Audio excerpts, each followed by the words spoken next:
In a world where magic exists, there are 4 continents, 20 nations, and many different species. In Hondil, after the Age of Myths and Swords, the current era is known as the Age of Magic, having developed magic extensively. Despite this advanced magical civilization, the political system remains feudal, with kings and nobles, so class divisions still prevail. The current era of magic is also called the Golden Age of Hondil. On December 29, 1999 of the magical century, one day before the new century began, the will of a supreme mage named Manuel Lucas was revealed, turning the world upside down. The old mage announced that he had hidden his power, knowledge, and wealth somewhere in the world, and that anyone who wished could claim his ownerless destiny. Manuel Lucas, the supreme mage who had ushered Hondel into its golden age of magic and who was also an archduke of the Bramp Empire, held the title of the sole Ninth Circle Lord Mage. Upon hearing this message, citizens of all backgrounds set out to find his legacy. Some said Lucas's destiny lay in the Dragon Wastes. Others claimed his treasures were hidden in the allied nation of Elysia, known as a tax haven, and there were even rumors of Manuel Lucas's sky fortress at the center of the world. Regardless for science, nationality, species, or social status, everyone sought the Archmage's destiny. Yet for 20 years, despite countless expeditions, no one found a single clue, and the mystery endured. One day, a man broke into a sweat when the system before him confirmed that he had acquired Manuel Lucas's destiny, and he was ecstatic at this revelation. It was the magical century year 2007, at Lawrence Castle. The steward, Mordamo, asked young Master Adrian if he intended to resume his studies. Adrian said yes, but Mordamo insisted he didn't have to. The boy replied that he had a book he liked and would go find it later. Adrian Lawrence, the second son of Viscount Lawrence, believes himself to be a reincarnated soul remembering his past life, though nothing especially remarkable happened then. In his final moments, he died in an accident when his military truck overturned, just 1 month before his discharge. Yet when he opened his eyes, he was in the Republic of Korea no more. He had been transported to the kingdom of Hade, reborn as Adrian Lawrence of a common noble family. Confused at first, Adrian soon realized that his past experiences gave him a great advantage. He loved learning and excelled much earlier than his peers. His instructors praised him as exceptional. He gained recognition from those around him and met his father's expectations all at once. But such success also bred jealousy, and Adrian realized that despite Hondel's advanced civilization far beyond 20th century Earth, his earthly knowledge was of limited use. The only thing he could do was continually improve his own value, so he kept up his genius act. But life isn't easy enough to navigate by effort alone. Adrian remembered the day he was eating with his mother and suddenly fell from his chair. He'd been poisoned. He was only 7, and the doctor said he was lucky. If treatment had been delayed even a little, he would have died. People wondered who was responsible, but Adrian knew the culprit immediately. When he was ill, someone entered his room and asked him anxiously if he realized how worried she was. Frightened, he looked up and saw that woman, Anna Lawrence, his father's legal wife. The high lineage of the Lawrence family made Adrian's humble origin and the fact that he was not the first wife's son uncomfortable for her, especially since he had caught the attention of the family's patriarch. After recovering from the poisoning, Adrian was filled with rage. Despite how advanced this world was, the political system was still extremely backward. Condemning Anna without concrete evidence was impossible. What frustrated him the most was that his father didn't react at all. It was clear Anna was the prime suspect. That's when Adrian understood his father was turning a blind eye and pretending not to know the truth, all in order to preserve the family's reputation. From that moment on, Adrian stopped acting like a genius.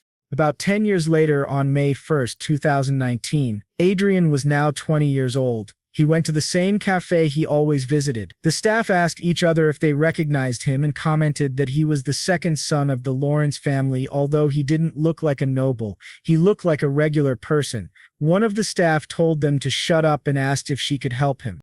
Adrian asked why he couldn't find any Chronicle Online point cards. The attendant said the store policy had changed and now point cards could only be purchased at the counter. She asked how many he wanted, and he replied, "All of them." After he left, the 2 employees thanked him for the purchase. The supervisor scolded the worker and reminded him that losing the favor of a noble could result in punishment. The male attendant, still puzzled, asked why someone like Adrian would come to the store personally when he could just send a servant. The woman replied that she didn't know either and was also surprised the first time he came in. The man asked how often he visited, and she said 2 or 3 times a month. Judging by that, he must really be a fan of the game.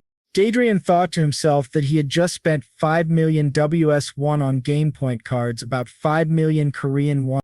Back at home, one of the guards informed Adrian that they had received a call saying young Master Cedric was visiting the residence, which annoyed Adrian greatly. At home, Adrian's mother, Sylvia Lawrence, asked where he had gone, but before he could answer, someone interrupted, asking if he was wandering the estate on foot and if he'd lost his mind.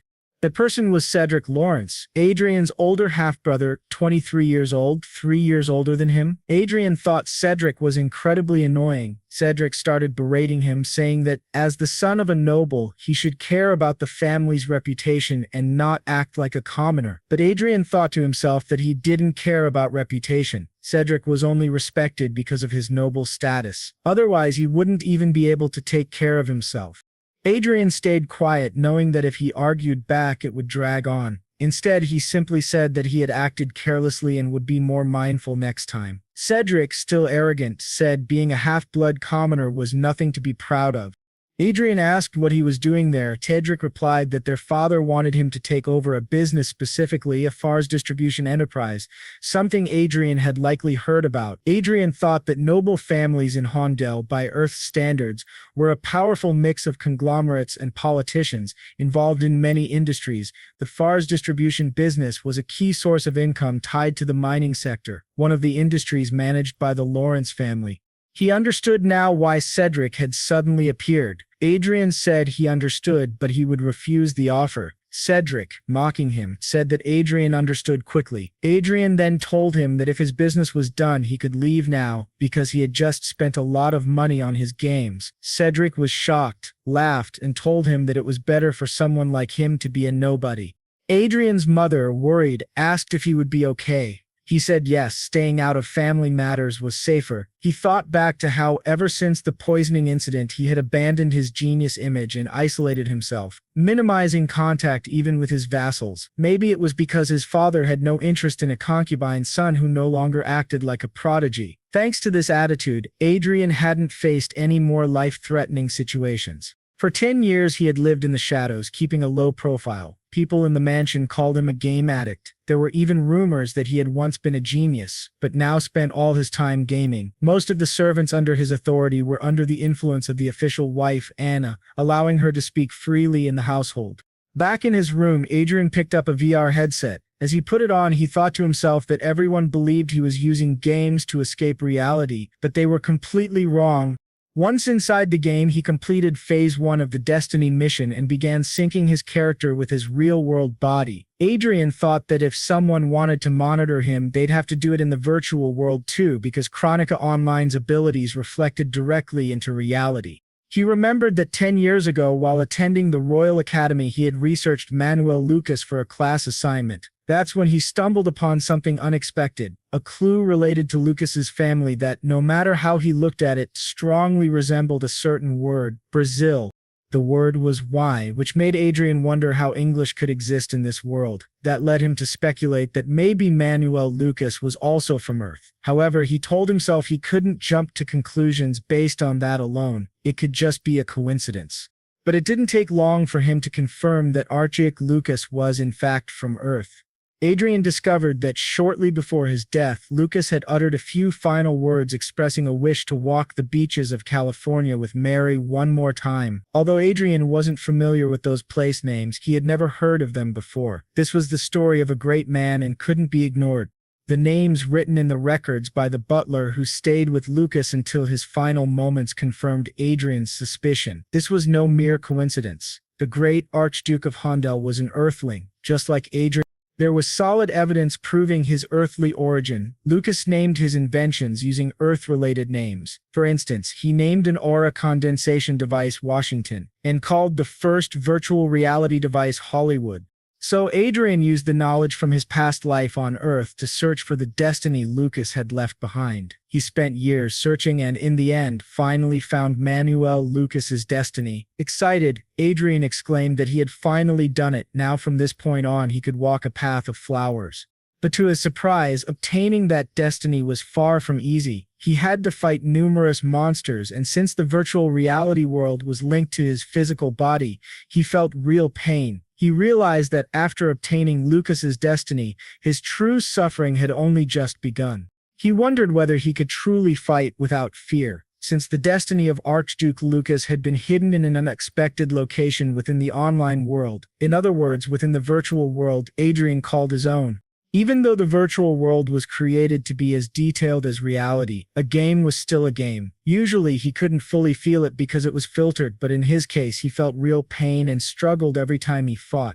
This was a seemingly impossible story to acquire Manuel Lucas's destiny. He had to synchronize the game with real life. Who would ever believe him if he told them that? At that moment, a goblin appeared and attacked him. Adrian managed to dodge, counterattacked, and defeated it. That was how he reached level 10. Now he could change his class and had officially completed the first stage of the Destiny quest.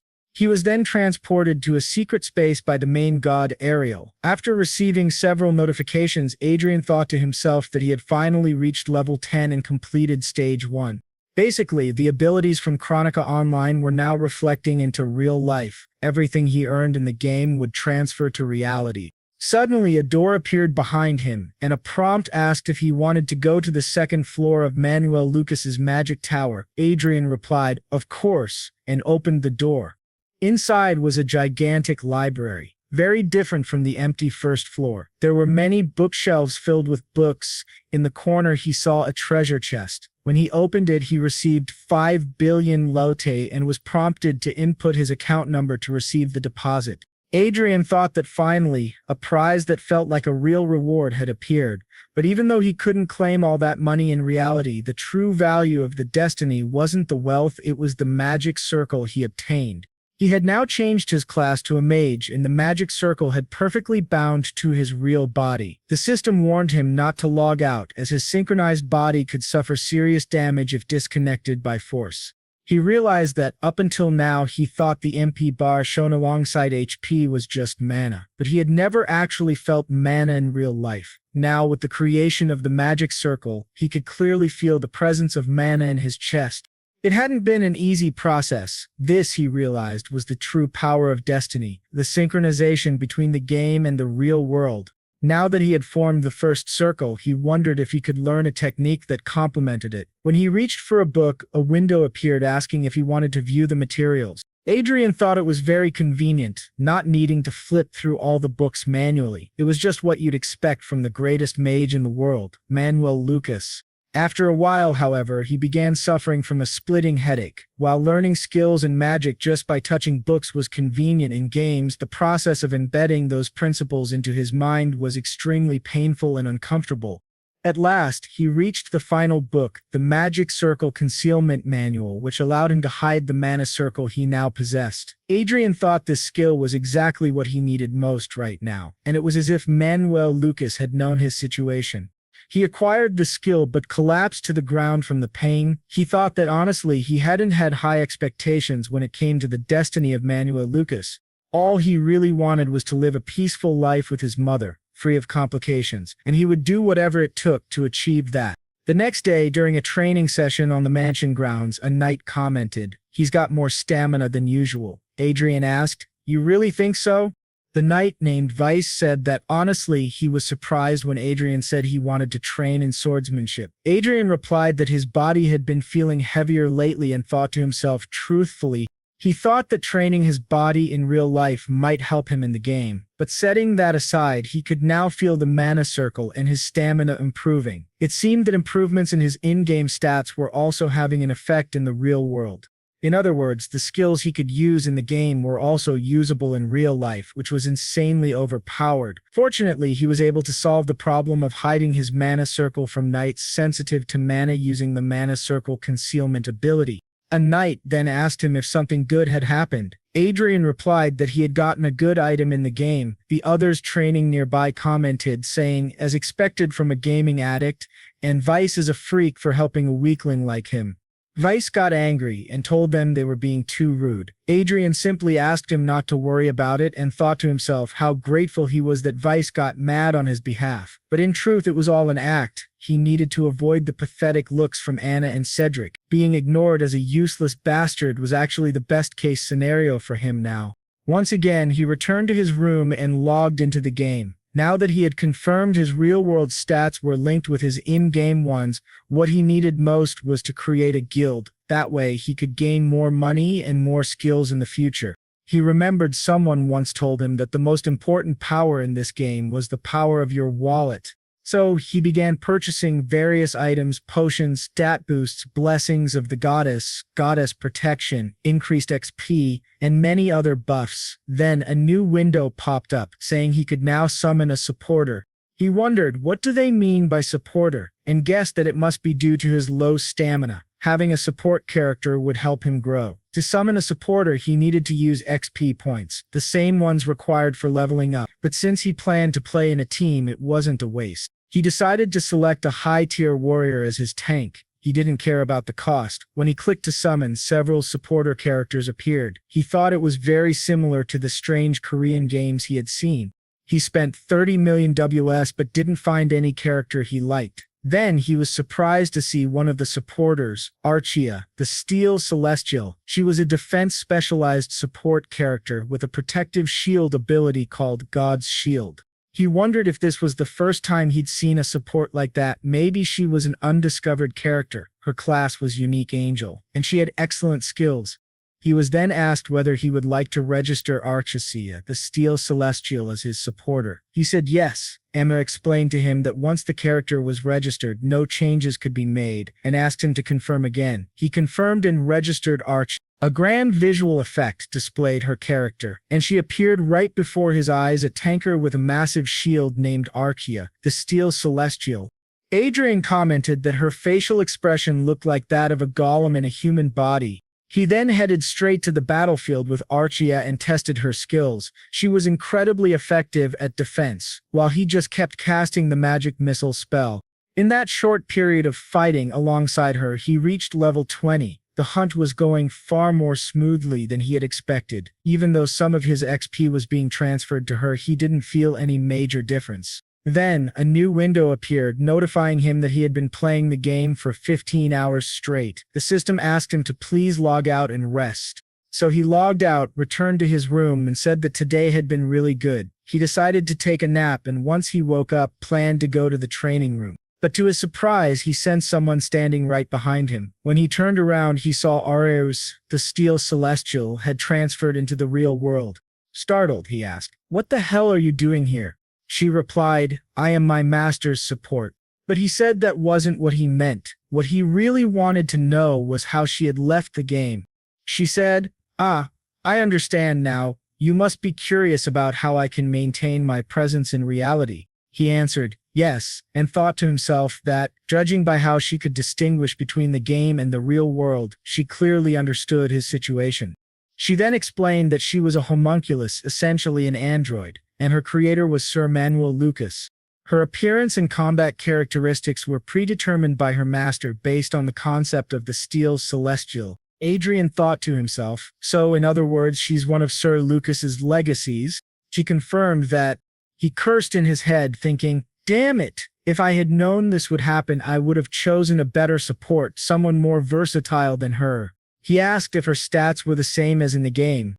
To his surprise, she replied, yes, the restricted stats will recover once I meet the quest level requirements. At the moment, I believe my stats are equivalent to those of a Grandmaster. That left Adrian stunned. A Grandmaster was on par with an 8th Circle Mage, the strongest tier on the continent.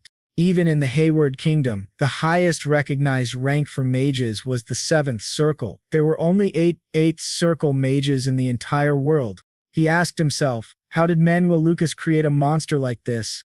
Still, it was reassuring to have a trustworthy companion who obeyed only his commands. Now the problem was how to hide this girl. He asked her where she had been before she showed up there, and whether it was possible to take her back into the game. She answered that she had been in a suspended state. She explained that she had been waiting in a maintenance warehouse in Evero, a holy city. She had been transmitted through the game's management server, and such transmissions were only possible during the initial dispatch. After that, if she wanted to return to the maintenance warehouse, she would have to go back on her own.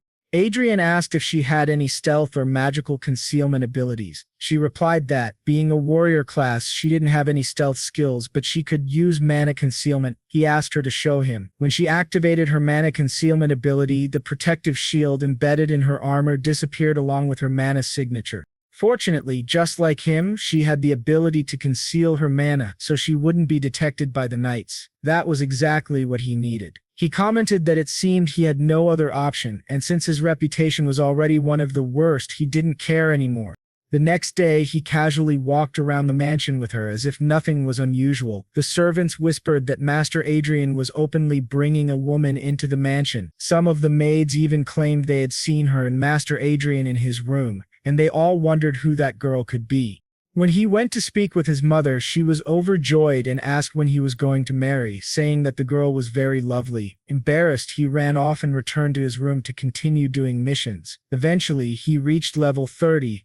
Looking at his status window, he thought that pretending to be a young, mature master who brought an exotic guest into the mansion was the best way to keep people from suspecting Arcia's true nature. He then asked her what happened to her real-world body when she was connected to the game. She said it switched to energy-saving mode, meaning it was essentially resting. However, the monitoring function would remain active for her master's protection. He asked if that meant she could alert or respond to him immediately if something happened outside. She confirmed, saying exactly. Before they could think any further, the next phase of their quest began. They had to fight an orc warrior named Kant. Adrian received the mission notification, Fate Mission Stage 2, Defeat the Orc Warrior Kant. The huge orc told Adrian that he could become someone special if he managed to kill him here. A warning window appeared stating that consumable items such as bombs and scrolls were prohibited during this battle. Adrian thought, so items that make hunting easier are banned. Looks like Manuel Lucas wants his disciple to grow stronger through raw skill alone. He called Arcia and told her they were going to take down this orc. When the orc charged to attack, Arcia raised her shield and blocked the massive blow. The monster seemed confused. While the orc was distracted, Adrian activated magic missile and launched it straight into the orc's eyes, scoring a critical hit. He thought to himself that thanks to his improved physical condition and high-quality equipment, the power of his magic missile surpassed that of a basic first circle spell. If this orc was a monster of the same level, it should be easy to defeat him. But to his surprise, the orc drew a sword and tried to finish him off. Archie managed to defend in time. Adrian shouted, "This is crazy." The orc, even blinded, kept charging at him without hesitation. He realized that the orc's HP bar hadn't even dropped to half yet. The orc began unleashing a flurry of blows at the two of them. Adrian thought he would die if even one of those hits landed. He was grateful that Arcia was by his side. He admitted to himself that he would be lying if he said he didn't get nervous seeing such a powerful enemy coming straight at him. He had already died once, so he wasn't taking any chances. He activated Earth Shatter and a hole opened beneath the orc, causing him to fall into it. After knocking the orc down, Adrian reminded himself that at this level, he couldn't let fear get in the way. He had to clear this stage. He told Arcia to let the orc stand again and then continued to launch attacks from various angles. After a long and intense battle, the orc warrior Kant finally dropped to 50% HP. Adrian muttered, "This guy is seriously persistent. It would have been better to drop the sword and use some floor techniques." As the orc charged at him once again, Adrian activated another magic missile and finally defeated the orc warrior, completing Stage 2 of the Fate mission. A notification appeared, conditions met to unlock the next area of the magic tower. The third floor of Manuel Lucas's tower has been opened. That night, in the office of Viscount Lawrence, the viscount stood by the window deep in thought. Someone entered the room and asked what he was thinking about, calling him darling. It was Adrian's father, Highford Lawrence, and the woman was his wife, Anna Lawrence, his first wife. She asked why he was alone at that hour of the night. She wondered if it had something to do with the rumors that Adrian had brought a commoner woman into the mansion. Viscount Lawrence handed her a letter. Upon reading it, she realized it was a military summons. Tensions with the Crocan Empire had escalated, and there was now a strong possibility of war. Each territory had been instructed to gather their local forces. Viscount Lawrence had been ordered to join the Western Command with 5 vanguards, 50 knights, and 1,000 soldiers. Anna was shocked. She asked if he was considering sending Cedric, but she then pleaded, "Please send Adrian instead. He just plays games all day and does nothing else. As a member of the Lawrence family, shouldn't he start doing his part?" Then, his father asked if, after leaving Adrian alone all this time, she now wanted him to suddenly become important. She replied that it was he who made that choice and that, until now, Adrian had been enjoying the privileges of nobility to the fullest. His father asked if she truly believed that. She questioned what he meant by that, but he simply stared at her in silence. Then he said that Cedric was the heir to the territory and that he would ensure she and her stepfather would no longer be troubled by anything going forward. She should just follow his decisions now, something that greatly surprised her. He told her that, as she herself had suggested earlier, he would send Adrian to the battlefield this time. However, once Adrian returned, he would make him completely independent. He also hoped that neither Adrian nor Sylvia would be in danger in the future. This would include surveillance and secret investigations. He asked her if that would be enough for her and then told her to stop interfering to let Adrian be free. The next morning, Adrian was training with a knight. The man remarked that Adrian's physical strength had improved drastically, thanks to their daily training. He said he could hardly believe such quick progress. If he had worked this hard in his own youth, he might have become a great man.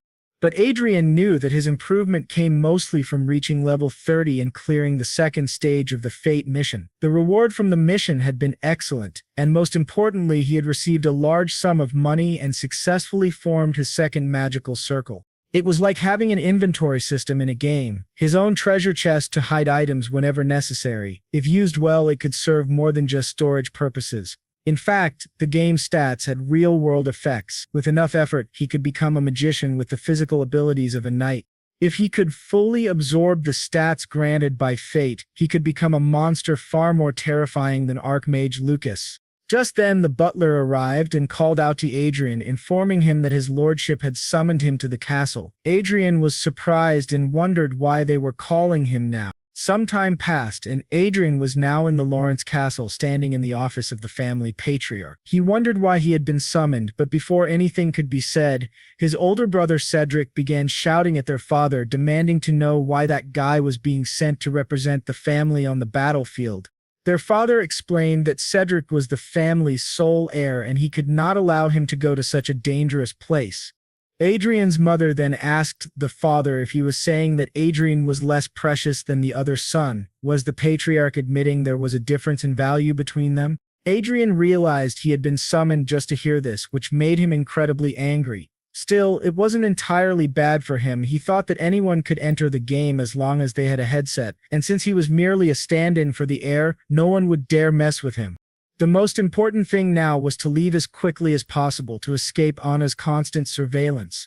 He said he understood and that he would represent the family in battle. His father thanked him. Cedric, however, said he wouldn't say anything further since it was their father's decision, but warned that he wouldn't remain silent if Adrian brought shame to the family. Adrian found that amusing, his older brother who was staying home to rest warning him, the younger sibling who was heading off to battle. He thought Cedric had been coddled far too much as a child. Adrian said he would do his best, but before he left, the patriarch asked to speak with him privately. Adrian noted how the man asked the guards to leave and wondered what he wanted to say to him alone. His father began by saying that, if this operation went well, he would relocate Adrian and Sylvia to the royal capital. Adrian should consider it a reward for going in Cedric's place. There, he would be able to live freely, without interference from anyone. Adrian thought to himself that even when he was far from Anna's sight, she still hated him. He asked if his father had truly allowed this, yet, deep down, he still didn't fully trust the man. Still, he said he understood and would think about it. His father asked if he didn't trust him, and Adrian replied that it wasn't about trust. It was more like he needed to survive the battlefield first before he could truly consider the offer.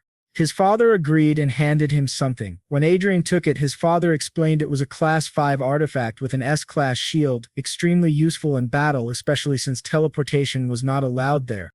Adrian knew that artifacts like this were incredibly valuable, so he thanked his father. The man told him he would need to stay sharp if he wanted to survive.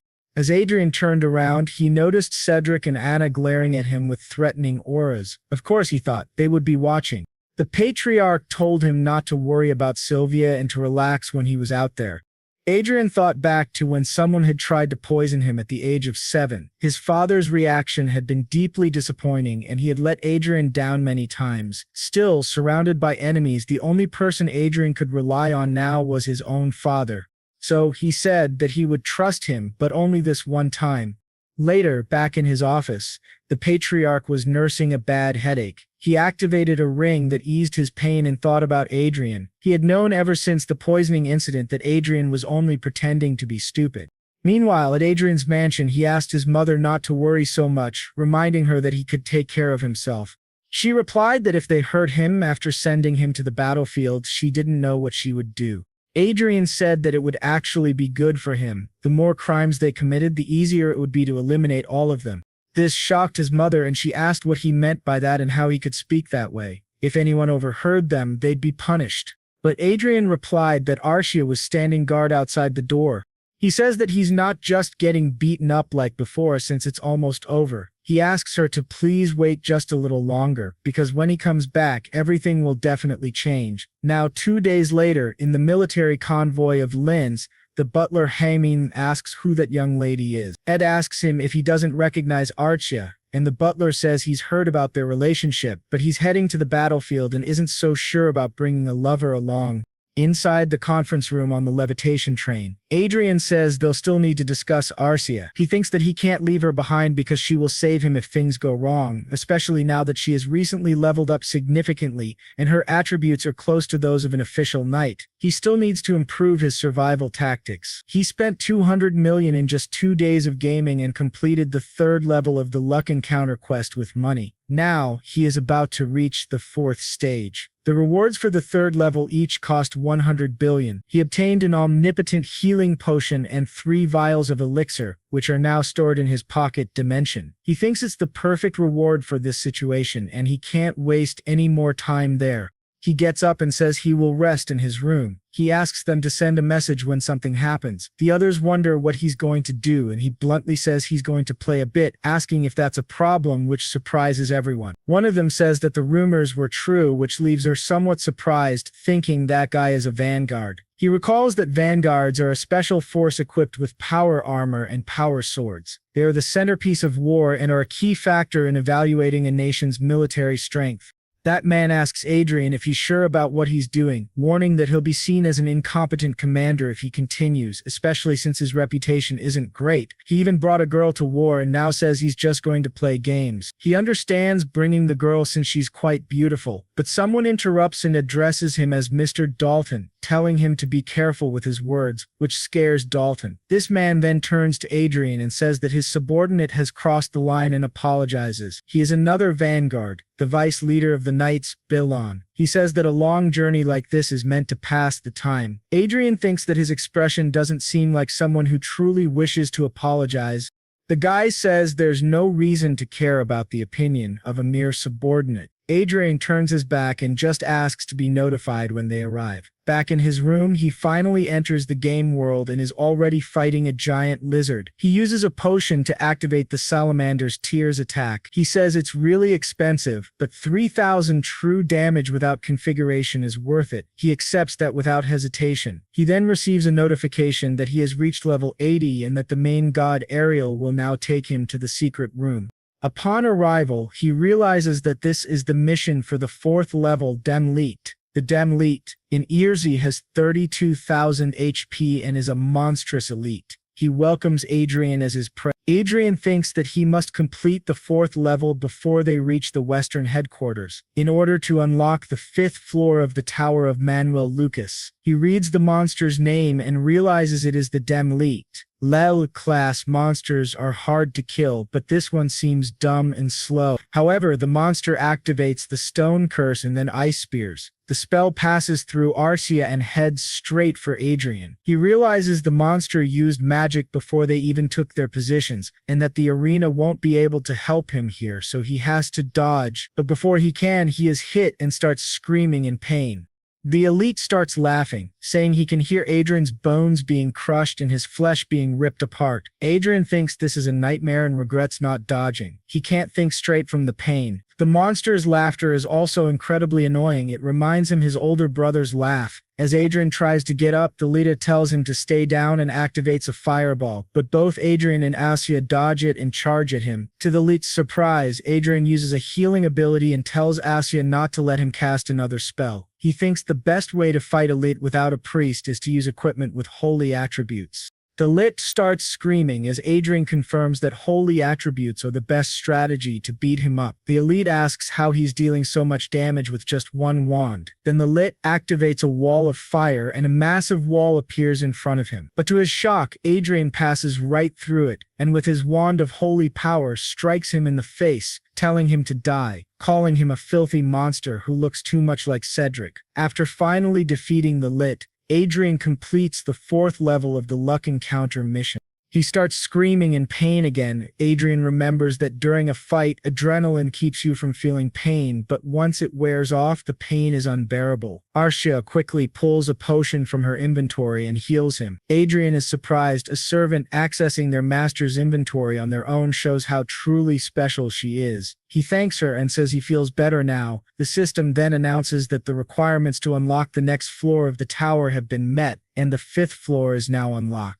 At the Tower of Manhua Lucas, upon arrival, there's another treasure chest. He wants to see what kind of reward he has just received. When he opens it, he finds 500 billion lots, which are immediately sent to his account. He also receives a pair of round glasses. He wonders what kind of glasses they are. They can't be ordinary since they're a gift from Archimage Lucas. He opens the detailed description and sees that these glasses have analysis, observation, clairvoyance, and night vision. They are capable of analyzing the usage, purpose, and status of a living being or object, can see through obstacles, and can see things up to 100 meters away. He's quite surprised to see that this is a very useful item, one that no one would suspect he's carrying. With the mission now complete, the 4th circle is generated. They finally arrive at the Western headquarters, and people around them realize that the 2nd son of the Lawrence family has finally arrived. They had assumed that the older son would be chosen by the Lawrence family. He thinks his name was Cedric or something like that, since he had caught everyone's attention early on due to his talent. So perhaps the one chosen now is the younger son, not Cedric. He heard that Cedric turned into an idiot after ingesting poison. The protagonist confirms that it's true. He's the little boy who was poisoned. The two men say they can't see him as an idiot and that the rumors must be false. They both say it's a pleasure to meet him. The man on the left is Viscount Evans, the head of the local team of this headquarters, and the other is Viscount Miller, the assistant to the team leader.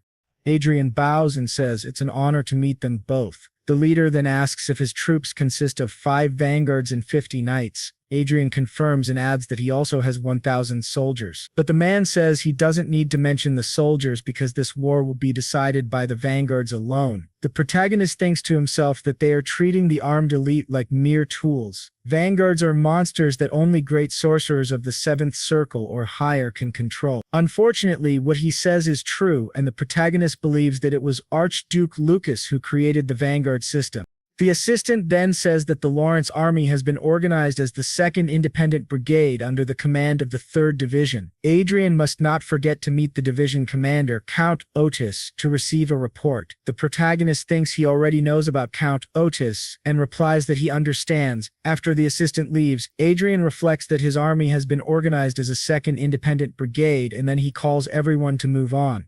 A week passes and he thinks that the best kind of superior is an absent one. When he tried to meet the commander, his assistant said that the commander was traveling from place to place using teleportation, so he couldn't meet him. Adrian thinks that his actions are absurd, but it's great for him, because it means he can play freely without worrying. Just then, Asia calls out to him and says someone has entered his room, which surprises him greatly. He exits the game and sees that it's Mr.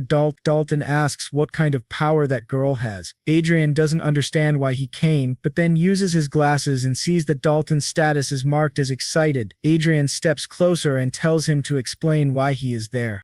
Dalton says he was concerned for Adrian's health since he had been playing for a long time, but the girl blocked his way. To Dalton's surprise, Adrian kicks him and asks why he did it. Adrian says he told them to send a message if anything happened and that Arcia is always by his side protecting him. Adrian demands a better explanation for why he entered the commander's room without permission, and whether his intent was to kill him. Dalton is shocked and says this is going too far. He asks Adrian if he knows who he is. He's a vanguard. How could he do something like that?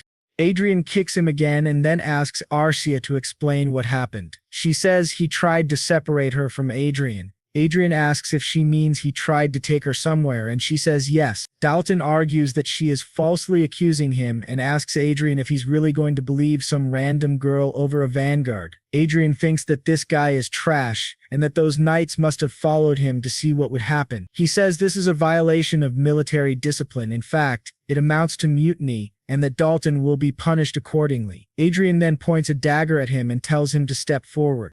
Dalton, furious, asks if he's serious, and the others in the background beg him to calm down. Adrian thinks that he's not doing this to seem like a good person. He's doing it because he wants to survive. This is a place where Anna can't monitor him, which means he has no reason to hold back. So he stares Dalton down and dares him to come at him. Meanwhile, in Vice Leader Bellon's tent, someone arrives saying that the brigade commander has issued an execution order for Mr. Dalton, and they need to go immediately. Dalton thinks he never expected this from Adrian. They've got a reckless commander now, and he can't just invent an execution order for a vanguard at a time like this. But to his surprise, a dagger suddenly appears right in front of his eyes. He barely manages to grab it and notices it has blood on it. Adrian asks why he didn't react faster. One more second, and he would have been killed. Dalton is now on the ground in immense pain. One of the others asks for context, and Adrian says as far as he knows, it goes against knightly morals to harass a woman. He asks the vice leader what he thinks, and the vice leader, clearly furious, demands to know what they've done. He then bows and admits that this happened because of his lack of tact, asking for forgiveness. While stepping on Dawson, he declares that Mr. Dawson is suspended from his position. He orders them to confiscate his armor and imprison him. Additionally, the three others involved will also spend some time in prison for insubordination and complicity. Adrian then says that he is the one in command here and that he's not playing babysitter. The vice leader simply lowers his head. Adrian continues, stating that this is not the county and the fourth ring is made of blood. He orders someone to clean the mess while he goes to rest in the adjacent room. The vice leader comments that Adrian has finally dropped his mask. He smiles slightly, thinking that something interesting has finally happened around here. Once again, the boy locks himself in his room and resumes the game, fighting alongside Arcia against more monsters. During the battle, he thinks about how he keeps targeting their weak points, yet they still manage to keep their distance. This is the Knight Fallen from Zenith, basically the boss of the 5th level. Charging toward them, he yells for them to die. Just as he is about to strike Adrian's neck, Adrian dodges. To the knight's surprise, Arcia slams her shield right into his face. At that moment, the boy activates his magic, and strangely the knight smiles. He says that he is merely a stepping stone for Adrian's growth. With that, they defeat yet another enemy, and the 6th floor of the Tower of Magus Lucas is unlocked. Upon reaching it, Adrian receives 2 trillion lots. He is becoming wealthier by the day. A new bank account is created for him in the Union Bank of Elysia. Adrian reflects that although it's an exaggeration, it's still very gratifying to see. However, he is surprised by 2 new notifications. He sees that he has received several new items: the Scepter of Istro, the Cloak of Istro, the Armor of Istro, the Shield of Istro, the Short Sword of Istro, the Sword of Istro, and various other Istro equipment. Arcia notes that the Cloak and Scepter are unique items that only he can use. The rest, he decides, will go to Arcia. These are all incredible pieces of equipment, which is expected, considering they were crafted by Archduke Lucas. At that moment, he's informed of an intruder. He returns to reality as someone enters his room and apologizes for the intrusion. Adrian asks what's going on. The soldier explains that he sensed a powerful aura. The protagonist replies that he was just inspecting some artifacts and asks the man not to worry about it. The soldier apologizes again and leaves.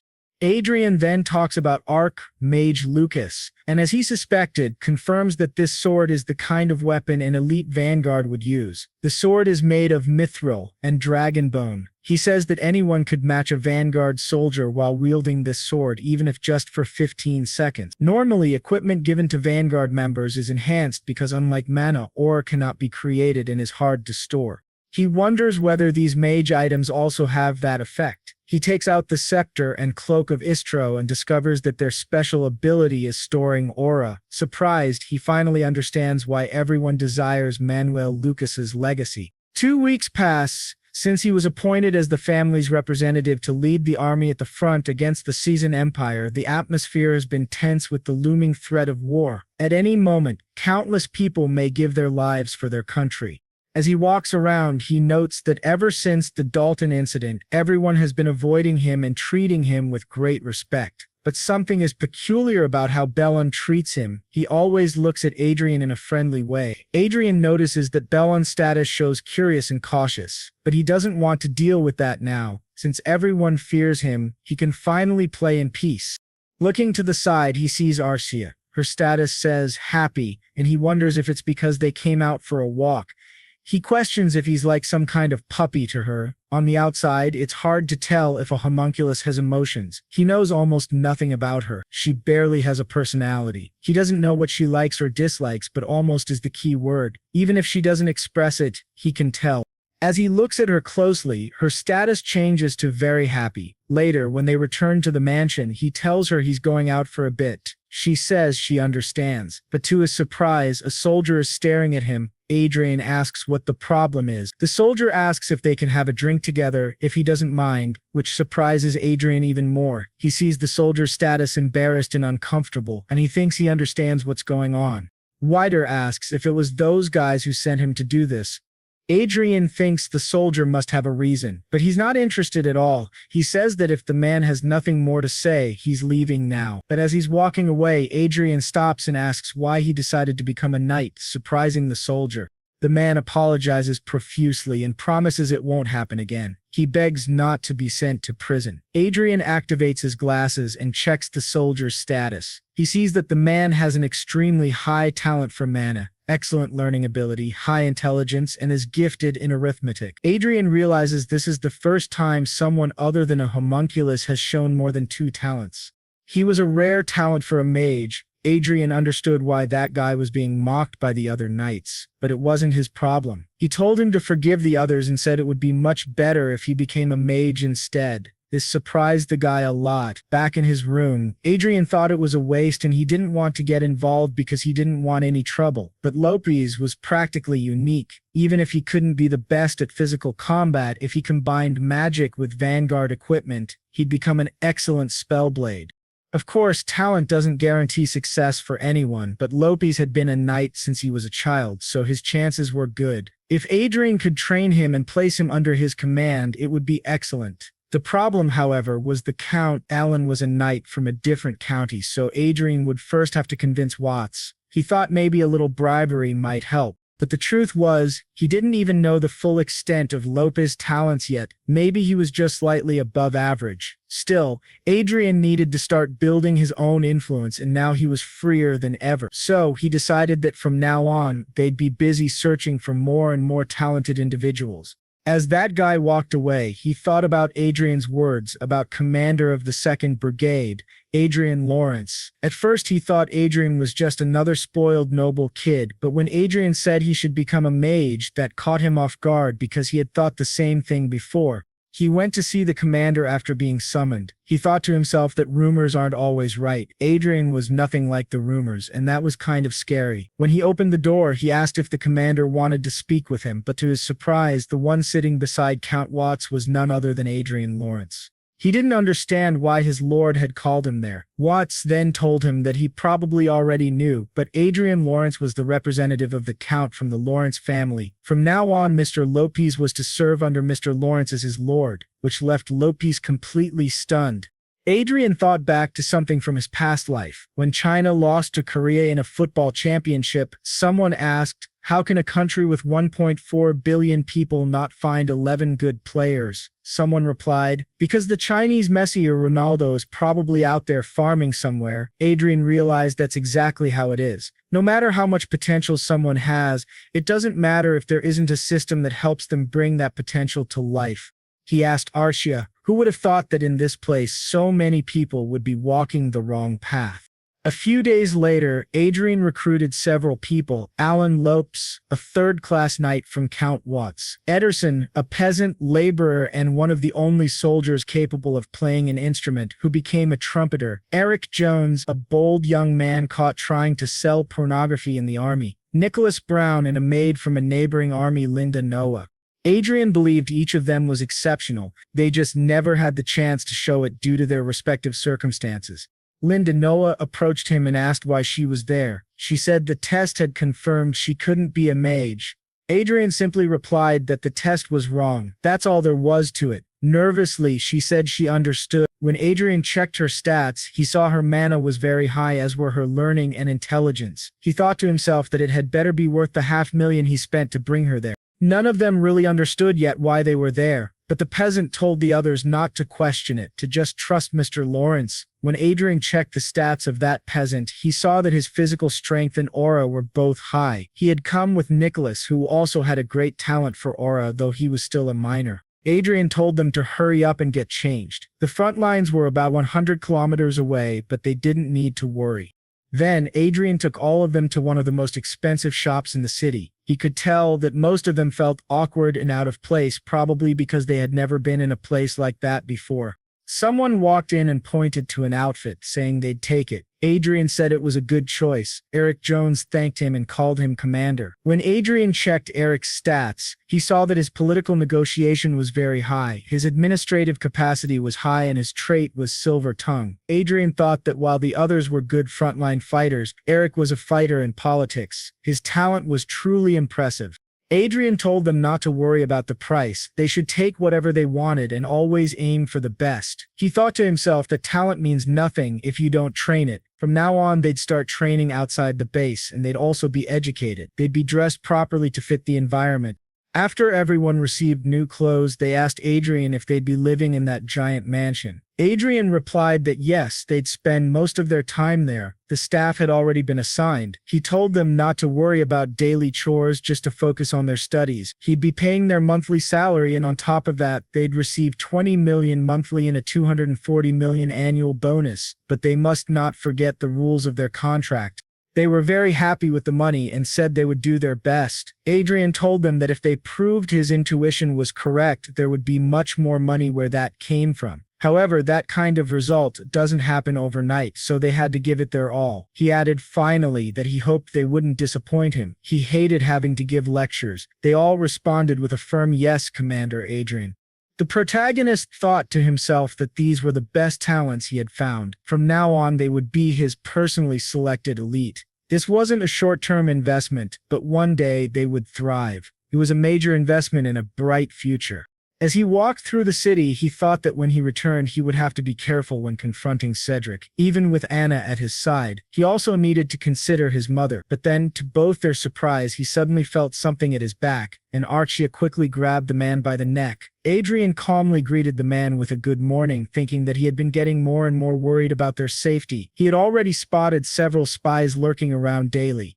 He approached the man, and before the man could say anything, Adrian cut him off, saying he wasn't interested in hearing his words. He asked if the man's brother truly didn't know when to give up. For a rat like him, there was only one way to become useful. Adrian said that stupidity was a dangerous flaw in a spy. He asked how much the man valued his life before throwing him to the ground and telling him to follow orders, and everything would be fine in the end.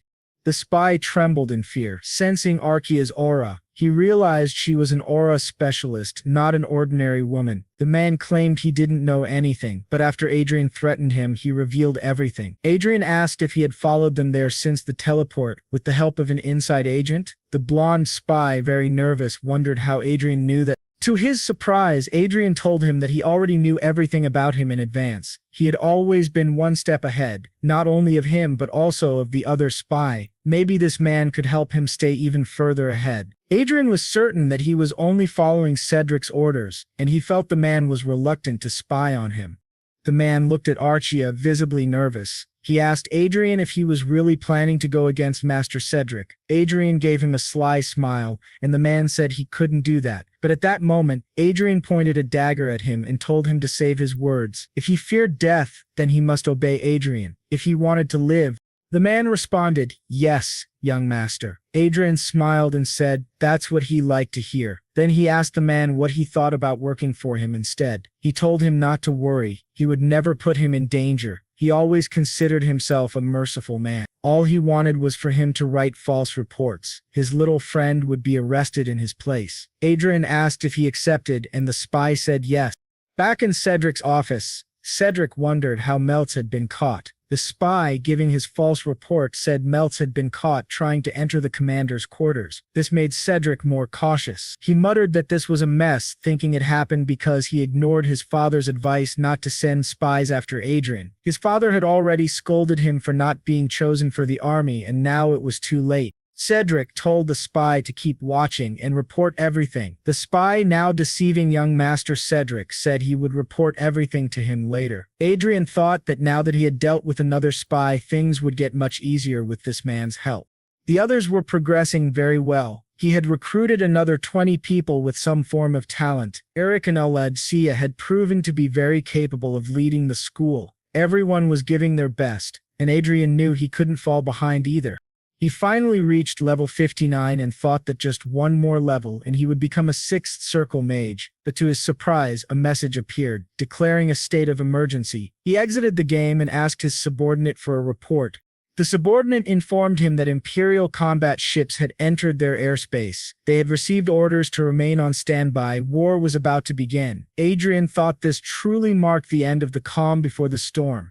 In the meeting room, they discussed the Imperial Cassing army moving toward them. Count Watts announced that local forces had been ordered to remain still. The troops would be gathered onto the train where they would be dispatched at any moment. All rest and meals would take place on the train. From that point on, spatial coordinate interference would begin. The entire front line bordering the Kayan Empire was almost out of signal. They weren't even to consider using teleportation. It would be suicide.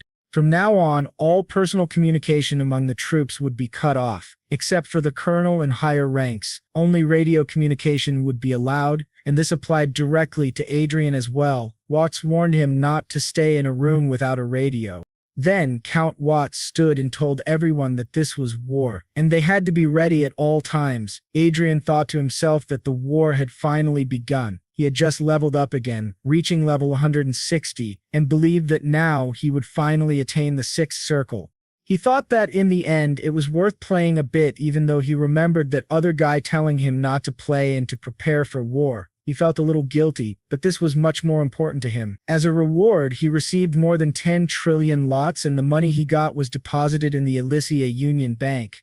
He also received another reward, his sub-support, the supersonic Black Eagle, a gigantic eagle. He wondered if sub-supports were even supposed to exist in this game. This eagle was a combat support meant for an archer. He figured it might be easier to find correct information in reality than through the game system.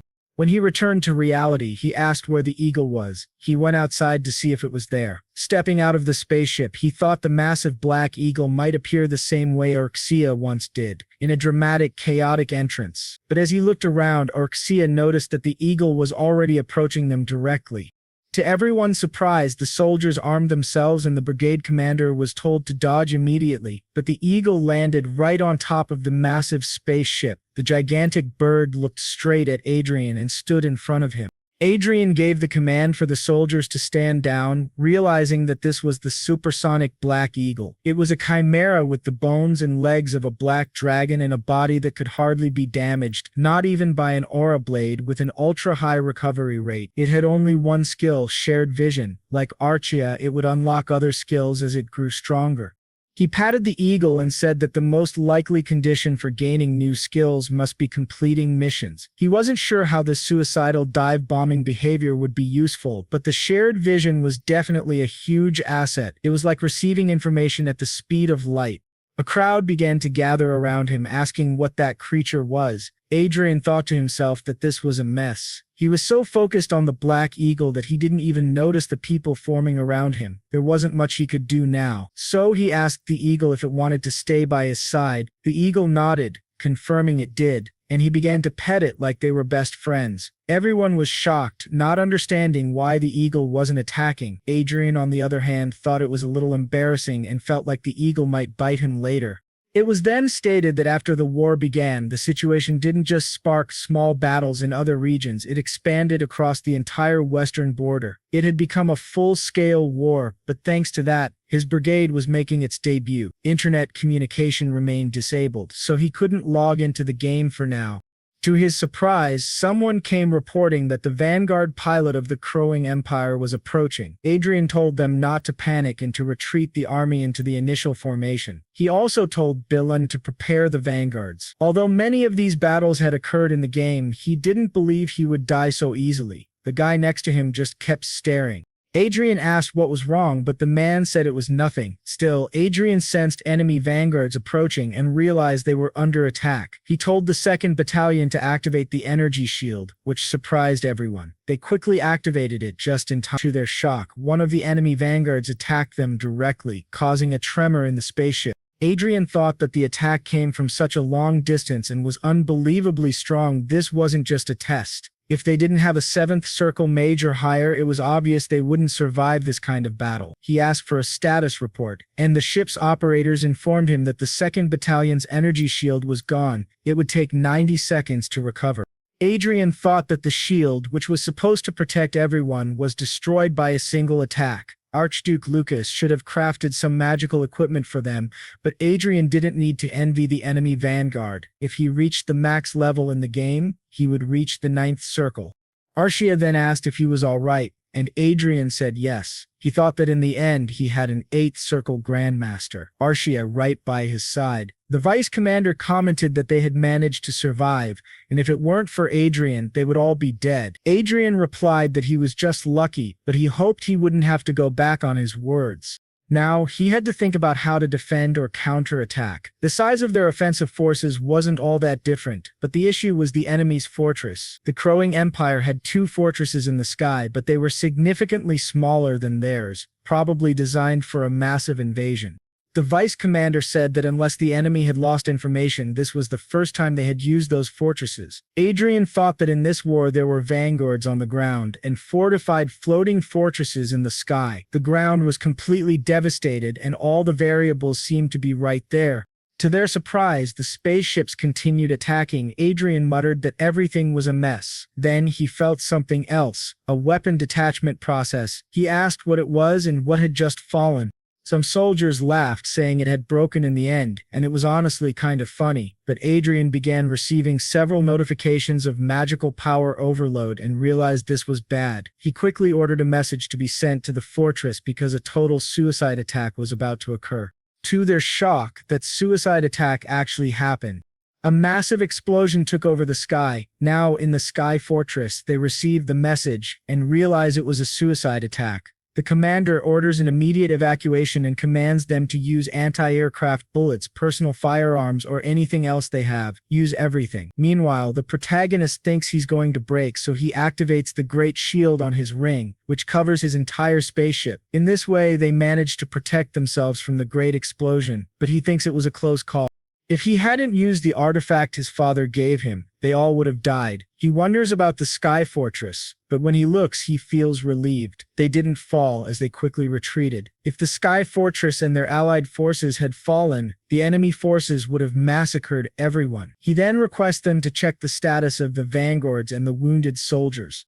After the incident, Kondietz is smiling a lot and thanking the boy for his hard work. His performance was excellent. If he hadn't noticed the enemy's suicide attack in advance, the damage would have been colossal. The enemies attempted suicide attacks on 3 battlefields simultaneously, but his unit was the only one to detect the anomaly early and successfully protected the fortress. He told the local commander that today's victory was thanks to him, and he's sure the boy will receive a great reward. The protagonist responds saying that's great. Then, Condidiat says that it's up to a good leader to ensure his subordinates are rewarded when they contribute. The protagonist thinks that despite many people worshipping their superiors excessively, Condidiat is reasonably decent. That Count mentions that there are some strange rumors circulating about him. Adder asks what kind of rumors, and they heard that the brigade commander Lawrence tamed a mysterious giant eagle along with his companion. They say the way he communicates with the eagle is truly mysterious. Edra asks if that's true, saying he didn't know, but then thinks to himself that he actually did. That guy continues, saying that once they are domesticated, they never betray their masters and don't hesitate to risk their lives to protect them. Edra feels happy that the Archmage Lucas based this on real-life species. If he had given him a flashy support creature without reason, people would have been irritated, asking what that thing was. It would have been hard to deal with. Condiats, very happy, says that it's no different from a dog and can be called an eagle dog. Then Laterace asks if now that the enemy has retreated, he can use the internet. When he is told yes, he takes that as his reward. The boy is very happy, thinking he'll finally be able to play again.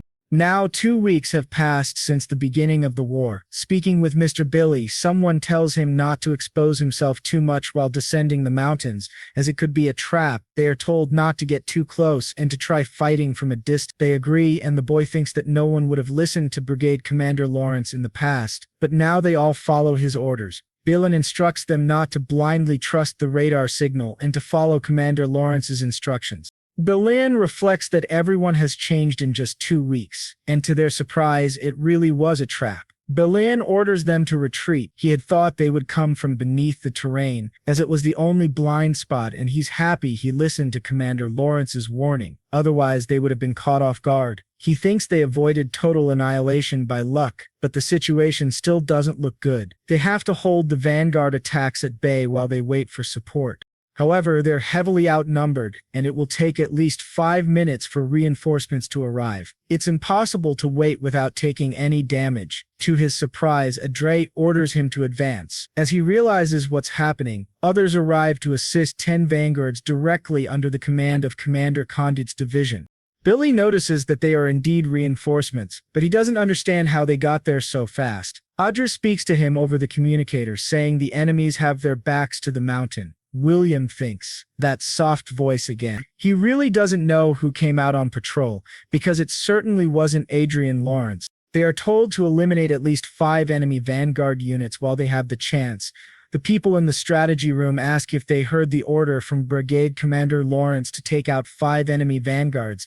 They say he's truly incredible. Not only did he foresee the surprise attack, but he also turned a crisis into an opportunity. Furthermore, while other units were struggling at post-focus, Commander Lawrence's team was handling things calmly. Condigits thinks he initially believed it was just a coincidence, but with how things are turning out, it doesn't seem like it anymore. Wasn't it said that the prodigy of Viscount Lawrence turned into an idiot after being poisoned, but now it feels like a dragon hiding its power while it sleeps? He asks the others if Lawrence is about the same age. Michelle, if her family allows it, he would like to bring her there, which surprises everyone. Why would he want to offer his daughter to Adrian Lawrence? They say he already has a girlfriend and they're very close. He even took her to the battlefield. But Watt says that's not a problem, and if Michelle wants, she can be his mistress. They say Adrian is addicted to games, but Kodos defends him, asking if it's not better to be addicted to that than to drugs, alcohol, or women. He thinks to himself that he has already chosen Adrian as his son-in-law and no one will make him change his mind. However, some of the others say that considering Miss Michelle's fiery personality, if she hears that, they'll be in trouble. She's a bit hot-headed. Condots interrupts and says, enough about his daughter, they must send the performance report to the command corps, and they must make sure to highlight Commander Lawrence's major contribution. As the boy and Arce are leaving, Billen asks to speak with him for a moment. Adrian agrees, asking if it's something important, and tells him to be quick. He notices that Billen's emotional condition has changed from curious and watchful to favorable and anxious. He wonders if it's because he saved him during the battle. Bilan then asks why he hides his strength. Many of his subordinates are worried about the future of the territory. If young Master Cedric becomes the Lord as things are going now, there will definitely be a crisis. He believes Cedric is unfit to be a lord. If Adrian has any intention of competing with his brother, Bilan would like to offer his full support, which greatly surprises the boy. He thinks to himself that the magical glasses don't show any false interactions, so this man isn't lying. Sir Bilan is one of his father's closest aides. He wonders if Bilan received some instructions in advance or if he's acting this way simply because Adrian is his benefactor. Adrian thanks him for his words but says he'll pretend he didn't hear that, which greatly surprises Bilan. As Adrian walks away, he thinks he's not naive. Bilan spoke without thinking things through. No matter what they do to keep information from Cedric, Adrian cannot act carelessly. There are surveillance systems he doesn't even know about. He thinks that he alone is more than enough, and the task of taking down and Cedric is entirely his. He has no intention of sharing that satisfaction with anyone. But for now, he will remember that there are people who are genuinely concerned about the beast within the territory. Thinking about it, he realizes he'll be awarded a medal for what happened, but he assumes it won't be a big deal. However, to his surprise, the man reading the list of contributions announces that the second son of the Lawrence family, Adrian, will receive the Golden Lion Medal, second class, awarded by Sias van Heerd, the 23rd king of the Hay Kingdom. All the soldiers around begin to celebrate. Adrian thinks this is far greater than he had imagined. He believes he's being chosen as a Fantastra and they'll adore him for the rest of his life. He also thinks Cedric is probably going to lose his mind when he hears this. Back at home, after Cedric and his mother receive the news, Cedric says that everyone is talking about that idiot Adrian. If he had gone to war, all those merits would have been his. He asks what his father is saying about all this, and his mother tells him that his father is going to stay with that poor woman. Cedric says it seems like his father has been spending more and more time with her lately. He asks his mother why she's not doing anything about it. She asks what she's supposed to do. Should she poison him too? Cedric gets irritated with the way she talks and tells her not to raise her voice. His mother says the reason his father is with that woman is because he's determined to protect that commoner from all of them while Adrian's away at war. Cedric asks if it's true that Adrian will completely cut ties with the family after returning from war. She says yes, and that's why Cedric is desperate to achieve some merit and get a title. She asks her son to calm down because he's not even Adrian's rival, and she will make sure of that. Cedric agrees, thinking everything is just as his mother said. Behind them is his maternal grandfather. Most of the viscounty is under his mother's control, and his father is only a proxy, temporarily governing the land until it's passed on to him. Cedric then wonders why that brat always thought he was better than him. Furious, Cedric thinks Adrian is incredibly annoying. He was supposed to be reduced to a worthless bastard after they tried to poison him. He doesn't understand why he still gets under his skin. He thinks Adrian definitely has to die. Now, in the 7th week, 48 days after the war began, Adre is in a good mood and asks the vanguards to please drink an energy drink before heading out. He hands out drinks to everyone, listening to them say they feel increasingly refreshed after drinking it. The protagonist thinks that considering how precious it is, of course they would. What they're drinking is actually diluted elixir containing just a single drop of that legendary medicine, but they surely don't know that. He thinks it's honestly a waste, but he has to do this so that the war can end quickly. Then Bilan says that now they're going out on patrol. The protagonist asks the vanguards to be careful, but to his surprise, he learns that the division commander is looking for him. He asks what that means. As he heads toward the division commander, he feeds Crow the name he gave to the Black Eagle. He remarks that Condotes has been calling him more frequently lately. The guy driving him says that it means Condotes really trusts him and asks if that isn't a good thing. But the protagonist thinks that even if it is, it's annoying to be constantly summoned by a high-ranking aristocrat. When he arrives, he notices that the other unit commanders are also present, and no one knows why. Everyone seems surprised, not understanding Condiote's intention. If it were something related to battle, he could have simply sent a message. The protagonist wonders if there's an important announcement.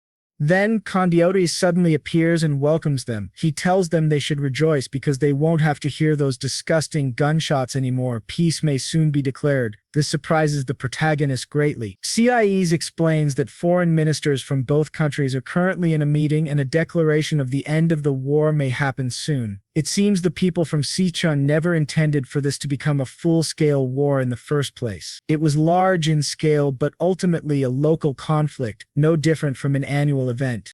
People comment that those guys are completely insane, but the protagonist thinks it was the same in his previous life. He believes his country has always had bad luck when it comes to foreign relations. He asks what will happen to the vanguards who were sent out. Coach says that until an official declaration of peace is made, they must continue playing this war game. The protagonist thinks that it's always the subordinates who die because of decisions made by their superiors. Condiotis tells him to relax and not worry about anything else. Billen says that he thinks this is a good thing. He asks what would have happened if his country and the cruising empire had gone into full-scale war. Without celestial fortresses, tens of thousands of vanguards would have been annihilated. It would have been an unimaginable catastrophe. Adre asks if Billen shouldn't be resting more. Why did he come here? Meanwhile, Arsai is in the corner, still eating her biscuits. He takes one and offers it to Billen, who says that since it was given by Condiotes, it must be quite valuable. Adrian notices that Arsai keeps eating without paying him any mind. Billen says he's felt this before. Adrian is truly different from other nobles. He sincerely mourns the sacrifices of common soldiers and even stands guard at the command center while his men rest. He really is different. The protagonist thinks, of course, he used to be a commoner in his past life. Billen adds that at the same time, Adrian possesses the composure and dignity of a true noble. The protagonist says he thinks Billen misunderstood that part, but Billen asks if it's not true that Adrian was drinking black tea even while enemy troops approached. He says that kind of calm is impossible without absolute confidence in oneself. His subordinates were even able to relax because of his composure. Everyone in the 23rd Brigade trusts him completely. The protagonist now understands what Billen is trying to say. He's once again expressing support for Adrian as the successor of the territory. Adrian replies just like last time, but to his surprise, Sir Billen kneels before him and says that they've ensured no one is nearby and have checked for surveillance devices. So there's no need to worry. This shocks Adrian. He analyzes the surroundings and realizes Billen is serious, and it seems all of them are on his father's side. Adrian says he knows precautions were taken, but this kind of behavior could draw too much attention. Billen replies that's exactly why they came while everyone else is resting. Then, the humble servant Gilbert Billen declares that he would like to serve Adrian Lawrence, the second young master of the Lawrence family, as his lord from now on. The protagonist asks if the other knights outside feel the same. Billen confirms they do, which surprises Adrian even more. Adrian agrees but says there's one condition: they must act normally until he says otherwise. Wouldn't it be rude for Billen to pretend he isn't his lord? And even if he begins gathering power now, his forces still won't be large. He asks if it will be enough for them to win. He says he has a plan in mind, so they just need to follow his orders. Billen agrees. The protagonist then asks how many knights are willing to follow him. Billen says they currently have 5 vanguards there, and about 30 knights. If they gather people from the territory, their number will at least double.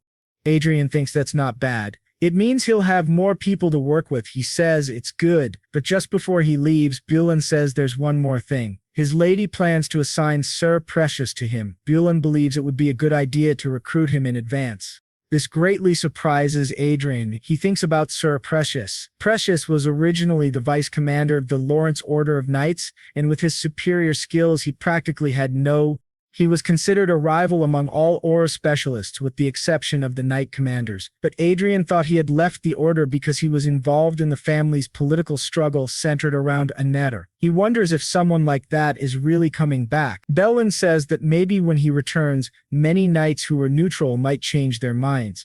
Adrian thinks that Sir Precious was a typical warrior and a very popular knight. In other words, there is room to expand his power through him that might be enough to compete with Anna's and Cedric's forces. He realizes that recruiting Sir Precious isn't a bad idea, especially since he's a valuable talent outside of his immediate family. So he says that he needs to find him as soon as possible. He asks if Billen could arrange a meeting between them. Discreetly, of course. Billen says yes, he'll take care of it for him. Adrian thinks that soon he will have power. and that is certainly a good thing. However, his top priority isn't building his own power. His top priority is completing the next mission of the Lucky Encounter event, progressing in the game, and finally reaching the 7th circle today.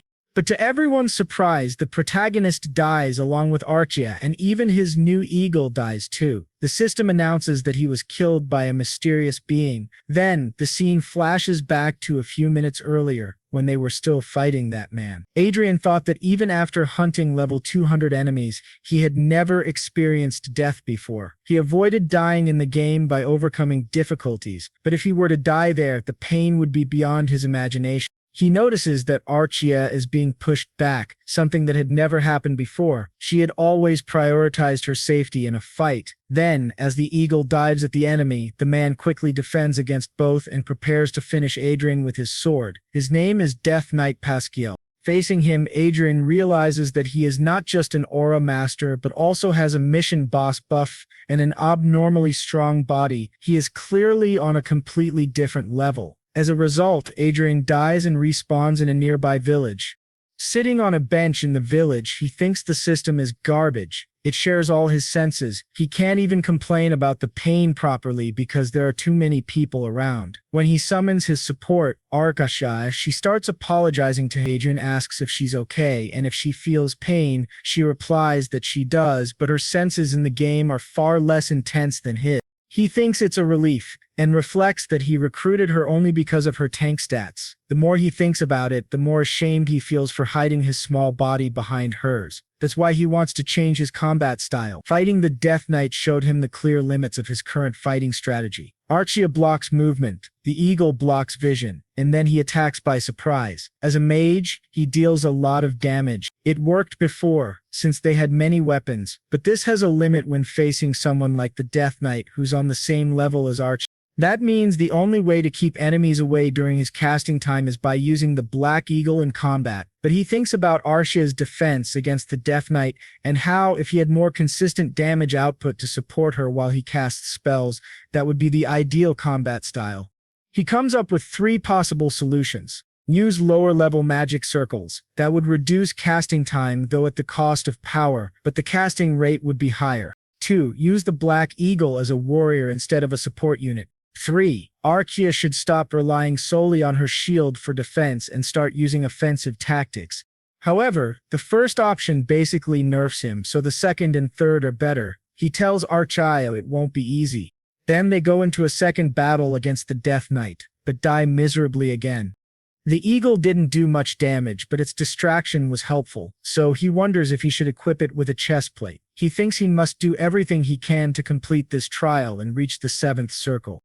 Now, they enter the 3rd battle and die again. Adrian, furious, says this is terrible. Then he tells Archia that they've started to recognize the Death Knight's pattern and they must try new things to regain their edge. By the 5th battle, the Death Knight asks if he's fighting a bunch of acrobats. He clearly sees Adrian as very talented and asks why he doesn't just change classes. Adrian replies that he must be confused, but then asks if he's ever heard of a human bombarder and fires magic at him. Adrian tells him to die, but the Death Knight blocks it with his sword. Quickly, Archie attacks from below and Adrian says, "Perfect." But to his surprise, the Black Eagle can no longer lift him, and simply lands, dropping him to the ground. The Death Knight says it's good to see him down there. Adrian looks up at him, completely unsettled, and his head is cut off again. They tried many strategies to defeat the Death Knight, but failed every time. However, Adrian notices that the damage dealt increased in the last fight. He continues casting spells while dodging attacks, which remains his biggest challenge. Now he wants to try using better items. He focused on his reflexes instead of concentrating on casting spells. Once again, he was defeated. On the next attempt, he was already dodging much better, able to avoid the enemy's strike and cast 2 spells in his direction. Archia also attacked from the other side, but that guy still managed to finish them both. However, the protagonist gave a small smile, thinking that this battle confirmed something for him. He had tried to be an aggressive mage, which reduced his overall damage, but allowed him to survive longer on his own. The result was a 62-minute battle in which he dealt 84% of the damage to the Death Knight. He believes that if he keeps trying, he'll definitely succeed. He logs out and returns to his room, realizing that he's exceeded the connection time. He tells Arshia that he thought they'd hit level 200 by now, but instead they're stuck in an unexpected place. While stretching, he notices that the world seems to be moving more slowly. Arshia explains that experiencing death countless times has side effects, so it's normal to feel some changes.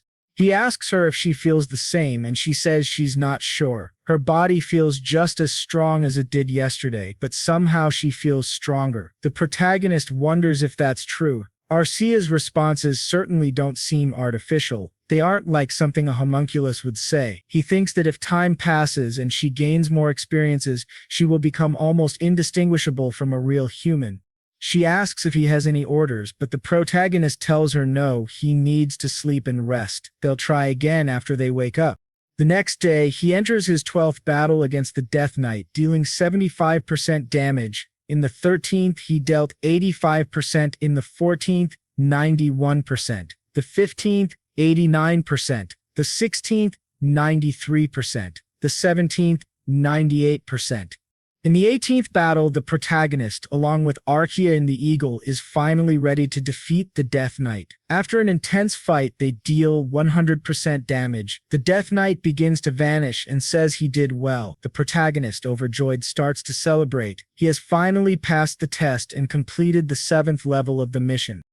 To his surprise, someone tells him that it's because all of this is real. The protagonist turns and realizes that there are two enemies. He quickly points his staff at one of them, but to his surprise, Archia tells him not to worry. The protagonist wonders why she's smiling so much. What he didn't expect was to see a little old man staring at him.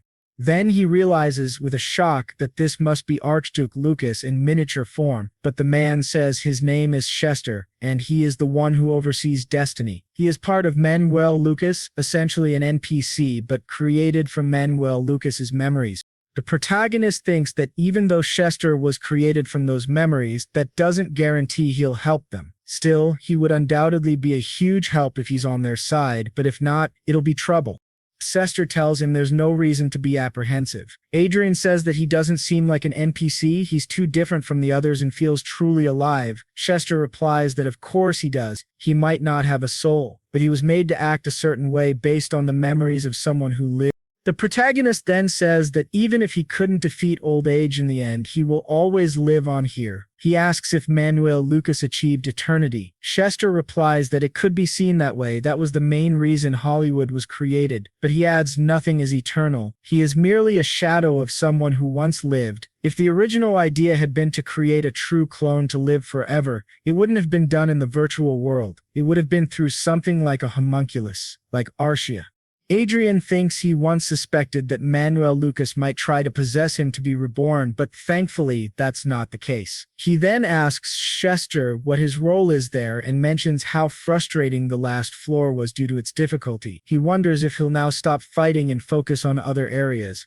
Chester raises his staff and displays a status window. Adrian realizes he has received 5 uses of the administrator authority of the Hollywood system. Chester explains that the destiny he's been given is everything Manuel Lucas had. It was already expected that he would inherit administrative authority as well. However, there are some limitations for now, although eventually those limits will disappear. In the future, there will be no usage limits. The protagonist asks what he can do with this power. Chester replies that he'll be able to use that authority in any program based on the Hollywood system. This surprises the protagonist greatly. Essentially, Hollywood is a virtual world not unlike the internet on Earth, where he can access any information and modify practically everything that exists. However, Chester adds, there are some rules he must follow. He cannot use the authority in online chronicles that are tied to Manuel Lucas's destiny. 2. He cannot use it to access or invade other users' brains. 3. He cannot use it to steal other people's property. 4. He cannot use it to harm the world, either directly or indirectly. The protagonist thinks it's a bit concerning, but it makes sense. He then jokingly asks if he can use this authority to launder money. Chester replies that it's not hard and even recommends a few methods personally, but Adrian asks if it isn't too risky. Couldn't someone audit the documents? And then the little guy says that the chance of them noticing this is low since it's not just the current reports, it would basically mean manipulating the entire market. With that, our protagonist says that he'd like to use one of his administrator permissions. Sester then tells him that his current wealth is 12.625 trillion lots and asks if he'd like to organize the lots and equipment he'll receive from this floor. The protagonist agrees. Then Chester asks if there's anything else. The protagonist says that Arkia needs a registration and it would be good to make her origin the holy city of Everil. Chester replies that of course, and that he will register her as someone whose family has passed away, marking her current status as orphan. When the protagonist asks Chester if he would help him with the administrator authority, Chester says yes, but then a woman asks why he's gone so far for people he didn't even know. Chester responds that this is his way of showing affection and care for the world he left behind, so that the life of his successor wouldn't be as difficult as his own. This leaves Adrian quite confused, as those don't seem like the words of someone remembered as a legendary mage. If it weren't for this world, if not for someone from Earth like him, and if he hadn't created a legacy for future generations, his life would have been pathetic. He couldn't have dreamed of becoming who he is now, so he kneels down and thanks his master. But Chester says that he is not Manhwa Lucas, though the protagonist notices a small smile at the corner of his mouth. Thus, he acquires another 50 trillion lots, and also receives the Sky Fortress of Icarus. His 7th circle is now complete. Meanwhile, in the city of Nichian, the former captain of the Order of Knights, Perseus, asks who Arian is. The knight says he believes that the young Master Arian might be able to take control of the territory and develop it even further. He asks Perseus if he intends to support young Master Arian alongside him. But Perseus wonders what kind of nonsense that is. He thought he was called for a meeting about the Lord, and if he had known it was to talk privately about an immature child, he never would have agreed to come. But the knight says that young Master Adrian is a prodigy. Perseus responds that he heard Adrian stood out in the war, but asks whether the knight doesn't think his chosen successor is still too weak. The knight apologizes, but then starts laughing, which greatly surprises Perseus. The knight says he wasn't laughing at him, he just remembered that not long ago he was in the same position himself. He believes young Master Arian was lucky this time, but that he is still the same as always. Perseus asks if that's really the case, and the knight replies that it certainly is not. In fact, what the young master shows the world is only the tip of the iceberg. Unlike Perseus, the knight has personally witnessed his abilities. After all, it was he who was on the front lines following the commands of Master Adrian. Therefore, he confidently says that Adrian is without a doubt the greatest genius of this era. Perseus won't understand that until he sees it for himself. Perseus remarks that the knight seems completely devoted to the young master. He reflects on the story of a prodigy who became mediocre at the age of 7, a mask used to become someone great and survive from a young age. Considering Adrian's intelligence and the knight's words, Perseus has to admit that Adrian deserves his attention. He then asks the knight Berlin what he wants to do. Berlin says Perseus should use his connections to convince the vassals to support young Master Adrian. Perseus says that it's a bit complicated, but still interesting. Berlin says he made a great decision, but Perseus responds that he hasn't decided anything yet. Before making any decisions, he should at least meet Adrian. So Berlin says that young Master Adrian would be delighted to visit him soon and that he'll call him to share the news. While speaking with Adrian through communication magic, Perseus thinks to himself that Adrian is someone who spent over a decade hiding his power, waiting for the right moment for revenge. That's truly something. He hopes Berlin's words are true. But to both their surprise, Adrian simply ends the call. Berlin says that Adrian must be very busy to answer right now. But then, to their shock, something appears right behind them. They sense a mana presence, and it must be at least at the 7th circle. They wonder who in the world it could be. After finishing, she announces that the 5 assassins have been killed. The protagonist comments that maybe he had too high expectations. He had heard these 2 were the most powerful in the continent, yet they allowed themselves to be surrounded by assassins. The 2 men wonder what kind of attitude that is, and who this monster in front of them really is. Berlin asks what happened. The protagonist says he spent 13 years preparing for this moment and asks if they really thought he'd be unprepared. Of course, he would have an aura master at his side. This surprises both men greatly. Perseus thinks that initially he wanted to test Adrian's worth, but now realizes it's he who must prove himself useful. That's the kind of person standing before him. While still stunned, the protagonist looks at Perseus, sees his status window, and thinks to himself that he's not bad at all. Will then asks whether the lady of the house sent them, and Adrian responds that obviously they must have a lot of questions. Then he snaps his fingers and casts reparo, or restoration magic, repairing the entire house. Billion comments that the stains, the blood and bodies vanished. It was truly incredible, but our boy simply asked them not to think too much about it, and said they needed to go somewhere else. He then activated another spell, shocking both of them as they realized it was a 7th circle spell called teleportation. Meanwhile, in the Kingdom of Luas, part of the Hate Kingdom Alliance, the nation with the largest number of great mages, second only to the 4 great empires, if you asked anyone who the most famous mage was, they would all say one name: Duke Kane, Riverdale. A great mage and a successful teacher who had trained 6 7th circle mages. They all said the same thing. The greatest mage in history was Archduke Lucas, but the greatest teacher was Duke Kane, Riverdale. Picamlo questioned if that was serious. Was he really a disciple of Duke Riverdale? And Adre confirmed that he was, though he had died a few years ago. It was Riverdale who taught him everything he knew, and Adre was able to learn it all without difficulty. This left Peely wondering when he had even trained, considering he spent most of his time in games, but Oscoto interrupted his thoughts and confirmed it. Yes, that was exactly it. The only place where he could train him without any restrictions was in the virtual world. Riverdale taught in both the real world and the virtual one. Still, Peely couldn't believe it. It sounded like a lie. A marquee falling from the sky. No one would believe someone like that was only 20 years old. It was better that people believed in the story, because if he used the title of Riverdale's disciple, no one would question him. Pacius commented that Edre was certainly an eccentric man. To their surprise, the boy had even prepared fake evidence to support his story, proof that he was indeed a disciple of Duke Riverdale. He had asked Administrator Chester to create it as an alibi, and now he held various artifacts with Riverdale's aura, as well as a record claiming he had been a secret disciple that no one else knew about. That way, even the Riverdale family or his known disciples could trust him if they ever crossed paths. Adre said he would have loved to declare himself the heir of Manuel Lucas's destiny, but no one would leave him in peace for the rest of his life if he did. He then told the two of them that he and Archia would handle Anna and Cedric, so they shouldn't worry too much about expanding their influence or gathering people. Theseus asked why he had been called there. Then, the boy replied that this was never part of his plan to begin with, but there was something he needed him to do. He asked him to extend his left hand. When they touched watches, a window appeared in front of the boy. Explained that it was his second bank account, holding 20 billion lots, and asked him to form a group under his command to gather intelligence. This group would be in charge of doing the dirty work, a necessary part of achieving his plans.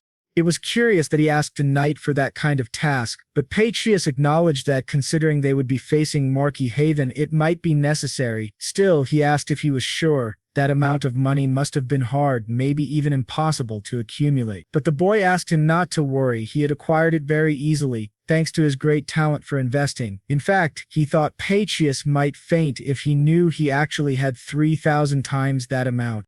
Then he extended his hand again to Pacius and declared that he would remove Cedric from his position as heir to the family and would gain a level of power no one in the nation could disrespect. He asked Pacius if he would stand with him. Pacius knelt and pledged his loyalty. Back at Adrian's home, his stepmother was furious, saying that 5 expert assassins had vanished without leaving a trace. The butler confirmed this. She shouted that he had promised they could kill anyone, even a master of aura or a great mage. The butler agreed, but she angrily threw a wineglass at his head. After calming down a little, she asked where Pacius and Billion were. The butler said that Mr. Billion had returned to his unit, but Pacius had completely disappeared. She realized he must still be alive. Billion would have reported it if he were dead. She suspected those two were conspiring against her and couldn't ignore it. She remembered that her husband had told her to monitor Adrian and Sylvia closely. She felt she had no choice but to obey, because opposing Viscount Lawrence would be even worse.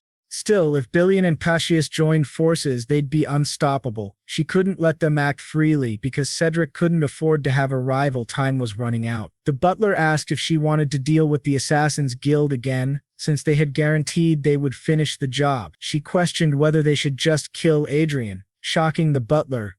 In her sly way, she asked if he was afraid. This is the easiest path, she said. Yes, it's the only way. don't even think about another option. The butler warned that if she went through with it, there would be no going back with Viscount Lawrence. Besides, young Master Adrian was now very famous. But she, seething with rage, asked how long he had worked for her. Trembling, the butler replied that it had been 30 years. She reminded him that he should know by now that she hates being contradicted. She poured wine over his head and asked if he thought she didn't know what he was up to. There was no other way, she claimed. "Do you think you're smarter than me?" she hissed. The butler thought he had tried to help only because of a spark of remorse for the young master. He knelt and begged for forgiveness, but she said, "Forgiveness? No, I'm going to frame you." That left the poor man utterly stunned. The viscount is dying, and someone needs to take responsibility for it. All this time, he had shown loyalty to her, so it would be easier this time. She asks him what's wrong and if he isn't loyal to her. Trembling, he replies that he understands and will prove his loyalty. She says that's the perfect answer and orders him to make sure they don't fail again, or else everyone will be killed. The man thinks that she's discarding him after 30 years of loyalty just because he said the wrong thing at the wrong time, and it's too late to go back. If the young master manages to overcome this trial, maybe he can survive. Meanwhile, at the house of Count Diotes, they are celebrating the victory of the 23rd Division. They say they can finally return, and Count Diotes says he never thought he would receive recognition, thanks to young Master Lawrence. He's truly looking forward to the ceremony. The men beside him say that their family status has also improved thanks to him. They assure him that they will be their family's heirs and invite him to visit any time, promising to welcome him with everything they have. Our protagonist thinks they're taking credit for what he did, but he understands this is normal. It all happened because His Excellency trusted him and supported him with his great wisdom. However, Count Diotes says it would have been better if the war had lasted a bit longer, which surprises our protagonist. He asks what he means, and Walton explains that if the war had continued, he would have received more recognition and possibly become a lord. But with the current situation, the compensation will be limited to him only. Our protagonist realizes there's a big difference between inheriting a title and earning one on your own. No matter how much he rises in rank, without a county of his own, he can't pass on his title. Seeing Count Diotes looking a bit down, he says he didn't fight expecting anything in return. Diotes replies that it's a real shame. He has so much potential but lacks an environment where he can truly shine. That makes him sad. Still, he asks the protagonist not to worry about that and says maybe he could get involved with his family, which surprises the boy greatly. Diotes says he has a daughter and that if the protagonist is willing, he could make that happen. Our protagonist smiles and thinks, wait, what? A daughter? Just like that? Diotes asks him to please think it over. He'll always be welcome. But the protagonist also recalls that Count Diotes' daughter is rumored to be a maniac. Still, he thinks that now he can finally return, and for Ina and Cedric, unexpected things are about to happen. Now, the day after the end of the war between Hay and Crescent, the provincial army was immediately disbanded. Back at the airbase, the soldiers thank our protagonist once again and tell him to visit whenever he can. Returning home, the boy logs into his game once again, thinking he's getting tired of leveling up like crazy every time he gets a bit of free time. The level requirement for the level 8 mission is 250, but his current level is only 202. It's been 10 days since he hit level 200, but he doesn't feel like he's making any progress.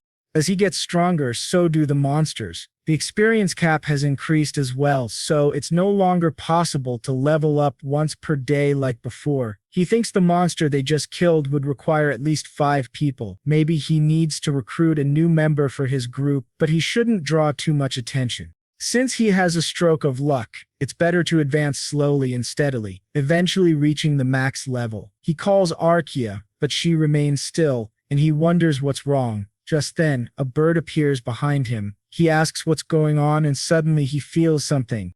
Looking around, he wonders if something happened outside. He quickly logs out and sees Artia fighting someone. He activates the large shield in his ring, and Artia says they're assassins, the same ones they dealt with last time. Adrian asks since when assassins use swords, and aura-infused ones at that. Artia replies she's not sure, but they're equipped with aura swords and armor, and there are 3 of them. Our protagonist remains calm despite 3 elite fighters trying to kill him. Artia says Mr. Bilwin was prepared for any attack and delayed them. Their vanguards are dealing with them now. Adrian thinks that if they have 5 vanguards, it shouldn't be hard. However, Archia says it won't be that easy just as the roof of the ship is completely shattered. He looks up and sees a heavily armored golem. Archia says there are 6 in total. Our hero remarks that it seems the madam sent the devil after him instead of Bilan and Sir Perseus. He asks Archia if an aura sword should be enough. She says of course. He grabs his staff and Archia takes her sword. As the monster attacks, Adrian says it's pathetic, she picked the wrong alpha. He then activates a flame explosion spell, burning the golems. Flying above the ship, he calls Archia to fight with him.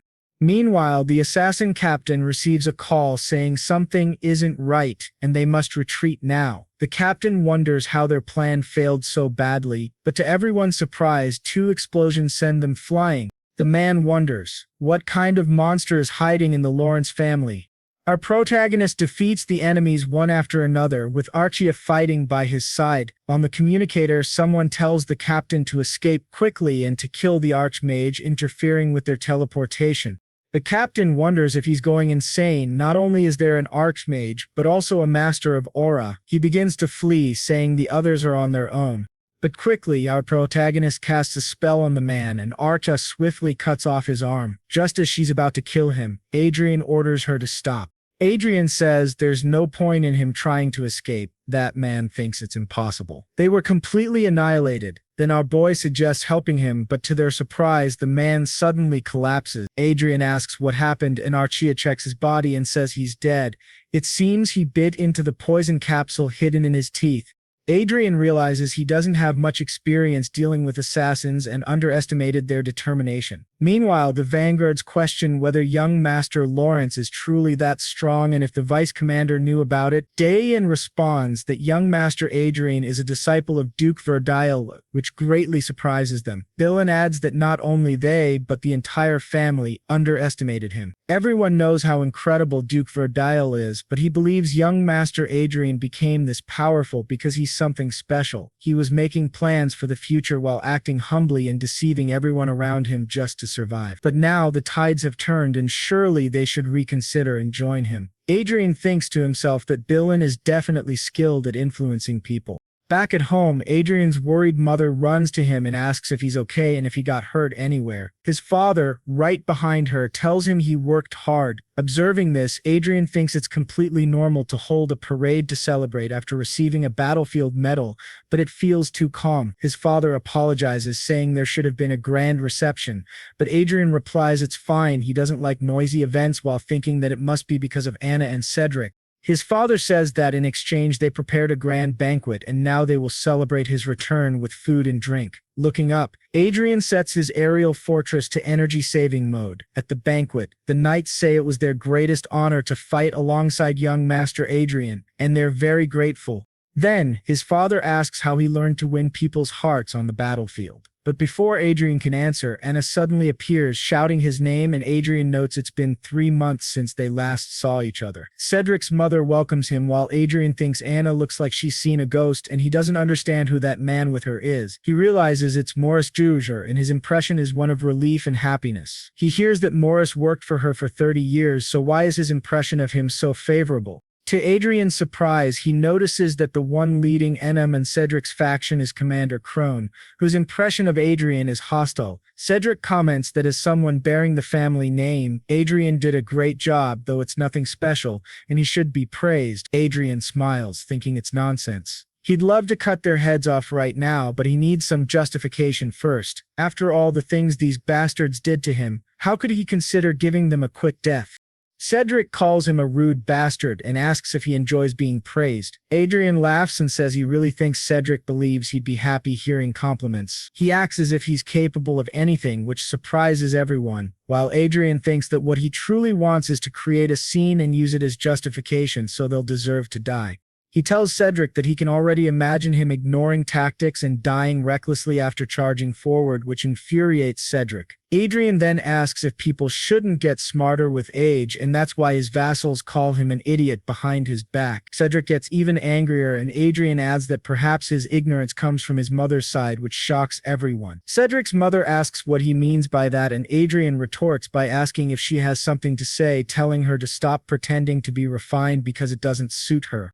Cedric laughs and says this brat got even more insolent after returning from the battlefield. He draws his sword, saying Adrian doesn't even know what fear is anymore. Adrian's mother behind him tells Cedric to stop. Adrian is tired after coming from the battlefield and asks him to put the sword away. His father demands to know what he thinks he's doing, but Adrian calmly tells them to stay back and just watch. Cedric approaches and says Adrian is playing tough now. He understands the sudden attitude. It must be because of the investigation into that rebel. He asks how Adrian dares to try and bring down their family and if Bolin has gone mad. This confuses both parents. Cedric accuses Bolin of persuading Adrian to try to destroy their family. His mother says this is absurd and asks if it's really true. Cedric orders them to capture the rebel immediately.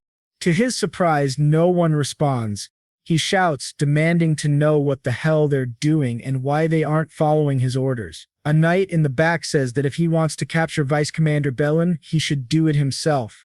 Cedric, furious, charges at Adrian with his sword, but to everyone's shock, Archaea grabs his arm while still chewing on a giant pork leg. Cedric yells, asking what the hell she's doing and why she's so strong. He demands that she let go, but to his surprise, she throws the pork leg right at his head, knocking him unconscious, stunning the commander, Cedric's mother, and everyone else in the room. As Cedric falls to the floor, everyone is left speechless.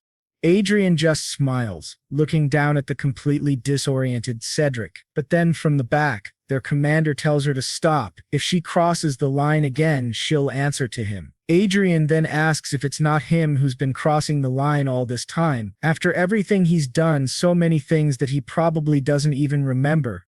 Cedric exclaimed that those bastards dared to hurt him and that they deserved to die. The commander agreed, stating that they indeed deserved death. However, as a vassal, he couldn't harm the second young master, a member of the Lord's family. Cedric questioned what he meant, and the commander clarified that the situation was different for the woman. He had no obligation to consider a commoner who laid hands on a noble. Pointing his sword at her, he questioned whether she thought she was a noble just because she was a noble's lover, and prepared to attack her. To his surprise, others defended her, prompting him to question their actions and demand they retreat immediately.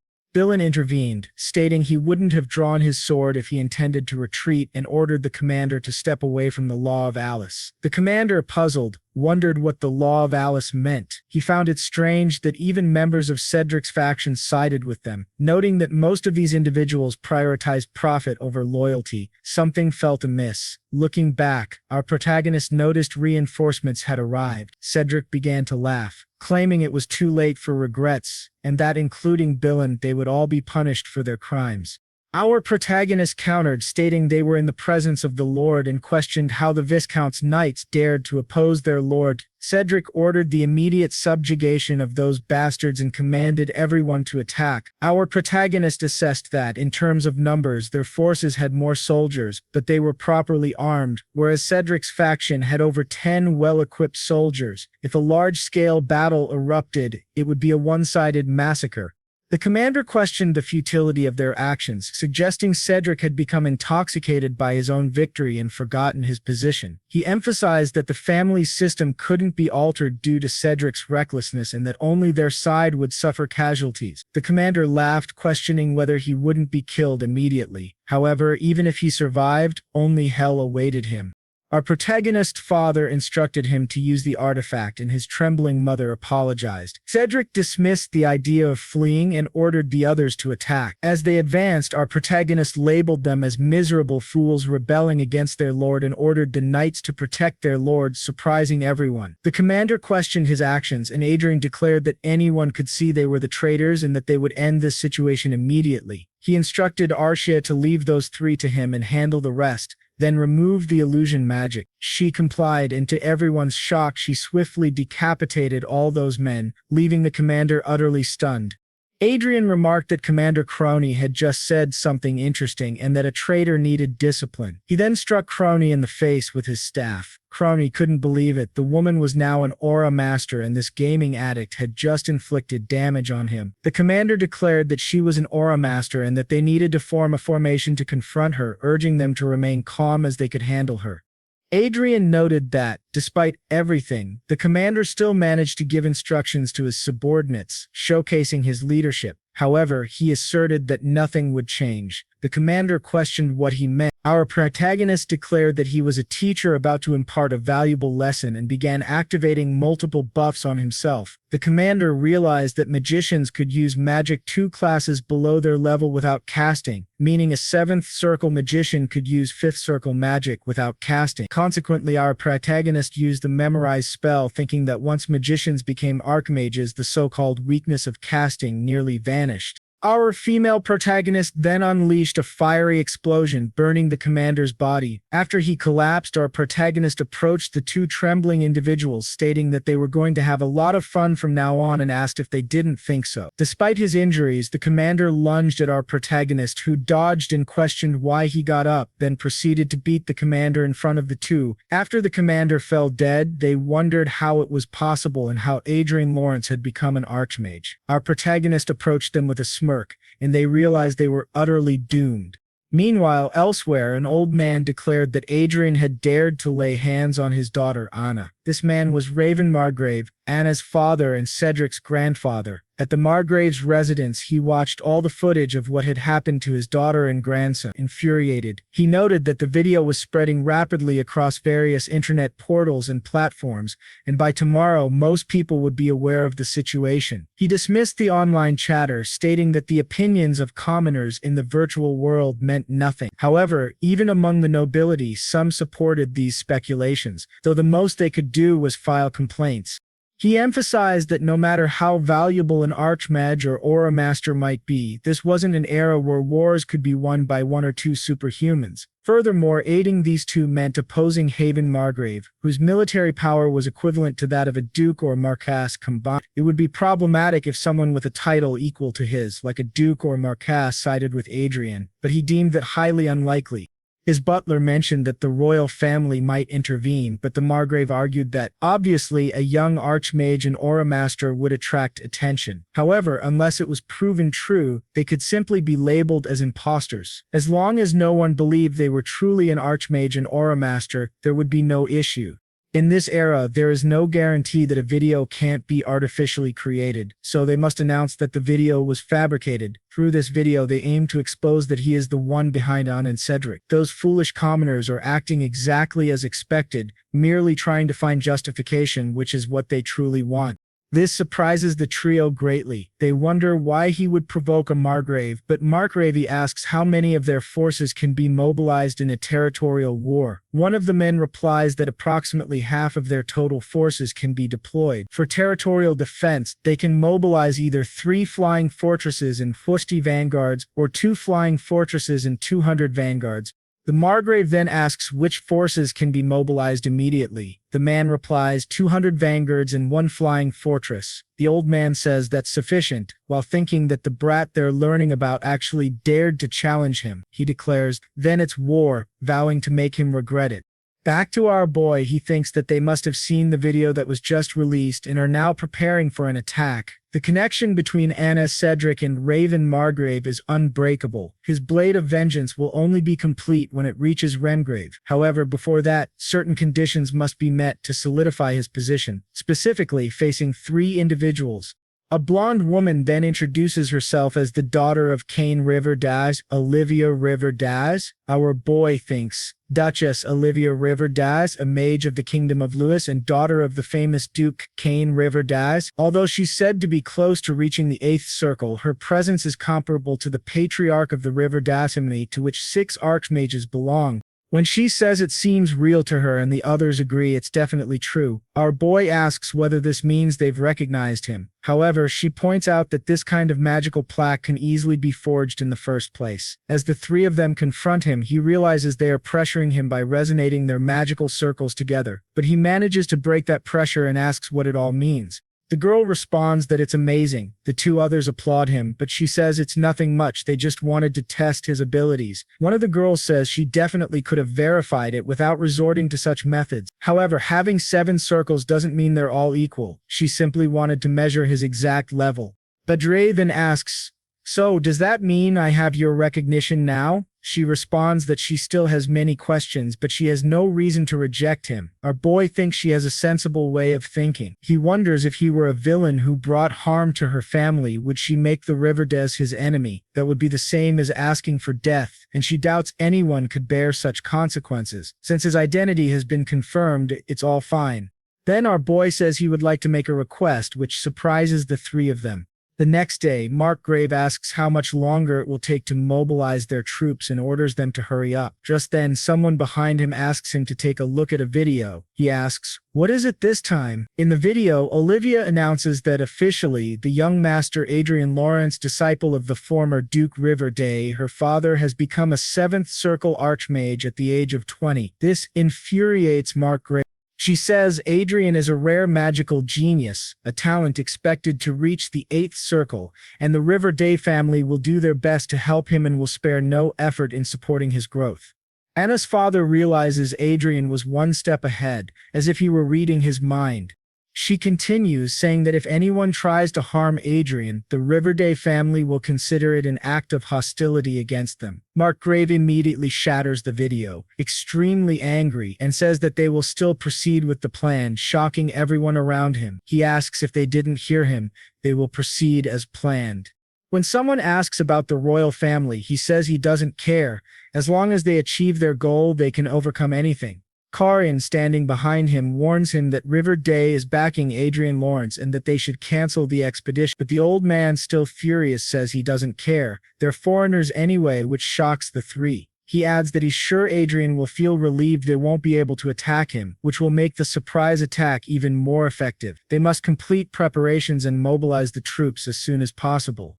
To his surprise, Adrian's eagle is silently watching them, relaying everything to Adrian. It flashes back a few moments earlier, with Olivia asking if he really wants to hold a press conference and whether that's what he's requesting. Adrian confirms, and she says she now understands the situation he's in. If he wants, she can offer him more support as a fellow disciple. But Adrian replies no, she only needs to reveal that he is a disciple of the former Duke Riverdale and a 7th Circle Archmage. He doesn't need anything more, which leaves her slightly doubtful.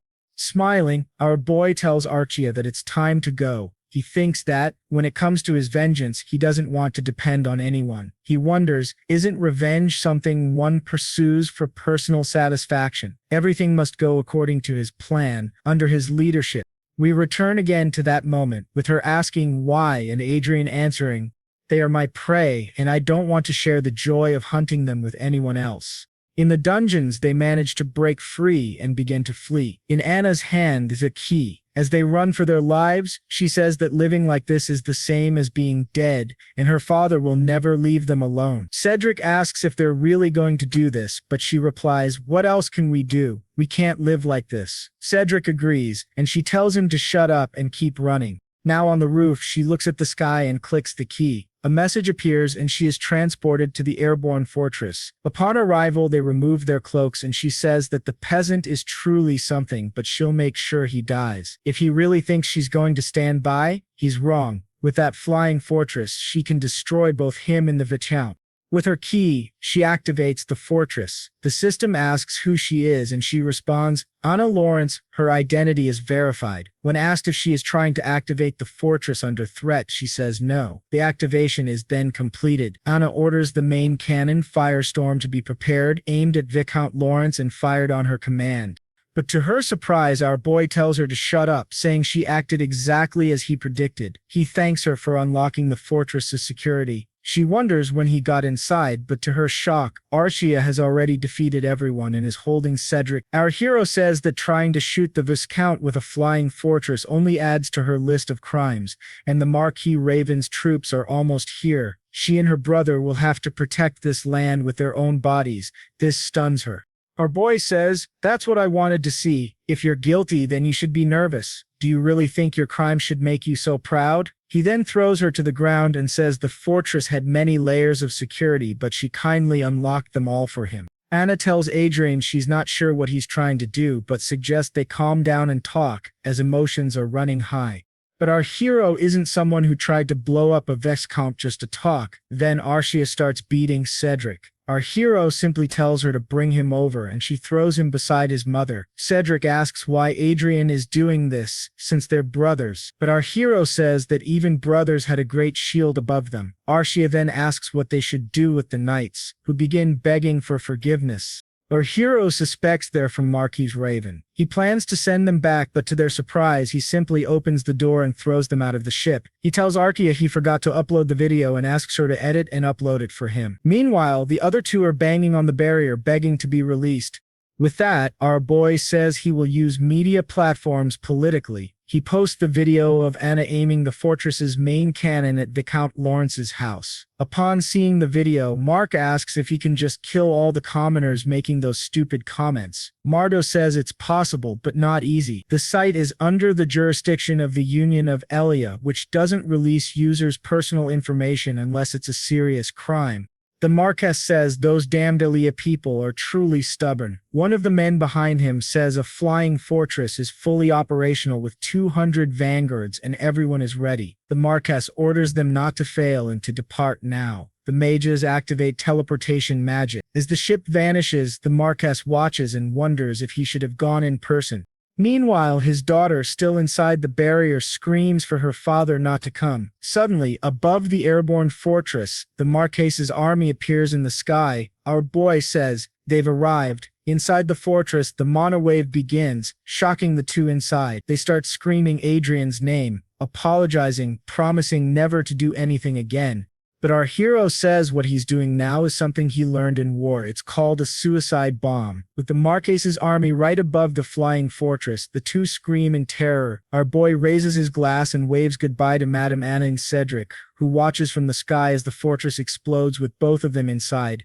As he laughs, he thinks, some may say revenge is meaningless, but he strongly disagrees. He asks Arcade if she wants to make a wish. She replies, "What do you mean?" He explains that they should make wishes while watching fireworks. He thinks alcohol has never tasted so good. It's the era of magic. August 15, 2019. He has erased Anna and Cedric and caused great disruption in this world. But now he has achieved his absolute freedom, simply watching those fortresses and ships explode beautifully. Back in Marquess Margrave's office, he asks why the hell there's no communication. The operation should have ended by now. He wonders if the communication system failed. Still anxious, he then asks about the spies they sent. One of the men replies that they've lost contact with all of them.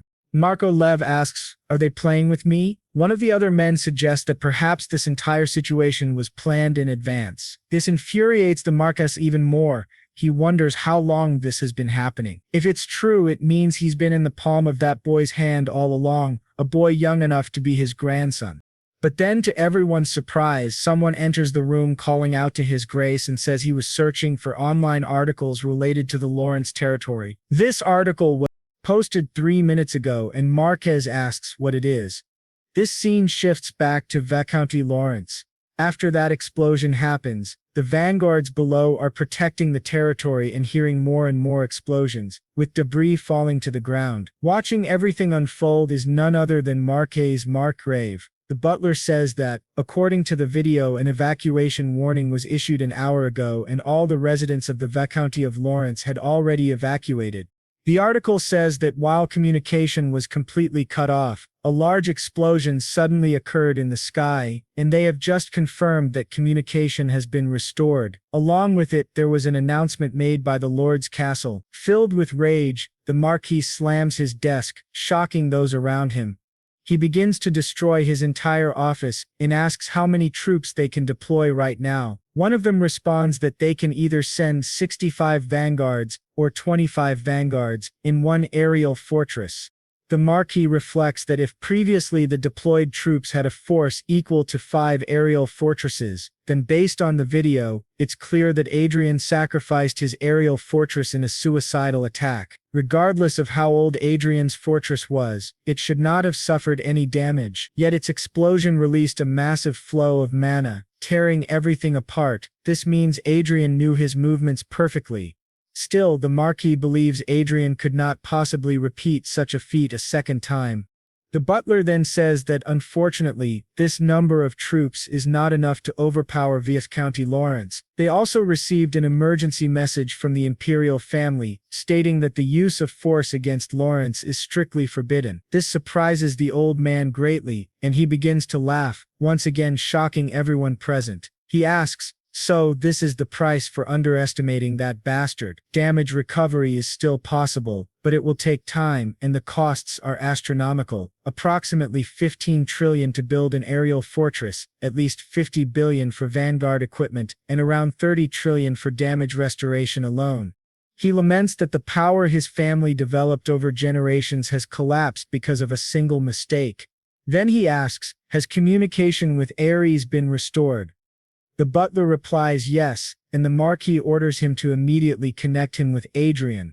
Meanwhile, a great eagle in the sky is described. It is the same as Arshia, a support unit, but its basic function is entirely different. While Arshia is versatile like a human being, a Granig is a support type strictly focused on observation, able to relay both vision and sound to Adrian. Adrian, our protagonist, comments that the Marquis is shameless enough to call him directly. The Marquis admits that Adrian's skills and tricks worked well this time, but warns that it is a grave mistake to think he can continue like this in the future. Adrian calmly replies that the Marquis should not worry because his revenge will only be complete with the Marquis's death and the fall of his family. The Marquis asks if he just said revenge. Adrian explains that the Marquis must not know how much Madame and the eldest son loved their aerial fortress. He left them inside, betting they must have been satisfied since he had prepared such an expensive cremation ceremony for them. Enraged, the Marquis says that just because Adrian's strategy worked once, he has forgotten how terrifying the world truly is. He vows never to forget this humiliation and promises Adrian will pay 1,000-fold. But Adrian, seeing how furious and noisy the Marquis is, realizes that he does not even care about the deaths of Amy and Cedric. Truly, they were pitiful after all their arrogance. They were nothing but tools. Adrian then asks the Marquis if he is inside the octagon of the Lord's castle. The Marquis is confused, asks what he means. Adrian replies that he has prepared a gift for him which should be arriving right about now. The Marquis wonders what it could be. Adrian asks if he has heard of memory magic, an advanced magical technique that reduces casting time by storing up to 10 spells. He then asks what the Marquis thinks would happen if he stored 10 seventh circle spells. "Don't you think they could even shatter the Lord Heaven Castle's shield, the one you're so proud of?" Looking outside, the Marquis sees multiple spells aiming directly at the building, shocking everyone present. Adrian declares that the gift he sent is none other than 10 seventh circle blasts. Instantly, all of them are cast together, merging into a devastating force that directly tears through the shield. Adrian listens with satisfaction to the terrified reactions on the other side. The old raven screams Adrian's name in desperation, but Adrian simply laughs, saying he will pray for their safety. He then ends the call. Immediately after, Bellin appears behind him, reporting that as ordered, they have gathered reporters in the conference hall. Walking through the mansion, all the butlers and maids bow before Adrian, trembling in fear. Adrian looks at them and thinks how amusing it is among all the servants of the Lord's castle there wasn't a single one who didn't despise him, and now they tremble just at the sight of him. It is time to say farewell to his former self, the fool who pretended to be an idiot. The second act of his splendid life has just begun.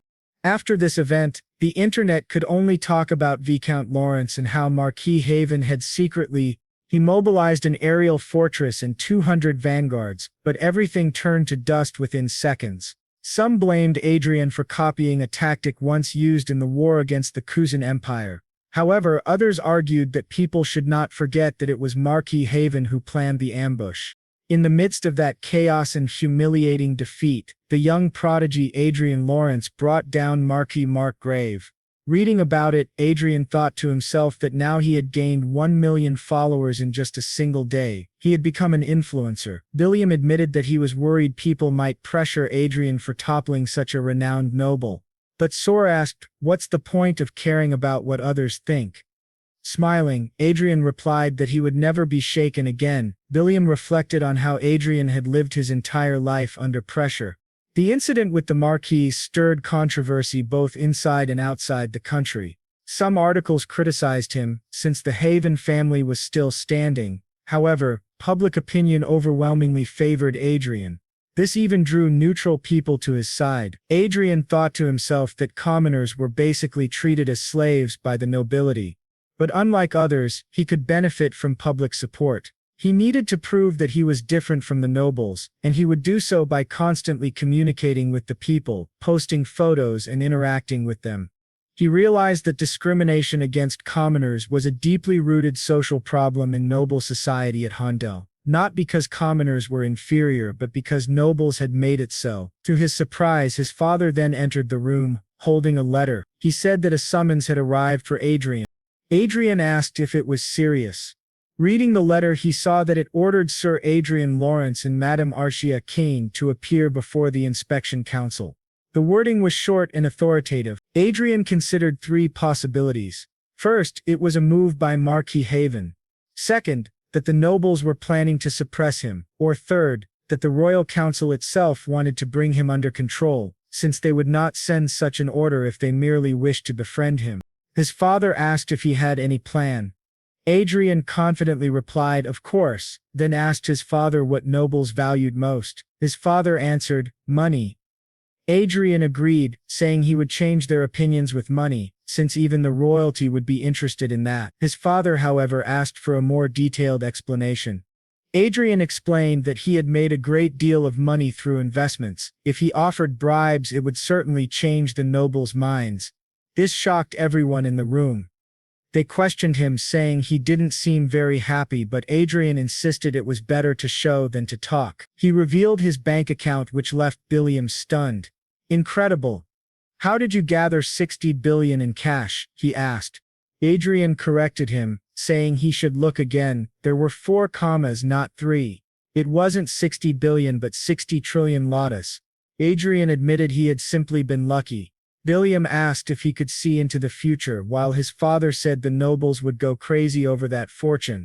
Adrian then asked how much of it might be taxed. His father answered that at least 1/10 would be taken. Adrian recalled hearing that if a noble paid a large tax, the royal family would grant exemptions. His father confirmed this, saying that based on how the royal family operated, Adrian could expect to pay almost no tax on half of his declared income. Adrian thought this was acceptable. He had planned to use the money anyway, though losing 1/5 of it was still a huge amount. His father then asked if there was anything else he wished to buy. Adrian replied yes, he was considering aerial fortresses and vanguards. Soon after, shocking news spread worldwide.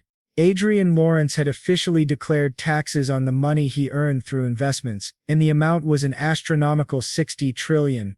The entire noble society was shaken. Coches was overjoyed upon hearing the news. He laughed, saying, "That guy is completely insane. He really does enjoy surprising everyone." His wife asked if Adrian was the same young man he had mentioned before. Coches confirmed, but said that now Adrian should be addressed as the Great Mage, for he had reached the 7th circle. He even said he wished Michelle could meet Adrian, but in just a few days the boy had become far too influential. His wife suggested they should do something, as she would love to have Adrian as a son-in-law, but their daughter slammed the table, declaring that while Adrian was exactly her type, she did not want someone who only relied on their partner. She insisted she would gain her own authority by herself. Her mother asked how, and Michelle answered that once she discovered the legacy of Archimage Lucas, she would be able to have anyone she wanted. Her mother tugged her ear, asking when she would finally grow up. Her father watched them and asked why she felt that way. To him it made perfect sense. If Adrian really was the one who found the legacy of Archimage Lucas, that would explain his confidence. But Michelle countered, saying the Riverdale family had already accepted Adrian as a member. Watts responded that this was perfect, since Adrian did not yet have a strong public presence. He could hide behind the Riverdale family until he obtained the title of Lord Mage. Michelle objected, saying the royal family had confirmed all his money came from investments. Watts then wondered if perhaps there was a secret agreement between King Verdeo and the royal family. Their daughter teased him for believing in conspiracy theories, But before they could argue further, urgent news arrived. The Republic of Prios had just announced that they had found the one who discovered the legacy of Manuel Lucas. Everyone was shocked. Meanwhile, inside the tower of Manuel Lucas, Adrian thought it would be easier if he absorbed all of the research books as skills. Tomorrow he would need to attend an inspection with Archia, and the day after tomorrow a royal banquet awaited him. The following day he planned to search for aerial fortresses and vanguard equipment. He cannot leave the game because he is too busy. He needs to stay logged in as long as possible in order to gain more power. While searching through the books, he thinks that at least 1% of the thousands of research volumes must contain military studies. It seems that Archduke Lucas, who invented and changed the course of war, was still a man who longed for peace. The research he devoted most of his time to was dimensional teleportation. He never married, nor did he ever take on a disciple. He spent his entire life researching a way to return home. Everyone says he was the one who changed the world, but the truth is that he simply missed his home. The reason he left behind traces showing that he came from Earth was most likely so that someone from his homeland could find them. Sadly, that only happened after his death, and his legacy became his final hope. The dimensional teleportation spell makes it clear that he wanted to return, but Adrian decides he will not become obsessed with that. He thinks it would be wonderful if he could go back and forth freely between the two worlds. Perhaps what Manuel Lucas truly wanted was someone who would finish his resorts. If that is the case, Adrian resolves to do his best. Yet the humble Archduke Lucas seems to tell him that he himself is being too modest. With that, Adrian says he has something to ask. He wonders if they will try to catch him while he is laundering money. Karen replies that there is only a small chance of that happening. If investigators were to track every single investor in the world and combine all the transactions, they would see there is more money than exchanges actually recorded. Adrian thinks to himself that indeed, no one would ever go to such lengths. Covering up the incident with the Marquis using money was a good idea, but now there is far too much attention on him. After all, he is a great mage of the seventh circle, and he also has Archia, a master of aura, by his side. If anyone were to discover that he was the one who inherited the legacy of Manuel Lucas, there is a chance he could lose everything he has. Therefore, he must be absolutely certain to keep this secret. That is why he came up with the plan of the false lucky heir. He asks, how is the operation of the false heir going? And what operation is that? Well, you will have to find out in the next video of this series, so of course don't forget to like this video. So he must be certain to keep his secret safe. That is why he devised a plan, the plan of the false lucky heir. He asks how the operation of the false heir is progressing. The scene then shifts to the Empire of Prius, where a grand parade is taking place, with everyone celebrating and shouting, "Long live Louis Falmont." The young man at the center of the parade smiles, thinking this is exactly what he wanted, for them to continue celebrating him as their savior. This young man is the false heir of luck. At 29 years old, he is an intelligent agent of the Republic of Prius, and the son of President Siark Shane. Yet behind the scenes, he is nothing more than a spoiled second-generation rich kid, constantly stirring trouble by using his father's name. Without even realizing it, he has become a pawn in Adrian's plan, the false lucky heir operation. Its purpose is simple: make someone else appear to be the heir of Manuel Lucas's legacy, drawing the world's attention away from Adrian and buying him precious time until he reaches the ninth circle. Back in the library, Adrian admits that although he doesn't feel guilty about handing a bomb like this into that man's hands, it still bothers him to let Manuel Lucas's name be tied to someone like him. But the little one tells him there's nothing to be done. Adrian isn't strong enough yet to protect the legacy on his own. Adrian reflects on the Republic of Prius, considered one of the four greatest empires of Honda. It is practically the only nation that accepts democracy and elects its president. But in reality, corruption and backroom deals between politicians and businessmen are its foundation. The legislature and the media are nothing more than the government's lapdogs. In truth, it is no different from a dictatorship, as the president has held power for 14 years. Deidre comments that this scheme might help increase the president's approval rating. Perrault agrees, though he adds that the country's situation would not change with or without this news. Adrian quietly hopes that no one else will become a victim because of this incident. Meanwhile, Manuel Lucas's spirit remarks that once the truth about the false lucky heir is exposed, it will be difficult for Luis and the president to remain unscathed. In the long run, their actions will bring about major changes in the corrupt regime of Prius. Adrian asks that innocent victims be identified so that he can prevent further suffering. The little master says he would prefer to refuse, but agrees to his request this time, admitting that the reason they've come this far is due to Adrian's lack of consideration. Still, he finds it unexpected that Adrian would care so much for the lives of others. He asks him, "Didn't you kill Cedric and Marquis Haven's forces without hesitation?" Adrian answers firmly, "Because they were my enemies. That's different." The little master agrees, saying that it is the right mentality to show no mercy to enemies while doing everything possible to protect innocents. In those moments, Adrian almost seems more human than an artificial being. He wonders if once he reaches the ninth circle he would be able to create beings like Arcia and Chester. His little master then asks if he still does not want to use his last administrator's privilege. Adrian shakes his head, "Not yet. He will save it for the very last resort. For now his level is 205 and it will take time before he reaches level 250, the first condition to begin the 8th legacy mission." The three of them then pass through a door, but the scene shifts to a mansion. Inside, the servants whisper among themselves. They say they've heard that Lord Lawrence is planning to buy 5 aerial fortresses. Some wonder if it's even possible, since the maximum number of fortresses a baron or viscount is allowed is 1. Others say he is even planning to gather the maximum number of vanguard forces. Some of the maids ask if it is truly safe for one family to hold so much military strength. Dioclus replies that of course it is. After all, titles are granted based on merit, and if talents like Adrian were treated carelessly, they might defect to another nation. He is not only a great noble in name, but also someone who will be granted the military power fitting of his station. In other words, there is a new rising power within the Hayward Kingdom. The maids continue chatting, but one of them warns they should stop. When asked why, she explains that Lady Arcia has just summoned her and she must hurry. Immediately the three of them begin fighting over who should go in her place, since they take turns serving. Eventually one of them wins the argument and heads off.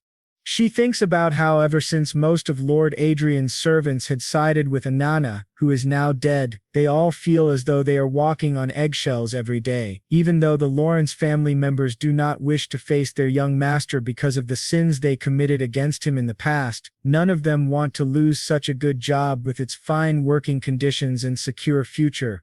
When the maid enters Adrian's room with his snacks, he thanks her politely. She reflects that the reason they argued earlier was to decide who would serve Lady Arcia instead, since she is much easier to attend to. As she delivers Arcia's breakfast, she notices that Arcia is the complete opposite of her intimidating title, Aura Master. The lady has a gentle personality and often shows a kind smile. Blushing, the maid thinks about how amazing it is that someone from such a common background just like her could rise all the way to the rank of countess purely by her own power. Staring at her, the maid is lost in thought until Arcia asks softly if she wishes to say something. The maid hesitates, then asks if she might pose a question. Arcia smiles and nods. The maid gathers her courage and asks, "Will the young Lord Adrian?" The maid nervously asked if Lord Adrian planned to dismiss the castle's workers. Arcia reassured her, saying that Adrian was a good person who absolutely hated making others suffer on his behalf. But then her expression turned serious. She added that while Adrian was kind, he was also cold toward his enemies. Fixing her aura's pressure on the maid, she asked if by chance she was Adrian's enemy. Trembling in fear, the maid quickly answered, "Of course not." Arcia smiled softly and said, "Then everything is fine." Terrified, the maid bolted from the room, almost bumping into Adrian on the way out. She kept apologizing as she ran off. From that day forward, a rumor spread throughout the estate. Adrian never forgot either kindness or betrayal, while Lady Arcia was merciless toward anyone who dared trouble the man she loved. Later, one of Adrian's new recruits nervously asked if he could really follow them inside the royal castle. Adrian replied yes, and asked what he meant. The boy explained that he and Surak were still weak compared to others. Adrian thought back to the war against the Cry Empire when he had been preparing something besides building strength, identifying talents with great potential using his magical glasses. Eric commented that he didn't believe the young lord had summoned them without reason, that Adrian surely had a plan. Adrian admitted that if one could call it a plan, it was simply that he had chosen them because they had a bit more experience. Currently, Adrian had 4 Vanguard escorts, and together with Lopes and Eric, members of the Institute of Talents, they were on their way to the royal castle to be inspected by the auditor. Adrian warned them that many nobles would likely be present today. If they were lucky, they might even see members of the royal family. He reminded them to carefully observe the individuals leading the kingdom. The blond boy nodded eagerly, promising to do his best, while Adrian thought to himself that the boy would need to grow more confident if he wished to succeed in the future. The driver then announced they were arriving at the teleportation portal. Adrian instructed him to proceed. Once they passed through, they arrived in another city. The young recruit gazed in awe out the window, enchanted by the sight, while Adrian quietly reflected that they had finally reached the capital of the Habert Kingdom, the city of Leonal. As soon as they stepped out of the carriage, crowds of people whispered excitedly, remarking that Adrian and his companions looked even more handsome in person. They made their way toward the Royal Administrative Building. At the entrance, a butler commented on their popularity. Adrian dismissed it, saying it was only the media that had placed them in the spotlight, but the butler replied that Adrian had no idea how frenzied the public had become over him recently, much to the displeasure of the higher nobility. This revelation surprised Adrian. The butler continued, explaining that Adrian had become famous among the non-heir nobles, admired for earning his position entirely on his own merit. Adrian put on his magical glasses and identified the man as Baron Harris, also known as Baron Walker, the leader of the noble inspectors. His talents included intelligence, administrative power, leadership, and learning ability. Adrian greeted him as Baron Walker. Embarrassed, the man apologized for speaking too much and asked Adrian to forget his words, but to his surprise, Adrian replied that he wasn't referring to that. Instead, Adrian handed him a card. Baron Walker asked if that wasn't Adrian's personal card, and Adrian explained that when he acquired his own territory, he would be looking for a skilled administrator to manage it. If Baron Walker were interested, Adrian asked that he please get in touch, promising the best treatment possible. The offer left the Baron astonished. Soon after, Skywalker announced that they had arrived at the royal palace and would be entering Investigation Chamber 1. He explained that only Sir Adrian Lawrence and Lady Arcia Klein could go inside and that the inspection would last 2 to 3 hours. The others were asked to wait in the lounge. Adrian, however, told them to walk around and that he would call them once the investigation ended. They all agreed and wished the pair safety. Baron Walker also cautioned Adrian to be careful since it was impossible to know what might happen inside. Adrian smiled, thanked him for the advice, and thought to himself that he always had the option of leaving the country if things went wrong. Upon entering, Adrian and Arcia found themselves surrounded by several figures. To Adrian's surprise, he immediately understood Baron Walker's concern. 2 powerful figures were present: the Chief Inspector of the Nobility Douglas Hamilton, and the Second Prince, Luke Wynne Hyde. Adrian wondered why the Second Prince himself was sitting before him. He greeted them respectfully, calling it an honor to meet the commander of the Royal Guard. The prince responded, remarking that he already knew Adrian was no ordinary man. He was, in fact, an archmage. Adrian answered sharply that had he not known the prince's identity, he might have thought him a spy for such words.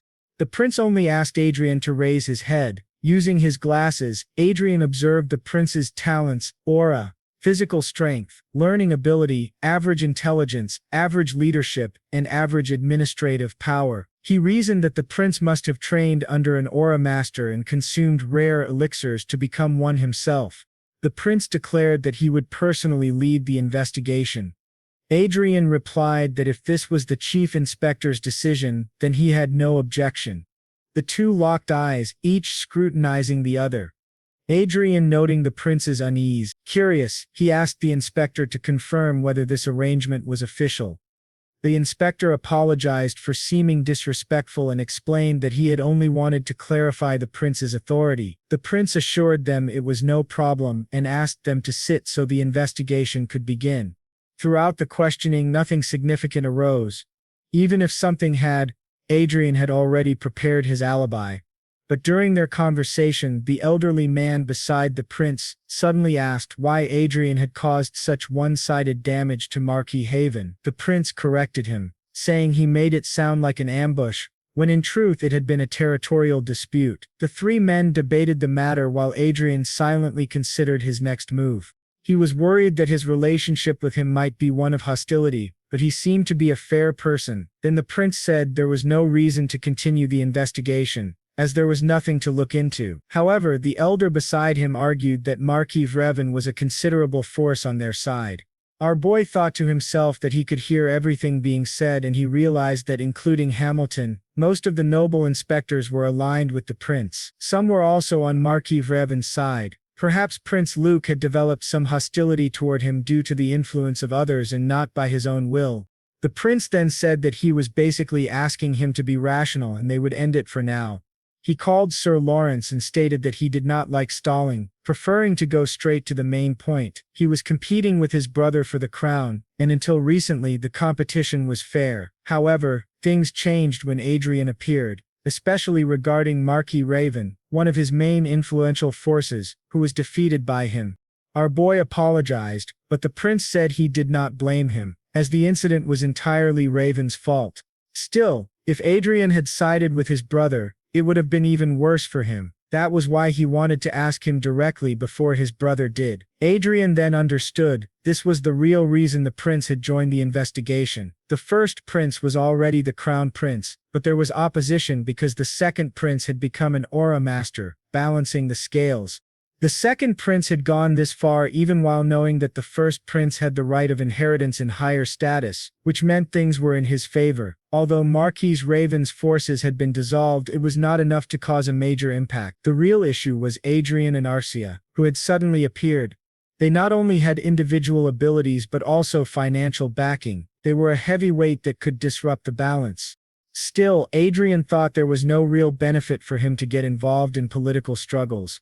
Above all, he had not even received his noble title yet. The prince then said that was precisely why it was more important. If Adrian joined him, he would elevate his status as an archmage, recognize his achievements in the last war, and support him in obtaining the title of Marquis. This greatly surprised Adrian, as becoming a Marquis would put him one step away from being a duke. He asked if that was really possible, and the prince replied that it was not, but he could make it happen. He mentioned that the Marinikov territory looked promising. Adrian thought that he had intended to remain neutral, but the prince was truly tempting him. He then said that it was indeed a very good offer and asked if he was really worth all that. The prince told him he was worth even more than he thought, and also pointed out that he had a beautiful aura master at his side. When the prince looked at Artria with that expression, Adrian grew serious. He asked if he could at least think about it for a while, which surprised the prince. The prince replied that it was fine. Mages were known for being cautious, especially one who had lived most of his life in hiding. He gave him a week to think about it and said that would be enough. Adrian expressed his gratitude for his consideration. As they stared at each other, the prince asked if Adrian did not believe that the crown should belong to someone with greater abilities. If the crown prince inherited the throne, the Herit kingdom would perish, he said, and as a noble, Adrian should consider the future of the country. Adrian replied that he would reflect on those words. Then he walked toward Madame Clen and remarked that she was smaller than he had expected. It was surprising that she was actually an aura master. She thanked him, and he said that perhaps they could duel later. She was the first female aura master he had ever seen. She accepted with a cold expression, saying it would be a pleasure. He said she was quite cold and that he would see her next time. As Adrian was leaving, the head inspector of the nobles passed by him and said that he had better stop thinking and accept the offer, because he was not used to being rejected. When they finally left, Adrian thought that he had only been stalling and that everything so far had just been formalities. Now he wondered what he should do, return home or wander around. He asked Archia if she was hungry. She said she was not very hungry but would really like to eat. Adrian thought she always only cared about food, and he remembered once more the smirk of the second prince, who had touched her hand and shoulder. To their surprise, someone appeared behind them saying that it was perfect, as he also knew many restaurants. A blond young man smiled at Adrian, leaving him and Archia shocked. Adrian wondered who this person was. Looking at him more closely, he realized he was none other than the first prince, Prince Michael van Huyt, a fifth circle mage. His talents included extremely high intelligence, extremely high learning ability, very high administration, high command, high political skill, but low mana, low aura, and low physical ability. Adrian thought it strange that the first prince was walking around so casually with no one noticing his presence. The prince said that they really were an archmage and an aura master, and it seemed they had recognized him. He commented that his disguise spell did not work on people who were not idiots like his brother. Adrian thought the way he was speaking did not resemble how a crown prince should sound. One thing came directly to his mind as he stared at him. He was certain he could never afford to make this person his enemy. So, he told the prince that he expected a luxurious dinner. The prince replied with a smile that he would guide them to the right place.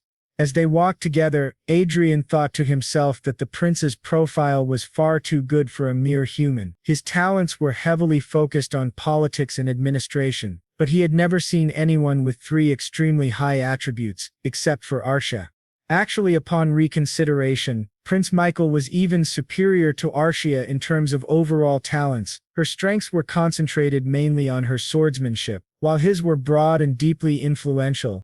His mana is low, but he became a high mage with his intelligence. Then the prince says that it seems she has many questions about him, while Adrian says that he is even more mysterious than his younger brother. The prince replies that they have arrived, and when they enter, Adrian asks if this is a teleportation room. He thought they couldn't use this type of spell inside the castle, and asks if there is a barrier of interruption around the entire place. The prince asks if he didn't know. The castle is filled with electric stones underneath, and sometimes they conflict with mana, causing interruptions in teleportation spells, but if he presses the button, that barrier is undone, and Adrian realizes he just disabled the interruption spell. The prince then says that they will be going now, while Adrian thinks in his head that he knows this person is not ordinary and wonders who this crown prince truly is. After they move to another place, the prince says they will enter here, and things will be more relaxed. Once again, he presses the button and activates the barrier, saying that the interruption spell is functioning again. Adrian thinks that it is the prince who is controlling it. The second prince probably has no idea that the first prince is playing with the castle's security, but there is no way for him to know because he is just an idiot. Adrian wonders if he should say that it is an honor to meet the crown prince, and the prince replies that yes, it is also an honor to meet them. The butler then asks if they are back, and Michael asks if the food is ready. The butler says yes. Adrian asks if this is the crown prince's palace, and the blonde prince confirms that it is exactly so. The head chef of this palace was personally hired, and he can guarantee he is one of the best in the country. The prince then asks if Adrian knew that he follows him on SNS. Adrian asks if he is serious, and the prince says yes. His username there is Grandos Eyes Closed. He explains that nobles usually do not care about the virtual world, but he does. He enjoys it very much. Adrian thinks that Michael van Huyt, despite having the title of crown prince, treats him like his best friend, and it doesn't seem like he is pretending. It is definitely not the way the second prince treated him. The two are complete opposites. Adrian notes that Michael seems to have a sense of humor, and the prince says yes, he loved seeing Adrian mocking Marquis Raven. He thought his appearance was more important to achieving that number of followers. Adrian replies that yes, it was very important. While the butler serves food to Archia, she immediately starts drooling. Adrian says that he saw the prince's fan club greeting him at the castle entrance. The prince agrees, and in the middle of the meal, Adrian asks why he invited them there. The prince asks if he doesn't already know, and Adrian says maybe he is recruiting him. The blonde prince confirms, and Adrian asks what he expects them to offer, but Michael says that unfortunately he cannot offer anything for now. Then Adrian asks if he will promise benefits if he ascends the throne. The prince says yes, but he will not stop Adrian from receiving the title of viscount, which surprises Adrian greatly. Michael explains that a viscount title is not something easily given, and even more difficult now that power is divided. It seems that Prince Luke promised Adrian the title thinking he had the power and influence to make it happen, but if the people on his side disagree, they can prevent him from getting it. Adrian thinks that this really makes sense. The reason Michael cannot offer a title like Prince Luke is because he knows it is an empty promise. If he could only watch the other side grow stronger, that would be foolish. By saying that he will not oppose Adrian becoming a viscount, he is basically saying that he will help him obtain it while still siding with the second prince. If Michael says Adrian will gain a title for joining Luke's side but that he and his faction will not oppose it, then Adrian will acquire it easily. That is why Michael tells him he should consider his side. Adrian thinks that this is not bad. He is the decisive card in this game, and whichever side he joins will gain an advantage. If he accepts Michael's offer, he can obtain the title and support the crown prince. But if he refuses, his title will vanish, and he will be forced to join the second prince. Adrian says that there is more than one choice, but only one answer. The prince asks what it is, and Adrian says yes, he will do as he says. Prince Michael asks if he is sure and if he doesn't need time to think. But Adrian says yes, he deserves the throne more than the second prince. The prince tells him he cannot say all this and then side with Luke after receiving the title. Adrian replies that he cannot betray one who supports him, while Arsha listens silently and continues eating. The prince then asks which side Madame Clen will choose. Adrian thinks that the interesting part about the first prince is how different he is from the malicious second prince, which makes him feel better. Adrian then asks Archia what she thinks. She says that if Adrian is comfortable with it, she will follow him. He asks if she really means it, and he thinks that he knew she would say that, but it still makes him feel a little uneasy. The blonde prince says that they are great together. Adrian then says that he has a question. He agrees to join Prince Luke's side to obtain the title, but he asks if Michael does not think it would be suspicious if he didn't react. The prince says yes, and that is why he will pretend to oppose him and then withdraw later. Adrian thinks that yes, it is a clean move to avoid suspicion, but still not enough. He suggests that instead of simply doing that, Michael should take something from Luke to allow Adrian to secure the title. This surprises Prince Michael, who asks what he means. Adrian thinks that there is no reason to just give up without gaining something in return. He explains that Marquis Raven suffered a great loss by crossing him, losing 40% of his power because of his emotions while defending his territory. Adrian thinks that Raven does not deserve the title of Marquis. Michael asked if he wanted to take the title from Marquis Raven in order to give him the title of Viscount, and our boy replied that he thought it was a fair deal. It would cause great damage to Luke's side by demoting Marquis Raven to a count. Michael then said that it sounded personal, and Adrian admitted he wouldn't deny it, while thinking that he always feels happy whenever he can hurt his enemy. He imagined it as having a knife pointed at someone there was no way he wouldn't stab. The prince asked, and what if Luke refuses? But Adrian suggested that promoting some of his own followers to Marquis would also be a good move. Since he was earning the title of Viscount for his war merits, it would also make sense to promote one of the counts who had also contributed during the war. He thought that there was a big difference between a newly appointed Viscount from the second prince's side and a count of the first prince becoming a Marquis. He could become a Viscount who was also an archmage. If the plan went well, he would be able to maximize his gains through betrayal. He then realized that the prince felt both suspicious and allied with him, mixed with confusion and interest. When Adrian asked his opinion, the prince apologized, saying that he was just a little surprised. He then asked Sir Lawrence to tell him whom Adrian had met from the second prince's side before him while looking very serious. Our boy wanted what he meant, and Sir Lawrence listed Baron Walker Ruggio, Prince Luke, Viscount Hamilton, and 6 other inspectors who had interrogated him. That made a total of 9 people. They asked if perhaps he had done something wrong, and the prince seemed quite surprised. Meanwhile, Adrian noticed that his own status showed curious, confused ally and admiration. Then he said that now he understood they had both thought the same thing. The prince agreed and asked if Adrian could read people's minds, because he had quickly grasped part of his betrayal plan. Adrian thought to himself that he couldn't read minds directly, but he could guess through the information on his glasses. The prince called him incredible, saying he had also been considering those two as part of his plan. Adrian replied that suggesting a plan which the prince had already thought of was even more impressive. But the prince added that it showed how amazing Adrian's decision-making was, and that reaching the seventh circle at his age was no small feat. He truly didn't want to make him an enemy, they should be friends. Our boy thought the same. Then the prince handed him a phone. When Adrian asked what it was, the prince explained that it was a secure phone impossible to trace. He would call him when there was something important to discuss. He added that today's meal had been both fun and productive, and that they should now return using the teleportation circle. He waved goodbye to the two of them, and Adrian replied that they would see each other around. After returning, Adrian asked where they were, and Arcia told him they were in the warehouse near the entrance. As they walked away, Adrian thought to himself that the first prince was indeed a very cautious person. But turning the corner, he noticed the two of them carrying bags full of shopping, and they were startled upon seeing him. He asked what they were hiding, but Arcia nudged him. When he looked closer, he realized they had bought decorations and gifts with their own faces printed on them. Even their clothes were being sold. Adrian wondered why such things were being sold in the souvenir shops of the castle. Arcia glanced at their bags and said that they were otakos.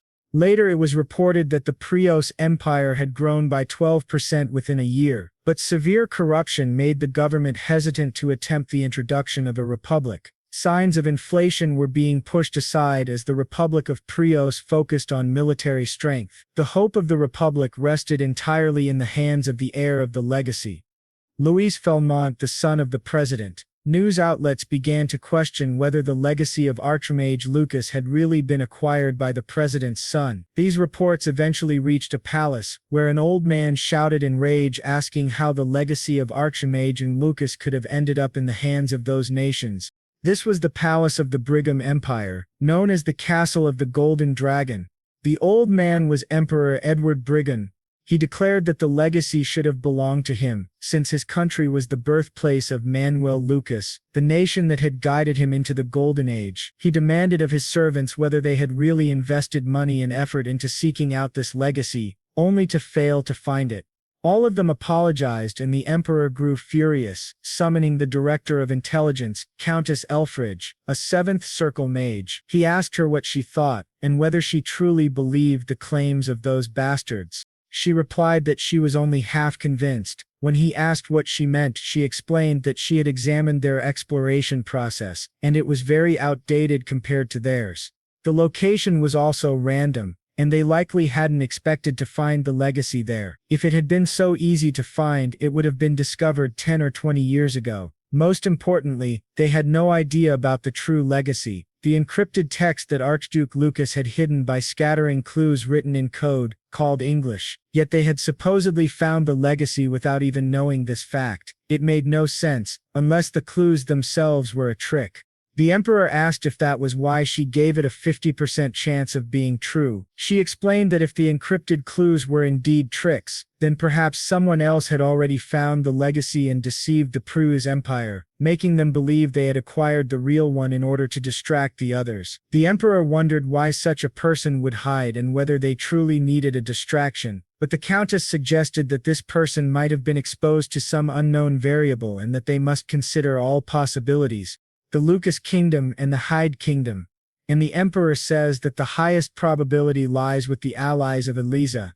He also noticed that the Hyde Kingdom is moving as well. She replies that yes, a young mage reached the seventh circle at the age of 20, and since his appearance his father has been in chaos. He also earns 60 trillion through investments. The emperor says that this is unusual, and he is far too talented. But he cannot possibly have the power to do all of this, especially since the Lucas Kingdom accepted him as one of their own. Many investors testified that there was nothing wrong with the investments, and there is no evidence that he owns the legacy.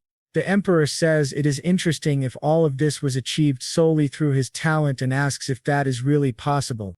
She replies that a long time ago in his empire there was someone far more talented than Adrian Lawrence, none other than Archmage Lucas himself. The emperor acknowledges this and says that in fact the Her kingdom is already facing a succession crisis, and in their current situation it seems impossible for them to deceive anyone. She states that they can classify the suspects as Elysia, the kingdom of Lucas, the kingdom of Harid and the kingdom of Krazen. Then he orders her to increase surveillance on the royalty and nobles of the nations she mentioned. She agrees and he commands that they send a strong warning to Prius, declaring that the legacy of Archduke Lucas clearly belongs to them. Their actions will be considered theft, and they must realize the position they are in. The warning will soon turn into an ultimatum, and they will show the world who they are. He says that destroying a country to seize the legacy of Archduke Lucas is a small price to pay. He adds one more order. She must attempt to contact the young man from Hayward. She asks what he means, and he says to offer him naturalization. It is better for him to become a count of this great empire than to remain in a small kingdom where he currently is. Now the scene shifts to a luncheon where someone is speaking about how Adrian locked his stepmother and brother inside the flying fortress and killed them because they were bothering him. This shocks everyone, leaving them wondering if the rumors are true and if Adrian is truly the lunatic who watched the deaths of his family members as though they were fireworks, even posting pictures of himself drinking wine while watching. They are deeply concerned as they had thought he was merely an arrogant young man without backing, but now they realize he is the disciple of Duke Riverdale. They question whether they will be safe, since Adrian himself is a Grand Mage, and he also has a partner who is an Aura Master. This means he has gathered 2 counts and a viscount under his power, equivalent to the might of a marquis. They worry that this level of power is excessive for a newly appointed aristocrat. But the young lady in the center interrupts, saying she does not understand why they are so worried. After all, Marquis Heaven only lost because he led his troops poorly. She asks if they truly believe Adrian would lose in a head-on battle. This young lady is none other than Isabella Cascabel, eldest daughter of Marquis Cascabel and ruler of the southeast. The others remark that they thought she would be the most worried, since she was the one who provoked Adrian the most, but she dismisses them as cowards, saying they should have some common sense. Just because he has gathered a few counts, do they really think he would go out of his way to seek vengeance on them? Times have changed. It is no longer an era where they should fear a Grand Mage and an Aura Master. On the battlefield, flying fortresses are more defensively powerful than Grand Mages, capable of withstanding multiple attacks. Hearing this, they feel reassured. She then mocks them, asking why they fear Adrian when there are so many high-ranking nobles in the room. She calls them idiots. A noble at her side points out that it is because she belongs to a great family. Just then she receives a call, excuses herself and says her father has summoned her. The others ask where she is going, but she simply says even she cannot disobey her father.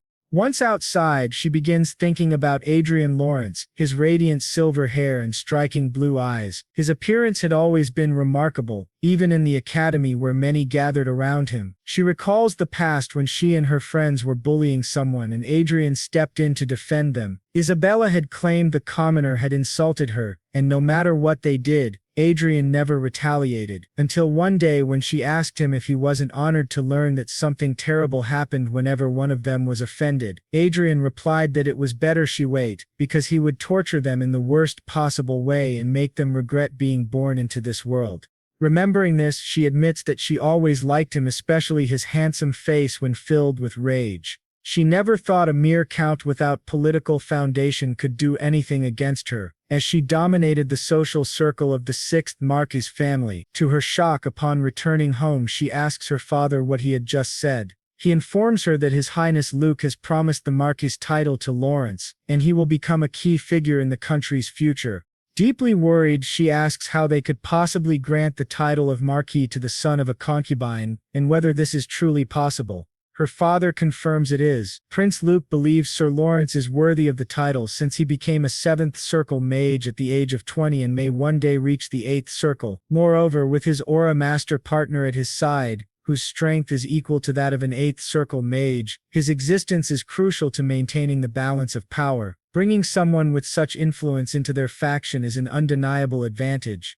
He then tells Isabella that he wants her to use her social position to befriend him, and ideally to marry him. This leaves her in shock, thinking that this is disastrous. If Adrian truly becomes a Marquis of Haber, it will cause great upheaval. Even though Marquis is only one rank above Count, the political weight is in an entirely different league. When she opens the door and calls everyone, she realizes they are all drunk. At that moment she knows she is in serious trouble, because these idiots have no idea what is coming. They serve absolutely no purpose. And now back to the game. Our boy changed Archia's hair color. She asked if it looked good and he said yes, thinking that the first thing he did when he returned from the royal palace was log into Chronicle, since it would be problematic for someone to walk around looking exactly like the celebrity Archia. He had to give her a simple disguise. Back in his office, that young boy next to him asked if Sir Adrian was planning to enter the military industry, which made his father's hair stand on end, asking what kind of behavior that was in front of Sir Adrian. Our boy thought that he had 3 high skills and was exactly like his father. He then asked why he thought that way. That boy Grant said, steel manufacturing, iron level production, artifact crafting, zenith, magic tower, Konya. These are things that don't bring short-term profit and only consume money. Didn't Sir Adrian make trillions in investments? He thought that perhaps with the acquisition of these companies, it was an investment for the future. Our boy told him that he was right. Mining and distribution, which were the largest industries in his state, were not bad, but their potential was limited. Thinking about that, he believed that the military would be a good investment. The boy said it sounded like a suitable plan for a great mage, and then asked if he could know which items Adrian had in mind. Adrian asked why he was so curious, but Grant said it was necessary to keep in mind what to prioritize. Adrian, pleased, replied that they would start with vanguard equipment, which surprised both of them, who pressed him asking if it was even possible. Adrian explained that they had the principle of the force system and a refined method of producing vanguard equipment, so it was indeed possible, and his assistants understood him well. Meanwhile, he thought that currently the production of vanguard equipment was shared between 3 families: the Habert kingdom, the maternal family of the current king, and the greatest magical master, Duke Haynes. And lastly, the House of Hade. In other words, vanguard equipment was being produced by the hands of the most powerful in the kingdom. Being able to produce such equipment meant being on equal footing with them. The boy then said that the current powers would not sit idly by, but Adrian said that wasn't a problem, since he had already thought about how to respond to them after his visit to the royal palace. Besides, the threats would not be so severe if they created something equal to or stronger than theirs in the first place. While thinking about it, he also knew that a 20-year-old great mage suddenly appearing out of nowhere and producing equipment would definitely attract public attention. He said, "For your information, I will not be satisfied only with vanguard equipment. Let me know as soon as a good magic tower is available for sale." They were shocked, asking if this really meant they were going to build floating fortresses. Both were excited and admired him. Later, when he told his father was shocked, thinking that he really could be a marquis. Our boy confirmed it, and said he would accept the second prince's proposal because there was no reason to refuse. Pisk then wanted to tell him about the first prince, since a conspiracy of that level required great confidentiality. His father realized things were serious and thought that nothing had gone as expected since Adrian returned from the war. His mother, worried, asked if her son was really going to become a noble. Adrian told her that a count was also a noble title, just like a marquis. But she replied that they were on different levels. He thought that his mother, who had been the hostess of a viscount for a long time, was simply not used to this.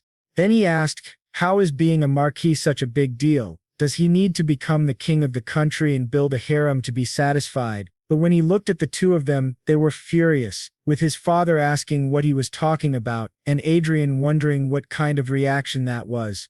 His mother said he could not say such things when his beloved was right next to him, with Adrian glancing at Archia, who was calmly eating. For convenience, he had listed her as his fiancée, the one who would marry him, but in truth, they did not have that kind of relationship. He had spoken without thinking, so he quickly said it was a joke. His mother scolded him, saying there were things that couldn't be said, not even as a joke, and that he should look at Archia and see how she felt.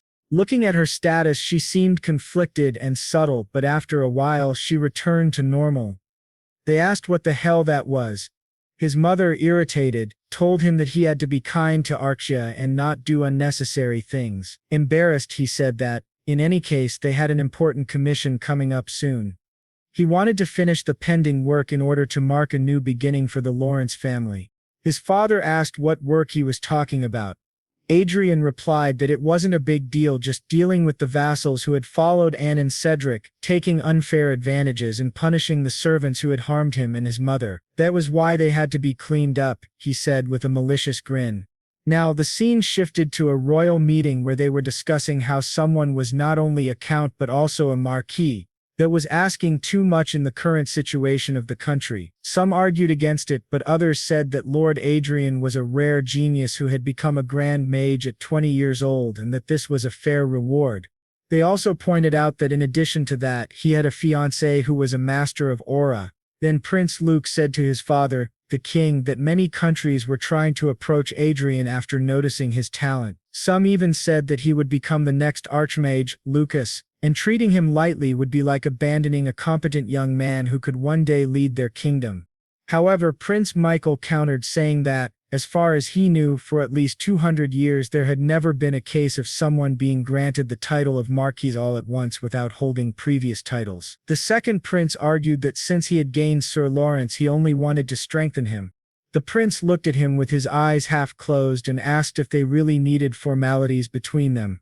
This made Luke furious, but the crown prince said that if he accepted his condition, they would accept his argument. Luke asked what he meant by that, and the prince replied that he should allow Marquis Raven to have his position as a marquis demoted, which greatly surprised the old man. Luke asked if he was suggesting choosing between the old influence and the new. The crown prince said he did not think it was a bad suggestion, and asked whether having one noble as a count and another as a marquis would not be the same thing, only the position would change. Luke said that there was no chance, and he could not do something so despicable as risking his people for his own benefit. The crown prince replied that he truly was incredible, just as expected of a leader. He knew Luke would refuse, as his personality would not allow him to accept something like that. Then the prince said he would make a new proposal. He hoped that Count Otis, who had made great contributions as Sir Lawrence's superior during the war, would also be appointed as a marquis. This shocked the fat noble, and he admitted that while Sir Lawrence had indeed made great contributions during the war, it was not an exaggeration to say that half of the credit belonged to his superior, Count Otis. Luke simply looked at him and said that was fine, and that they should stop fighting among themselves. At that point the king declared that it had been decided. They would accept the requests of both the Crown Prince and Prince Luke. Both thanked him. A few days later, the day of the victory celebration began. Adrian's mother was very happy and excited as she looked at the palace. She asked Adrian if she looked ugly, or if her dress looked tacky. He told her not to worry about that, since many sons of famous nobles would probably ask her to dance. Adrian's mother then said she thought Archia would look much prettier in a dress. But Archia replied that she really liked her own style. To Adrian's surprise, he saw 3 familiar figures who were shocked, asking if that was really Adrian. He realized that they were Viscount Dohart, Viscount Parma, Viscountess Karma, and Viscountess Ronnie, faces he had deeply missed. He commented that they were still together even after growing up. But Adrian ignored them and said that he would visit them when he had time and then they could talk as much as they wanted. Adrian's mother asked if they were his friends and he explained that they had been his colleagues at the academy. They were worried, however, thinking, "This is bad. Didn't you see that woman's look when we parted? It was like she wanted to kill us. It seems Adrian still hasn't forgotten about us." When Archia looked at them, she asked Adrian if she should kill them, but Adrian said no, at least not yet, because he had made a promise to them.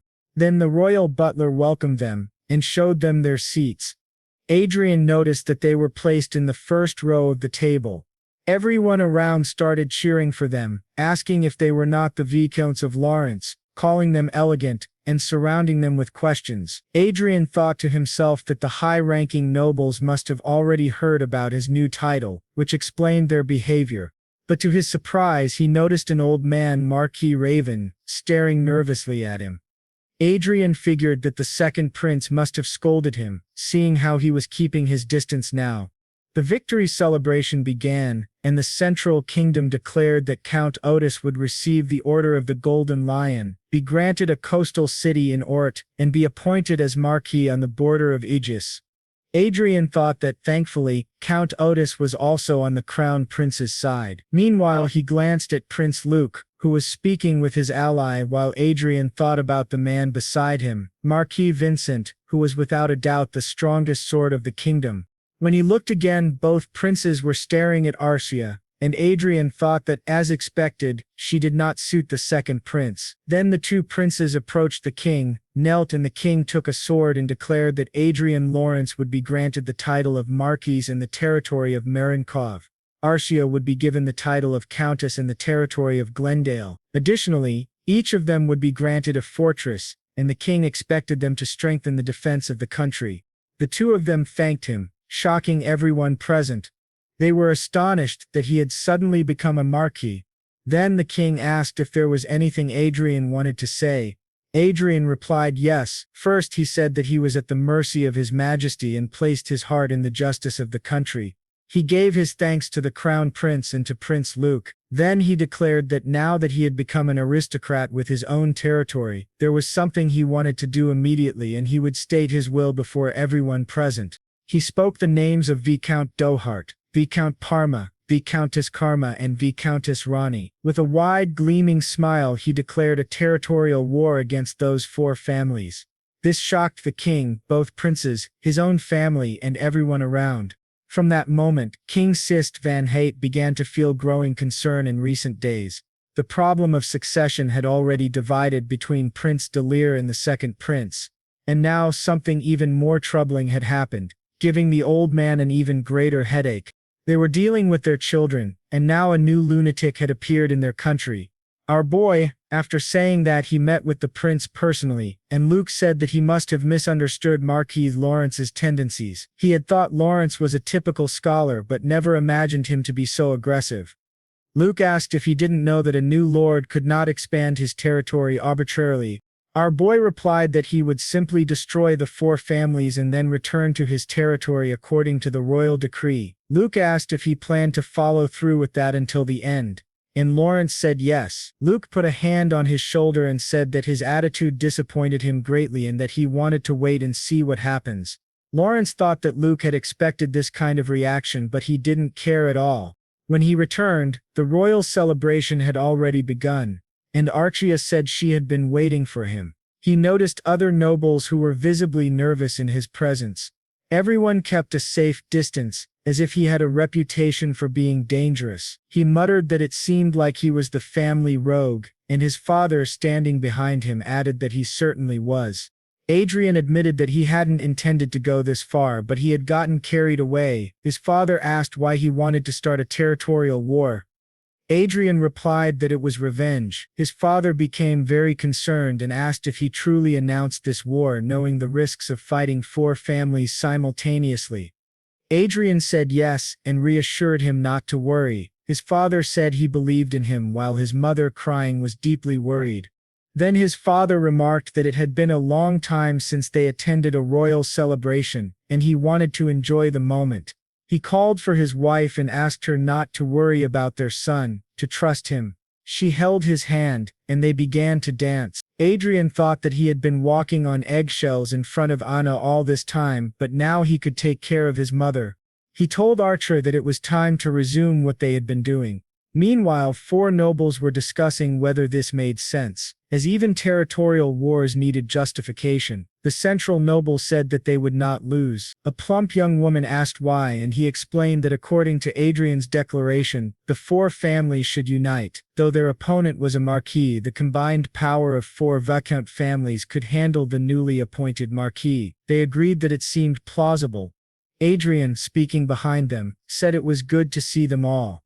They simply addressed him as Adrian, which made him wonder how they dared to call a Marcus by his first name. They explained that they would not respect him after he declared war against them. Adrian then decided to make them respect him by throwing his glove in the young Viscount Parma's face. The Viscount could not tolerate such rudeness and challenged him to a duel in front of everyone. To his surprise, someone appeared behind him and said he was not allowed to join the duel. Adrian realized that these were the heads of the 4 families. They asked if he hadn't provoked them before. Moreover, there was a major difference. Such actions could not be justified under national law. Adrian said it was a pity because if he had allowed them to behead their son, he would have kept his territory out of the war. Levelout remarked that he did not know what unfortunate relationship he had with his son, but he was going too far. Adrian replied, "Too far? I am simply someone who keeps my promises. If I vow something, I must fulfill it." Their father asked what he meant, and Adrian told him to ask their children. The announcement would read, "The territorial war will begin in 1 week, and unless you want your family to fall because of your foolish son, you must detain him and bring him to us." Someone asked if he really wanted them to see their son, and whether this wasn't crossing a line. Adrian stared back and said exactly, looking at Isabella in the back, adding that he would see them on the battlefield. This made the old man furious, saying that they would discuss this further upon returning. People began shouting for Isabella, asking why she had only just appeared. She nervously wondered what on earth was happening. Our boy read the comments and thought it was truly touching that, after revealing what those people had done to him, they were on his side. Meanwhile, they were in an office with Karan, discussing the specifications of a floating fortress that could be deployed immediately. This was the fortress catalog. Adrian thought that, as expected, floating fortresses were very expensive. People looked at him and called him irresponsible for waging a territorial war without proper military power. But he knew they were mistaken. If they lacked power, he only needed to purchase a little. He told the man he would buy everything, thinking that he now had 48 trillion saved, adding confiscated properties from Marquis Heaven's factions, Anna, Cedric, and other family assets. He had 70 trillion. The man replied that the transaction value was enormous, and half needed to be paid up front. Adrian asked for a tax exemption, citing the taxes he had paid recently. The man agreed, and after the deal was closed, Adrian thought that even after purchasing 8 floating fortresses, he would still have 20 trillion remaining. It was an unbelievably good deal. As he left, he encountered the Count and was surprised by him. Now he was no longer a count but a marquis. The marquis was extremely happy.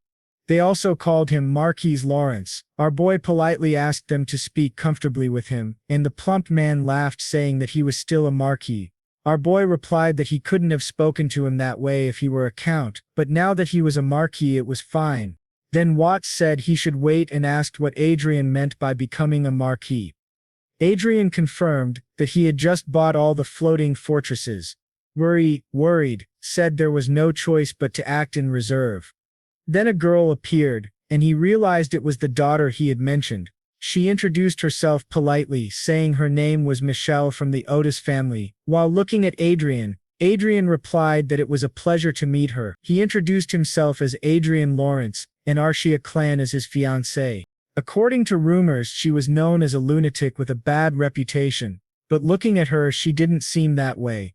Examining her status carefully, Adrian was surprised to see that she had an English interpretation skill, which shocked him. He wondered if she really knew English as he did, and how she had acquired that knowledge. Michelle explained that she had been busy until recently, trying to locate Archduke Lucas's destiny.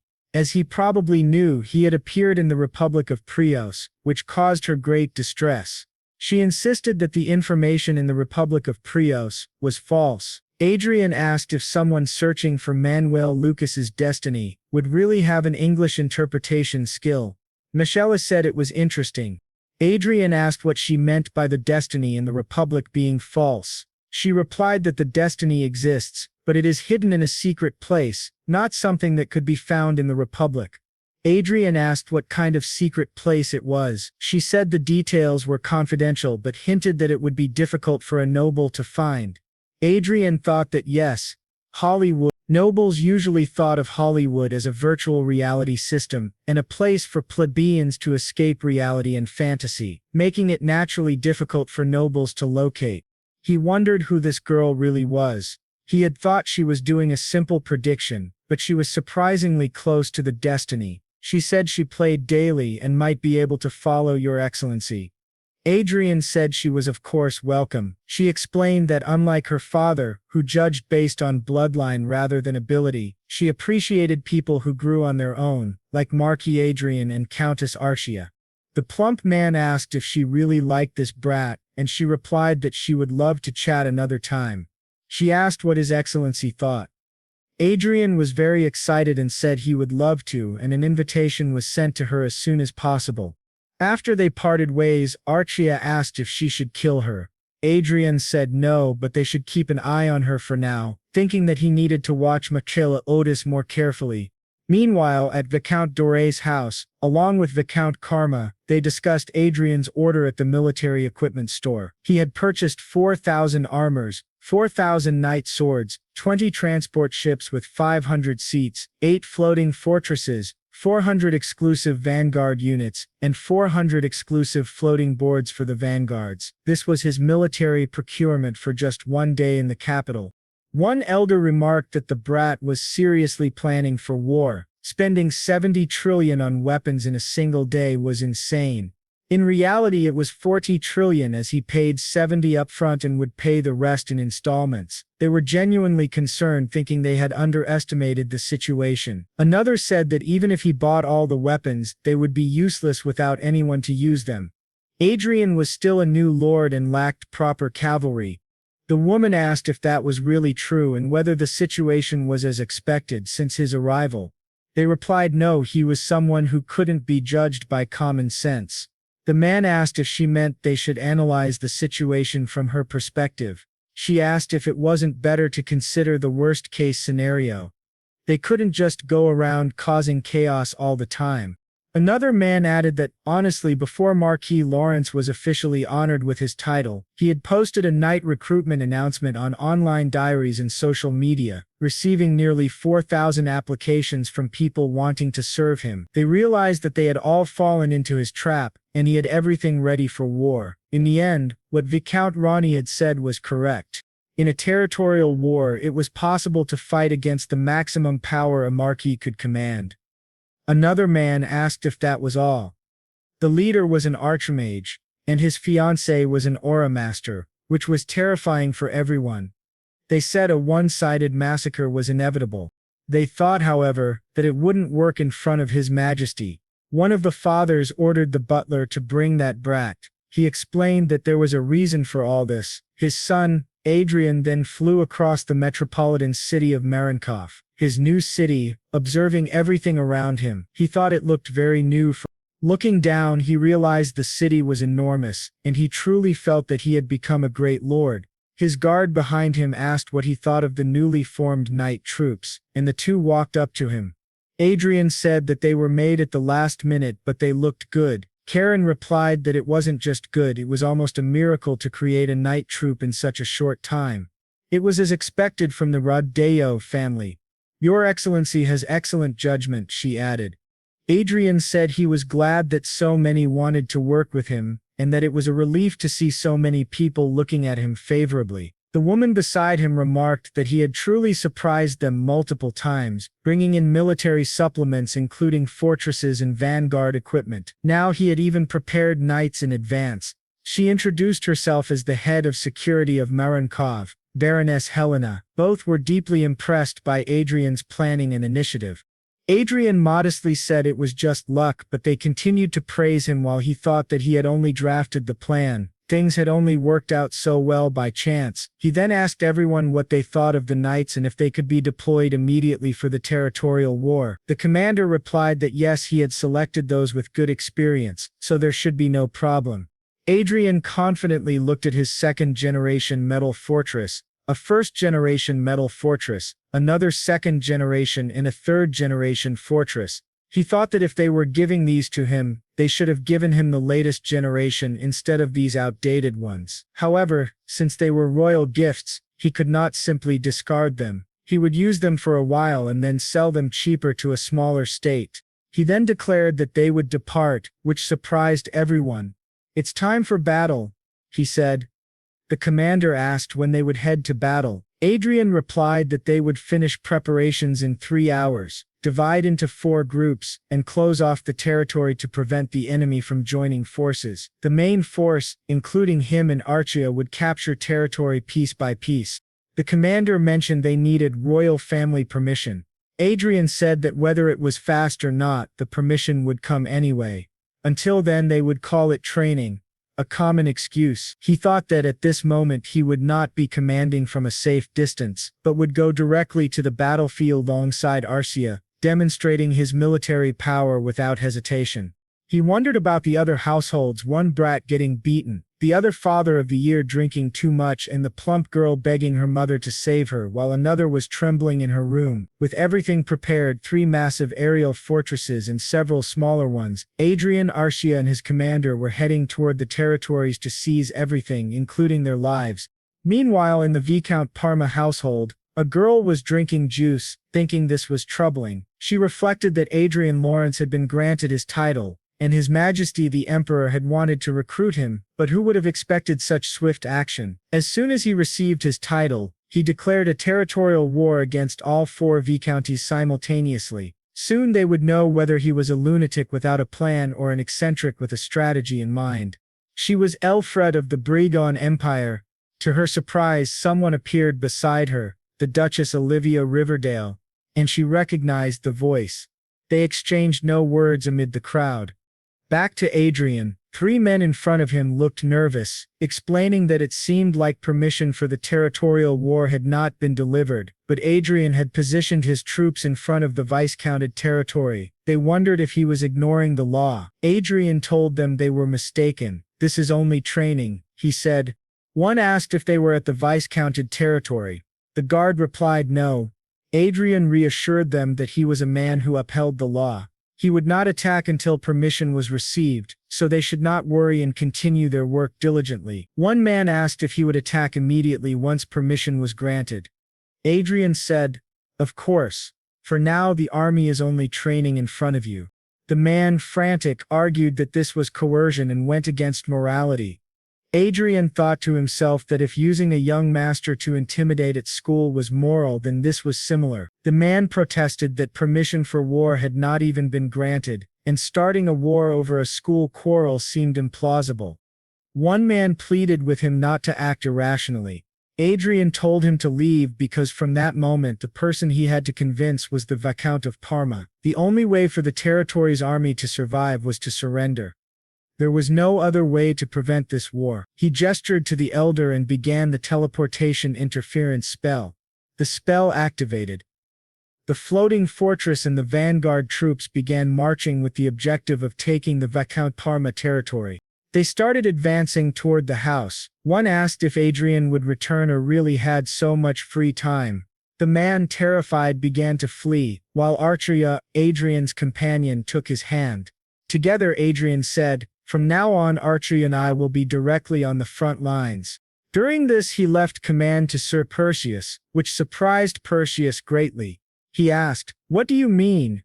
I can't go now." Adrian simply said he didn't care. However, Perseus gave the voice command to the warriors, instructing them that His Excellency Marquis Lawrence and His Excellency Arcia clan would personally be observing the battle, and they must protect them. As Adrian left, he thought that if someone had told him months ago that after achieving his revenge, all that would remain would be a sense of futility, and in the end revenge would only lead to more revenge, he would have disagreed. But Adrian had a different opinion. Nothing gives a stronger sense of purpose than vengeance. Anne and Cedric, the villains of the Academy, had their eradication marked as the starting point of his new future. More than that, he found it satisfying to see his enemies shouting at their subordinates. In his room, the young master wondered what kind of explosion this was, thinking Adrian had truly gone mad and was teasing them. He asked the 3 vanguards about their chances of winning. The one in the center replied that Adrian's military strength alone was twice theirs. They had an aura master and an archmage. Honestly, their chances were nearly 0. This angered the young master even more. They argued that they should do something. They thought Adrian had hired them just to waste money, but Adrian simply stared at them silently. The soldier advised the young master, "Even in this situation, he only thinks of himself. If you want my advice, you should go and face Marquis Lawrence and die by his hands." If you let him have his revenge, you'll be a little less angry, and the territorial damage will be smaller." The young master asked how he could say that to him, when he was his young master. The soldier, furious, said that probably everyone in the castle thinks the same way. Adrian had always been cruel, and no one understood why they had to suffer for him. When those below them died, they would blame the young master, not Marquis Lawrence. Over 10 people had already died, directly or indirectly, by Adrian's hand. In the end, they understood the meaning of the phrase, "You reap what you sow." They thanked him for the harsh lesson. The young master thought, "You reap what you sow, he's from the ruling class. What's wrong with these people? I just disciplined those of lower classes." He realized that Adrian truly was a ruthless man. At that moment, the commander entered and approached the boy. The boy said it was true, if they requested help from other territories, they might have a chance. However, the commander brought him vanguard equipment, a force armor and a force sword, instructing him to wear it and fight Marquis Lawrence in person. This shocked the boy. The commander said it was the order of Viscount Parma while forcing him into the armor. The boy screamed, begging them to release him, remembering Adrian's childhood threat that he would make him regret being born into this world. He began to cry in fear, shouting for his mother. The men escorted the young master, who was trembling with terror. The commander reassured him that he had no reason to despair. Even though Marquis Lawrence was a high-level mage, he was still a mage. A warrior armed with force equipment should be able to handle him. The boy, still crying, asked if that was supposed to be comforting. The commander said he was saying it so the boy could survive. If he hid trembling in a corner, it would be better to just cut off his head, because hiding would only make him a sacrifice for Adrian's revenge. But what if he used the vanguard equipment, and while Adrian's guard was down, attacked and defeated him? He would be celebrated, and Marquis Lawrence had no heir. The territorial war would end, and victory would be his. In other words, he would become the hero of the viscounted territory. Although still terrified, the boy wanted to try, thinking he would at least be the clown he wanted to be once. He told everyone he would survive, kill that bastard Adrian, and remain alive in the end, making them pay for their words. The soldiers beside him said that if he defeated the Marquis, they would gladly accept their punishment. As he opened the door, he thought that the vanguard equipment, with its powerful attack and defense, did not earn its name to be destroyed by a mage. As the commander had said, if Adrian let his guard down, he could be killed. The chance of a miracle was almost zero. When he opened the door, he saw a hellish scene. All the vanguards were dying easily, screaming that Adrian was a monster and that no one should approach the mage. They asked what the hell was happening. As Adrian effortlessly eliminated everyone, the boy wondered if they were really an archmage and an aura master, and if that was their true power. He turned to the commander beside him and asked if this was a joke, if he really had to go in. But before he could speak, the vanguards began charging at him, calling him a monster, and surrounding him to attack. Adrian teleported and delivered a massive shockwave, scattering everyone, which terrified the boy even more. Seeing several aerial fortresses in front of his mansion, he realized things were about to go very badly. They were already in his territory, and there was nothing he could do. The fortresses surrounded him, emitting a deafening sound, and the pressure weighed down on them. The boy, crying in fear, stared directly at Adrian, who said, "You thought I would hide until now. That's really unexpected." The young Viscount Zenit Parma trembled as he walked toward him, with his soldiers pushing him from behind. He asked, "What the hell is this?" and faced Adrian, completely terrified. The boy realized that everything had gone terribly wrong. He summoned his courage and challenged Lawrence to a duel, which greatly surprised our boy. The young man said that if he were a noble who valued honor, he wouldn't ignore the challenge. Adrian snapped his fingers and cut the boy's arm, shocking him. The boy screamed in pain, asking, "What the hell is this?"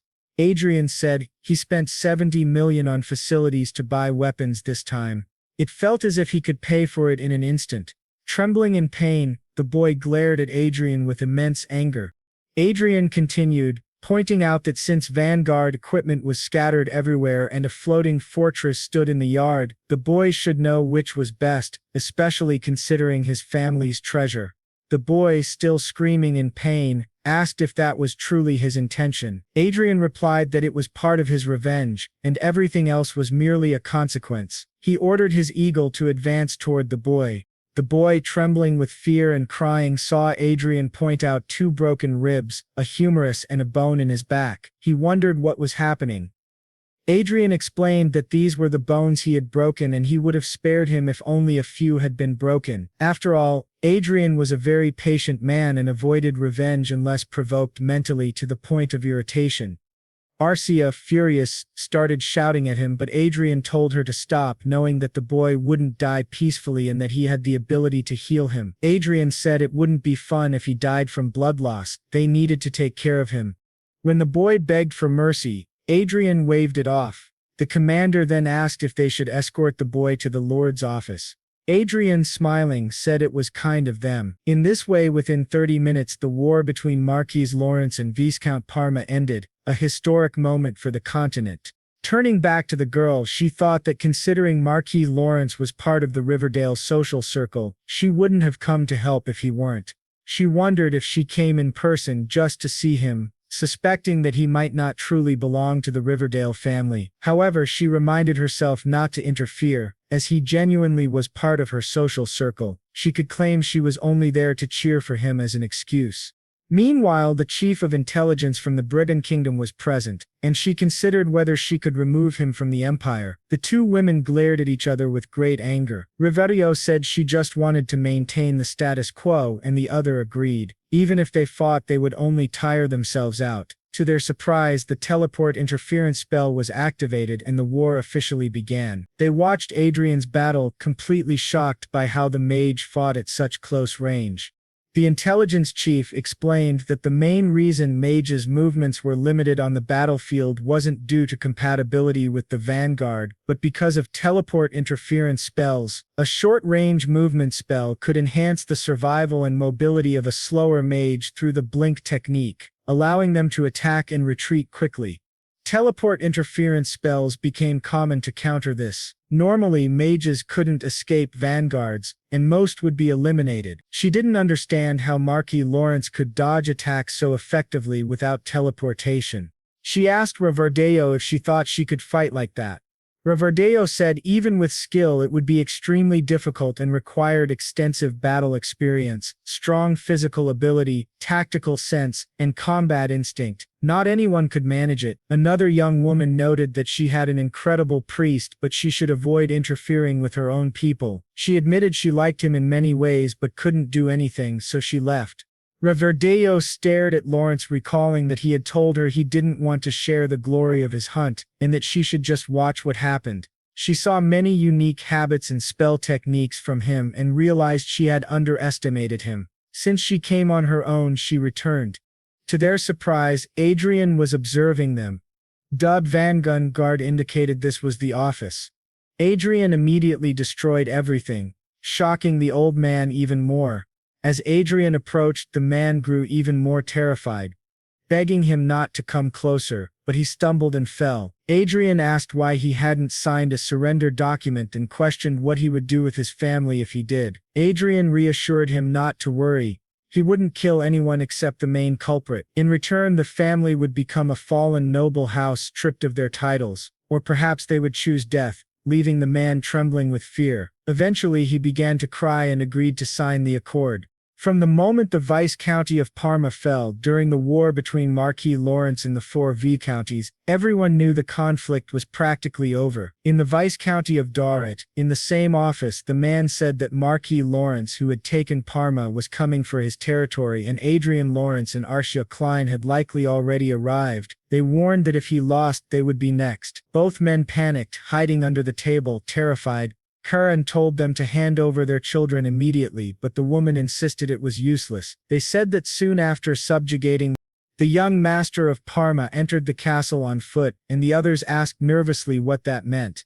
He said that for him the move would simply be a justification to start the war. It was obvious that he wanted to increase his treasures while building an army. Marquis Lawrence was planning to pass his army expenses onto them, stealing all their money and territory. They asked if it was really possible and if there was any way to stop it. She replied that now it was clear they could not win this war and needed to change their approach. They changed their method by sending some vanguards elsewhere. One man informed his lord that Daman was in position. The vanguard of Viscount Dorat had just arrived at the teleportation area. The commander of Dorat's knights joined forces with them.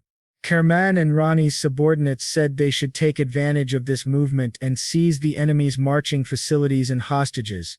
The operation was a success, or the war would turn in an instant. They had to achieve this at all costs. Another officer reminded the commander that they had 15 seconds until the operation began, counting down from 10 to 0. Once it reached 0, they tore their teleportation scrolls, sending everyone to another location. In this way, Rani's vanguard went online, as did Kerman's, and the three united. Meanwhile, our boy remained on his aerial ship. The three felt an unusual pressure. Adrian stood and announced, "They are here." Perseps said it was as predicted, asking if this was a clear sign, but the reply was only that it was a simple forecast. Perseps admitted he was now scared, unaware of how relieved he was that Adrian was not their enemy. Adrian activated a teleportation matrix, saying this strategy was not bad for them, but it was useless if they could not move. Perseps added that the enemies would finally receive mercy. Our boy approached, ordering everyone to drop their swords and surrender if they wanted to stay alive. The commander confirmed, "Yes, it's Marquis Lawrence. The war will end if they capture him." Our boy was very surprised, not expecting this. Perseus shouted at him while advancing, ready to attack. Adrian easily activated a barrier and with a magical attack, exploded the head of one of them. He urged them to surrender or face death. Razum, aware of the situation, thought it was not worth resisting, but if they dared they would be sent straight to hell. Adrian attacked with a snap of his fingers. The commander realized the magnitude of Adrian's power. Trembling, he tried to stop Adrian with his sword, but his strength was insufficient, and his armor shattered. Our boy advanced toward him. The commander, face to face with Adrian, realized the aura force from the vanguard equipment could ricochet off even a mere 5th-level shield. He wondered how a mage could do that. Adrian, delighted, said, "This is the best I've heard today." After defeating them all, he returned home and received a message. Browsing the internet, he saw numerous articles about him and how he had won a territorial war against 4 viscounts. After that final battle, the territorial war ended. It had been a solo operation and there was no way the hidden forces could have won. Adrian captured the remaining castles, leaving his subordinates and soldiers shocked at his strength. He had truly taken control of everything. Later he heard a knock at the door and Archia entered. The maid warned that Miss Archia was covered in dirt, but Archia complained her mouth was bored and wanted cake. The maid reminded her snacks came after meals, and Archia had eaten many cookies that morning. She sat on Adrian's sofa, and he thought she was really noisy but relieved that Catherine had adapted quickly. A few days after the territorial war ended, he reunited with her and 4 people apologizing to Miss Catherine, admitting their mistakes and asking for her forgiveness. She asked Adrian what that was about. Our boy explained that as she saw the 4 people who had bullied them in the past, especially those who had hurt her deeply, she realized they had destroyed their confidence and future. Adrian said that for political reasons he needed some time, but he planned to deal with Isabella and her son Brooks. They had without a doubt apologized to her. So he only asked her to wait, saying she didn't need to do this. She begged him to stop, trembling with fear, but Adrian grabbed her arm and said he couldn't let her know yet, though she was his savior, healing all the injuries on his body. She was very happy and he told her they would continue smiling from now on. He then called for Catherine. She asked what it was and he questioned how her days were going. She said she was very happy and that every day was fun. He watched her eat her cake, smiling and telling her she was very good to listen to. Now, he moved to the prince's office. He was reminded once again that bringing him to his side had been a true masterstroke. The ministers from the 3 families supporting the second prince, Duarterab Karma, and another, had results favorable to him, which made him feel flattered. During the process, one family supporting the crown prince was eliminated. The prince said there was nothing to be done. They had sinned against him and must pay a fair price.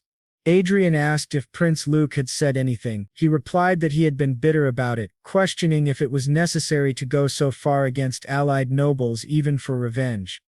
The doctor thought that if national power became unstable due to civil war, the Crossing Empire might show its ambitions again.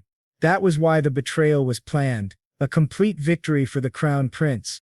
As for Archia, he ignored her as often as he drank tea. She was an innocent child who still didn't understand these matters. If things continued, it seemed better to deal with this scatter-brained boy before the real confrontation. But the prince interrupted his thoughts, telling Lawrence that it was only his opinion, and suggested he hold a ceremony, which surprised our boy. He realized it was about marriage. Now in the Clean County castle, our boy walked remembering the prince's words about marriage. He knew it was the best option in this situation, though not something he could decide easily. Archia and he were superficial lovers, not true partners. This was part of the legacy of the great Manuel Lucas. He was sure she would accept his decision without complaint, simply because she had been raised for him. This meant he could use her as he wished, even marry her, regardless of her feelings. Suddenly Archia ran toward him. He was surprised, asking what had happened, pointing to the men lying on the ground. She said she had taught them a lesson. He asked if she really meant a lesson, and she said it was only training. The maid, Katerina, came to summon both her and His Excellency. Adrian wondered if there was a problem, and why she seemed so agitated. The maid explained that the second prince had sent someone, wanting to meet her. Adrian asked if the prince had gone mad. Archia, showing no reaction, said the second prince's gaze was perverted. She didn't want to meet, get involved, or speak with him. She wanted him to leave. The maid replied that she could not act this way. Nevertheless, the second prince's envoy greeted Lady Clen and Marquis Lawrence. Adrian, surprised, asked what was unusual.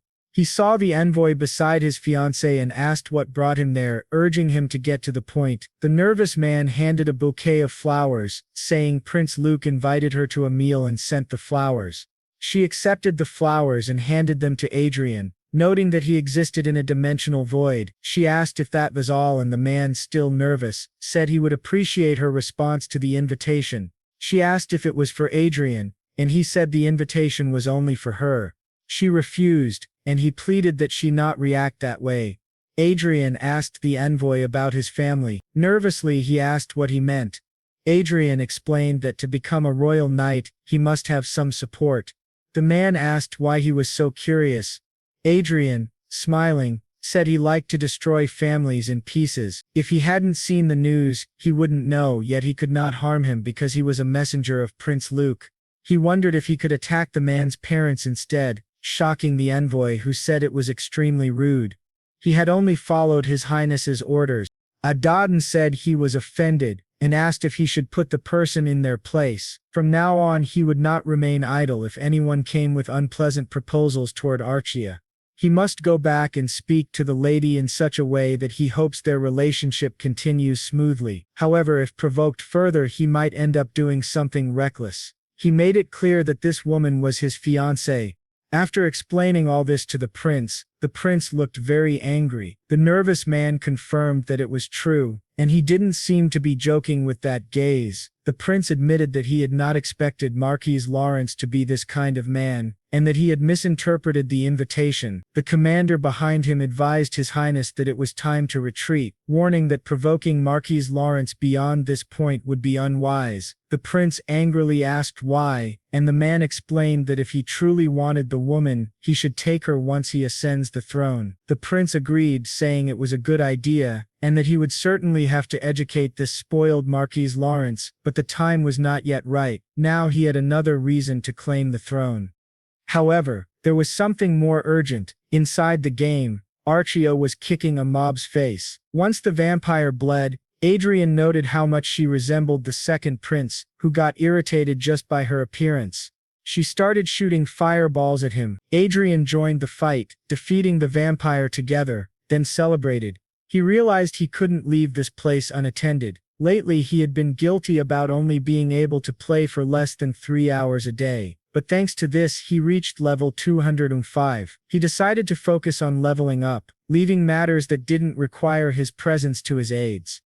Back in the real world, Artria, along with two recruiters, was facing a clerk who asked politely if they needed anything, smiling cutely. Through Adrian's glasses, he saw that her name was Every Barnett, a 15-year-old ordinary citizen with an extremely high divine power talent in the nature of a saint. In Hondel, only one god and one religion existed, worshipping the creator of the world, known as the Sepia, and their doctrine was called Sepianism. The headquarters and command center of Sepianism were in the Holy Land of Everel, so sacred that even the Brigand kingdom dared not invade. There, 3 lords oversaw the Holy Order, the Holy King handled general church administration, the saint commanded the army, including the Holy Knights, and the saintess oversaw all priests, performing divine miracles. Adrian asked Arke about the girl and she explained that Eric had brought her to the talent room. As he entered, he found her greeting him alongside Eric. The girl also greeted him nervously, touching his hand, and Adrian realized she truly had the nature of a saint. Arkia explained she had found the girl working part-time in Lo due to her family circumstances. Adrian told her she had chosen wisely, and Arkia thanked him. Now sitting on the sofa, he asked the girl if her dream had been to become an administrative officer. She happily said yes.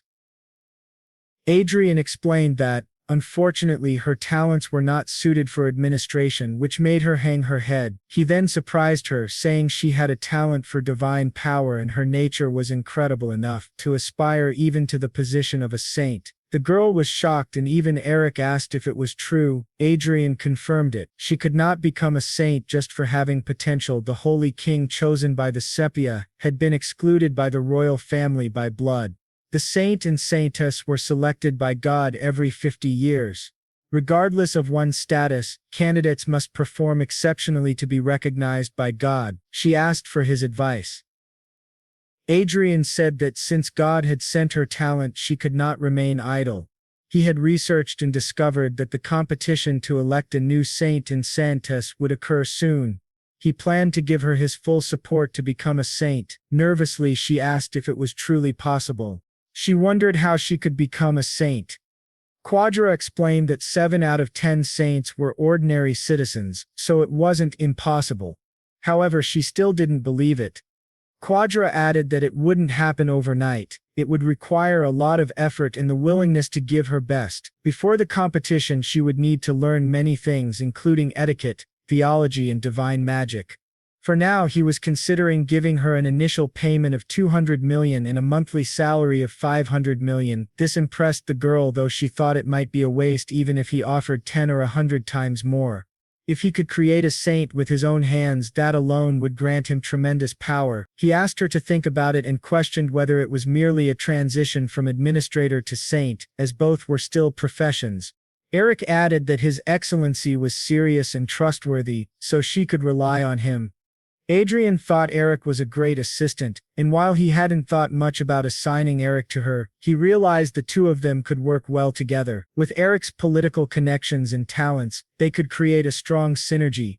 Adrian said she would become a member of the Ladies' Castle from now on and that her parents could visit any time. She was very happy and thanked him. Adrian told Eric to take care of her and they seemed to become quite close. Adrian smiled widely, excited about the prospect of her becoming a saint, eager to see what would happen with a saint by his side. As Everil adjusted to the new environment, Adrian and Archia were playing extensively. He guided her starting at 10 a.m., calling the Black Eagle to attack monsters, including a giant orc. When he swung his axe, Adrian dodged, then counterattacked quickly with magic. He used his free time to level up, but he thought the pace was slow and inefficient. Hunting in a group of 5 to 10 members was essential. They were equipped with various items and abilities, but the combination of just 2 people and an animal helped. The real problem was frequently encountering other players. Adrian got up to leave, but Al interrupted, asking politely how he managed to have support like an eagle, and inquiring how to get one.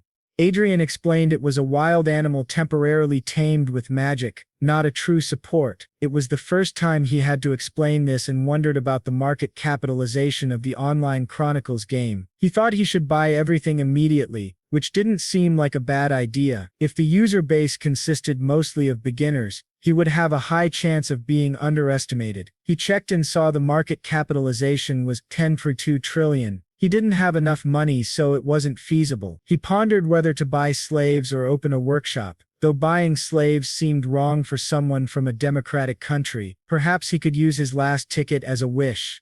He wondered if there was a more efficient way to level up without encountering other users. He then had an idea, a highly convenient method without purchasing the entire game, monopolizing hunting grounds, which surprised the two of them. At the Black Dragon Guild executive office, one person mentioned that their country would double the game's access time limit. Another noted that long ago even in-game monetary transactions were blocked, so now they had to work hard. Someone asked if it was possible to sell items directly in a country where transactions were legal. The guild leader said it was increasingly difficult to play games. Then a girl entered the room, saying someone was looking for the guild's lady. She asked who it was and the girl replied it was a mage above level 200 requesting a meeting with the guild leader to make an offer. This surprised everyone. They assumed he wanted to use cheap tricks to enter the guild.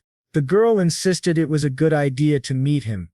The guild leader asked why and she explained he had purchased 10 Claton hearts as gifts, which surprised everyone.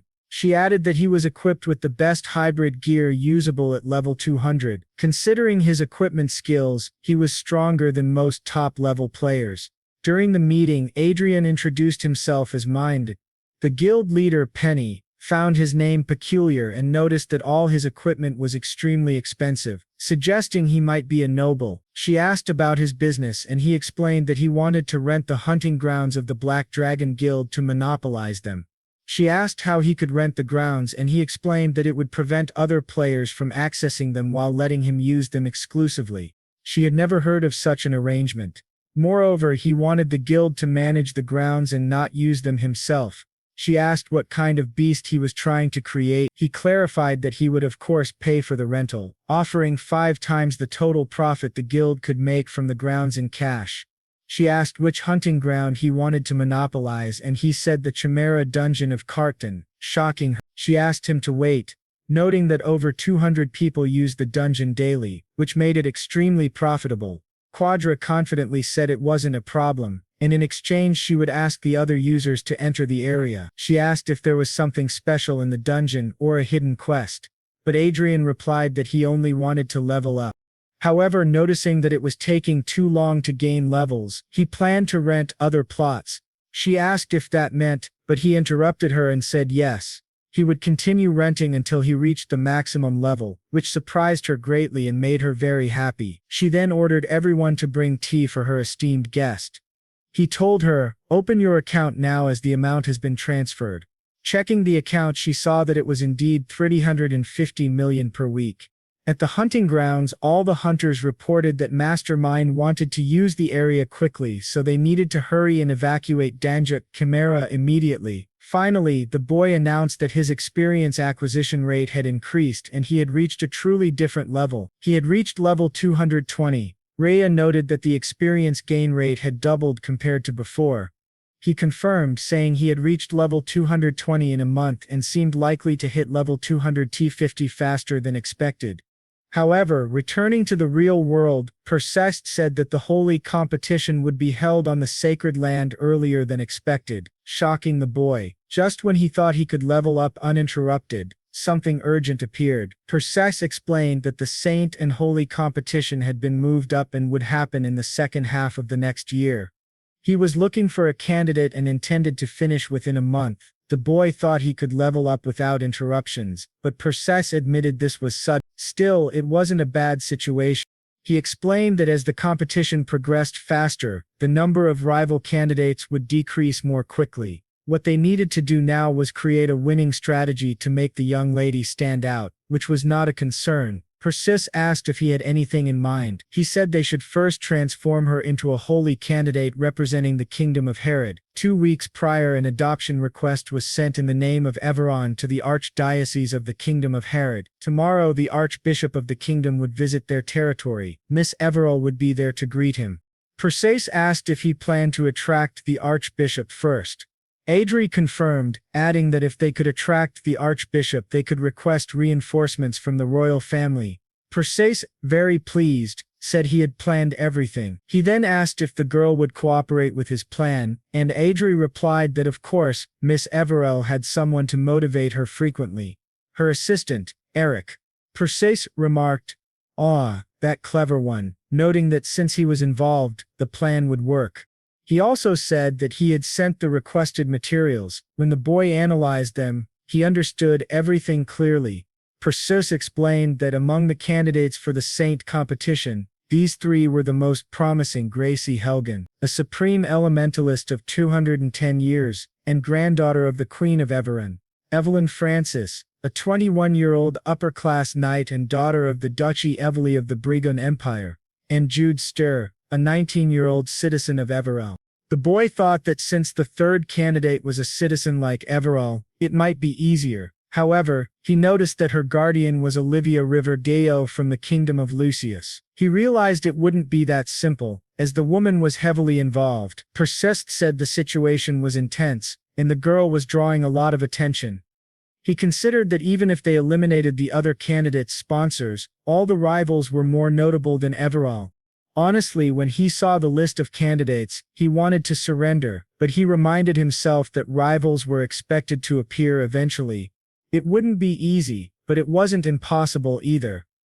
Perseus noted that the boy was taking the matter seriously. Idre said of course, that he believed in Everall's potential and could not abandon his role as her sponsor. With today's work completed, the boy wanted to go play a little. He asked a question and Asteri asked what it was. The boy asked about the Archbishop of the Kingdom of Heird, noting that he was not a man who could be swayed by money. Adrian merely smiled while Sina informed Olivia that the donation amounted to 10 trillion. Her siblings confirmed. Marquis Adrian was Everall Barnett's sponsor and had made a huge donation of 10 trillion. She noted that it seemed her dear Junior planned to attend the Saint competition. Olivia said Junior was indeed interesting. Her siblings wondered why Olivia was smiling, and another remarked that it was truly sinister. The next day the Archbishop visited Adrian's territory, marveling at how wonderful it was, considering he could also use divine magic. The Archbishop believed she would be the new holy candidate. The girl asked if it was serious. Meanwhile, the boy realized they had successfully brought Archbishop Fred to their side. Applauding, the girl grew excited, and he told Archbishop Fred that he wished to discuss something. The elder asked him to go ahead. Adre explained that honestly, Jude Ster's side suggested forming an alliance during the competition. Specifically, this was a request from her sponsor, the Duchy of Riverdale, rather than a suggestion from Jude Ster herself. The Archbishop said that Miss Ster was a good candidate, and believed the suggestion was worth considering. Adre agreed, noting that it would first be better to increase the possibility of Miss Everall being selected and then competing with Miss Esther was being considered. The Archbishop noted that it seemed the duchy had no desire to confront the Marquis, a fellow competitor, while Adri thought that in fact his side was the first to suggest the alliance. The next step was to involve the royal family. The second prince said there was no reason to refuse. If a saint came from their country, the nation's status would rise exponentially. He planned to have a discussion with his father, and Adri thanked him for his favor. Thinking as expected, he did not refuse the request, knowing that nothing good would come from continuing an uncomfortable relationship. With that, he announced he would leave, but the prince asked if he knew that the Marquisette's daughter and Count Acres had disappeared, which greatly surprised the boy.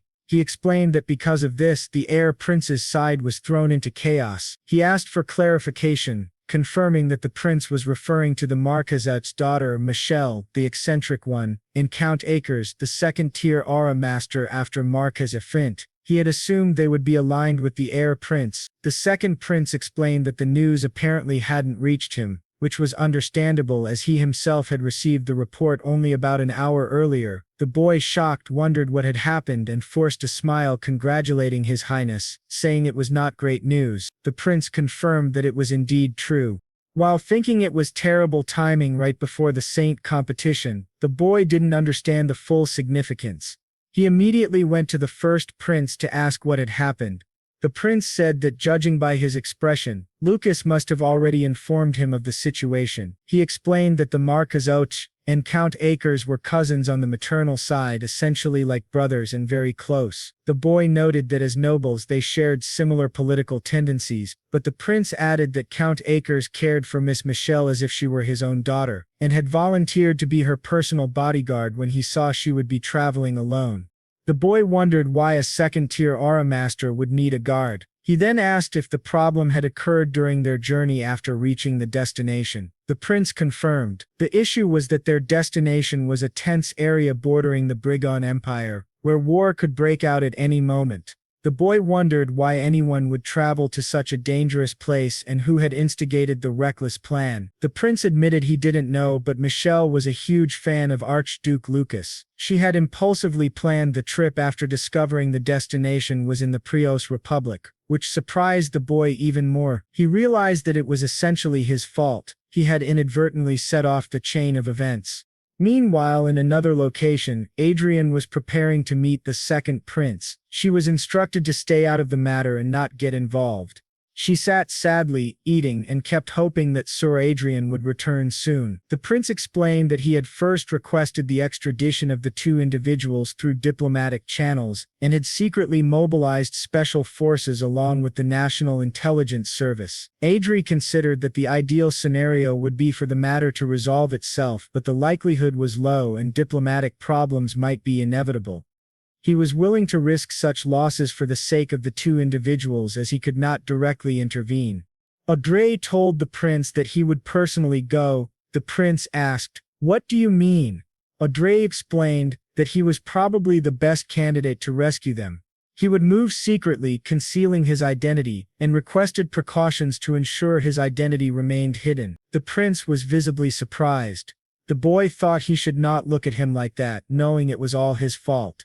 The heir prince said he would send the last known locations of the missing individuals and narrow down the areas where they could be, leaving the rest to Audrey. Audrey confirmed, noting that it would essentially be an involuntary illegal migration. Suddenly the scene shifted to the two of them running from an attack. The assault came dangerously close to Michelle, but her uncle intervened and saved her. As he approached her, the verdict for her death was already decided. Michelle apologized to her uncle, but he instructed her to look at the small perimeter on the left side of the siege. Once he gave the signal, she was to run in that direction without looking back. He explained that if she ran approximately 300 meters, she would be able to use her Hokochation ability. She asked what about him, but he assured her she could escape without him. Though he was gravely injured, he thought it might truly be the end. To his shock, the vanguard's head was destroyed right in front of him. Looking back, he asked what they were doing there. Meanwhile, in the air fortress of Icarus, using invisible magic, the boy reflected that, thinking carefully, he had provided. Logically speaking, it made sense that they had arrived at the Republic of Prius in such a state. She was truly reckless. Dursa then said it had been discovered, and he asked, "What do you mean it's already been discovered?" She confirmed that it was true. When he said that, perhaps things would resolve more easily than he expected, they activated teleportation and were suddenly above the two of them, observing the chaos below. Adra noticed that the vanguard units of the Republic and other forces were engaging, yet simultaneously helping them escape. The force assisting them was the Revolutionary Armada of the Republic of Prius. He then asked what Adrian intended to do. Adrian replied that they would join the fight. Both of them moved swiftly. Adrian activated a fire jetta, incinerating several vanguards, and then, wielding his sword, finished off a few more with precise strikes. After landing, they faced Michelle and her uncle, explaining that they had come to escort them and asking them to return. They activated restoration, healing her uncle. Michelle stared at him, trying to recognize him, but Adrian knew her vision was sharp and instructed her to stay quiet. Understanding, she complied happily and stayed silent. He told her they now needed to return, asking if everything was truly over, feeling relieved that it had been resolved so quickly. To their surprise, someone approached and asked what was happening. The man apologized but added that he had something to ask the young lady. He asked if she had accessed the meeting of Lois Farmont, shocking the boy, who wondered how she had done it. The man questioned if the meeting was real. She explained that judging by its format, it seemed plausible. However, upon a quick glance, the content was far more inappropriate than she had expected. The man said there was a small chance it could be real, but it was more likely fake. The commander speculated it might be a false meeting created by the original discoverer, which once again surprised Adrian, who considered whether he should eliminate everyone. At that moment he cancelled his powers, thinking that doing so without knowing the strength of the Revolutionary Army or who was behind them would be dangerous. Since no one knew he had discovered this, it was better to remain silent for now. The man pointed out that because she had approached the meeting, she couldn't have physically infiltrated the president's palace. She explained that she had accessed him online, believing the meeting took place in a virtual world, not the real world. By accessing Li's 4-month terminal, she confirmed he frequently accessed a certain domain, which she assumed was the entry point to the meeting. Adra thought, as expected of her, she was not ordinary and had investigated thoroughly. Had she not discovered it first, she would have become the owner of the meeting. The man remarked that she truly had a unique talent, only accessing 4-month terminal. Adrian interrupted, noting that the pursuit team would arrive soon, so they needed to conclude and escort these people. The man asked them to wait, saying he had not finished and that his commander had invited the two of them. Now in the Republic of Prius, at the northern glacier, he met with his commander. Adra observed that the guards were all Lara masters. The man from earlier explained he was a citizen of Hebrews, visiting the northern glacier for the first time. The boy realized this man was Israel Oscar Prius, the Marquis Mage of the 7th Circle, a 27-year-old human, former prince of the Prius royal family, and commander of the Revolutionary Armada. He expressed surprise, noting that the aurora seen at the northern glacier was a rainbow aurora. Truly remarkable. The boy admired his talents. They were all tall and his attribute was justice conspirator.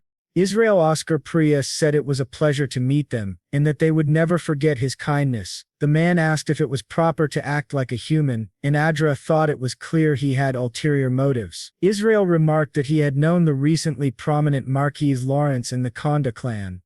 The boy laughed and the man apologized for surprising them. For the record, Marquis Lawrence and he followed each other on social media. One of the girls asked if it was true that Marquis Lawrence was awake, but Michelle told him to be quiet. At that moment they removed their masks and faced everyone.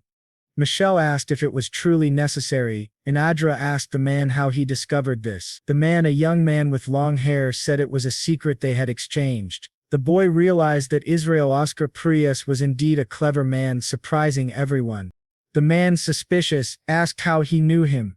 Anderson said it was a secret shared between them, and they simply stared at each other. The commander then asked them to remain calm, explaining that it had been purely intuition that led him to know both, a duo consisting of an archmage and an aura master. It was merely a guess based on their youthful voices.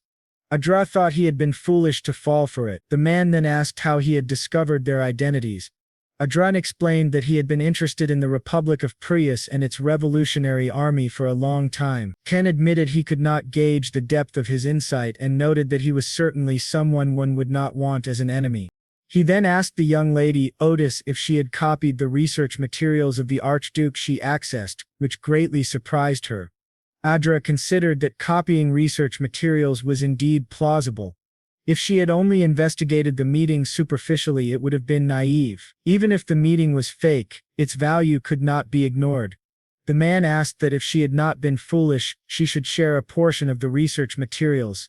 Of course, they would provide appropriate compensation, which left her quite startled. She explained that the meeting could only be obtained step by step. She could not acquire the full meeting that Louise Farman had.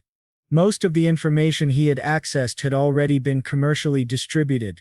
There were some problems, but she asked what he meant. He explained that it would have been better if they could have obtained equipment designs for the current superior generation, but they had no other choice, as even they didn't have access to them. What he wanted were materials to research the vanguard forces, and he considered the information basic, even within the industry. He thought he had indeed discovered something significant. Seeing her nervous, he considered it natural, as her actions could potentially start a war.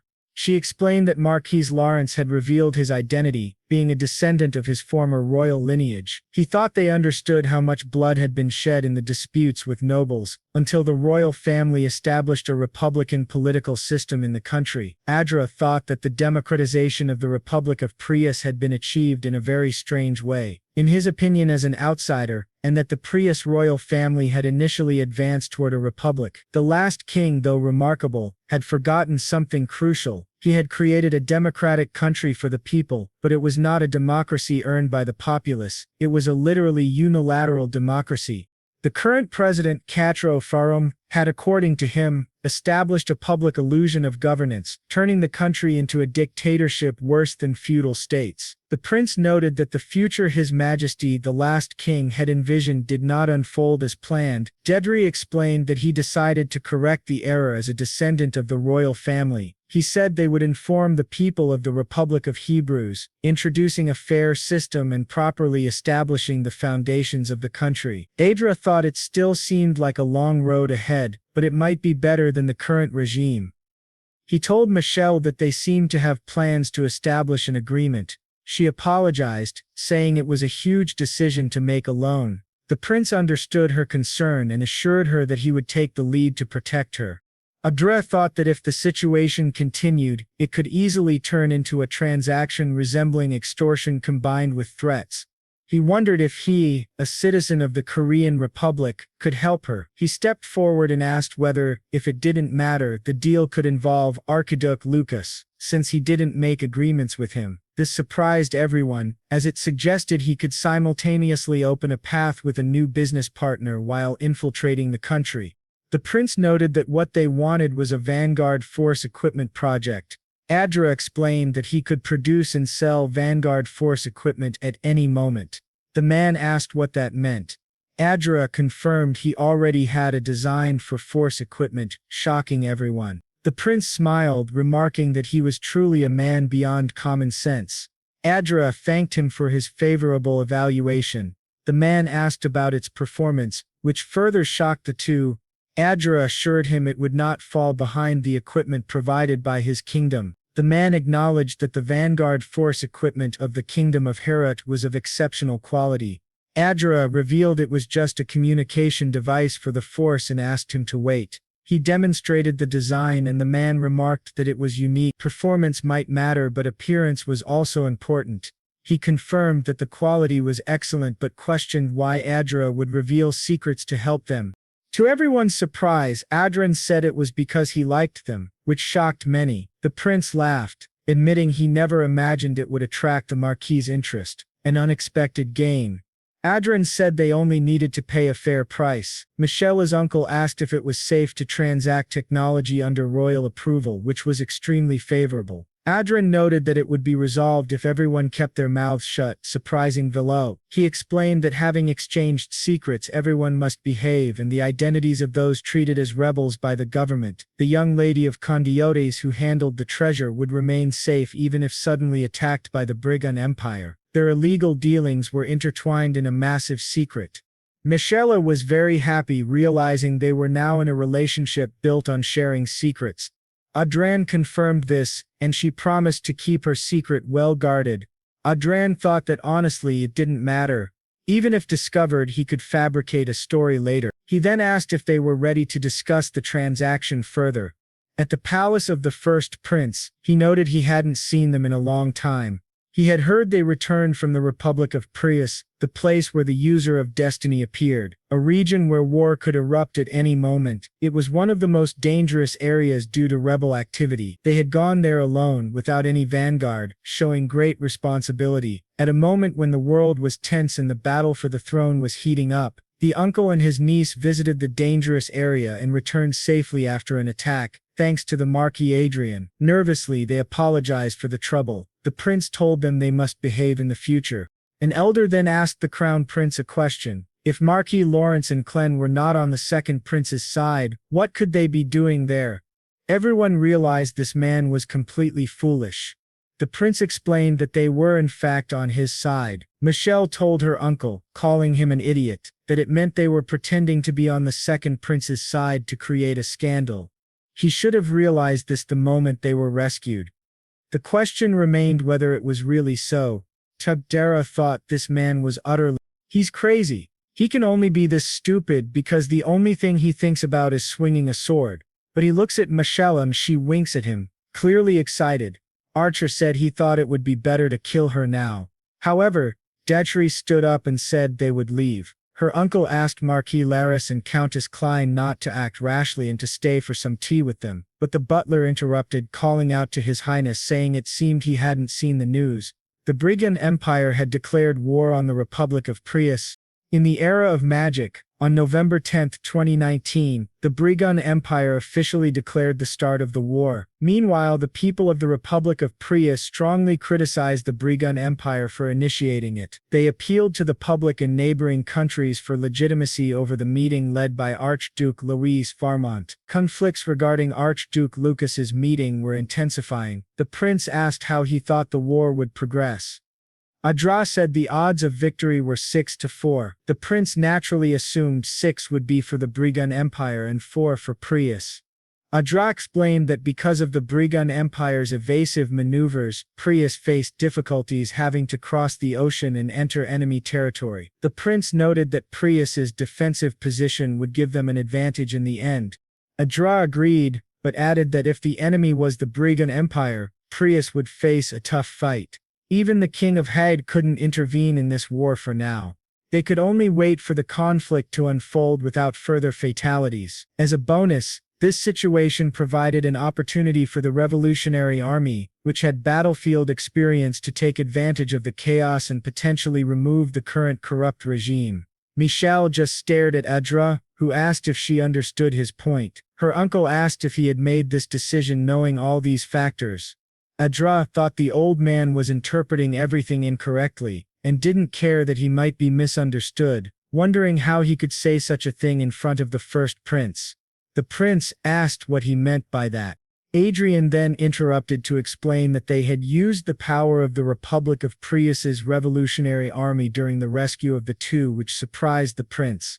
Adria added that they would need some local intelligence networks, which he happened to have connections with. The prince asked what kind of connection that was. Adrian explained that their leader and he followed each other on social media. The prince said that was truly interesting. The young man explained that because of this, they needed to spend some money, though he was surprised at their high level of capability. The prince remarked that in a way, the Revolutionary Army might use this situation as an opportunity. Adra said that for now it seemed they would not publicly declare anything about the war. Laurenio agreed silently and said the meeting was concluded. Count Akers and Lady Haute were instructed to remain silent regarding Marquis Lawrence and Countess Clay, as they were the most valuable cards for the future battle for the throne. They acknowledged this. The prince added that, especially with the deacons, he hoped no one would be found in the palace or the information would certainly be exposed. Adra thought it was a suitable precaution. Michelle asked if she should stay as well, and the prince said he would feel relieved if she did. She agreed, saying she could stay without problem. She added that by staying she might see Marquis Lawrence and Countess Clay more frequently, winking at him again. However, next to him someone was burning with rage. The war between the Brigand Empire and the Republic of Prius quickly escalated. Upon the declaration of war, the Brigand Empire's expeditionary forces deployed at an alarming speed, seemingly preparing to surround the Republic of Prius. In response, Prius leveraged its homeland, forming a solid defensive line. Although direct clashes had yet to occur, experts predicted the confrontation would happen as early as possible, or within 3 days at most. Once the world heated up due to the war between Prius and Brigand, another major announcement might be overlooked. A host named Anthony would present a program of varied comparisons to satisfy viewers' curiosity. For the 10th anniversary special, featuring the episode of The Magician and the Knight representing the Mages, they brought in Archmage Adrian Lawrence. Adrian introduced himself, saying it was a pleasure to meet them. He was the new star of the Hade Kingdom. The scene then flashed back a few days, showing Adra's assistant explaining that Evero currently lacked competence compared to other candidates for sainthood. To address this, both would have to put in significant effort. Marquis Lawrence is a mage, and even if he performs well in the strength comparison test, they will be able to secure new investments again. However, if he does poorly, his reputation will suffer. So, he has no choice but to be careful. Our young man, excited, says they don't need to worry because he will eliminate the prejudice against mages when he is there. He shouldn't be overwhelmed and should proceed with everything. Anthony says he will stay calm. He then introduces another participant representing the knights, Count Felix, a proud new master of aura from the kingdom of Lucius. Nora, observing him, wonders if he looks familiar. Anthony explains that in many ways, he will be compared to Marquis Lawrence in today's recording. He asks why Felix decided to participate in the event. Felix replies that he accepted the offer, thinking it would be a casual event. Anthony asks if he feels confident facing Marquis Lawrence. Felix says he heard that the River Dedio Duchy praised his exceptional talent, but now that he sees Marquis Lawrence, he believes her affection for her junior influenced a hasty judgment. Today he will show Marquis Lawrence that reality is not as simple as he imagines. At that moment, our young man recognizes Felix and thinks he resembles Cedric, even acting similarly. Anthony says that today's presentation will be a declaration of war and asks Adrian for his opinion. Our young man asks if his name is Count Udiel Felix. He has no idea who he is, as it's the first time he has heard the name, which angers him. Adrian, excited, thinks Felix is an interesting man who became a master of aura. The implication is that he is no ordinary person. The nervous presenter says this battle will be nerve-wracking from the start. They proceed to the test location for the comparison. The program director, enthusiastic, believes this episode will be a great success. The two are taken to an island with a massive duel arena known as the Isle of Duels. Today, specialists are invited to analyze and comment on their training. Loyal viewers who won the 10th anniversary event are in the audience. He approaches them and asks if it would be better not to use magic to compete. Knights prepare with equipment, while mages fight empty-handed. Felix says he doesn't mind. If Marquis Lawrence wants it, he can fight using only normal equipment. To his surprise, Adrian says he doesn't care and questions how he could lose to an inexperienced master of aura. Felix is shocked, insisting that Adrian is also an inexperienced archmage. Adrian replies that they are in no way equal, which angers Felix even more. Anthony announces they will begin the training, starting the countdown. Our young man faces Felix. The armored knight wonders why he's being stared at this way, realizing he will soon see who is on top. At 0, Felix charges at Adrian, yelling for him to die. Within seconds, Felix is completely defeated, his armor broken, and the Master of Aura loses. Anthony announces that the final spell was a sixth circle blade cannon and asks if Adrian memorized it beforehand. Adra says no, he just cast it during the fight. He calls Miss Everell to heal Felix. She rushes to him, begins praying, and his body starts to heal. The audience wonders if these are angel feathers. Anthony remarks that he heard the medical team was invited by Adrian, but he didn't expect it to be a young girl. Adrian explains he preferred to call someone he could trust. The presenter asks if she is a bishop-level priestess at such a young age, which is shocking. Adrian clarifies that she was only baptized and hasn't joined the church, so her name appears only as a vassal of his house. Anthony is amazed because divine magic and the angel feather effect are typically seen only at the level of a bishop or the highest healer priest. Adrian explains she learned divine magic from Archbishop Fred of the Kingdom of Hay, and the angel feather effect stems from her remarkable nature. He confirms it is indeed her nature. Miss Everell is planning to participate in the sainthood contest, which surprises everyone. Our young man thinks her participation is perfect.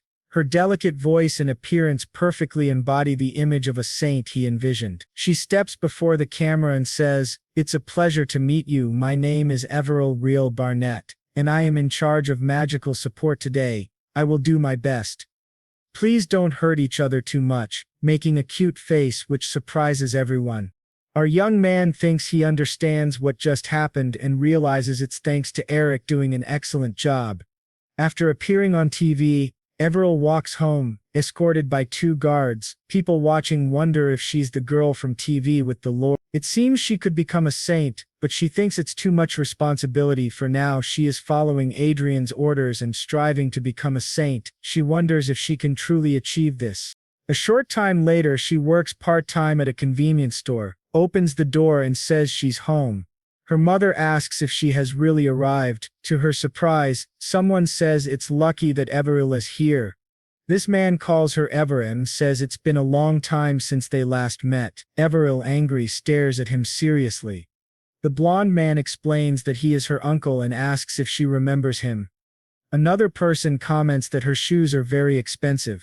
They are real elven shoes. He heard that they are made by elves and cost more than 5 million per pair. The girl sitting there says that not only her shoes but also her dress and her phone are all very expensive items. They ask if it's because she is a candidate for sainthood and it seems the Lord likes her very much. The girl then asks, "Why are your relatives suddenly visiting us? They used to always act like strangers." Her uncle stands, holding a folder, and approaches her, asking if her life has been difficult. He explains that he is there to reunite the family and propose a business plan. He shows her the plan and says it could be very profitable. Since it's a family business of the Everil family with a candidate for sainthood involved, it's unlikely for the plan to fail. Her security team behind her thinks this is unethical. However, the family matriarch approaches her and reassures her that they have no intention of pursuing the absurd plan. Her uncle asks why they don't accept it, and her father says it doesn't matter, they can handle things themselves without her help. Her mother agrees, saying they shouldn't even think about using her name, and if they do, she won't forgive them. He asks if she isn't being too cold toward her siblings. A man sitting behind adds that it's true. If they really think this is only for themselves, it's for everyone. He comments that she wasn't like this before, that she's being too cold. Every's father intervenes, explaining that 4 years ago they used the debt as collateral and fled. After a long time, they returned this way. Her brother insists that they are genuinely repentant and trying to make amends. Her father counters that if they were truly remorseful, they would have helped when he was struggling to repay the debts, instead of living well wherever they went. Her brother insists again that it wasn't intentional. They genuinely tried to pay off the debt. Even so, it's not right for siblings to continue quarreling over money. Everil steps forward, asking them to leave. She doesn't want to get involved. They will return to treating her as before, like strangers, which surprises everyone. Everyone stands and tells her she cannot speak this way to her elders. They are still her parents' siblings, who gave her life, and she should at least help them. As they argue, the security team prepares for combat. To the surprise of the 4 relatives, someone appears and asks who these shameless people are. Our young man appears beside Everil, startling her. She calls him Lord Adrian. Everyone kneels before him. The security team reports that Jasmine Traden, the 3rd commander of the 1st Company of Lawrence's Strategic Mobile Battalion, salutes the Lord, and Rick Castro salutes Marquise Lawrence. Everil's family, terrified, also salutes him. Adrian gestures, and with a snap of his fingers he paralyzes their bodies. He asks if they know the best part of being a great noble. Nervously they apologize, saying they are insignificant and could not possibly know. Adrian stares at them and says the best part is that he can do whatever he wants with trash like them, terrifying Everil's uncle. Adrian tells them they can move to the family castle, and asks if it wouldn't be nice to enjoy the luxury of having an extraordinary daughter. They nervously ask if that's really possible. Adrian says he has separated Lady Everil's well-being from theirs. Nervously they agree to do so. Adrian looks at the saint candidate and gives her a thumbs up, making her nervous. She blushes, thinking she wants to be someone who can assist Lord Adrian. She wonders if showing interest in Adrian, who already has a fiancé, would bother him, but staying by his side as an aide is possible. She decides she wants to give it her all. The scene shifts to the Briegan Empire in the Duchy of Francis. Someone watches the broadcast of the Mage versus Knight battle, seeing Everil as a saint. Duke Francis, one of the 4 greatest dukes of the Briegan Empire, finds this irritating. He thinks that if it continues, it will interfere with his plans to make Everil a saint. He calls his assistant Gregory, and from the shadows, the assistant appears. The Duke orders him to take action. Meanwhile, in Adrian's office, he receives a message. He notices it is from the Duchess of Riverdaccio. Reading it, she warns him to be careful with Duke Francis, as he is acting strangely. The scene changes to the emergency waiting room of Lord Lawrence's castle. As they talk, another knight, head lowered, is approached by Caravato, who asks if he is all right. He stares, asking if the other is speaking to him, and with a psychopathic smile, he says he forgot the other's name, and it's been a while. Sarah Pharma grabs the other by the arm, telling him to stop playing around and asking if he wants to interfere with his mission. He adds that people who make mistakes can end up badly. Damien, sitting nearby, agrees and asks if they can just forget about it. To everyone's surprise, they are told that the two are undercover spies. They are commanded to reveal themselves and asked how they dare infiltrate this place. The one who was sitting just stares at them with glowing eyes, paralyzing them and making them feel drowsy, causing them to leave the room. The angry man warns him not to forget because the target isn't Marquis Lawrence but the girl named Everil. They cannot expose themselves to unnecessary risks. The man sitting down says he is more serious than ever, but they will keep an eye on the castle. He had observed Marquis Lawrence from a distance. Another man asks if he looked extraordinary or something. The first replies, no, their eyes merely met. The man says he also looked into Lawrence's eyes several times, but the standing man insists it wasn't that. When he stared at Marquis Lawrence, it was as if he knew who he was. He is told to forget, it must have been his imagination. Suddenly an alert announces intruders in the east area. Everyone prepares immediately. All the knights rush there, reporting 5 assassins armed with force daggers. Meanwhile, the two hide and report that everything is going according to plan, and the target is in the last room of the east building near the Lord's office. When they open the door, 2 guards ask what Sir Damien and Sir Pharma are doing there.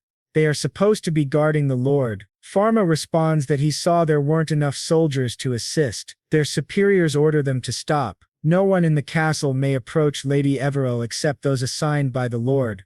Everil's guards arrive, so it's better for them to leave. Sharma draws his sword. They realize it is a force blade and notice that the approaching men are assassins. One of them manipulates their memories, paralyzing them and knocking them to the ground. Sharma moves toward Everil, ready to kill her, and the guards shout for her to escape. To everyone's surprise, Everil simply extends her finger and hurls the assassin against the wall, declaring it a trap and that she is not the target. The guards, shocked, just stare as Everil takes command. The assassins complain that their operation's information was leaked. To their surprise, our young hero enters the room, saying that it's even better. They've just discovered something and asks if their eyes haven't met before. He greets Gregory Haydn and Augustinox. He comments that he didn't know an organization that only exists in fairy tales actually exists in the real world. He asks if they aren't the Blue Moon, which shocks the two. Knox says they have no choice but to follow Plan B.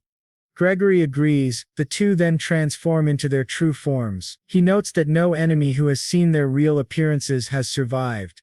They intend to turn this place into hell.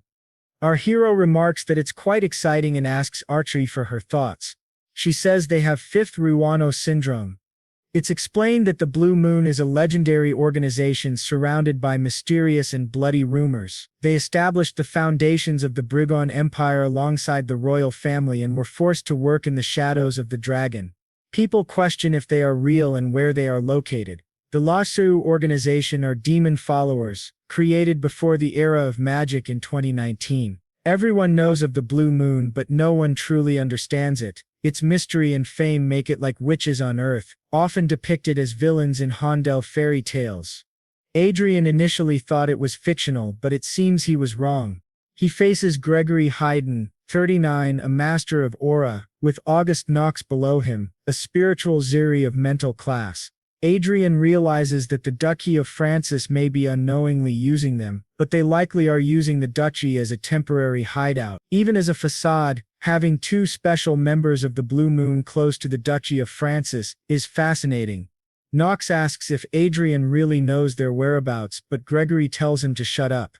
Adrian wonders how this works, and how they call their support. He thinks they may be more naive than he expected. Adrian concludes that they are not exactly his partners, but he understands them very well. Gregory then says someone will have to die here, while Adrian asks if he is truly capable of this. Knox activates his butterfly magic, sending a massive swarm toward them. Adrian and Archie stare at the butterflies. Knox asks if it's their first time encountering a spirit and prepares to toy with them. Before he finishes, Adrian unleashes his power and Gregory jumps to save Knox. This surprises both Knox and Gregory as Adrian acts decisively without hesitation. They question if it was a forced attack. Adrian explains that the world is vast, with many talented people. They cannot assume they are the only special ones. Gregory asks if it was a forced attack, and if Adrian is a magical swordsman. Adrian thinks he merely released an aura burst using a war sword function. Gregory expresses confidence that he can fight hand-to-hand against a master of aura even as a mage. Adrian is confident. He asks if they think that's all there is. With a flick of his fingers, a rope appears, breaking through the ceiling and attacking Knox. He says he is also a beast tamer. Knox, injured in the leg, can only curse, asking how this is possible. A massive malevolent spirit emerges, aiming to attack both of them. Our young hero realizes this is a mental attack, spiritual sobriety, mind control, but he is unaffected by it. He asks what the spirit is doing, and the figure behind him only feels slightly sleepy, surprising both of them. Archer's, irritated, says she's getting hungry and asks if she should just finish them off. Adrian tells her to wait a little. Noakes, furious, tries to use his main ability again, but nothing happens. He wonders what Knox is doing. Observers comment that it can't be. Even Duke Francis, a great master, would fall under this power. Our hero thinks that the abilities of the Destiny user in Chronicle Online have transferred to reality. For those whose debuff defense is nearly at maximum, such attacks are useless. He asks what Knox thinks he can do against him and if his combat skill is 0. What if mental attacks don't work? Gregory realizes that this person sees everything and knows too much. He cannot identify him even though he is right in front of him. Marquis Adrian Lawrence, a genius mage who became an archmage at 20 and the last disciple of Duke Riverdale, considered the greatest master of all time, stands before him. But Gregory realizes that this is not all. The person in front of him is a complete monster beyond all expectations. Adrian draws his sword, still staring at them, thinking that it would be a waste to kill and discard them outright. He performs some tricks which work better than he expected. Observing their fear while walking toward them, they scream for him not to come close. To their surprise, our young hero uses magic to heal Knox. He declares that he has no intention of fighting them or the Blue Moon. What he wants is to meet their leader. He asks if he can pass a message to him. Gregory, trembling, agrees. Adrian apologizes for having killed others and asks if they were connected to Duke Francis. They confirm that they were. After communicating briefly, Adrian tells them to leave. They apologize for their rudeness and disappear, fleeing from the monstrous young hero. Adrian watches and remarks that it was truly incredible. Archie says it was very fun, but they notice that turning Everil into a saint will be very difficult. Time passes. On November 25, 2019, a proclamation is sent from the Holy Land to the entire world, selecting 15 female saint candidates and 11 male saint candidates. The competition to select the 2 leaders who will guide the church is set to begin. It is scheduled to last about a month, with all events shared transparently via online broadcasts. From his office, Everil asks Adrian's opinion. Our hero thinks that while waiting for a response from the Blue Moon, the real saint competition has finally begun. In the Holy Land of Everil, a ball is underway with many nobles. To their surprise, someone approaches. They ask who he is. Considering the level of influence his position guarantees, he is very young, yet possesses remarkable abilities. He is someone none of them should underestimate. The arrival of the superiors is announced, and everyone bows to them. A pope addresses the attendees, expressing gratitude and welcoming everyone to the opening ceremony of the competition. 15 female and 11 male saint candidates have been selected. The competition will last approximately a month, with all events broadcast online. The first round focuses on tactics centered on subduing monsters. Each group must consist of 5 members: 2 swordsmen, 2 aura users, and 2 third circle or lower mages. All non-divine candidate powers will be sealed. The Pope wishes everyone a successful and enjoyable first day of the competition. Adrian and the others bow to the holiness, the saints, and the divine king. The Pope welcomes Marquis Lawrence. Our hero realizes that the three leaders of the Holy Land of Evero represent the pinnacle of all believers. Evero's focus must be on the current saint, Sharon Sylvester, a 66-year-old human saint. She notes that Marquis Lawrence is very young. If he were slightly younger, she would have been tempted. Our hero thinks that saints maintain their youthful appearance through the goddess's blessing. In reality, although she appears young, she is a grandmother who married around 40 years ago and has grandchildren. It was a success. At that moment he notices a group of people and realizes it is Duke Francis, staring at him angrily. Our young hero says, "It's good to see you, Your Grace. I am Marquis Adrian Lawrence of the Kingdom of Hay. I heard about the gift you sent, and it was very generous. I also heard about the major accident in your territory." Duke Francis thinks that those two scoundrels announced their resignation and fled, avoiding pursuit after causing a massive disturbance, claiming they wanted to give advice. Considering the history between them, he realizes he should not make Marquis Lawrence his enemy, as that man is a complete monster and impossible to fight. Adrian continues, "That aerial fortress of yours exploded, along with the industrial district. Truly unfortunate. The pilot supposedly fainted or something like that." He then stops and looks to the side, noting that standing next to Duke Francis must be Miss Evelyn Francis. He politely asks her to go easy on his saint candidate. Evelyn nods and says she will consider his request. Our young hero thinks Evelyn is truly her father's daughter. Her attitude is frustrating. He asks Duke Francis if he heard that he decided to meet with Gregory in August again.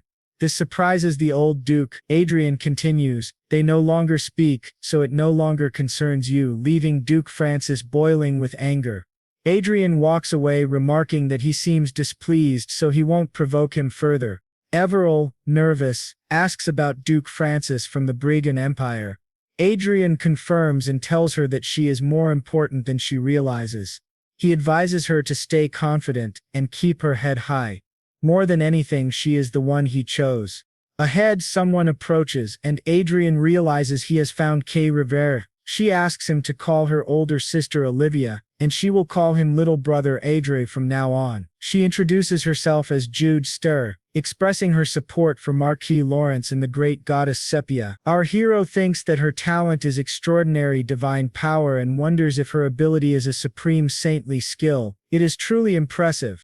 Adrian discusses with Radil the strict conditions applied to the first phase of the competition. She asks if he has any objections, and he says no, believing the arrangements are suitable. He notes that Judd is a good candidate and the focus on monster subjugation tactics is appropriate. It is not bad for Judd, as she is at a first-class priestess level.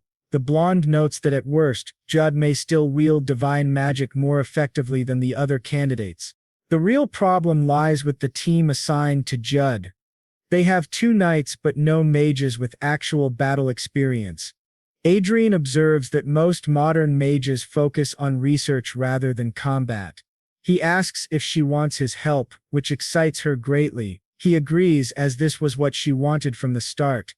He promises to find 2 skilled third circle mages for her. She is thrilled and thinks they will form an alliance, though it seems she will benefit the most. Adrian assures her that even just talking with him will put significant pressure on other participants. She grows very excited. Adrian asks a question unrelated to the competition. She asks what it is. He asks if a magical knight counts as a person in this tactical competition. At the Saint's office, she begins reviewing the participant list for the first round. The representative is Everil Barnett. Her team includes a knight, Barbara, an aura user. The second knight is Andre Dillon, a first circle aura user, a third circle aura and mana mage, and Noah, a third circle mana mage. She laughs as her assistant asks what they should do. She responds that he is truly interesting. Her assistant points out that having a knight who can use magic will likely cause complaints from other candidates. She replies that it is their fault for not clarifying the rules and they must allow it. The assistant insists it's unfair, but she says the rules cannot be changed now, and exploiting loopholes is also a skill. As Adrian leaves, she thinks about Marquis Lawrence, realizing he is far more interesting than she expected. The scene shifts to the next day, at the start of the competition. A hungry wolf lunges at Lady Everil, and her knight protects her while she activates a sacred barrier to shield everyone. The theme of the first round is monster subjugation tactics. Saints and saint candidates are recorded as mercenaries and lead four-person teams composed of mages and swordsmen to defeat monsters. Cameras follow each candidate at all times. The competition is broadcast live on TV and online. Each candidate has their own channel, and the audience size can be tracked by the number of supporters. The knights behind Lady Everil point out the monsters they captured, offering them to her if she wants. She is surprised but asks them to use the monsters to complete their mission. Many creatures are available and she asks the others to hold back while they jostle for her attention. She approaches the filming crew and asks if things can be left as they are. The crew member replies that he isn't sure as this has never happened before. It is said that when appearing on TV, the elves drew a lot of attention with their incredible visuals, but their rigid personalities focused solely on tasks, executing everything perfectly, turning the program into an almost dull documentary. No matter how beautiful it was, if the content was boring, viewers lost interest. As a result, once the contestants settled in, the audience began switching channels. In contrast, Everil's channel included elements of entertainment and character development, almost like a teen drama, which generated a lot of interest. Moreover, other candidates had poor personalities, with some saying the work was for plebeians, and even Evelyn admitted she hired them to handle the dirty work. The saint candidates and saints from noble families were being portrayed as villains. Public opinion increasingly supported Everil's broadcast. The knights remarked that the world looked down on mercenaries, calling them low-class people risking their lives for money, but Everil's law treated them fairly without discrimination. Other channels seemed ridiculous by comparison. Even without her help, someone like Lady Everil could easily become a saint. She nervously looked at the knights. An older man approached and explained that everyone there genuinely wanted her to become a saint. They did it on their own, so she shouldn't feel pressured. He might seem intimidating, but he assured her that he was the toughest of all the mercenaries. Despite that, she approached him first and cast her heart-colored magic toward him. A man behind her asked if it was just because of her harsh appearance. He even had an argument with Lady Everil at the start, which upset her greatly. They began bickering again while she stood embarrassed silently watching them. Another knight mentioned that they had also gathered monster corpses and requested that she take them. She insisted that all creatures fought to survive and that it would be wasteful to let them go unused. The knight explained they were putting on a show for her. Everil, nervous, promised to do her best while the knights were excited. They remarked that this was truly like a teen drama. Statistics showed that audience ratings for the competition channels were 1.52% for Everil, 1.116% for Lai, 0.95% for Grace, and 0.92% for Judge Stare. The priest of the kingdom of Her was very excited, cheering for Everil. Our young hero turned to him and said there was a reason he requested their meeting in the Holy Land today.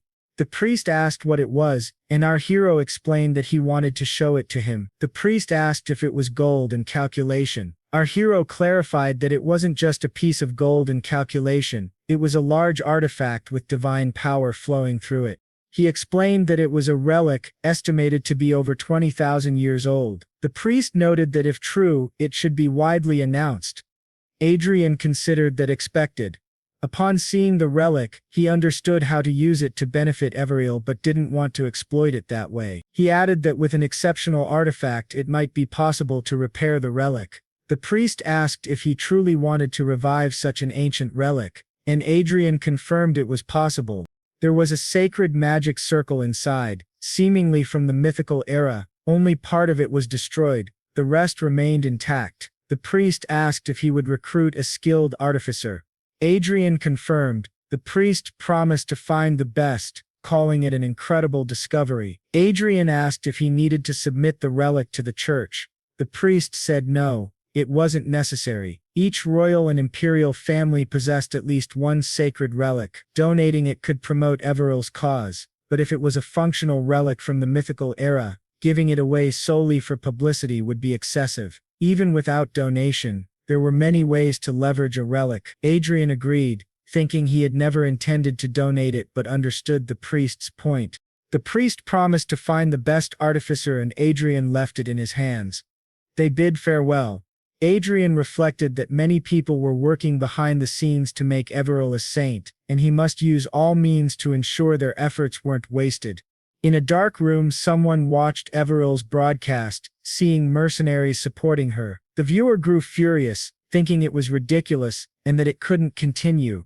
A few days later, a half-dwarf master engineer introduced himself as Kobe Ventre. Adrian Lawrence greeted him politely, and reflected that Archbishop Fred had introduced him to one of the 3 greatest sacred artifacts in the world. Kobe examined Adrian's cloak, remarking that it was difficult to analyze his clothing and that he seemed to possess a great treasure. He apologized, explaining that the curious mind of an artificer often struggles to observe new equipment. Adrian thought that Kobe had recognized the value instantly, proving Archbishop Fred had introduced him to the right person. Adrian presented Kobe with an item for examination. Kobe guessed it was the hilt and blade of an ancient divine magical sword, which Adrian confirmed. He expressed a desire to use it. Kobe said it was certainly possible.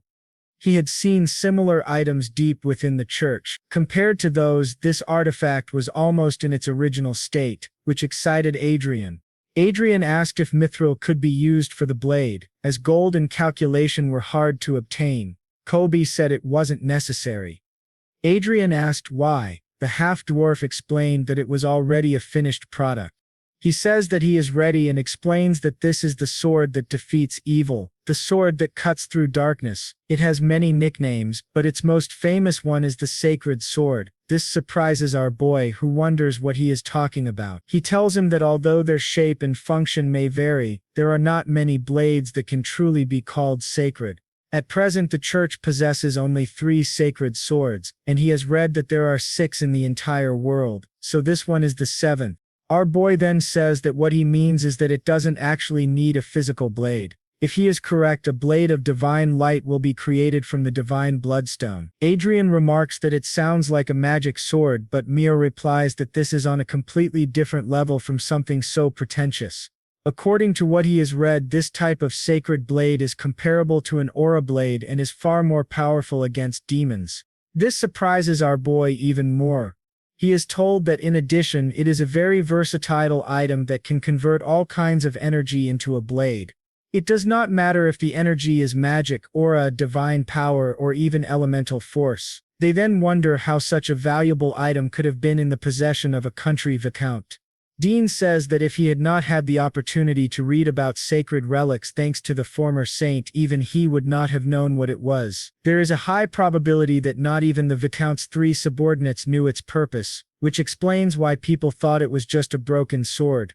Wadri asks how much it would be worth if it were functioning. Manhwa says that, at the very least, enough to buy a large city, and that it is difficult to even put a price on it. This shocks our boy, who thinks he has truly won the lottery. He then asks if it can be repaired. Manhwa replies that he will first need a divine bloodstone and new tools.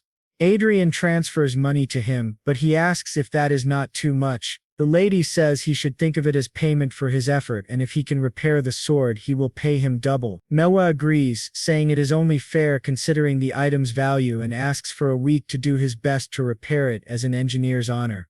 After Quadri leaves, Manhwa smiles to himself, thinking that if he can obtain a mana blade on the same level as a sacred blade, he could become a magic knight or perhaps even adapt it into a magic spear. That would be incredible. Just then he receives a transmission from Archia. They ask what is happening, and when he inquires, Archia says that Miss Everil has been kidnapped. This shocks our boy. Now, at the border between the Sen Empire and the Land of Dragons, Everil is being held within a sacred barrier. 2 men watch and wonder how this is possible, as their attacks cannot even touch her. Apparently she is bound to a type of 8th circle magic artifact. They say that all they need to do is eliminate the candidate for sainthood. They thought it would be easy, but things are getting out of control. One tells the other to stop talking and attack her mind, explaining that even magical constructs have a weakness to mental attacks. One of them says he has never heard of that, and asks if it is true. His companion asks who he is talking to, and the first man replies, "What do you mean? Who?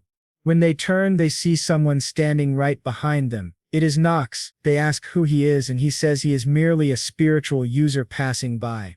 After that, our boy arrives where they are. Gregory greets him respectfully once again. Adrian asks if they are the culprits, but Gregory says no, they captured the real kidnappers who are right there. When our boy asks where Miss Everell is, Gregory replies that she is resting in the cabin and is safe thanks to their precautions. They still need to discover who is truly behind the kidnapping and who hired the attackers through an intermediary. Our boy thinks that of course the real masterminds would not leave any trace unless they were fools, which is the most worrying part. He asks why they helped, and Gregory explains that to be honest, this place is also their home. Our boy tells him to continue. Gregory says that Miss Everell was truly lucky and that he will pretend to believe them. Gregory adds that by order of their leader, if Miss Everell was ever in danger, they were to do everything possible to save her and to conceal what happened.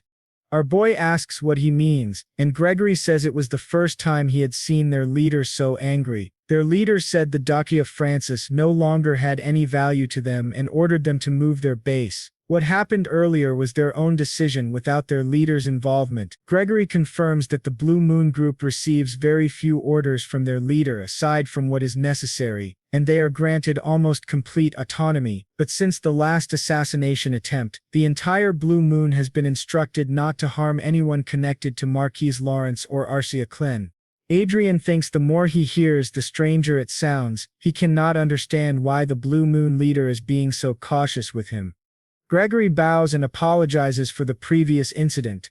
Our boy thanks them for saving Miss Everell and says he will forget any resentment toward them. Honestly, they were never the real threat, so there was nothing to resent anyway. Considering how things are unfolding, they can assume their leader has accepted his request. Gregory confirms this and says their leader is eager for his visit. They are there to inform him that, once this situation is resolved, he is free to visit at any time. Our boy wonders why he is being invited to their base. Perhaps it is a trap, but he thinks not. Just by looking at them, it does not seem that way. Gregory then gives him a password and says the terminal they use is connected to his. He should not hesitate to call if needed. Adrian agrees and sends them off. Arcia asks if she should follow them, but Adrian says they can contact them at any time. So, for now, just leave them alone. Ensuring Everell's safety is more important, and since the kidnapping of a candidate for sainthood was broadcast live, the world is in an uproar. It would be better to involve the church's investigation team instead. When Everell wakes up, she is extremely surprised and asks where she is. Meanwhile, Madre thinks to himself that not only did they accept his request, but the Blue Moon leader personally ordered that no one interfere with him. Puzzled, he wonders, what on earth is happening here? They even call him a rule breaker. Everell then asks if it was not stated that he could not use any designated equipment in the mercenary tactics competition. She questions what kind of trick he pulled and says she does not remember allowing such an entry. Adrian explains that it was an unavoidable choice for him, especially after recently surviving an assassination attempt. In truth, if he had not taken action, Lady Everell would have died. But she replies that this is only a matter of hindsight. Adrian counters that hindsight is everything, and if the church had done a better job and if he had been present from the start, this kind of thing would never have happened. A candidate for sainthood was kidnapped by people who infiltrated the competition, and the church could not even find her until he intervened. He thinks to himself that this may be the end of the good image he has built with the saint. Setting that aside, he asks her to please evaluate Lady Everell's potential. She is a victim and should not be harmed by something like this. Since he is the one who broke the rules, he believes only he should be punished. She simply stares at him suspiciously, then laughs, saying he is truly an interesting man and that she might have been tempted by him if she were 10 years younger. Adrian silently wonders what is wrong with this woman. She continues, admitting that, to be honest, there was suspicion within the inner council that this incident was orchestrated by him. He asks if she was testing his reaction, and she apologizes, saying that is the truth. Now she has confirmed there were no lies in his words. She shows him a mirror and asks if he knows what it is. Later, the saint summons all the candidates. They wonder why they have been called. She thanks them for coming and explains that the reason she gathered all the sponsors and the saint candidates is to discover the truth about the recent kidnapping. This is the mirror of truth, a sacred object that reflects reality. Contrary to some claims about the incident, the mirror confirmed that it was not the work of Lady Everil Barnett or Marquis Adrian Lawrence. Therefore, she asks everyone to come forward, one by one, and prove their innocence before the mirror of truth. Duke Francis, furious, argues that the people assembled are nobles of the highest rank, including members of royal families from several countries. He asks if she is not overstepping, but she calmly replies that if he is innocent, there should be no problem. Is it so difficult to simply speak one sentence in front of the mirror? At that moment, Marquis Lawrence appears with the sacred knights, surprising everyone. The true culprit who tried to harm Lady Everil might have been a Grand Master, so he is there to help. Duke Francis, enraged, demands how Lawrence dares to doubt him. The saint reminds the Marquis that the culprits have not yet been confirmed and asks everyone to remain respectful. She then requests that each person step forward. The first to do so is Cloud Headwell, the Queen of the Ever Kingdom, followed by her daughter Grace Headwell, a saint candidate. Both state clearly that they had nothing to do with the kidnapping of the saint candidate. As soon as they speak, the mirror shines, proving their innocence. The saint declares their innocence confirmed, and continues the process. One by one, the others come forward. Eventually, she announces that only the Francis family remains.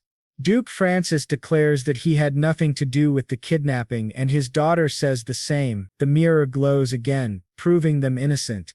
Our boy thinks to himself, "This is troublesome." From behind, Duke Francis notices his expression and asks why he looks that way, accusing him of revealing his true self. Adrian responds that it is simply a natural reaction, given his past actions. Francis sneers that it seems Adrian's life will be short. Adrian mocks him in return. The saint, still irritated, tells them both to be silent because the session is not over. Now the last to prove their innocence are the Osta's Prime Minister Osta of the Republic of Pruis and the saint candidate Lady Mel Osti. They must step forward and face the mirror. Trembling, they insist it was not them and that they can explain. The saint demands that they stand before the mirror of truth. When they hesitate, she declares that there is no other choice. From this moment, they will be arrested for the kidnapping and attempted assassination of the saint candidate Lady Everil Barnett. They are visibly shaken. Our boy wonders if it really was the Republic of Prius behind it. From behind, Francis comments that they are fools for attempting something like this during the saint competition. Either way, it is an unexpected gain. Adrian thinks that attempting assassination during the saint competition is without doubt an act of apostasy. Since Prime Minister Osta and his daughter acted in the name of the Republic of Prius, the Republic will be severely shaken both internally and externally. He realizes this is an unexpected advantage for the Brigand Empire, which is at war with the Republic of Prius. Thus the case of Everil's kidnapping, which had puzzled the church leadership, including the saint, and people watching the competition worldwide, concludes in a surprisingly anticlimactic way. Yet despite the bland ending, this incident shifts the course of the first round of the saint selection in an unforeseen direction. The competition changed a bit. Among the remaining candidates, the top 5 are now considered the strongest. The granddaughter of the Elven Queen, Grace Heed. Next, the one with the true nature of a saint, Everil. The girl with whom they made an alliance, the daughter of Duke Francis, Evelyn, and from the powerful eastern continent of Triton, the princess of the Roberto Kingdom, Xia Lin. Our hero reflects that after the humiliating elimination of the candidate from the Republic of Prius, they began actively supporting Princess Xia Lin. What was originally a 4-way contest has now become a contest of 5. He thinks it is only a matter of time before the Republic of Prius collapses, whether due to the Revolutionary Army or the Brigand Empire. When that happens, Xia Lin will fall like a kite with a broken string. Nothing to worry about. He then calls Arsax to join him. After the kidnapping incident, public awareness of Everil and her popularity have risen even higher. He officially launched the strength enhancement equipment he developed, the Fenger 1. There were no problems in his territory, and the magic tower was running smoothly. He no longer had to worry about Everil. At last he could relax for the first time in a long while and enjoy each day to the fullest. It was during this period of calm that he met the leader of the Blue Moon, Jero de Varson. Our young man wonders what relax even means, since he barely remembers the feeling. Adrian, wearing a polite but fake smile, comments that the refreshment is excellent. The Blue Moon leader replies that it is indeed, explaining he prepared it with double the care since someone as important as Adrian was visiting. While the saint quietly eats her cake without a care, both Adrian and Archery think the situation feels very strange. This man, Baron Jar Varson, is an aura expert, 49 years old, from the Sen Empire and lord of the Vathan barony. His current disguise, Adrian observes that he is clearly a remarkable man, possessing 4 high-level talents: administrative skill, learning ability, political influence, and command. Yet he wonders why Varson's status reads as favorable and ally. It seems the information on the display does not fully apply to him. George Jar Varson orders the 2 attendants to wait outside, surprising both of them. He adds that he does not need protection, so they should not even think of eavesdropping, and tells them to leave immediately. After their initial shock, they obey and depart. Once they are alone, Adrian says that no one is listening now and demands to know who Varson really is. George stands and Adrian wonders what is happening, but then George kneels before him, saying it is an honor to meet the one who follows the great mage Manuel Lucas and carries on his legacy. Adrian is stunned. Adrian asks if he knows Archduke Lucas, and George confirms it. Lucas was the former master of the Blue Moon. Adrian realizes this meeting was never just about forming an alliance. He asks for a full explanation. George agrees and hands him a high-performance terminal. From it appears a projection, Chester himself. Chester greets Adrian, who astonished asks if he knew everything. Chester admits that he did. Adrian thinks this man is truly a genius. Chester explains that the Blue Moon was meant to be part of the Fate mission and a reward for reaching level 8. Adrian protests that they contacted him far earlier than expected. Chester acknowledges this and says it is clearly his own fault. 5 years ago, as he embarked on the final path to acquire Fate, several forces and tasks reactivated, and the Blue Moon was one of them. The once dormant Blue Moon awakened and began acting outwardly to expand its influence. Thanks to that, their power is now stable, and as a consequence, Adrian came into contact with them much earlier than planned. It was an unintended result of the path Chester chose for the sake of efficiency. Adrian then asks who George Varson really is. Chester replies that George is his assistant and the administrator of the Blue Moon. Adrian is taken aback, so the Blue Moon was supposed to be his reward for reaching level 8. That means talking to them now is almost pointless. He wonders why Chester made him come in person.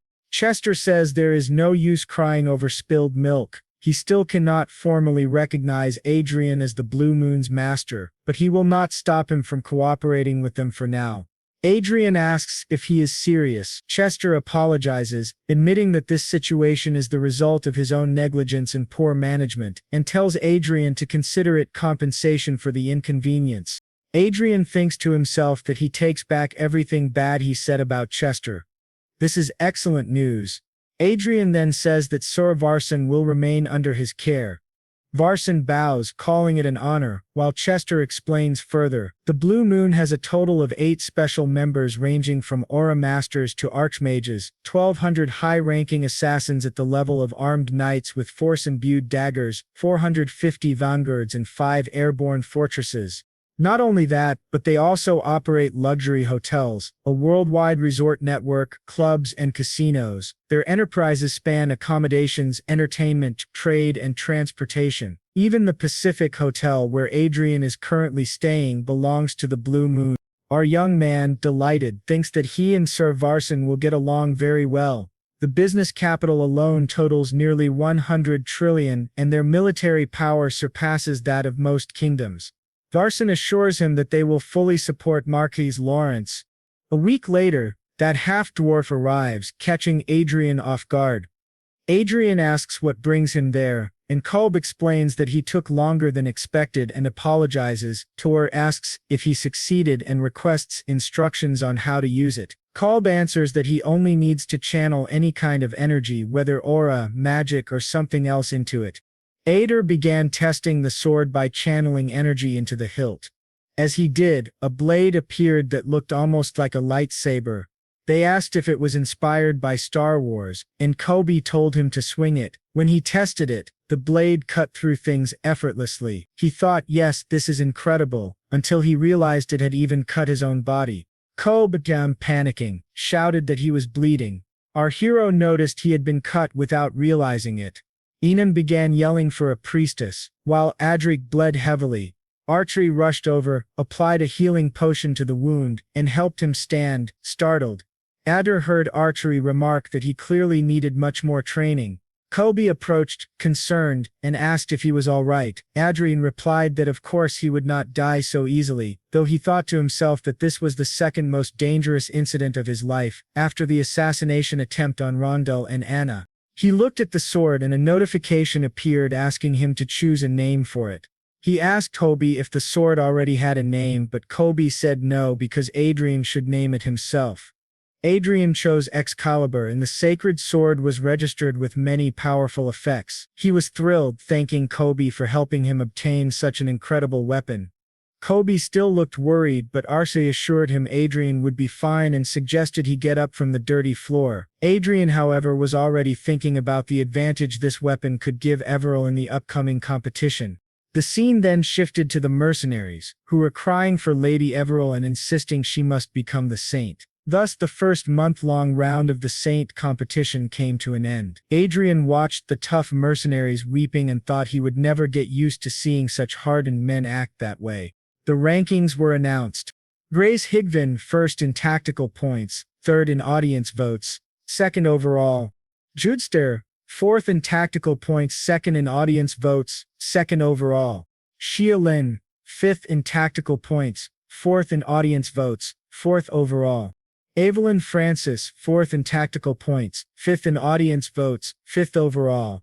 Everil second in tactical points, first in audience votes, and first overall. Adrian was excited to hear this and told everyone he would do his best.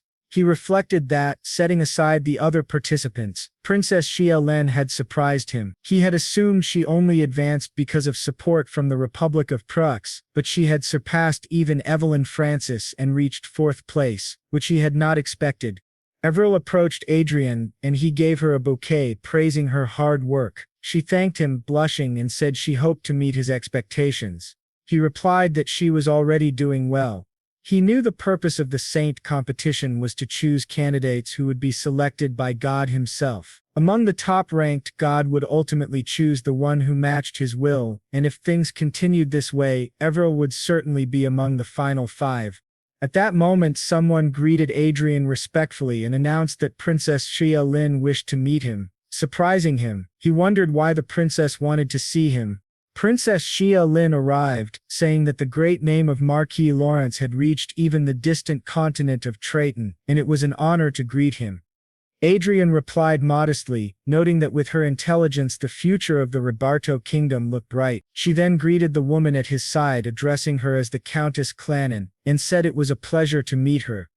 Xia added with a smile that she could simply be called Princess Xia. Adrian thought that in person, she seemed sharper than he expected, and that he liked her lively personality.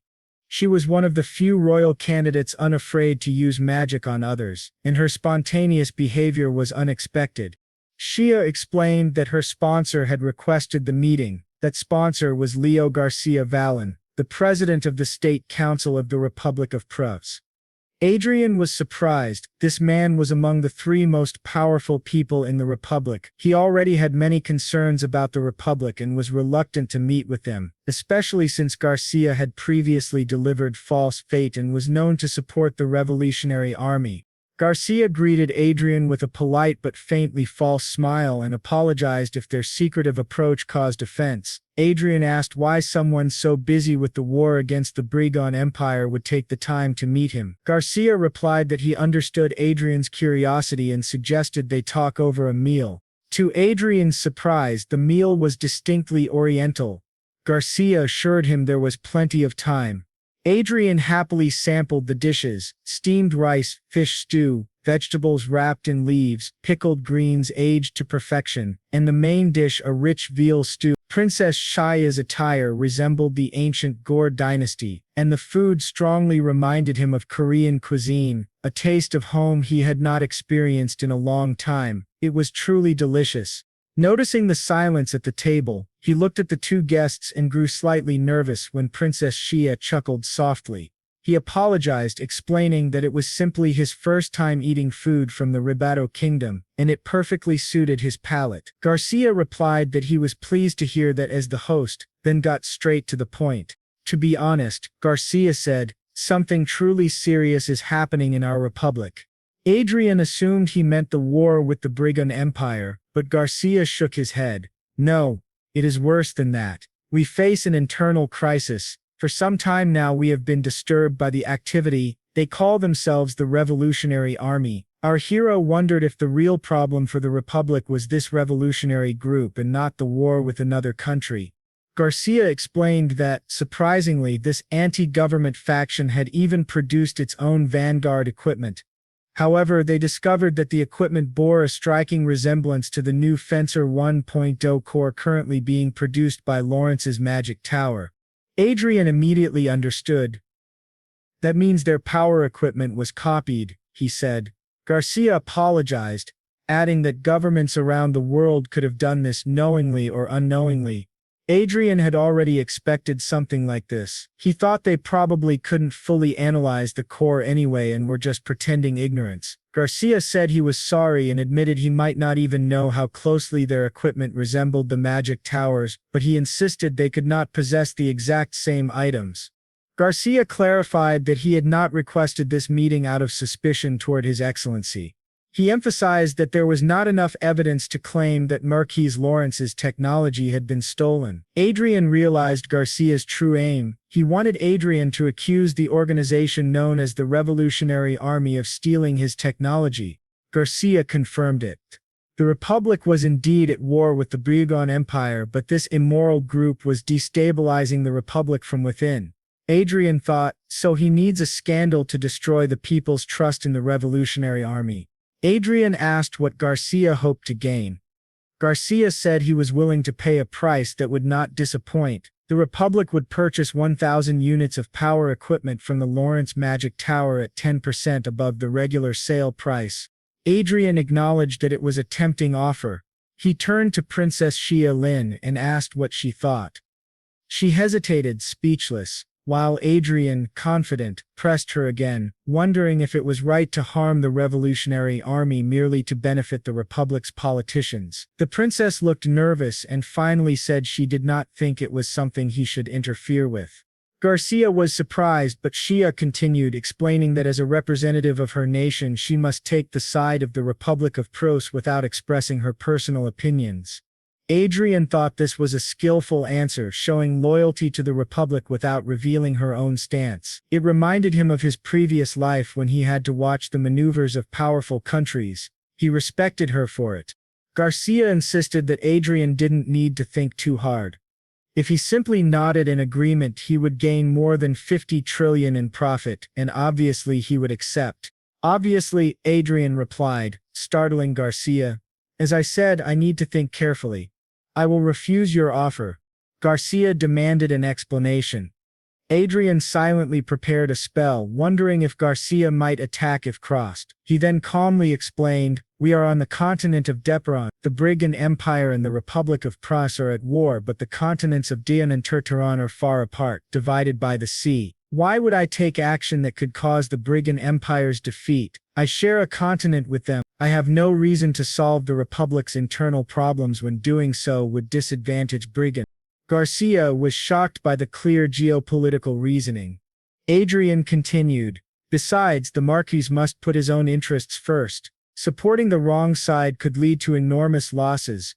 Shouldn't the Republic's government resolve its own internal issues? If the public prefers to listen to the rebels, there must be a reason. I'm sure you can resolve it easily if you truly try. Garcia's face darkened. Furious, he stood and left. Adrian thought the man was rather rude. With the intruder gone, he invited the others to enjoy their meal in peace and finally savored the food. The next day, a man shouted a warning. Marquis Lawrence, you must consider the consequences. Look at what Your Excellency posted. It was a picture of Adrian, Arcia, Princess Shia, and Chief Garcia at their secret meeting. Someone exclaimed that such sensitive information should not be shared during wartime. In response, the Republic of Prusse declared economic sanctions. Ignoring the situation, the Marquis risked repeating a serious mistake.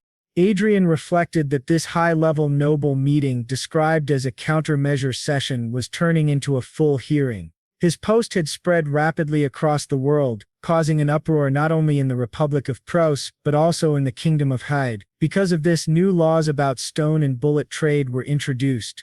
An accuser declared that, as an elder with experience in aristocratic society, it was his duty to discipline a reckless young man like Adrian. Adrian realized this was Marquis Ali Tradden, someone he had never considered an enemy. He could not understand why Tradden was being so hostile.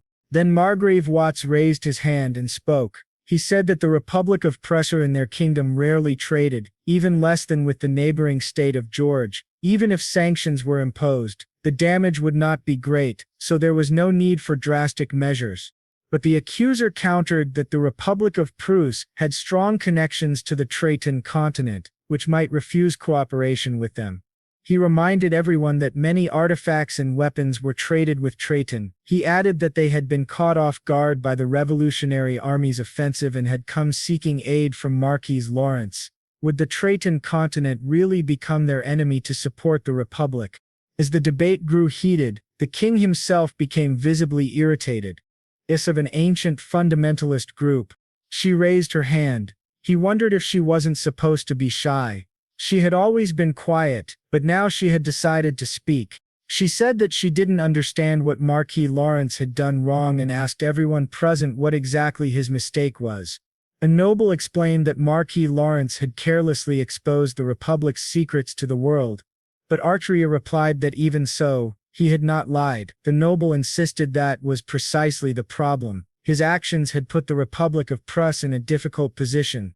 Arcia countered that, in that case, the fault lay with them for allowing the truth to be exposed, not with Marquis Lawrence. Her words left the noble speechless. The king agreed, saying she was absolutely correct. Still another noble protested, telling His Majesty that no matter how delicate the information might be, it was immoral to reveal it and place another nation in a difficult situation. But the king responded that such a rule only applied if Marquis Lawrence had agreed to conceal the information. He asked, if you were robbed, Marquis Traton, and you named the thief, would you really be at fault for causing problems for the thief? Traton muttered that the comparison was unfair. At that, the prince behind them began to laugh and said that Lady Arcia was right, just as Marquis Watts had stated. Yes, Marquis Lawrence's post had placed the Republic in a tight spot, but it was the Republic's own actions that led to this situation. In his opinion, imposing sanctions was excessive. Adrian thought to himself that the prince had stayed silent until now, fully aware of these facts. Then the prince added that his brother beside him also believed Marquis Lawrence should not be punished. The Republic had belittled their kingdom by threatening sanctions. Confront the Republic directly with their allies and should begin by issuing a statement criticizing the Republic's choice. Adrian was impressed. Who would have imagined that Artria, usually so quiet, would speak so boldly? He felt proud of her. Then beside him, a young woman raised her voice to ask a question. She was the king's fourth child, the first princess, and third in line to the throne, Princess Diana. She asked Adrian what made him so calm about the possibility of punishment. Adrian replied that he had prepared in advance. When she asked how, he explained that since they had been discussing such an interesting topic, he had recorded it. He played the recording for them, shocking everyone present. The second prince laughed so hard that he almost fell from his chair. Someone pointed out that this was why Adrian had posted a message with the hashtag claiming Brigram was afraid.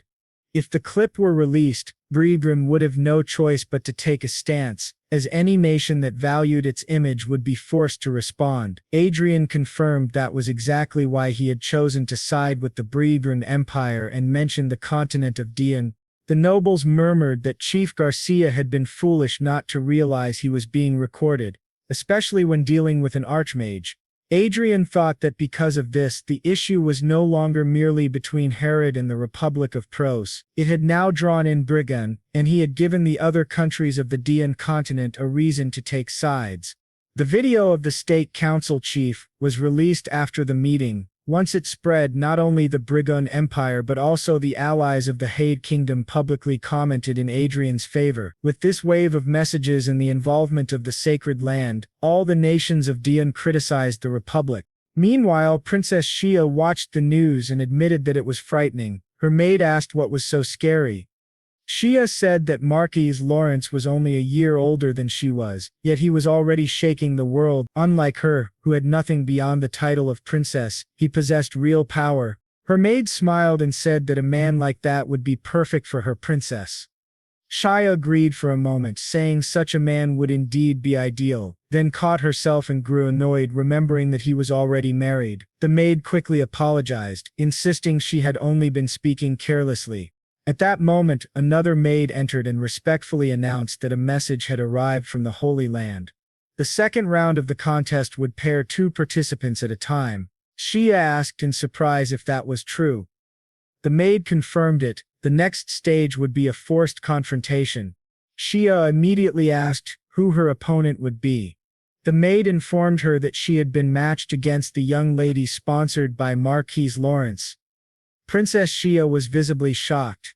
Soon afterward, they were led to a studio where crews were setting up structures and positioning cameras. This would be the site of the second round of the competition. Unlike the first round, which had lasted more than a month, the second would take place on an outdoor stage on the Holy Mountain. Each candidate for sainthood would have only 2 hours to display her abilities in front of the cameras. In short, it was time for them to demonstrate their talents.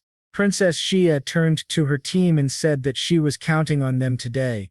Adrian replied that they were counting on her as well. She smiled and said that she should have been the one to say that. To be honest, she admitted she was a little afraid of His Excellency, considering all that had happened recently. "What do you mean afraid?" Adrian asked. "You shouldn't feel that way. I may not look it, but I treat well those I care about." The princess brightened and teasingly asked if that meant he liked her. Of course, Adrian answered without thinking, surprising them both. He then noticed her attire and remarked that she looked like a dancer.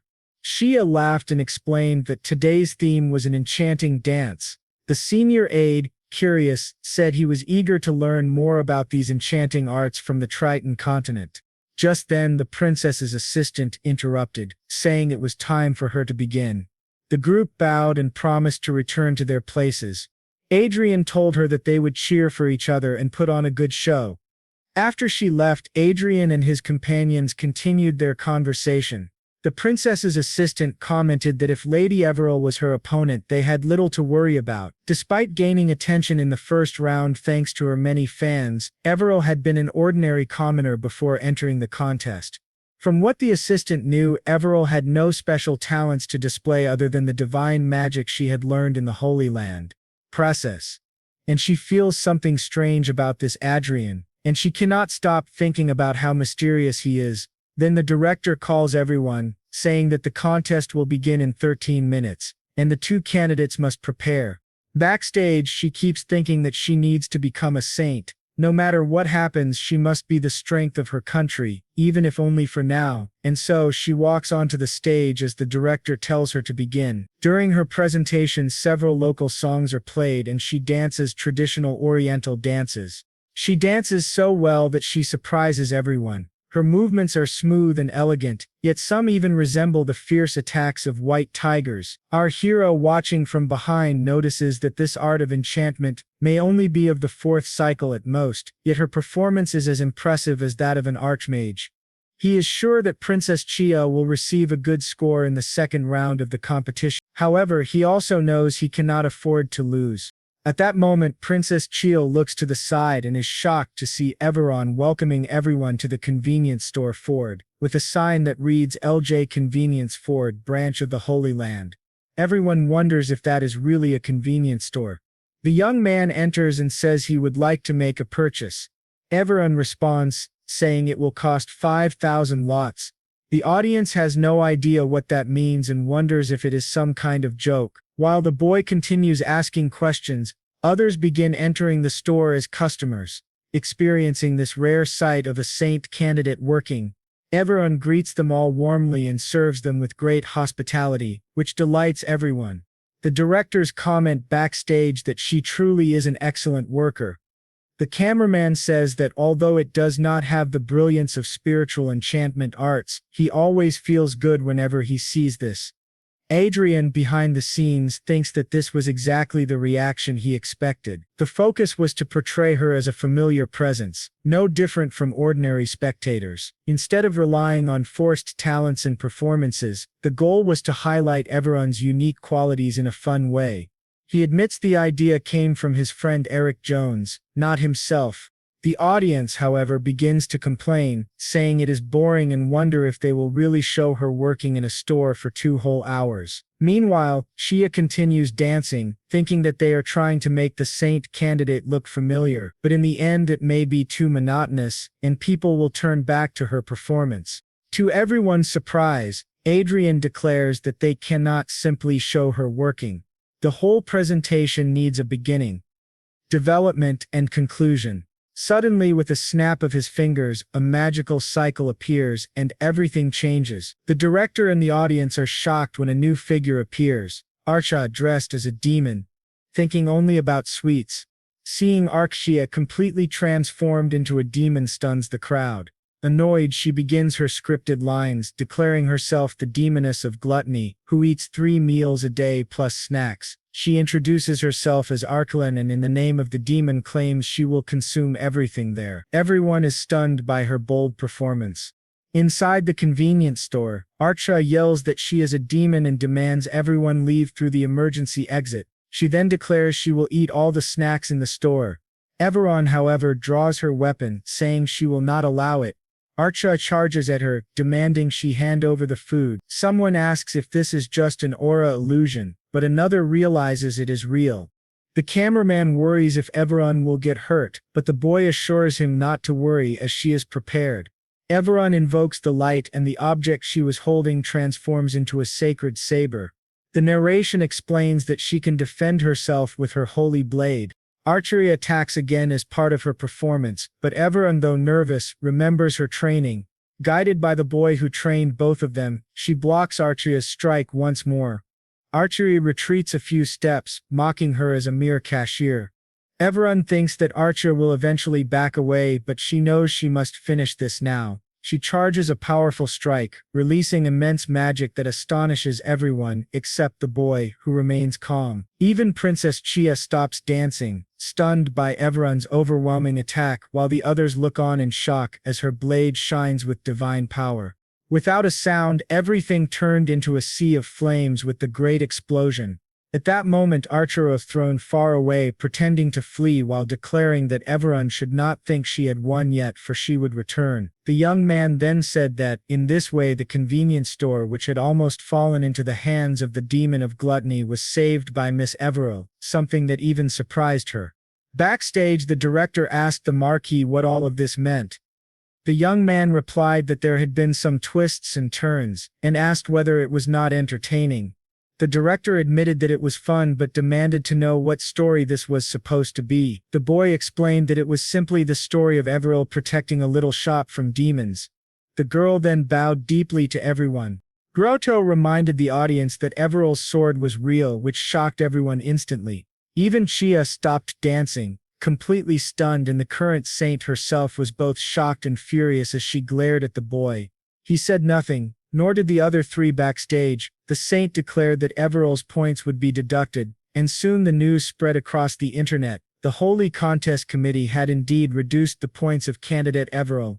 Back at home, the girl apologized, but the boy reassured her, saying it was fine. This round had already been very disadvantageous for her, yet she still did well, though they received fewer points than expected. The familiar image strategy had worked, since they received excellent evaluations from the audience. He told her not to worry, and Everill, hearing this, felt very happy. The boy thought that the contest was finally reaching its end, but to his surprise there was a knock at his door. When he opened it, Perseus entered, addressing him as Your Excellency, and saying he had news. As the boy reflected, he realized that the contest, which was supposed to end in the third round, had been extended due to an unexpected incident. Perseus informed him that the Republic had defeated the Empire in the war. Meanwhile, in the Empire of Brigon, the old king was furious. He ordered the mobilization of the main army, determined to erase the Republic of Prios from the map immediately. The scene then shifted to the Republic of Prios, where Garcia, drunk and dispirited, appeared. Someone addressed him as president of the State Council, Garcia, which startled him. He demanded to know who they were. The hooded figure accused Garcia of enriching himself by plundering the people, instead of serving them as a public official should. In the name of the Revolutionary Army, he would be held accountable for his crimes and punished. Shocked, Garcia realized that the GPS referred to the Revolutionary Army, which had been assassinating prominent figures recently. He fled in panic, but soon found a swordsman blocking his path, blade drawn. Another hooded man behind him apologized, saying they would have to kill him there. Elsewhere, the boy explained that these were the lots revealing the secret base of the Revolutionary Army. The prince remarked that he had indeed collected a great deal, while another hooded figure cautioned that they could not seize large buildings, otherwise the scale of suspicion would increase. The prince added that the boy and the hooded figure would make a fine team of assassins. Still, he confessed that this was unexpected. He had thought the boy was joking when he said he would support them, never imagining that he would actively help. He looked at Marquis Lawrence and Countess Clen, and the scene shifted back to a few days earlier.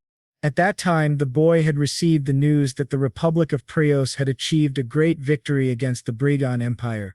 Thinking about it, he became discouraged. His view was that the best strategy for the Republic would have been to use the terrain to wear down the enemy's weapons, troops, and finances.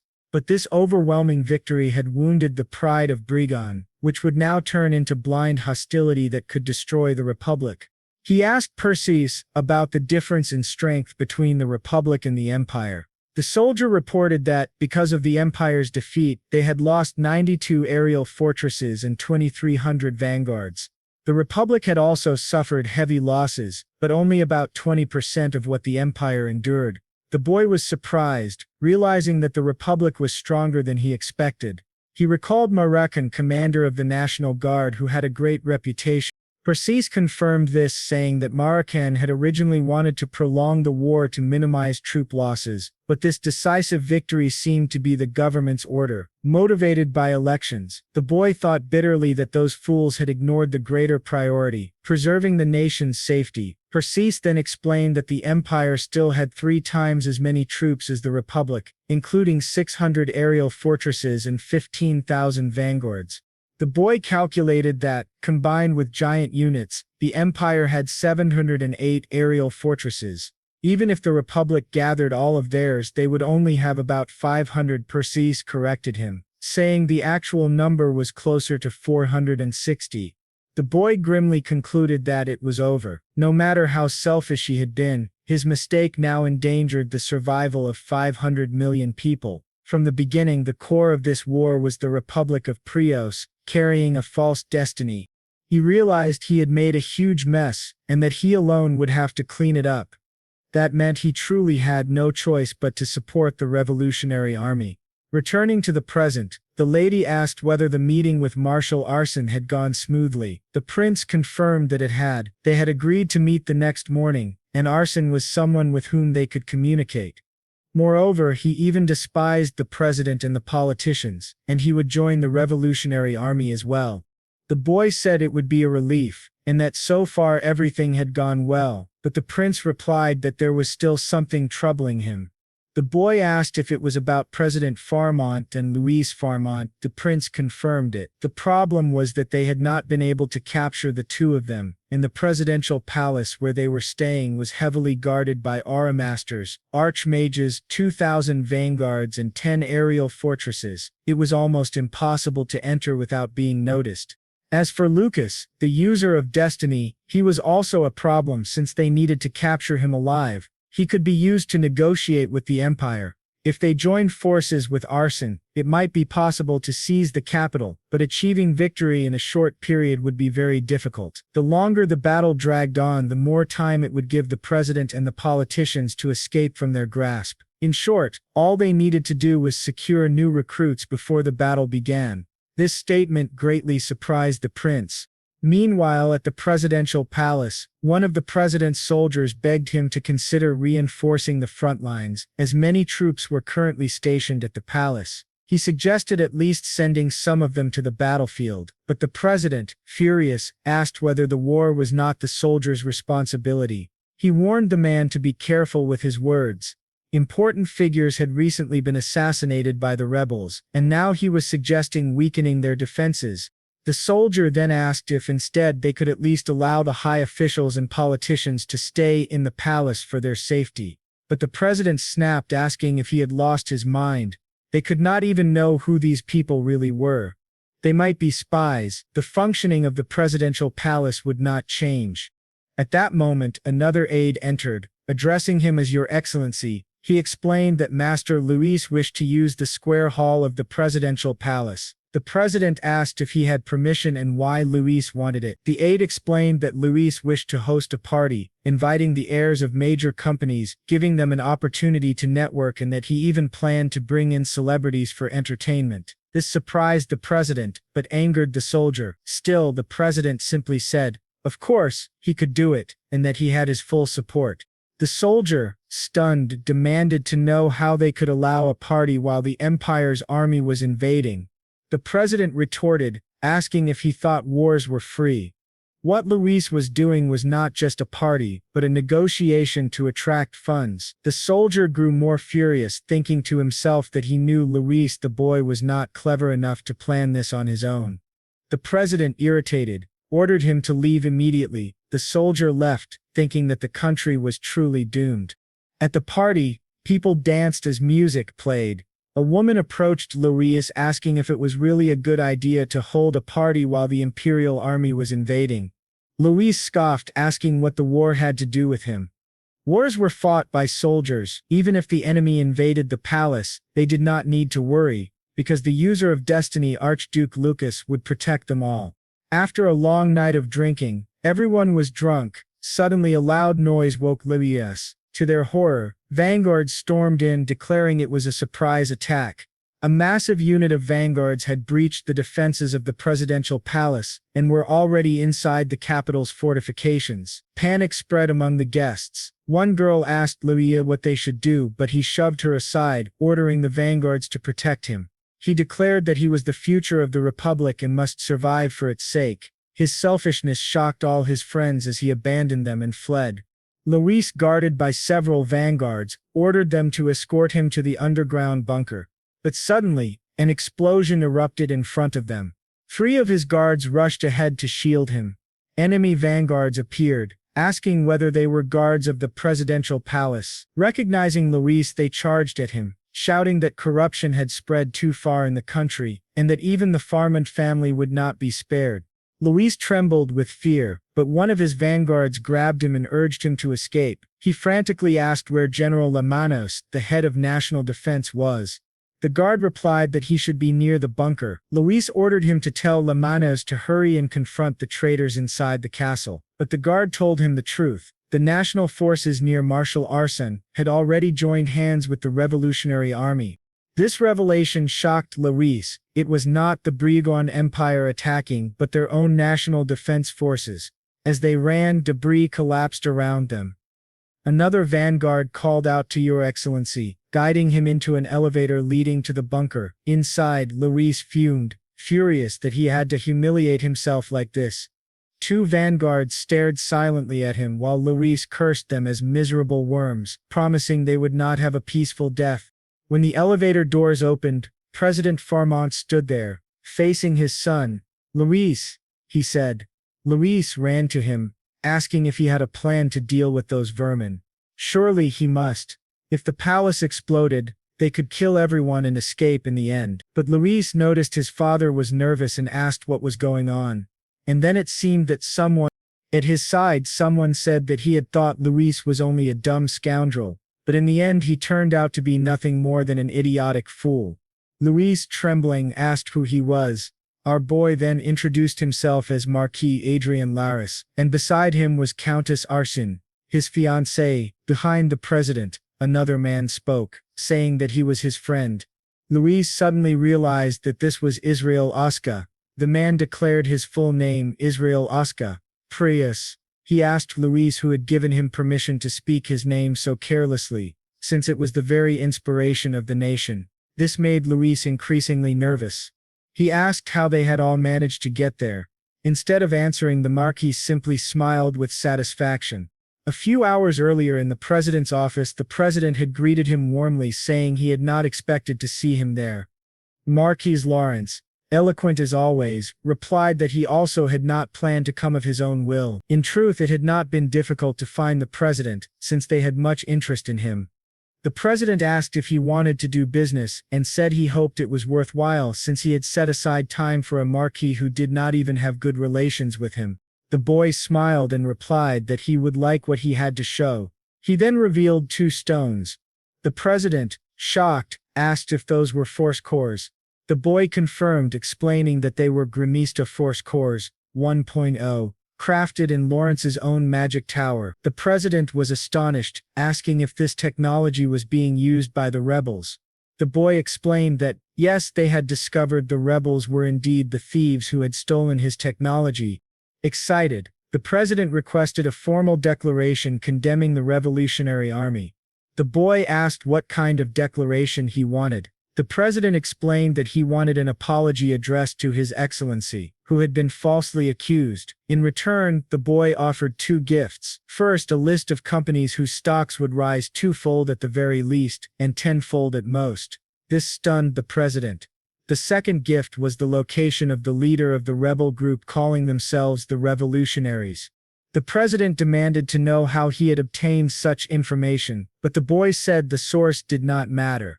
A soldier then confirmed that the reported location matched the intelligence they had gathered. The boy told the president he believed he could defeat the thieves who had stolen his technology and asked if he would not do so.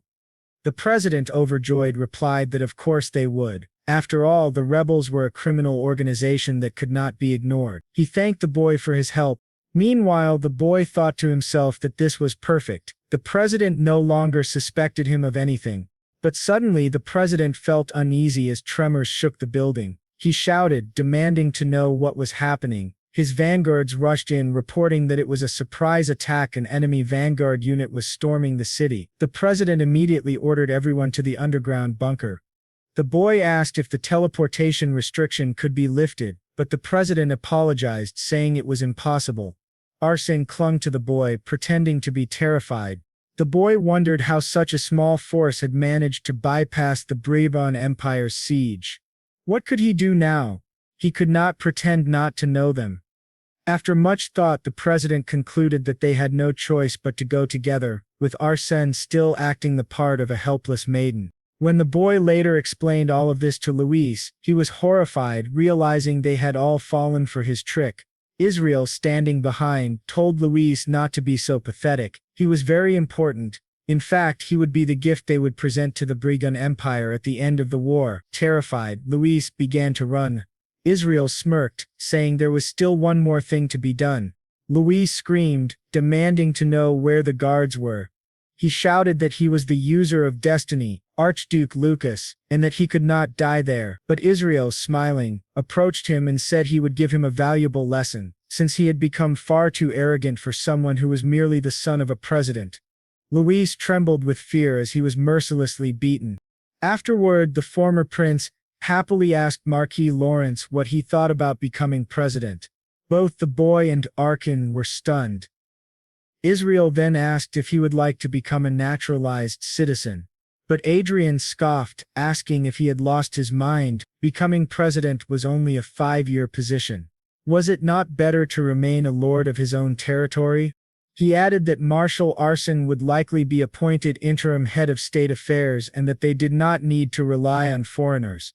All Adrian needed to do was perform his duties well. To be honest, he admitted he was unsure whether it was right for him to rise to such a position since he had been a member of the royal family. He wondered aloud if people might accuse them of returning to a failed system.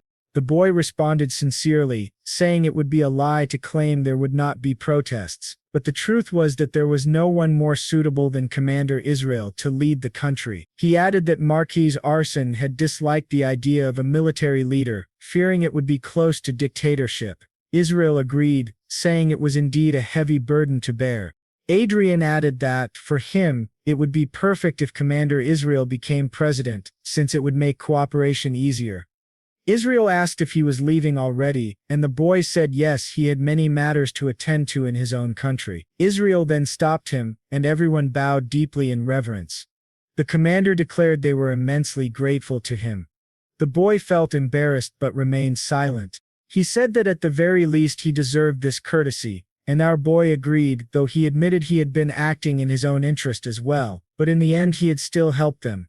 Waiter thought to himself that even if Israel held power, things would not be so easy. The citizens, after experiencing a revolution, now had excessive expectations for a prosperous future. There would also be conflicts with the supporters of President Farmont. Still, there was no need to worry too much, since Israel was highly competent. He remembered how the crowds had celebrated the revolution in their country. A few days after the revolution of the Republic of Hebrews, in the royal estate of the Kingdom of Mage, our boy was calmly drinking his tea when several notifications arrived. He thought about how the revolution had ended with the fall of the corrupt Farmont family. Leading the revolution, Israel had temporarily assumed control of state affairs until the next presidential election. The former president, Farmont, the very symbol of corruption and deceit, had been sentenced to death by a jury, while his son Louis Farmont was handed over to the British Empire under a false identity in exchange for peace. Our boy was rather pleased, thinking that everything was going smoothly. With the Republic's affairs resolved, he could now focus on the holy contest and continue leveling up in the game without worry. Yet he grew irritated because just as he thought this, someone beside him spoke, saying that His Excellency seemed bored. Adrian sighed. Because of the second prince, he now had to involve himself in useless social ties.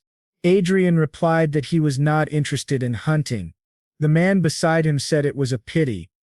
He mentioned hearing rumors that the Republic of Prios had withdrawn during Farmont's fall, and asked if it was true. Adrian confirmed it, surprised that rumors had already spread so quickly. The nobles began making various comments about the Republic's revolution and Adrian's involvement, but to their surprise Artria spoke up, reminding them that they were speaking carelessly within earshot. The noble quickly apologized for the rudeness of his servants. Adrian said he did not mind. Such was the way of high society, like a masquerade ball, where one must always smile outwardly while never knowing what someone was truly thinking inside.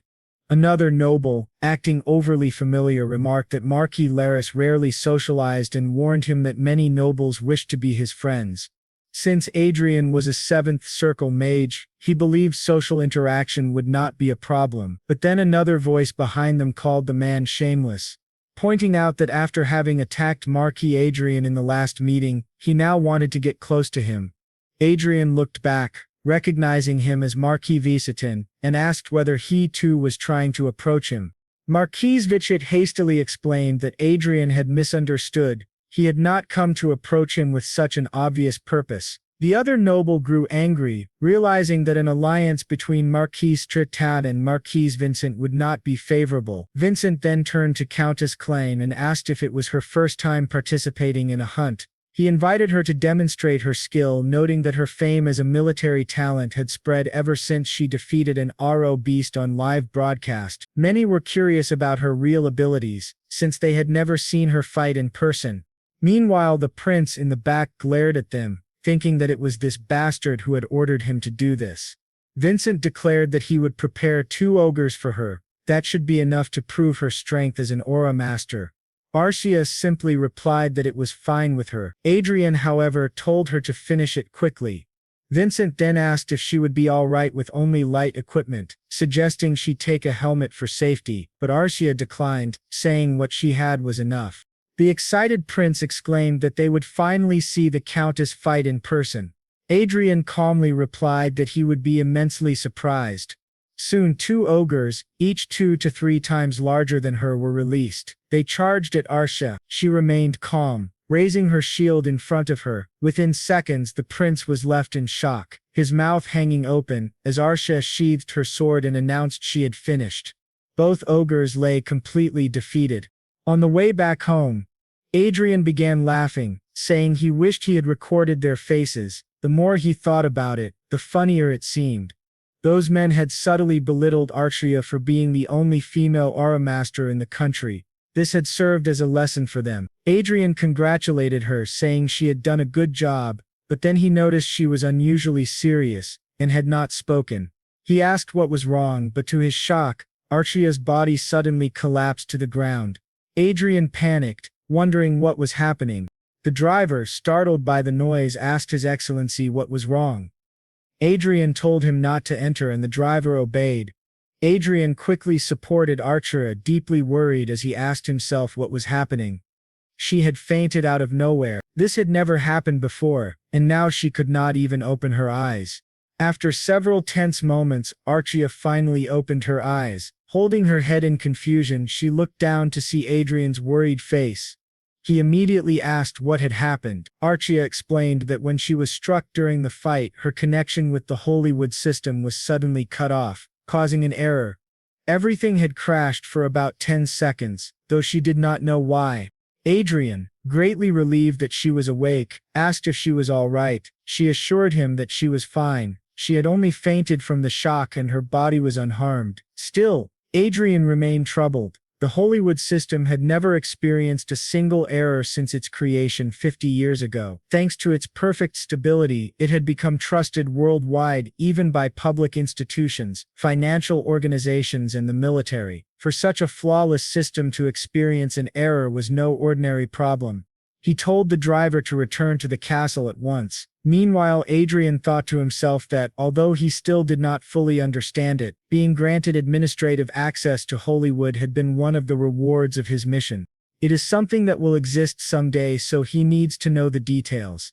While R continues staring at him, she looks to the side and places her hand on his to calm him down. He thinks that more than anything, if something like this happens again, he doesn't know what might happen to Marcia, and that is what worries him the most right now. Finally back home, he goes to his office as quickly as possible. Once he enters the game, he goes directly to Manuel Lucas's magic tower on the 8th floor, already looking for Chester. That small one appears behind him, saying that he came earlier than expected. Adrian says that he just fainted, and Chester mentions there was an error in Hollywood. When Adrian asks what happened, Chester explains that if they assume Hollywood is like Earth, then it would have an internet connection as well as hardware and software. The difference is that information is transmitted through the mana atmosphere, so there's no need for separate lines or bases. In summary, to make the system lawful, an administrative system is necessary. Adrian replies that, in other words, something is wrong with the central system. Chester confirms this, which makes Adrian very serious. When Adrian asks if that's really the case, Chester thinks for a moment and then says that, as the official successor of Archirage Manuel Lucas, he must consider whether it's right to spread information about this incident. Rosora wonders, what incident? Then several images begin to appear and Chester explains that today around 4:30 a.m., Hondo intrusive time, assassins dressed in black and heavily armed vanguards infiltrated the building where the central system is located. The automatic security system was activated but wasn't enough. However, the intruders couldn't reach the main body of the system and self-destructed. He adds that the Hollywood 2 system has already started operating in a safer location. Adrian asks what would have happened to Fate if the system had been taken by them, but Chester tells him not to worry. Just as Unit 2 succeeded Unit 1, other safety measures were taken. Even if all terminals are attacked by enemies, there will be no problem, since the owner of that tower is none other than Sir Adrian, which leaves our hero deeply concerned. When he asks where the intruders came from, to his surprise, Chester says he doesn't know. Adrian thinks that if even Chester, the leader of the Blue Moon and almost a genius, doesn't know, that's truly frightening. Chester explains that the attackers were extremely meticulous. There were no terminals, artifacts, or voices left behind. No fingerprints and no equipment similar to theirs had ever been seen before. When they died, their bodies simply vanished due to poison, and their fighting techniques were also well disguised. Adrian realizes they have no information that could help identify them. Chester confirms this. Rera apologizes for interrogating him, but Chester says he understands. When Rera asks if Unit 2 is truly safe, Chester assures him that it is, and that it will be much harder to find than Unit 1. There are about 21 units in total, so there's no need to worry.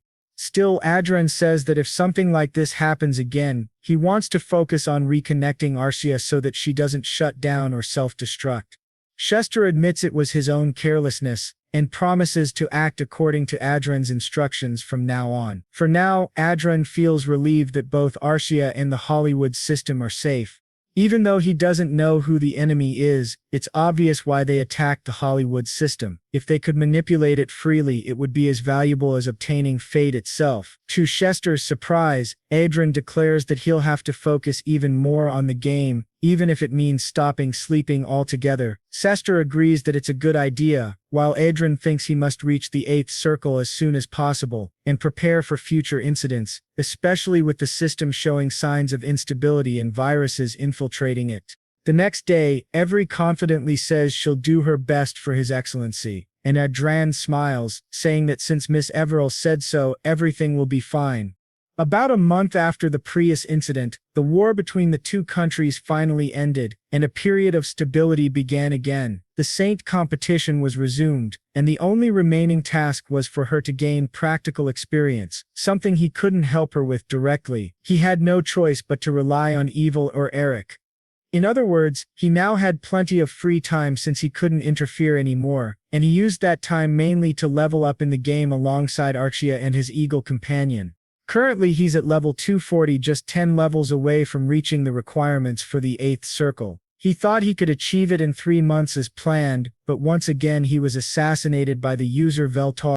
Arcia complains that she doesn't understand what's wrong with that human, though she admits he's been quite lucky. Adrian wonders what's going on now. After they respawn, Arcia says it was very embarrassing, and Adrian agrees, saying it only happened because of that lunatic. He asks if she lost any items, and she replies that yes, her bracelet was taken, quite unfortunate for them. Feeling down, Adrian realizes that Veltar must be earning a lot as a PK player killer. He begins looking for her only to discover that Veltar is selling Arcia's bracelet for 52 million lotis. Adrian tells Arcia to get another bracelet since 50 million lotis means nothing to him. He decides to file a complaint with the Black Dragon Guild, claiming he paid for the hunting grounds. The guild leader sincerely apologizes and asks if he can know the user's name so that their guild can issue a kill order. Adrian tells him that it's Veltar and that she's selling the bracelet. They also promise to maintain a barrier to prevent outsiders from infiltrating the hunting grounds. Adrian thought that, at this rate, he shouldn't be killed by another PK, or so he believed, until 4 new players started chasing them. That psychotic girl Veltar laughed and said, "You finally came back." The Black Dragon Guild tried to help them, but even his eagle companion was killed again. Adrian quickly looked for teleportation scrolls, but to his surprise, Veltar used a disrupting teleport scroll that blocked his own. Suddenly another large assassin appeared behind him, ready to kill him, demanding all of his items. Adrian barely managed to dodge the attack, making the assassin wonder how a player at his level could avoid such a strike. Adrian thought that even if he and Arcia fought together, the best they could do was hold off those players for a while. Frustrated, he muttered, "Damn it, I didn't want to do this." Then he shouted to everyone that he was a noble and asked if they really thought they could get away after messing with one, but the assassin just laughed and said, "If you're a noble, then I'm the Emperor of Brigon." Risora told him that it seemed they had truly decided to die, while Adrian thought he could at least buy some time until guild reinforcements arrived. But to his shock, that same Veltar from before stabbed him right in the back and said, "You tried too hard, but in the end you still died again." The assassins began cheering, saying they had a great hunt, that they'd take everything they could and then leave. Adrian respawned at the starting point. suffering an experience penalty for resurrection and losing a portion of the XP he had earned. The guild leader apologized, saying she hadn't expected those players to team up. It took him 3 hours to regain the XP lost from the last PK and another 3 hours to recover again. A total of 6 hours. Driven mad by frustration, Adrian began to laugh hysterically. With anger burning in his heart, he said, "They started this mess, so I'll see it through to the end." Meanwhile, in another place, the user named Veltor was extremely excited, saying, "I'm insane. I can't believe how much these items are worth." He had gone there just out of caution because he'd heard that some lunatic had rented the hunting ground, but he ended up earning items worth 100 million lots. He thought that if this kept happening, he could make even more money. He remembered that Adrian had mentioned being a noble before dying, but he assumed that at best he was just a fallen noble who'd been expelled from his family's competition. He began to wonder how he should rob him next time, but to his surprise, a notification suddenly appeared from the Black Dragon Guild, sent by Penny, stating that they were looking for information about the players Veltar Atra, being Hakuru and Ain. The bounty offered 30 million lotes for providing Veltor's real name and 10 million for the others. Veltor was terrified, shouting, "What is this? And why is there a bounty of 10 trillion lotes?" Others online speculated that it was a joke, but the Black Dragon Guild leader confirmed that it was serious. She said, "Those idiots killed someone who was doing business with our guild and looted millions in items. And he's a noble with a title. It's their fault for messing with someone that powerful." Within less than 5 minutes, someone had already sent in Hakuru's real information, and soon after, the others' data began coming in too. Voltor panicked, wondering if he should return the money, apologize, or beg for forgiveness. But then he thought, no, it's not like they'll listen, they're nobles after all. So instead, he decided to contact customer support for help. When the line connected, the operator asked how she could assist him. He said he wanted to make a report related to harassment. She asked for his nickname and purpose for confirmation, and he replied, "It's Veltor." The operator then asked, "What can I do for you, Mr. Veltor?" He explained that someone in the community was openly searching for his personal information, and that they were clearly trying to harm him. The operator asked if he wanted the post removed and whether they should take legal action against the account that posted it. Veltor agreed, saying yes, and leaned back in his chair thinking everything was finally resolved and that he was safe now that the post would be deleted. But to his horror, another notification popped up from a user named Sephir, stating, "I just found Veltor's contact number." He dropped his soda in shock, realizing that even customer support had turned against him. Suddenly an explosion shook his house, and someone broke in. Adrian appeared, saying, "Finally, I found you." Veltor stammered, "What is Adrian Lawrence doing here?" While Adrian, now using his in-game name Mundi, shouted, "You miserable bastard." Back at the hunting grounds, a rabbit girl asked if everyone was seriously getting so worked up and how anyone could keep playing a game this terrifying. A bear boy replied that he didn't think the game company would respond, since there hadn't been any official updates. One of the guild members wondered how much money Mandy had spent on all this, and the guild leader said, "I think it was around 3 billion. Her friend was shocked, but the leader added, "That's not all. From what I've heard, it seems he has some connection with World Games." Adrian thought that rumor was false, but when he finally met all 4 of them, those players were on their knees begging for forgiveness. He remembered that after capturing them, he discovered they were all unemployed people with nothing better to do than play games. Feeling some pity, he gave them jobs. At least now he wouldn't be killed by PKers again. That meant he could finally focus on leveling up. He called Archia and asked if she wanted to go to the next dungeon. She said yes. Fortunately for our hero, the second prince announced that the time had come. This was the perfect opportunity and the last chance to remove the first prince and claim the throne. As Adrian thought about how everything had turned into a mess, he realized that since the king had decided to abdicate the throne, the struggle for power had reached a critical point. Once the king abdicated, the current crown prince would become the next ruler, meaning that Prince Luke, the second prince, had to act before that happened. Adrian thought, he's really going to start a civil war. It seemed the time had come though. Truthfully, all he wanted right now was to keep leveling up in the game.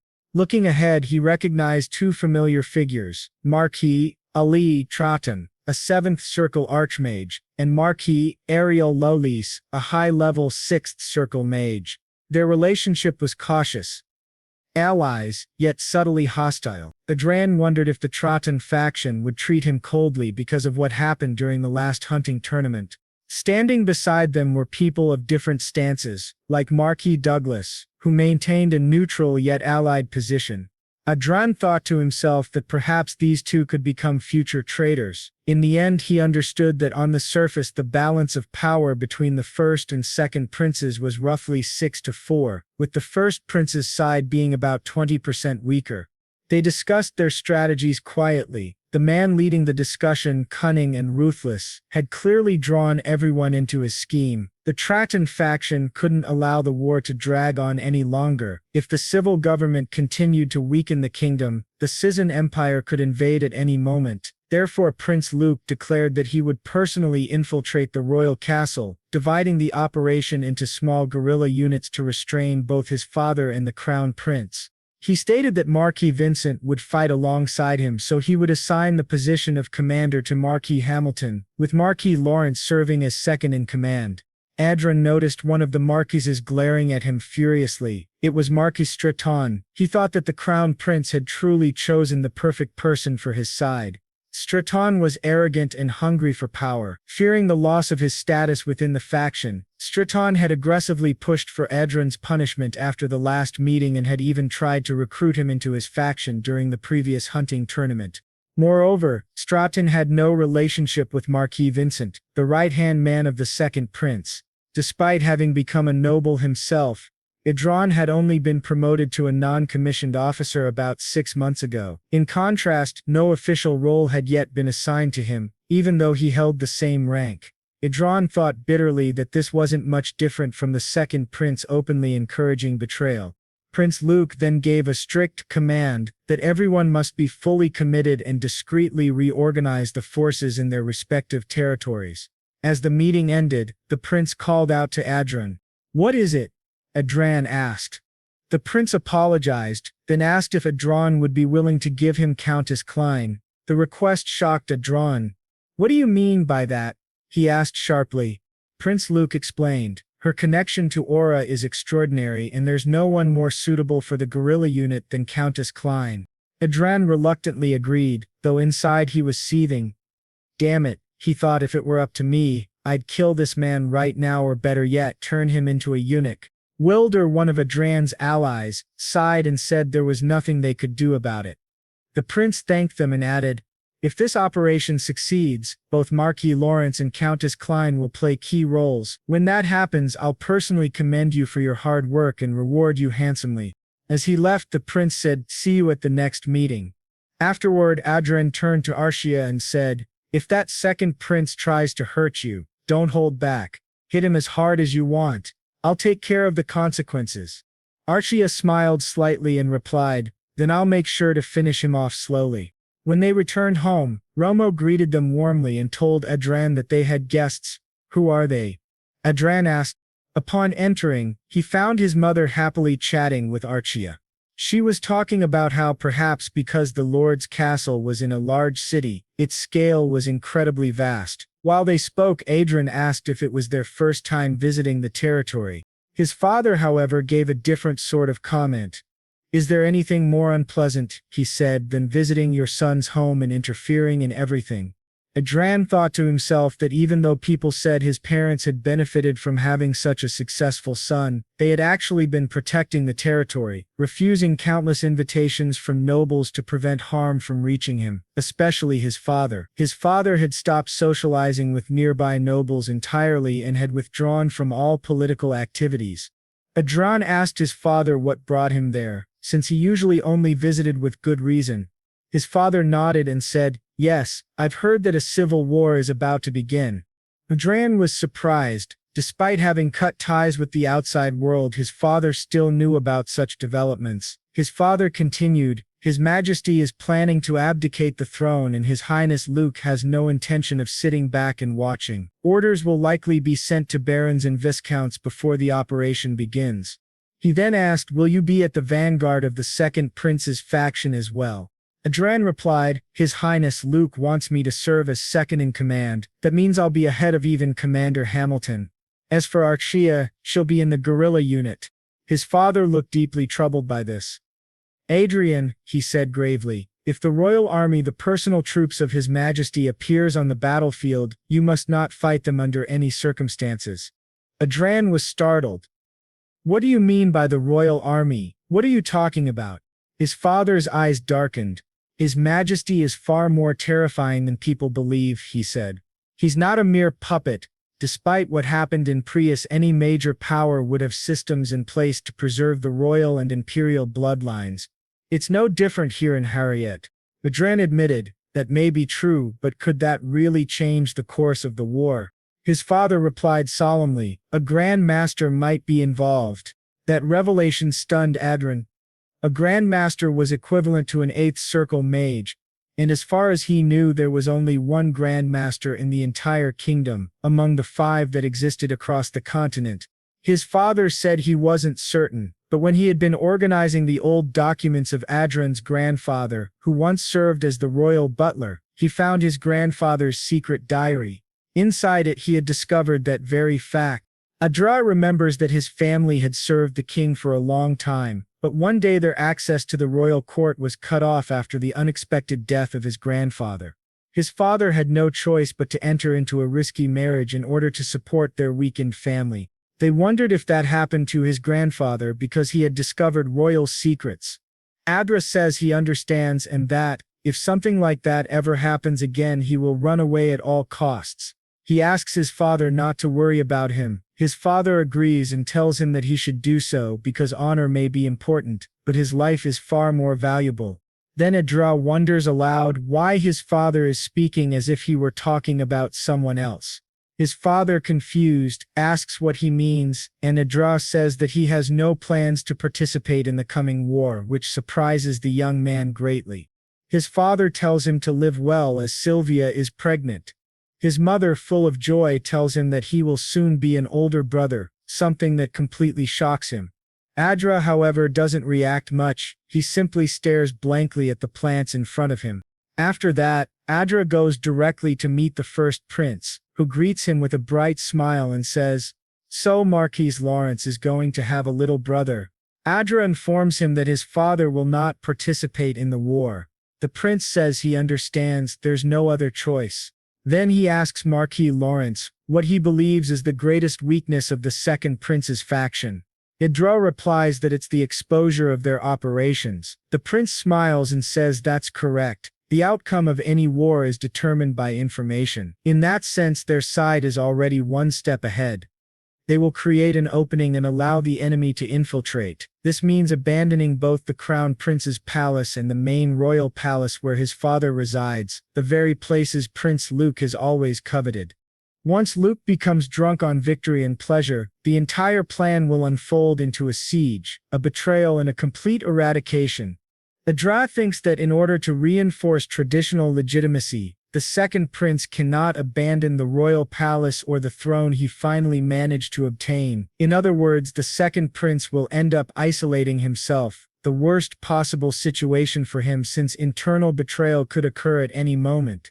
Adra understands the implications and remarks that it will truly be a modern-day Trojan horse. The prince says that the second prince will feel triumphant, believing that the crown prince has fled, completely unaware of what's really happening.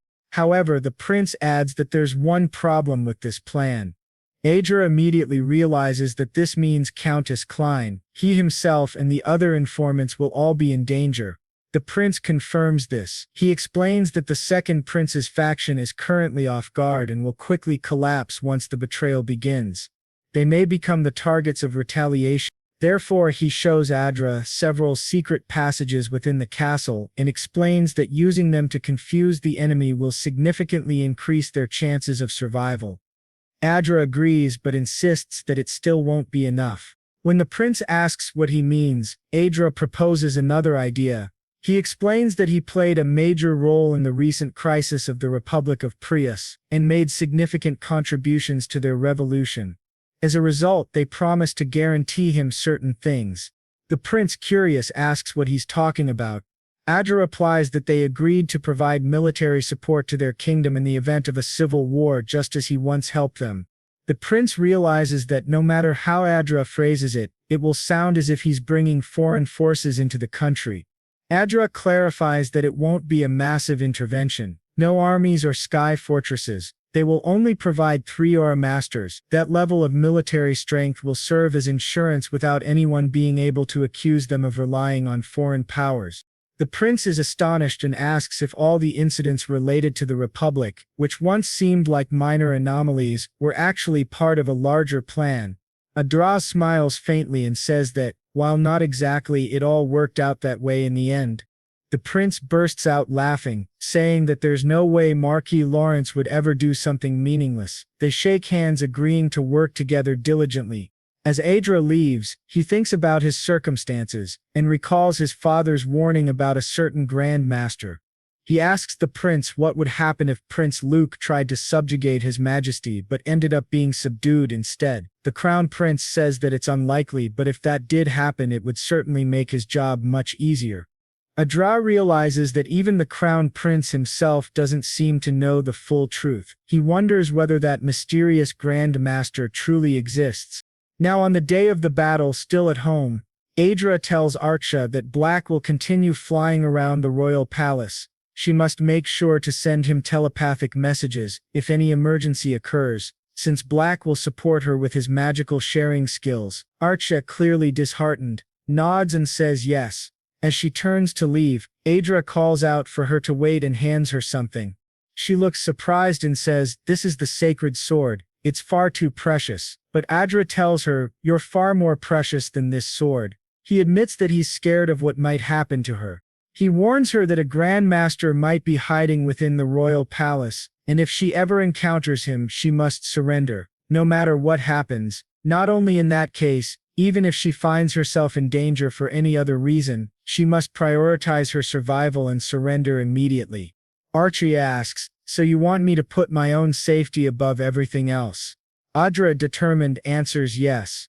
Archia smiles softly at him, steps into the center of the magic circle, looks back at him and says that he should also be careful. After she departs, Adra sighs and mutters to himself that she's really cute. Elsewhere, the prince stands before his army and declares that the great day has arrived. Today, he shouts, "I, Luke I Hayward, shall sever the head of that incompetent first prince and rule as a new sun that will shine upon this kingdom." At his command, the army begins to march toward the royal palace. Several vanguard units rush forward, storming the castle and cutting down the guards who stand in their way. In front of a large chamber, the prince positions himself at the center, gazing intently at the heavy doors as the battle rages on. The guard kicked the door, breaking it open. As everyone entered, the prince looked around and asked if the place was really empty and where everyone had gone. One of the guards beside him said that they hadn't seen the Crown Prince anywhere, and it seemed like he had sensed something was wrong and fled first.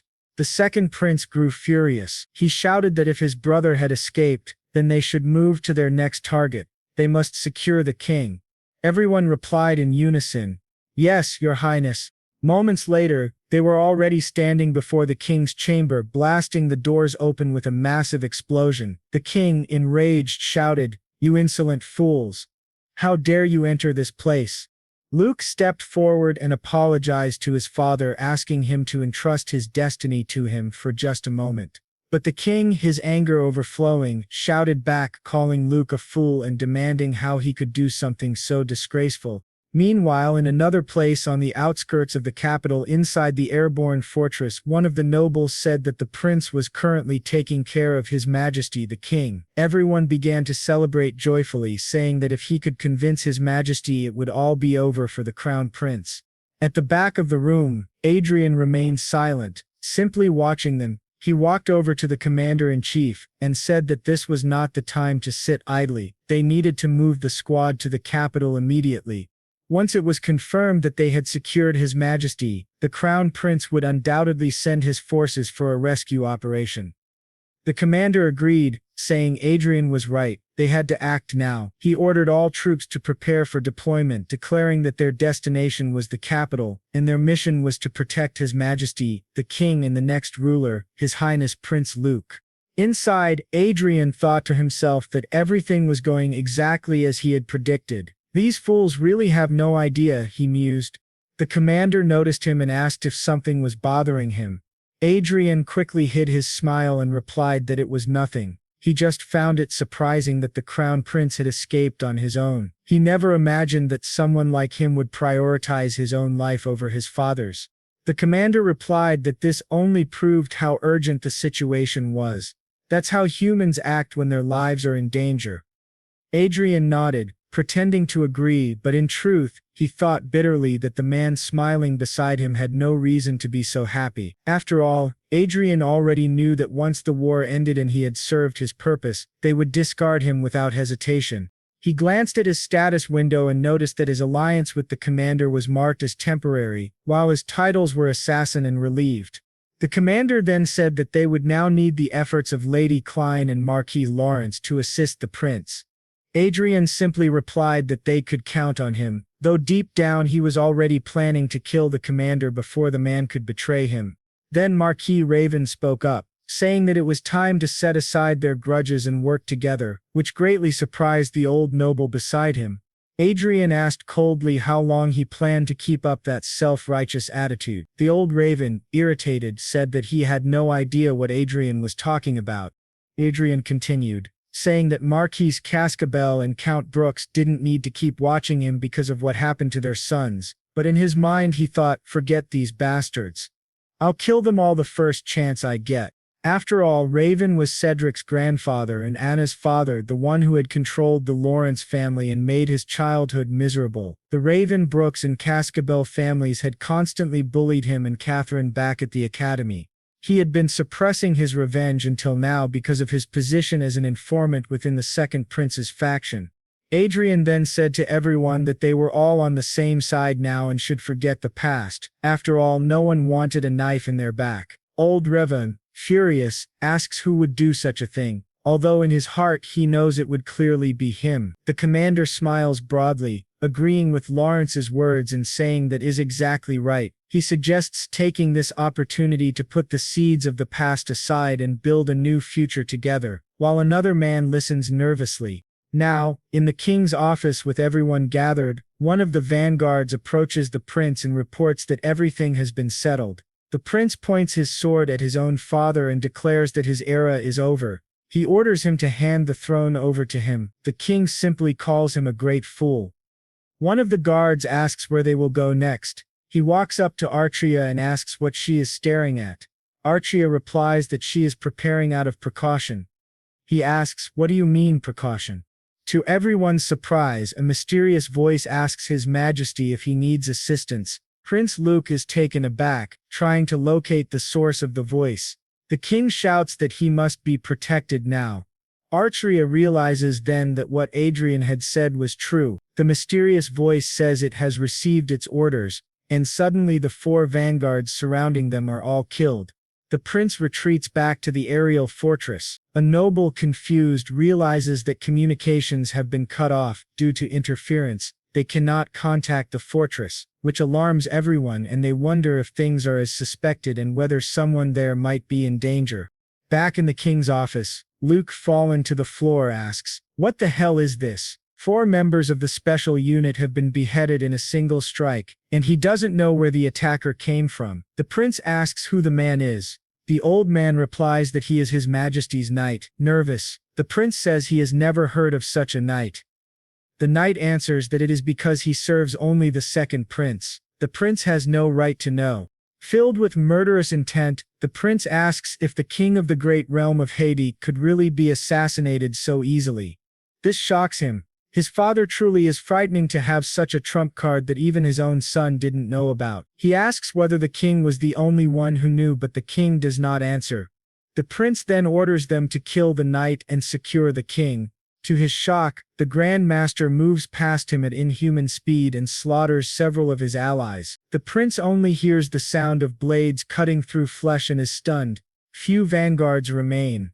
The commander wonders what those floating swords are and how the man can be so strong. Arkia continues defending with her shield. Staring at him, she says he is a grand master. Now only 2 people remain confronting the prince, Arkia included. The prince mutters that it cannot be, and asks whether the man is really a grand master. His vanguard grits his teeth, realizing how dire the situation is. He tells Count Ignis and Lady McLean that he will buy time and that they must escort his highness away.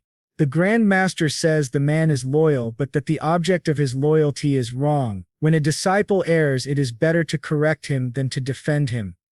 The old vanguard, enraged at this, tells him to shut up and charges. The Grand Master easily catches his sword with one hand, which shocks the vanguard as they sense that power. Meanwhile, the prince and his knight flee the palace. The Grand Master asks His Majesty for permission to execute them all immediately. The king refuses, saying they remain an important force for the nation. The Grand Master argues that they are traitors, but the king insists that without a central authority the realm will collapse. The king, crying, begs the Grand Master only to end Luke, and the Grand Master releases his power toward the door, blocking the prince's escape. He says he has received the command and will carry it out successfully. Back at the aerial fortress, everyone is anxious and unsure what to do. Their communications devices have been jammed, and they do not know what is happening inside the palace. Adrian is shocked. The Grand Master has indeed appeared, and it can only be him. His power surging, he shares his vision with the eagle that watches over the palace. When the Grand Master fights the others, the eagle appears at the window and Adrian recognizes that those are telepathic swords. There is no doubt he truly is a Grand Master, just as Adrian's father said. Adrian checks whether Archer is all right, and seeing she is uninjured, he is relieved. He communicates with her mentally, telling her that if things become dangerous, she should surrender immediately. She nods. Our hero thinks he has no choice. He must trust Archer for now and play his part. He tells everyone that if they scatter, communications will fail, making coordination harder. He will wait and move when the situation deepens. He asks for a chance to re-infiltrate the royal palace, surprising everyone, especially the commander. Adrian reminds them that he is not an ordinary mage. He is a battle mage with combat power that surpasses even an aura master of the Vanguard class, and moreover he is an archmage, with combat power that doesn't fall short even before an aura master of the Vanguard class. Moreover, he is also an archmage. So if something has happened to His Majesty, there is no better reinforcement than him. They begin to discuss accepting his offer as he is putting himself in danger to save Prince Luke. The commander says he will assign the best elite knights to accompany him, but Adrian refuses. He says he is more comfortable with the subordinates he has perfect synchronization with. 3 of them will be enough and he can summon them from headquarters. The commander agrees, saying very well, he will give them the operational orders. Adrian then asks if they can deactivate the magic teleportation barrier for a moment. The commander nods and says he will do it immediately, while Adrian grows more confident, thinking everything is going according to plan. Back in the king's office, Prince Luke tries to defend himself while his companions struggle against the Grand Master. He realizes that even with 4 aura masters fighting together, the Grand Master can block all of their attacks effortlessly. They wonder where this old monster came from. At that moment, Archia senses something strange and says, "The ground." The prince doesn't notice anything, but a sword suddenly emerges from beneath the floor, ready to kill him. Damn it, he thinks. This Grand Master can control 4 telepathic swords. That's bad. I can't block that attack. But to his surprise, Arcia steps in front of him and defends against the strike, shocking both the Grand Master and the prince. She stares seriously at the enemy while the commander praises. Lady McLean did a fine job. The Grand Master frowns, thinking, what was that just now? He had expected her to be easier to deal with because she was young, yet her defense was solid. Her stance rooted like a tree. She's closer to a defensive knight than a sword fighter. Not only are her individual skills impressive, but her equipment is also special. Prince Luke, standing behind her, thinks to himself that she's exactly as expected of the woman he desires. The man is shameless. He admires her skill and beauty and tells himself he could never do something so foolish as to let her belong to another man. Even though his plan has failed, he's still alive. Once they escape, he can burn down the palace, sparking a civil war. In time, he'll deal with the crown prince. When all is over, Archia Kin will be his. He smiles when she glances at him, but to his shock, Archia suddenly moves. A burst of power slashes across his neck and other guards' heads explode from Adrian's magic. In his final moments, Prince Luke stares in disbelief, while the remaining guards can't comprehend what just happened. Meanwhile, Adrian, still in the aerial fortress, slaughters his enemies one by one, tearing their heads apart. Archia declares this is the execution of a sexual predator. In the fortress, Adrian says that from now on he has completed his revenge. 3 more have fallen. As the prince's head is severed, one of the guards in the back screams for his highness. At that instant, Adrian's eagle bursts through the window, shattering everything, and restrains the vanguard with its chains. The Grand Master steps in front of the king, shielding him with his flying swords. He stares at Archia and notices that the eagle is a mystical beast. The eagle bows before the king and begins to speak with Adrian's voice, saying, "Your Majesty, this is Marquis Adrian Lawrence." The king is shocked. The Grand Master asks why Marquis Lawrence stands behind His Majesty. Adrian responds that he wishes to resolve this situation before it escalates into war. He recognizes the Grand Master, the Black Knight, the supposedly deceased Marquis Gabriel. It was said he died of mana overload, but clearly that was a cover-up. The former Marquis Gabriel then asks if it isn't too soon to conclude the royal succession just because Prince Luke is dead and his faction has collapsed. He says it should still be possible to support another member of the royal family in Luke's place. But Adrian replies that it doesn't matter, that won't happen. The Grand Master asks, "What do you mean?" Adrian answers that as of now 72 notable nobles including Marquis Hamilton, who was leading the rebel army, have been captured by him. Wasting more time will only deepen the chaos. The king, looking sorrowfully at his dead son, asks if Adrian is suggesting they persuade the rebels to surrender. Adrian confirms. The king, in tears, agrees. Thus the first prince is left stunned, watching as guards are healed and nobles are arrested. Adrian bows, and the king congratulates him on his victory. The first prince, however, thinks that this is madness. This is not a victory but a defeat disguised as one, all because of a young man barely 20 years old. The second prince's coup d'etat has failed, and the battle for the throne ends in the complete victory of the first prince. Perhaps because the first prince secretly encouraged his brother's rebellion, the punishment for the second prince's supporters was relatively lenient. The leaders of Luke's faction were executed, but their families were spared. However, all noble families affiliated with the second prince's faction had their titles demoted by 2 ranks. Now, in a noble household, a boy asks how his family can endure such humiliation. His father was decapitated during the chaos without even a chance to stand trial, and the same fate would have awaited him. His sister pleads with him to stop, but he orders her not to call him brother anymore. Now the only option they have left is to offer her to Adrian, and from there was no way they could protect their already scarce territory. This left the girl desperate, crying that she didn't want to die. But her older brothers shouted at her to shut up, saying that if they didn't break the chain of resentment now, everyone would die. After all, that maniac was more than capable of destroying them all. The girl trembled in fear. He added that he wasn't going to kill her right away because her friends had been caught earlier and had somehow escaped death. Meanwhile, the king announced that the title of Duke had been granted to Marquis Lawrence. To distinguish the Lawrence barony, the letter L would be added to his title, making him officially known as Duke Adrian A. Lawrence. Additionally, the former territory of the late Marquis Hamilton would be annexed to his domain. The king expressed his hope that Adrian would become a just ruler who cared for the people. The crowd erupted in celebration as Adrian and Archia appeared in public together. Across the internet, numerous comments flooded in about the event, but suddenly a strange bug began to infiltrate the system, consuming the network and absorbing everything in its path. Users started reporting that their accounts were disappearing and even NPCs within the game had vanished. No one knew what this bug was or who had created it. Lucas, a system engineer, noticed that there were small data losses in Hollywood's network. When he tried to trace the issue, he found the source, a hidden bug. As he analyzed it, the bug tried to consume him. Lucas simply observed, extending his hand and said, "That was a nice try but completely useless." He grabbed the digital parasite, which began trembling in fear, and to his surprise it started to speak, asking who he was.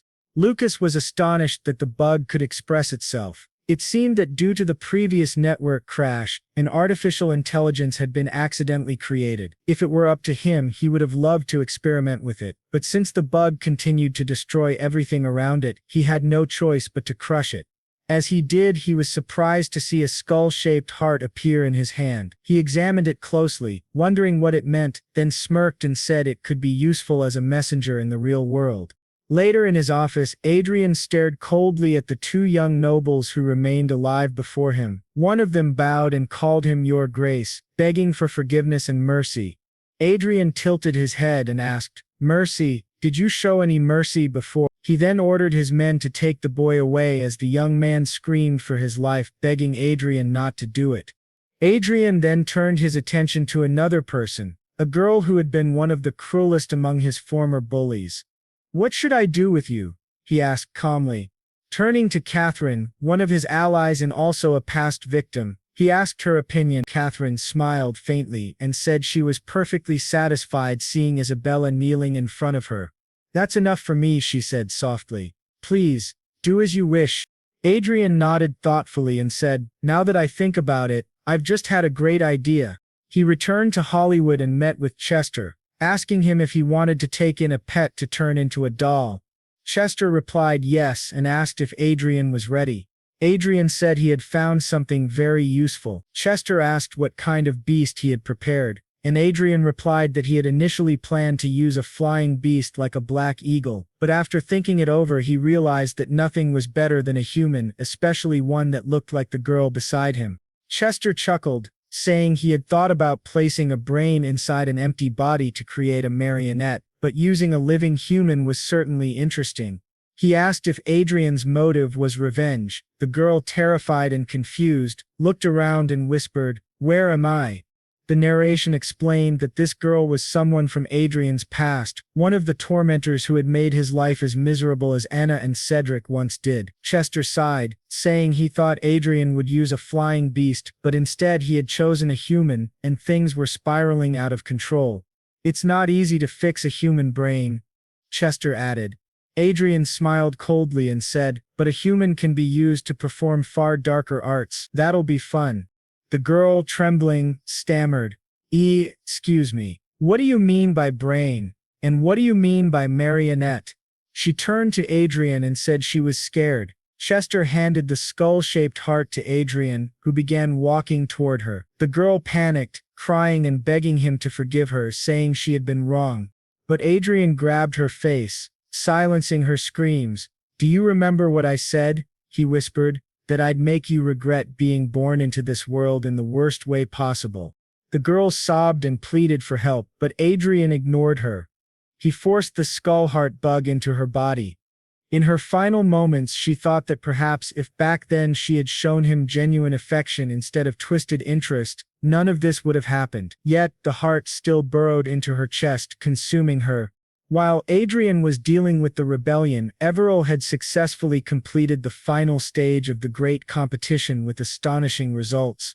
After months of trials, only the goddess's final decision remained.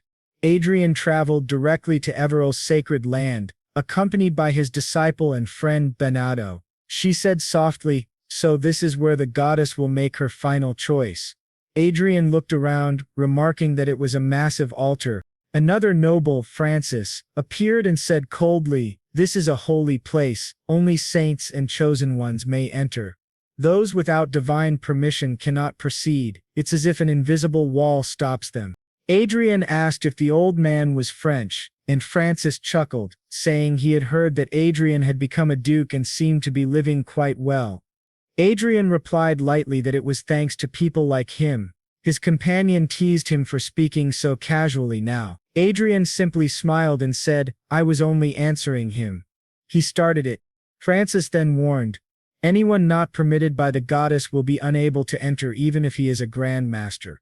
Or a great mage. Only the candidates who reach the altar at the top will have the opportunity to receive the goddess's blessing. Adrian thought to himself that the candidates for sainthood who gathered there should be able to climb without falling, but Francis, standing beside him, explained that only true saints and saint candidates could do so. There had been only one exceptional individual who had managed to ascend all the way to the top. Archa asked who that was, and Francis replied, "Of course it was Archduke Manuel Lucas, the renowned figure of the Brigand Empire."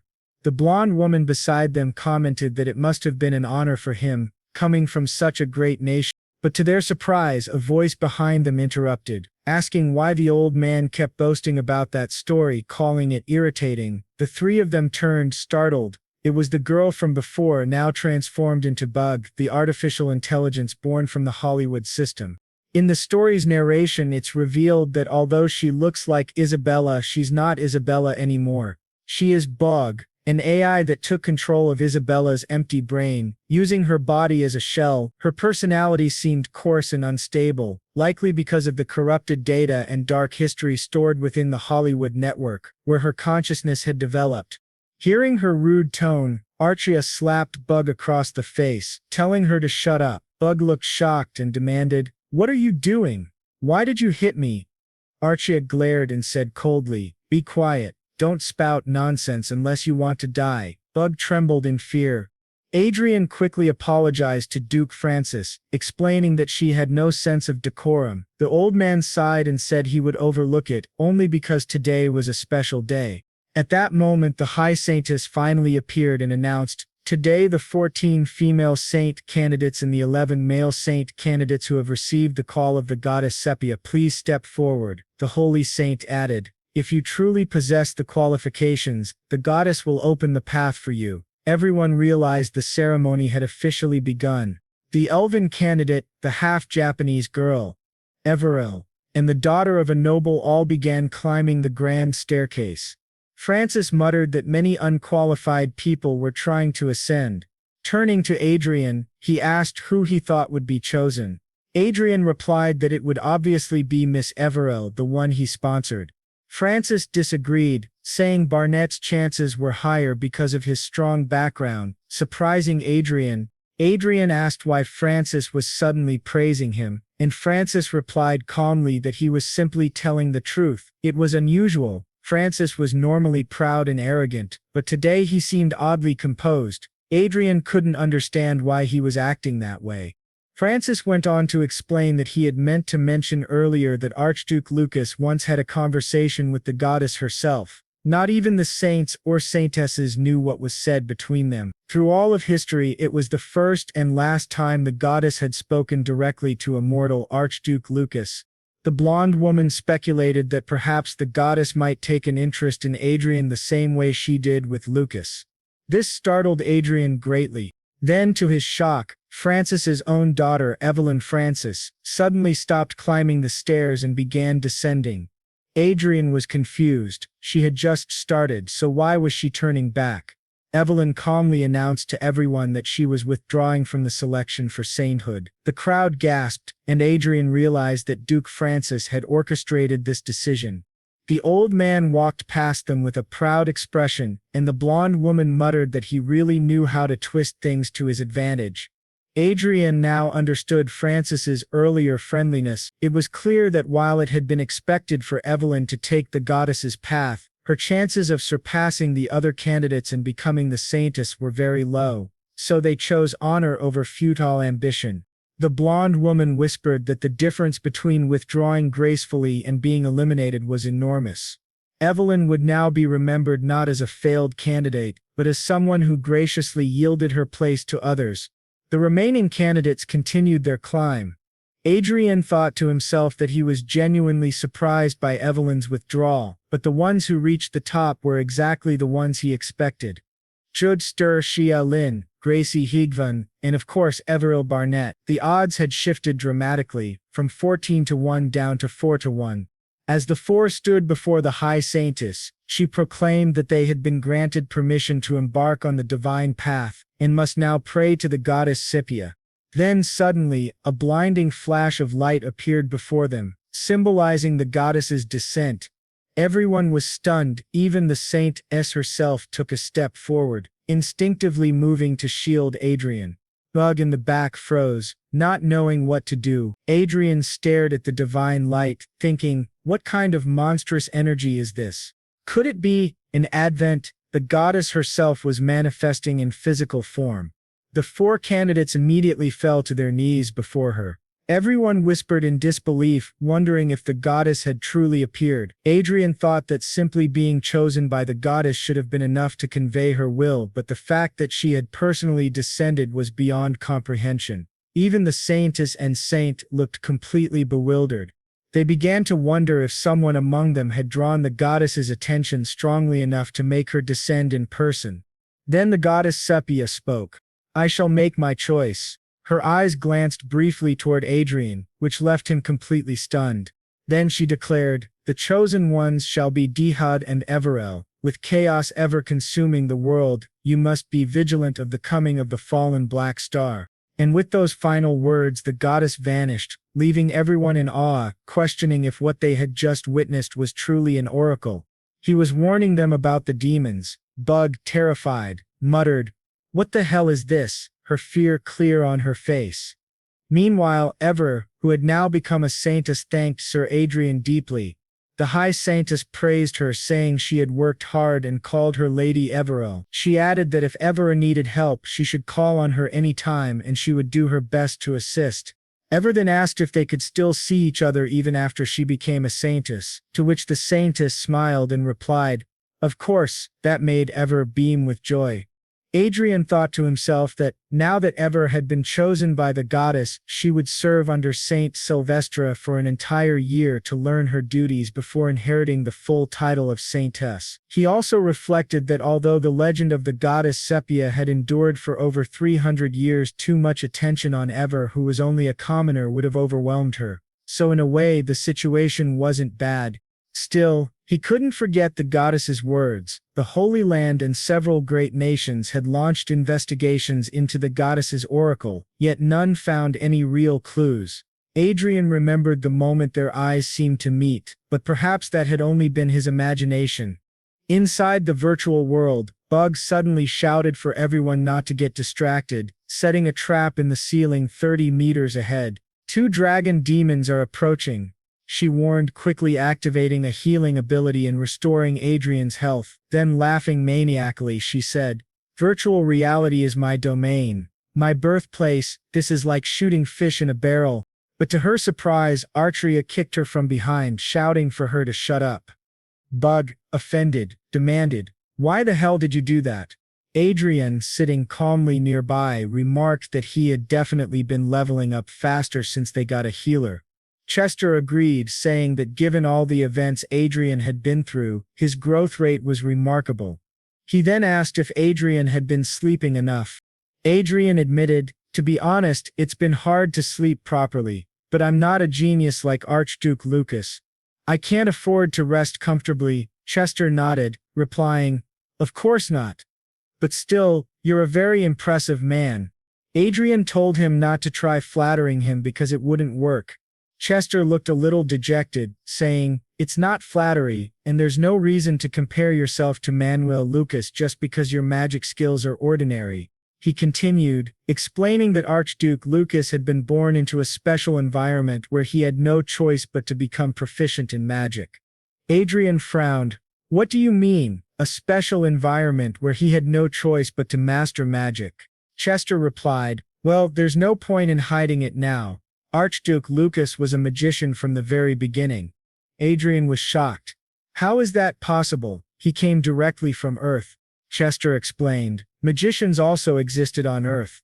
Although their powers had deteriorated and weakened over time, a small fraction of them still lived among ordinary people, hidden in plain sight. Archduke Lucas was the eldest son of one such declining family of mages. Even though he was a magician, he could barely form sparks at his fingertips. So he devoted himself to studying mana amplification, hoping to restore his family's legacy. This revelation surprised Adrian greatly. So it wasn't just coincidence that he came to this world.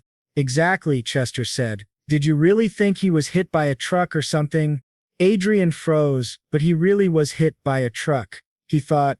Chester continued. In the end, yes, there was an accident. He ended up here too, but unlike you who reincarnated after dying, he was transported to this world. He was swallowed by a massive magical explosion that tore through space itself. Because of that explosion, his body accumulated mana at the level of an archmage, granting him enormous power, but also twisting his fate. In exchange, he was hurled into another world. Adrian realized now why Archduke Lucas was so obsessed with returning home. Unlike Adrian, who had died and been reborn, Lucas had been accidentally transported and had gained the power to possibly go back. If Adrian were in his place, he too wouldn't have given up easily. He understood now that Lucas's fixation on returning made sense. Chester smiled and told him, "The path you're walking is even greater than Archduke Lucas's. You have every reason to be proud. Don't belittle yourself." Adrian encouraged, thanked him and then asked, "Is it possible that Archduke Lucas actually returned to Earth instead of dying?" Chester replied thoughtfully, "He was working on a final project before he disappeared, so, there's a chance, who knows, it might still be him." At that moment Boggs sitting at the back began yawning loudly. Archia, annoyed, smacked her on the head and ordered her to call him Sir Adrian, not Lazy Bum, since he was the one doing all the work. Bug grumbled in frustration, and Nocia muttered, "This brat is seriously troublesome. Can't she stay quiet for even 1 second?" Adrian then asked Chester if there were still any remaining administrator privileges from the Hollywood system. He wanted to know if Chester could explain the meaning behind the last words of Goddess Sepia. Chester replied that even the Holy Land was still trying to interpret those words, and using such privileges for that would be a waste. Adrian said, "Judging by your reaction, you do know what she meant." Chester hesitated. "I'm not completely sure, but I have a vague idea. It's better if you discover the clue yourself. You already have the necessary materials. There's no need to waste administrative access." Then he showed Adrian a book titled, "Despite Advanced Technology, the Reason Rhonda Cannot Venture into Space." That night Adrian sat alone, staring at the book. He murmured to himself, "Come to think of it, I've only been trying to survive this whole time. I never really thought about space or what lies beyond it." He read on. Physical strength is a subset of psychic abilities, such as magic, aura, divine power, and elemental force. Rhonda's conditions make space exploration nearly impossible. It was supposed to be much easier than on Earth, and yet they still tried to launch satellites, though far less advanced ones. He decided to investigate the reason behind this. In the end, it all came down to the goddess Sepia. Doesn't this suggest that there could be other planets in space inhabited by forces similar to Honda? And just like the mention of a spiritual gardener on the moon, it's possible that demons and celestials also have their own planets, not far away. In the year 1966, Manuel Lucas realized that this world was completely different from the universe he belonged to. Aside from Rondo, the moon, and the sun, there was nothing else in the vast universe. What shocked him most was reading that the stars in the Milky Way visible in the sky were nothing but illusions. He was deeply surprised, wondering, how can they be illusions? As he continued reading, he discovered that Rondell was in fact an enormous cage with restrictions. The main question remained, where did these demons that constantly invaded Rondell come from? Were they part of some kind of periodic amusement or a special challenge created by the goddess out of whim? There was no magic in this world. He had to think differently and see things through new eyes, for Manuel Lucas needed to free himself from the preconceived notions of a Terran. After much research, instead of observing the world visually as in past explorations, he decided to perceive it through a magical perspective. Instead of creating a Hondo version of the Hubble Space Telescope, he built a mana detector aboard his ship. After several experiments, his predictions proved correct. He successfully observed the night sky, but suddenly a saint broke into his home with the order of the Sacred Knights and arrested him. Apparently he had committed blasphemy by doing something forbidden by the goddess. He was only freed after the Emperor of Brigon donated a large sum of money for his pardon and guaranteed it would not happen again. Still, Manuel couldn't suppress his curiosity about space. He built an instrument that could observe the true nature of the universe from the ground. Through this he discovered three facts. First, despite being invisible due to a camouflage effect, he confirmed the existence of two more planets within Hondel's solar system, both with similar conditions, the worlds of the Celestials and the Demons. Second, the coordinates of these planets were positioned in such a way that traveling from one to another was impossible. To invade them one would have to traverse space, a method strictly forbidden by the goddess. Third, many constellations that exist on Earth also appeared there. He began to wonder whether the constellations overlapped. Thinking about it further, he realized that the skies of Honda and Earth were quite similar. As he observed the night sky for a long time, he sensed a certain disharmony, which greatly shocked him. The stars in Hondel's night sky were mirrored, left and right inverted, compared to the night sky he knew from Earth.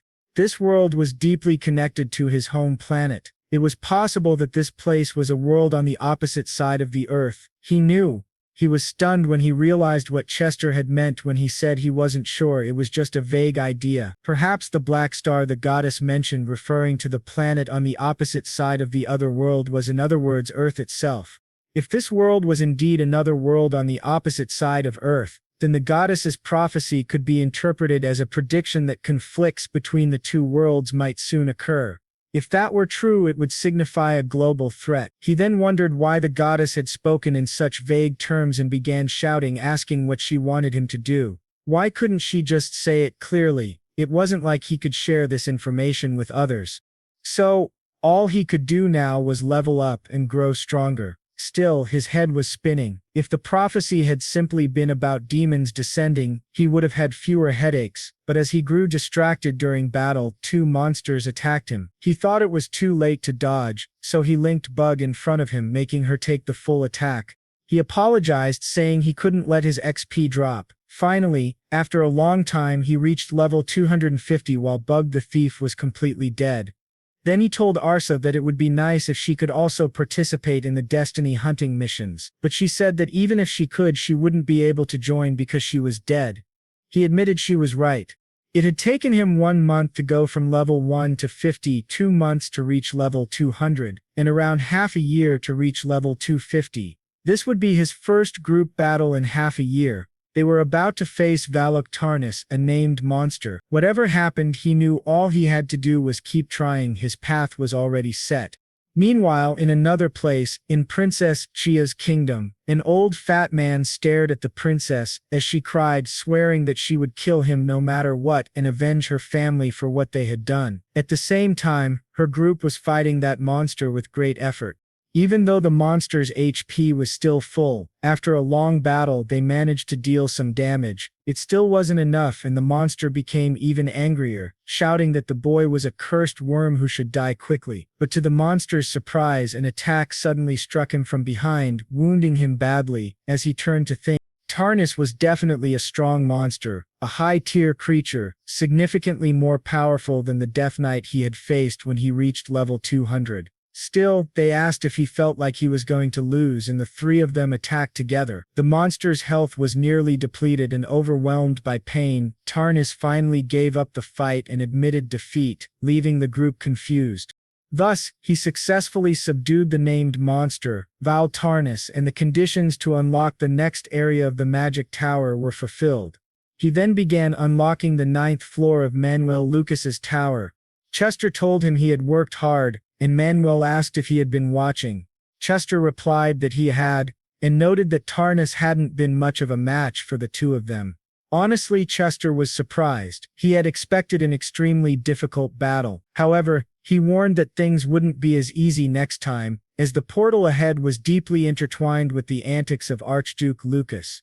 This also marked the end of Asia's growth, yet Manuel didn't seem very concerned, which surprised Chester. Manuel explained that he had felt how an extremely well-trained team battle produced synergy beyond imagination, and that there would never come a day when he found that useless. He said to her that she was no different from a human, that her potential for growth was limitless, and that she would continue to evolve no matter what. Those words made her truly happy.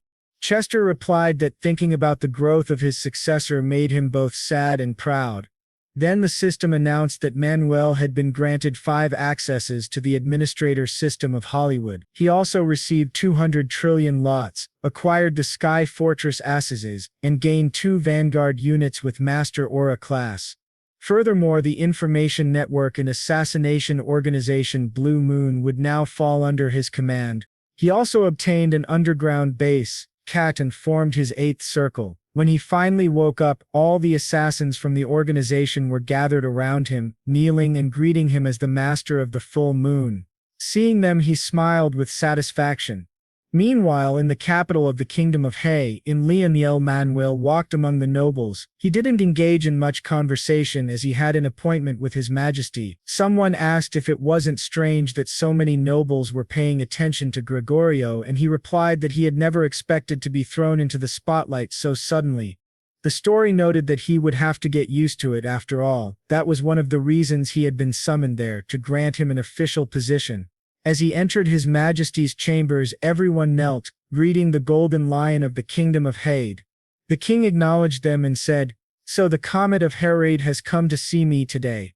He then asked whether there was something to report to Michael, the first prince standing behind him. The prince commented that the king was being too harsh, but Manuel noticed that Michael was openly showing his displeasure toward him. The king, still grieving the loss of his son, needed something to ease his sorrow.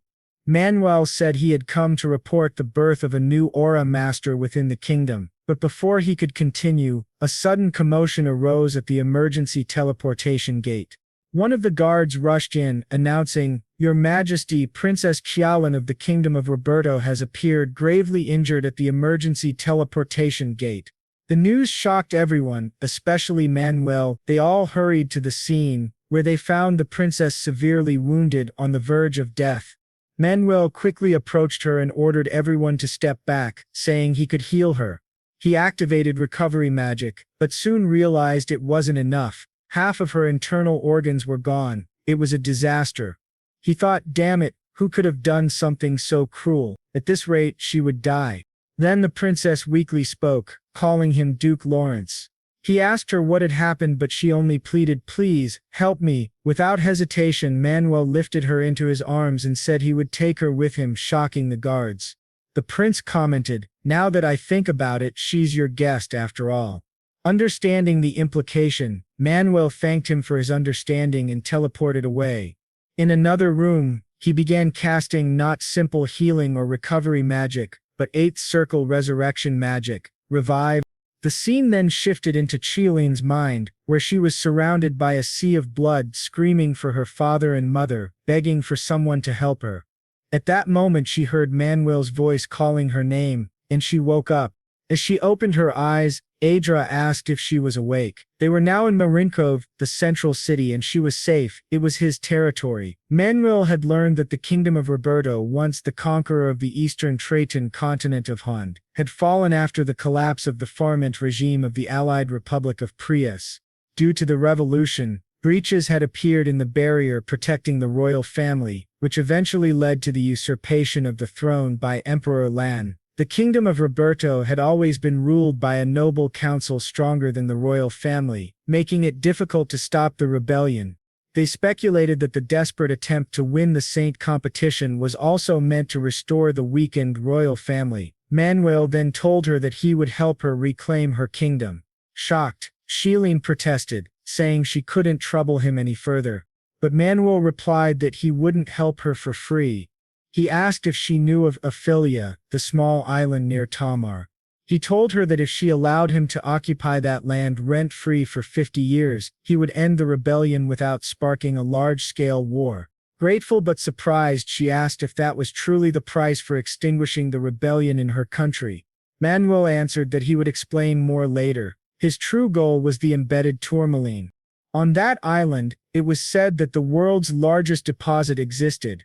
She confirmed it was true, but added that tourmaline was a mineral of little value. However, our hero said that even if the public didn't know, he could use it effectively. He asked what she thought about that, and whether she agreed to his offer. She asked if he could really end this conflict without triggering a larger war. Adrian replied that he could. After all, it would be less troublesome for him.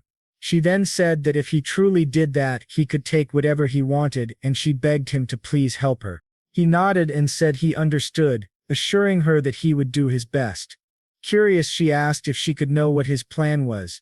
Our hero replied that it was simple. He would orchestrate a conflict among humans while excluding the aerial fortresses from the fight. First, they would make the Republic of Prius take action. The leader of the armed rebellion, Emperor Leon, had already gone too far. At first, he had only scared the old nobles, but now he had gone directly to the Republic of Prius, accompanied by the former prince. It seemed that this time, he intended to meddle with the kingdom of Roberto as well.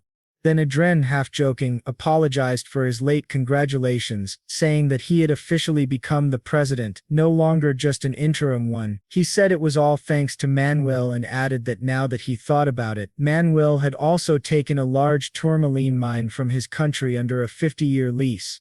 She asked, confused, "What do you mean by taken?" He smiled and said he had done what he had to in order to obey her, which left her both surprised and embarrassed. He then asked what Manuel planned to do with all that tourmaline. Adrian replied that it was a trade secret. At that moment, someone knocked on the door. The butler entered and announced that a military representative from the kingdom of Roberto was requesting an audience. Adrian remarked that the man was quick to show up. A chubby noble entered and greeted them respectfully, saying it was an infinite honor to meet His Excellency, President Israel. He introduced himself as Grand Lord Wendy, Minister of the Army of the Kingdom of Roberto, but as soon as his eyes met those of Princess Ixielin, he froze. Manuel noticed his silence and asked himself what could have caused such hesitation. Wendy quickly composed himself and said, "Your Grace must be Duke Lawrence of the Kingdom of Hay. It is truly disappointing, Your Highness, that you have resorted to using foreign forces to win your battles." Angrily, the princess retorted, "That's not something that should come out of your mouth." Manuel asked, "Foreign forces? Are you referring to the Republic of Prius? Who brought this man here?" The president replied that he wasn't sure, then asked what Wendy thought about this so-called foreign force. The two continued speaking in coded words, while the fat lord grew increasingly confused. Finally, Wendy said he was there to formally request the president's support for the new ruling authority of the Kingdom of Roberto. He added that His Majesty Emperor Leon had sent a letter addressed to the president.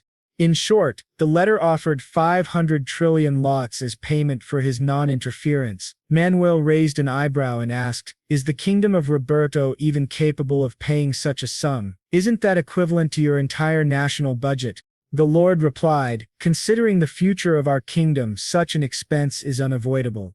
Internally, Manuel thought the man was truly foolish. Money couldn't solve everything. But to everyone's surprise, Israel simply said that he accepted the offer. That shocked Manuel even more. Israel added, "Of course it depends on how you intend to use this money." Lord Wendy nodded, relieved, saying, "Naturally, the money originally belonged to the Republic of Prius, so it's better to leave it in your hands." Then Israel smiled faintly and said, "In that case, please transfer the funds, all 500 trillion lots, to the account of Princess Xilin." Everyone froze. The princess's eyes widened in disbelief. Lord Wendy stammered, "What? What do you mean by that?" Israel repeated calmly, "You heard me, transfer the 500 trillion lots to Princess Xiaolin's account. Do that, and the Republic of Prius will no longer involve itself in Roberto's affairs." Even Manuel was astonished. He hadn't expected such a bold move. Wendy's face turned red with anger. "This is your idea of a new way to humiliate someone," he shouted before storming out furiously. After he left, Manuel sighed, saying, "That could have gone terribly wrong." Israel replied that he had decided to live for his people, and he couldn't bow to the whims of nobles from another nation. Manuel thought to himself that first he needed to secure the city's finances. Only then could he move on to the next phase.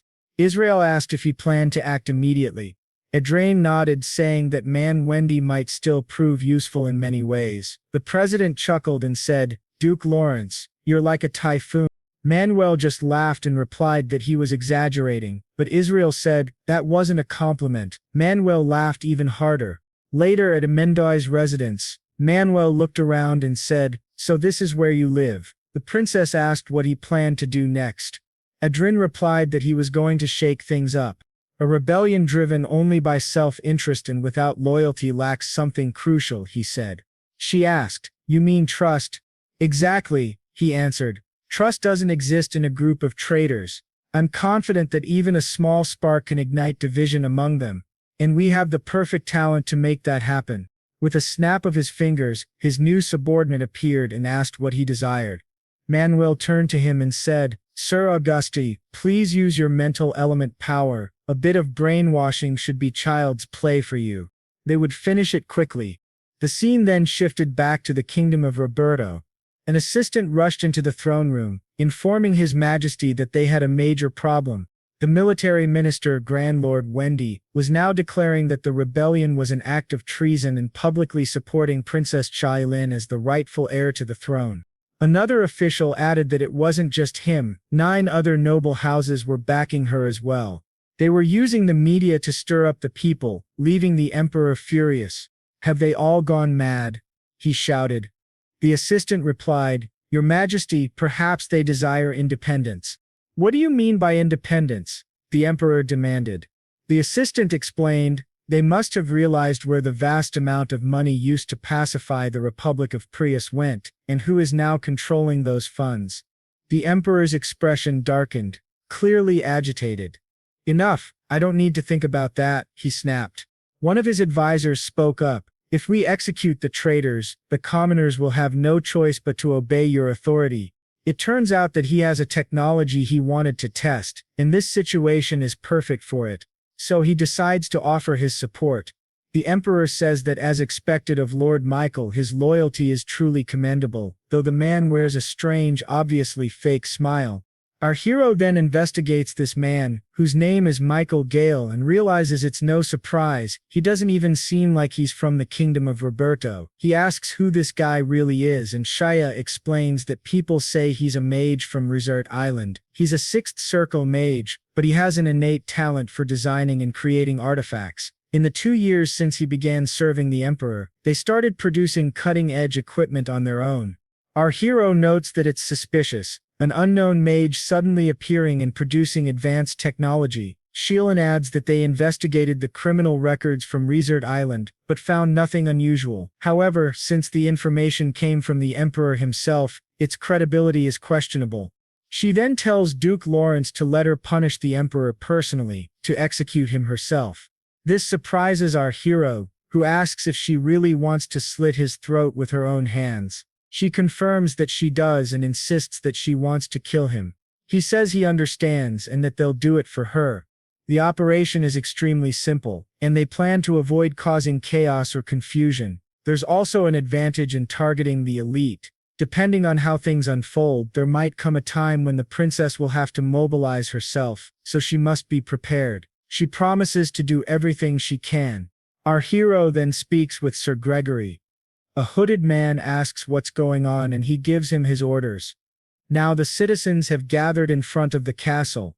One of them shouts that they should stop persecuting Princess Xiaolin, that the Chia family is the only true royal family. Those who wish to serve her are being called rebels, and they must eliminate everyone. Chaos erupts as the guards attack, but at that moment, the princess appears and demands to know how those who swore to protect the nation could turn their swords against their own people. Princess Xiaolin stands there before them, and all the guards rush to capture her, but suddenly a white knight appears. It's Gregory. Earlier our hero explained the mission to him, saying that this event would go down in history, and that appearance matters just as much as ideology. Gregory thinks to himself that he's really pretending to be a holy knight.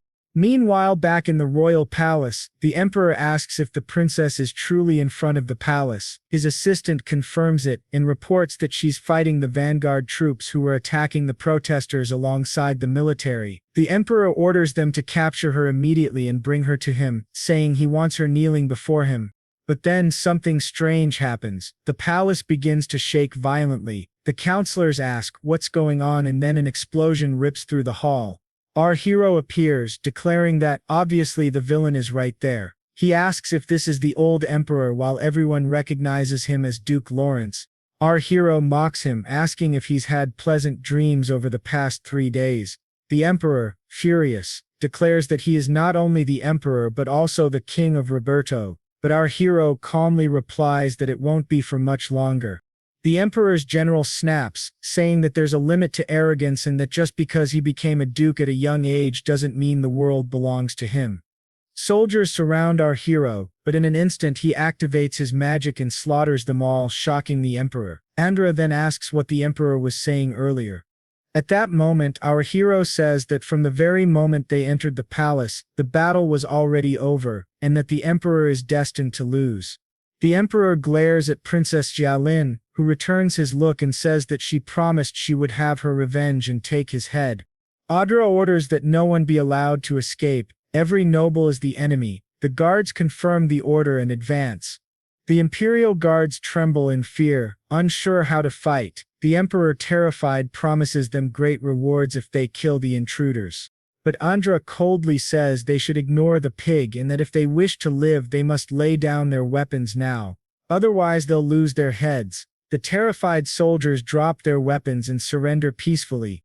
The Emperor shouts that this is ridiculous. Then our hero calmly tells him that he understands he must be shocked to see strangers meddling in his affairs. He should just think of this as bad luck. It will make things easier to accept. Then as Princess Xiaolin approaches him, covered in blood, our hero wonders if the Emperor can still think of himself as a ruler. But suddenly, he spots that suspicious man again. He asks who he is, but the man nervously claims not to know what he's talking about. Our hero attacks him instantly. The man defends himself, saying it's quite a surprise he attacked without hesitation, and asks how he discovered that he was using dark magic. Our hero shouts that he knew it. The man is a damned dark mage. He had suspected it all along. He thought the man was just a background character, but he turns out to be the real villain, Michael Gray, a 7th Circle dark mage and the master of the magical tower of the Kingdom of Roberto. Our hero wonders where this dark mage came from. Michael arrogantly asks how he found out, but our hero mocks him, saying that someone unworthy of the title Archmage should at least be able to sense such a thing. It turns out that Michael was using sinister dark magic. He says that although he's met many people, this is the first time someone has been able to sense his energy. Our hero replies that it's because he's on another level, though he admits to himself that dark mages are still uncharted territory for him. He then hands the sacred sword to Arshia, who grabs it and charges straight at the dark mage. Confident, Michael casts his magic toward both of them, but Adria dodges skillfully and traps the mage in chains, surprising him. Arshia then follows up, slashing off Michael's arm. Screaming in pain, he stumbles back, realizing his arm is gone, and mutters that he never imagined meeting people like them. Our hero tells him that if he's gonna keep talking, he might as well surrender and let them finish this. But Michael refuses, saying he can't let that happen. He still has many things left to do. He then activates a massive magic field, stunning both of them. At that moment, 2 enhanced Vanguard soldiers appear, called Relentless Vanguard. After reading their data, our hero realizes, horrified, that Michael had dismembered humans and fused them with Vanguard equipment. Michael laughs, saying that our hero has a sharp eye and asks what he thinks. Unlike armor worn over a human body, this integration is flawless. It must be the final form of the Vanguard. He asks, don't you agree? With these two, defeating an Aura Master will be easy. The paradigm of war is about to change. Our hero coldly responds that he's not sure what paradigm of war will change, but what he does know is that dark mages like Michael must be killed. Michael grins and says he can't wait. He then wonders aloud what kind of masterpiece he could create using the brain and spine of an archduke and a holy knight. The 2 vanguards charge toward Adria and Arshia. Even the Emperor is caught off guard. Our hero quickly casts a sealing spell to protect him, saving the terrified Emperor's life. He mutters that, honestly, he doesn't care if the Emperor dies, but he made a promise to the princess. Meanwhile, Arshia fights one of the vanguards. The narration explains that this one is definitely stronger and faster than the others, but it lacks any of the subtle irregularities of a true human fighter. Its movements are too mechanical. Our hero asks Michael if he really believes such things can replace humans, defeating both vanguards in quick succession. Desperate, Michael summons orbs of dark magic and hurls them at the 2, but Adria binds him again. Archia pierces the Dark Mage's chest with the sacred sword, but Michael only laughs maniacally as a system notification appears. Vanguards have entered frenzy mode. Michael sneers that since things have come this far, they'll all die together, letting out a crazed, evil laugh. The entire palace begins to shake violently. The explosion is moments away. The princess and the royal advisors are thrown to the ground, confused and terrified. Michael suddenly stops laughing and stares at our hero in disbelief. "It can't be," he whispers. Adria had formed a reverse barrier, a shield designed to suppress the explosion. Michael trembles, realizing that Adria just contained a spell above the seventh circle. He shakes in fear, reaching his conclusion. "Shut up," Adria says coldly. He activates his magic and burns the Dark Mage alive.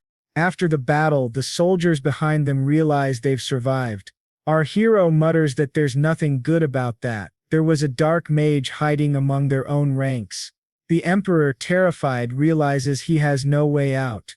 Right in front of him, the princess points her sword at his face. He begs for forgiveness, but she slashes his ear instead, making him faint in fear. She declares that she won't kill him. Death would be an act of mercy.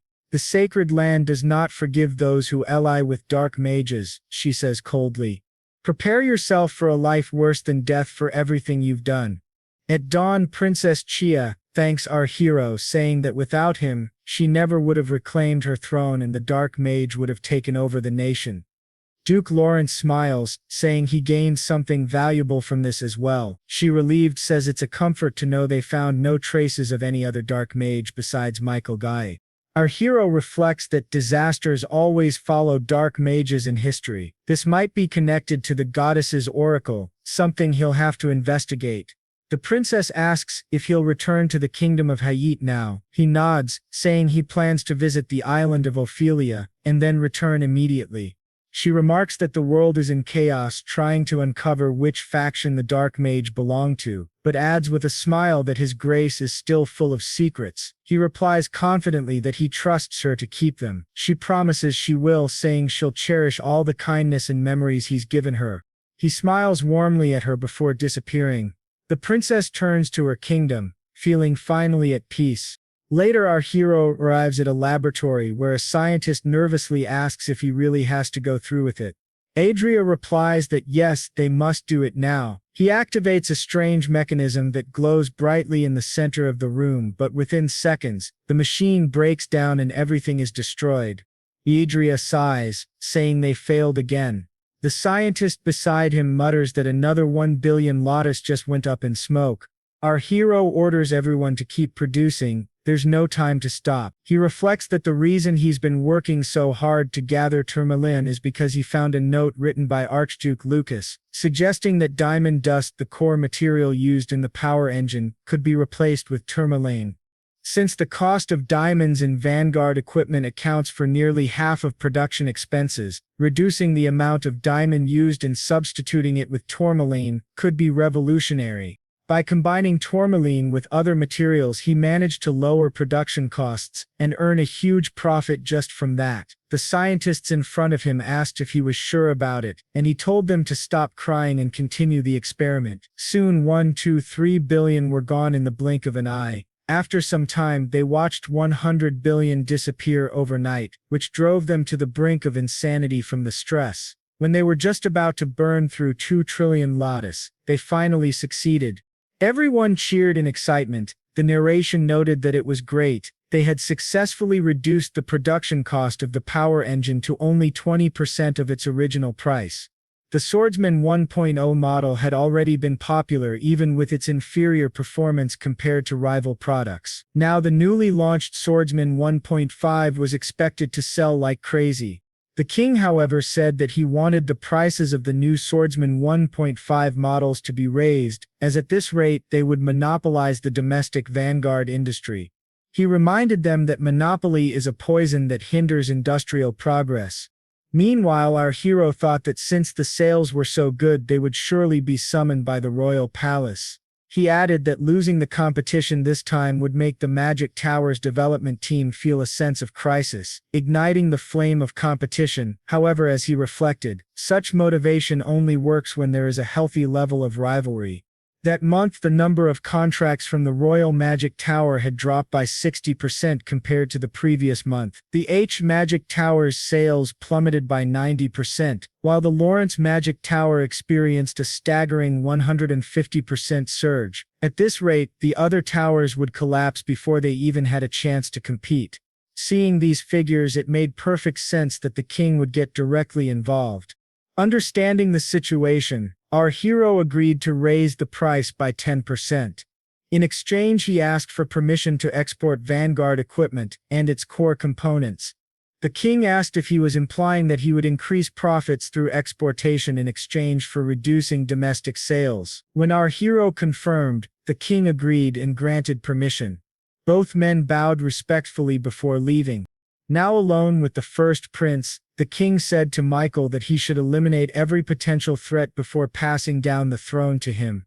Duke Lawrence, he said, is a particularly troublesome one. The prince replied that he thought Lawrence was someone who elevated the kingdom's prestige, but the king warned him that the stronger the nobility grows, the worse it becomes for the royal family. Michael then said that they too could grow stronger, adding that he didn't want to be a ruler who hinders the growth of his subordinates.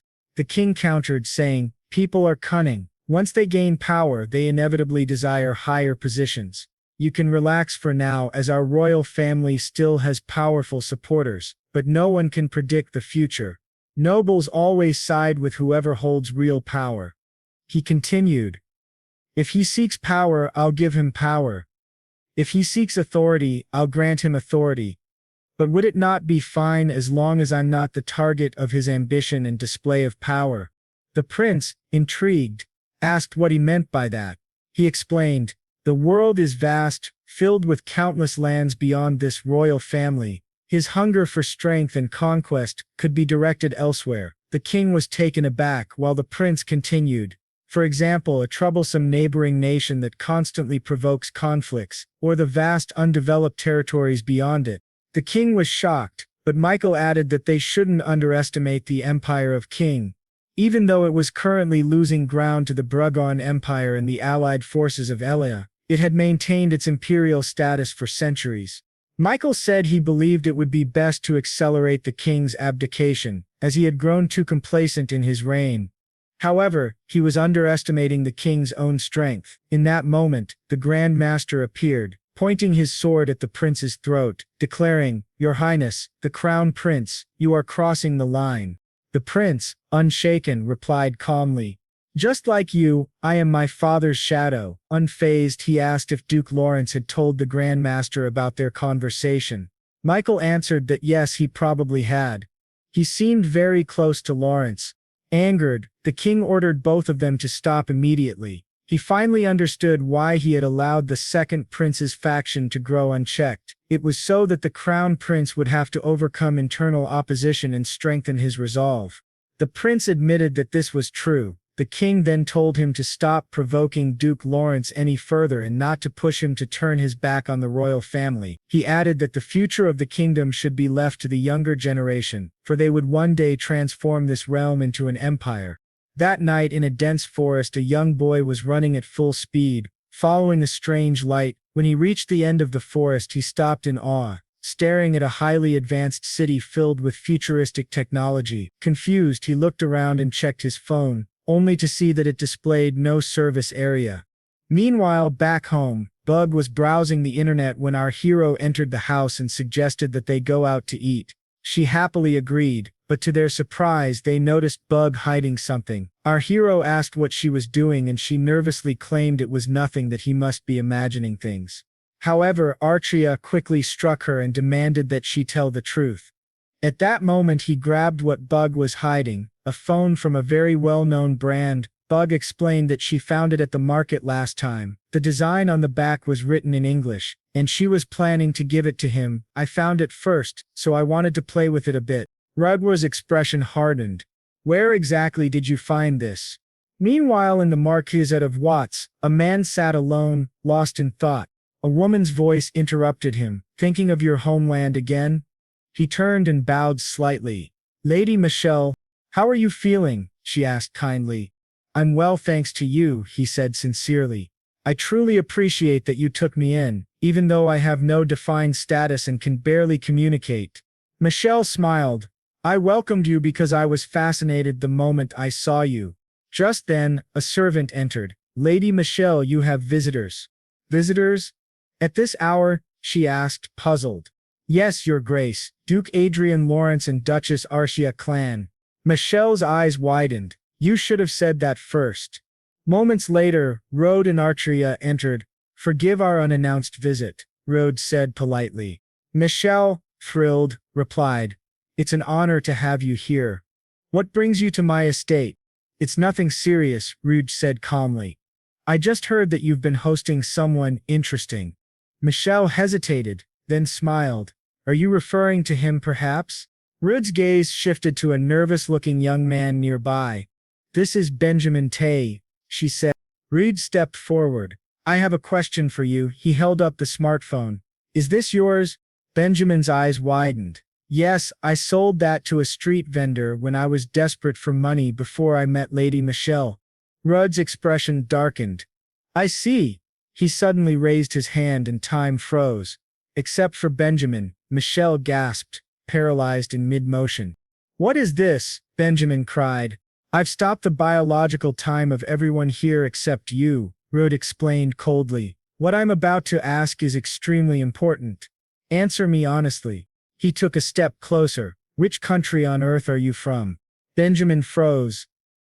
How do you know about Earth? That doesn't matter, Rudd said. Just answer.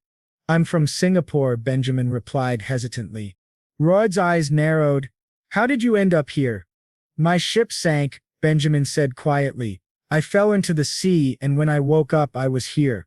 Rudd studied him closely. How much do you know about Hondo? Everything I've learned is from Lady Michelle, Benjamin admitted. She told me this is a magical world where people possess special abilities.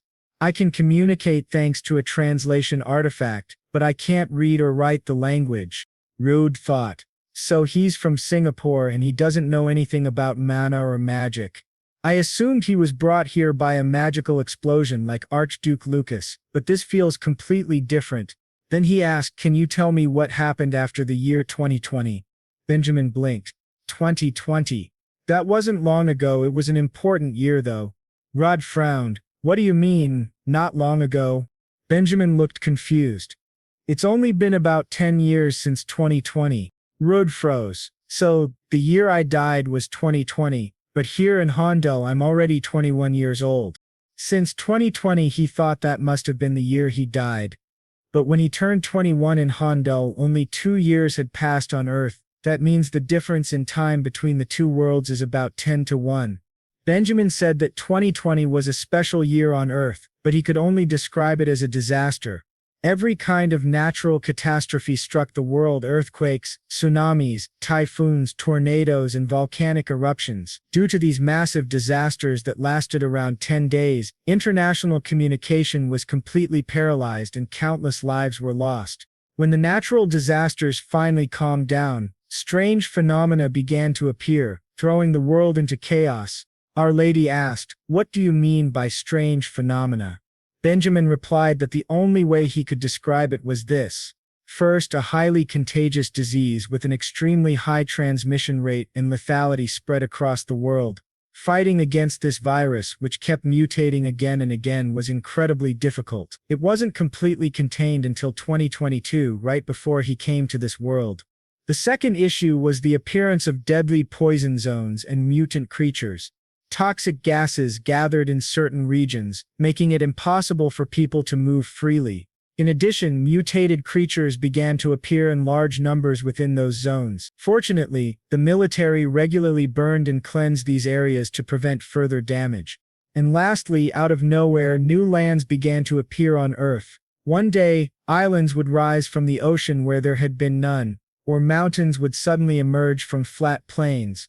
Adrian was deeply troubled. He realized that all of this happened within just 2 years since he'd been in Handal, and he wondered whether his family was still safe.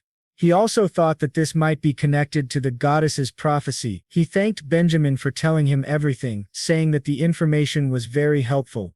Then Benjamin asked if he, by any chance, was from Earth, because he had said he wasn't born in this world and had a precious family there. But he also had memories of a previous life. What he meant was that he had been Korean in his past life on Earth, which greatly surprised Benjamin. Then the lady said they should stop talking about this. No one in this world could understand his situation better than she could.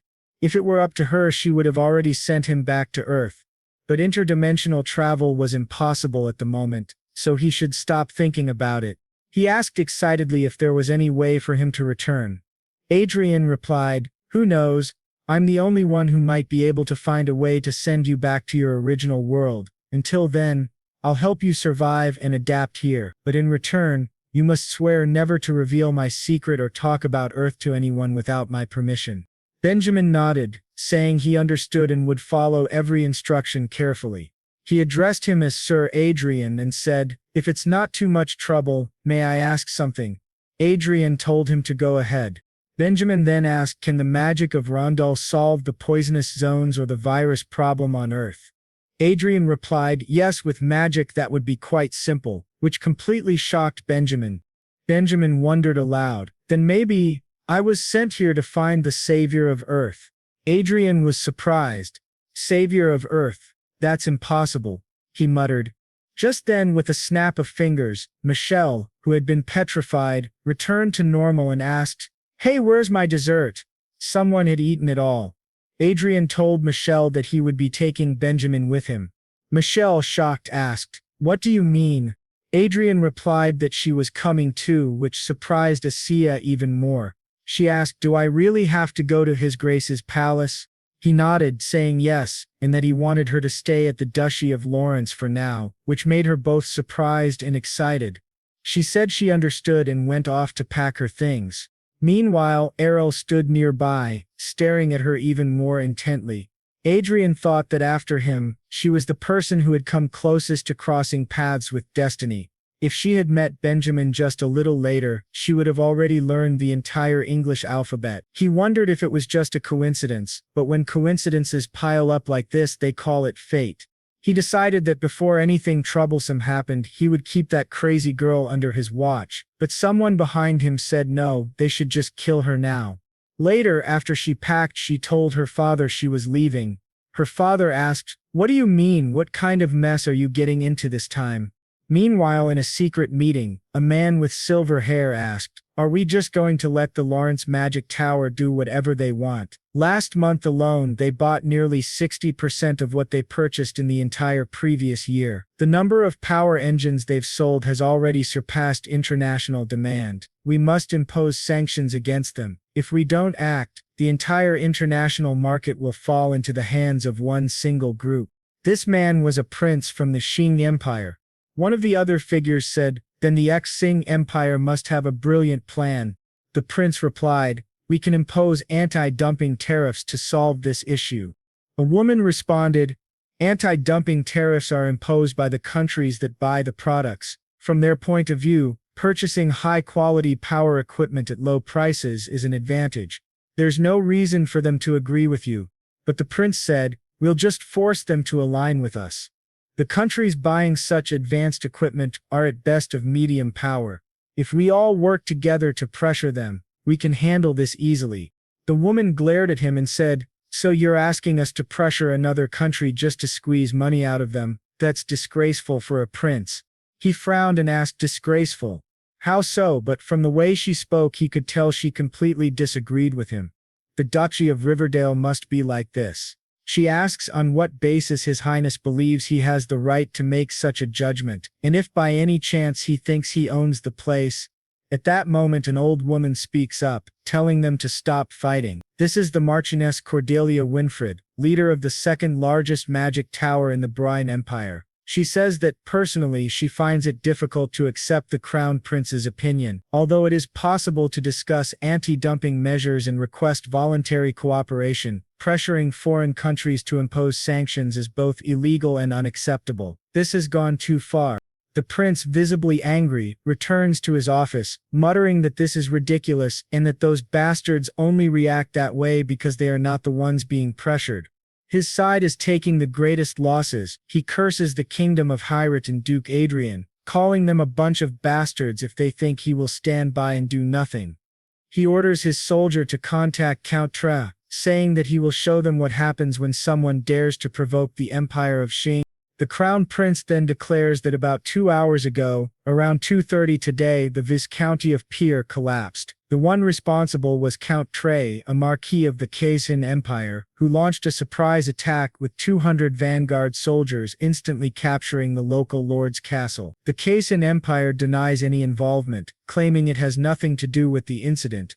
All the nobles call them shameless, while our protagonist thinks that the Empire of Kaisin's behavior has become an annual tradition, but this time it is far worse. The prince summons our protagonist. When he asks what is happening, the prince orders him to capture the Marquis Tree's territory. Surprised, he asks what he means, and the prince replies, "An eye for an eye, a tooth for a tooth." He adds, "Aren't we simply returning the favor? What's the problem?" Nasor thinks that, although he knew the prince was different from the late king, this reaction was unexpected. He nods and promises to ensure that Marquis Tre pays dearly for his crimes. However, one of the nobles stands up, begging the prince to reconsider. The prince responds that, from now on, the kingdom of Heirship will no longer remain silent in the face of threats from the Kaisin Empire. They will make sure their enemies understand that any provocation will have consequences. Marquis Zudis asks if that wouldn't lead to an all-out war. The prince simply asks, "Isn't that what it means to accept?" Frightening everyone in the room, then he clarifies that they cannot simply cause trouble without restraint, and for that reason he wants to introduce someone to them. That person is the 6th Grand Master of Hondel, the former Marquis Gabriel James. He reveals that their kingdom now has a Grand Master.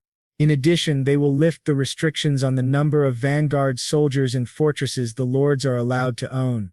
Everyone is shocked, wondering if he truly is a Grand Master. Nasor asks if this means he will finally make his debut. Meanwhile, in the Kaisin Empire within the Marquis Tre's territory, one of the imperial commanders says that the operation was dull, since even after causing such a stir there was no response. Another laughs, saying that it's typical of the cowards from the kingdom of Heirship, but suddenly a soldier reports that someone is approaching an old man. Everyone laughs, thinking they sent a wrinkled old man to meet his end. In that instant the old man draws his sword, sealing the fate of all of them. In another scene, in the Kaisin Empire within the Marquis Tre's castle, a blonde young man asks his father if this plan will really work, taking over an entire territory without resistance. His father cuts him off, saying that they are only following the orders of the first prince. The soldiers of the Heirship kingdom won't want a real war, they'll just pretend to react and let things calm down as they always do. This man is Count Tre. At that moment a guard rushes in, calling out, "Your Excellency," and reporting that the Viscounty of Pirin has been retaken, and in the process almost all their forces were wiped out. Count Tre, shocked, asks how that's possible since they had deployed an aerial fortress and an escort unit. The guard replies that the enemy was a single Grandmaster. Count Tre jumps to his feet, asking what he just said. There's actually a Grandmaster in the kingdom of Heirship. The guard answers that it must be from their secret forces, and that the supposedly deceased Marquis James is in fact alive and has become a Grand Master. Suddenly the ground begins to shake, and the security systems report that the enemy has been detected. 5 aerial fortresses and 300 vanguard units from the Heirship kingdom have teleported into the area. Among them 2 individuals, a man and a woman from a special unit, break through the defense barriers and infiltrate the lord's castle, terrifying the count and his son. The system continues reporting Sir Ludes, Sir Ara and Sir Marces have all been killed. Count Tre orders his son to retreat. The boy asks about his mother and sister, but his father insists they have no choice and tells him to hurry. As they run, an explosion erupts in front of them and suddenly our protagonist appears.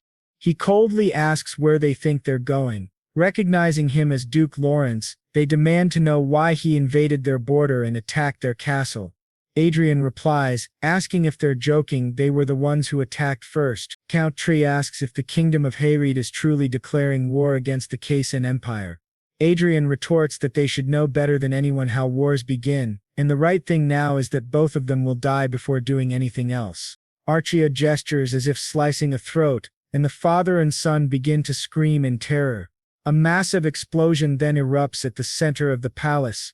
Now in the crown prince's office, he receives the news. He wonders if the kingdom of Herat has completely lost its mind. Why on earth are they acting like this all of a sudden? One of his aides explains that a few days ago, news came out that the first prince of the kingdom of Herat had taken over state affairs, and it seems he's very different from the previous king. He's adopting a much harsher approach, which leaves the prince furious. He thinks back to when he competed for the throne against the second prince. At the time he thought his rival was useless, but who would have imagined he'd be so cold and calculating? He admits he doesn't know much about him anymore, but Adrian Lawrence and the first prince together make an extremely dangerous combination. He mutters that before that man with closed eyes officially becomes king, he must do something and it must be done immediately. After that confrontation, numerous reports spread about the ongoing battles between the Sising Empire and the Kingdom of Herat. Our protagonist reads the updates on his wrist device and notes that relations with the Empire of Sising have continued to deteriorate. The Crown Prince of Sising says it's probably because of the previous conflict involving Marquis Tre, and that the invasion of the Perrine barony was officially announced as the result of the Marquis's unilateral decision, an isolated incident from both sides. However, in truth it was most likely done under royal orders. He adds that the other side now seems furious, and it looks like they've made an interesting move. The prince then asks the two guests before him what brings them to the palace. Archia calmly tells him that they are getting married, shocking the prince. He asks, "Getting married? What do you mean?" He insists that he never planned this when they last spoke. Adrian explains that they have good reason to do so, and to be honest, they recently overcame many obstacles together. The prince is astonished, realizing that this must be the so-called kingdom of the telepathic sword. Adrian thinks to himself that he can't reveal he's an 8th circle mage because of Archduke Lucas. Archia's situation, however, is different. He just needs to get what he came for quickly.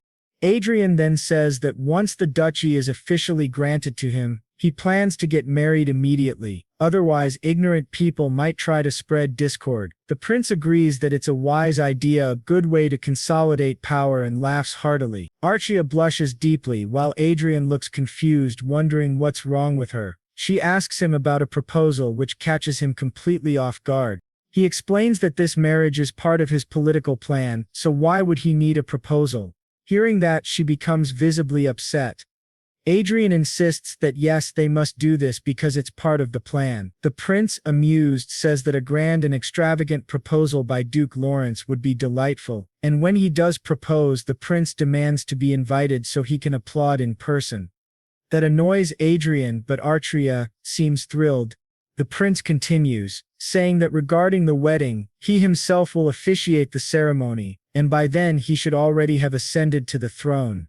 He promises to honor them both and mentions that it would be ideal if Lady Everil could bestow her blessings as well. Archia lights up with joy, while Adrian glares at her nervously, suspecting that the prince might actually be taking her side against him.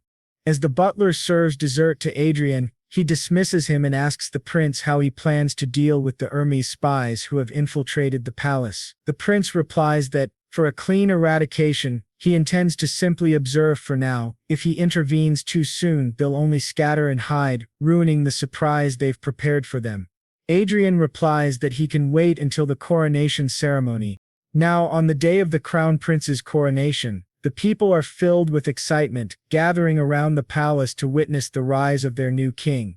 However, one of the guards present is actually a spy from the Sising Empire. Previously, the Sising Emperor had asked this spy what the chances were of successfully assassinating the Crown Prince of Herat. The spy swore on his life that the odds were 50%. The Emperor said that would be sufficient. Even if they failed, they would still spread fear. He declared that this provocation against the Sising Empire was a direct challenge to him. He would destroy anyone standing in his way. The assassins were ordered to eliminate the prince. At the ceremony, 4 spies move stealthily toward the crown prince, convinced that there's no way they can fail. This mission will be a success, but then the prince turns and stares directly at them. To everyone's shock, the 2 guards standing beside him reveal themselves to be Archia and Adrian.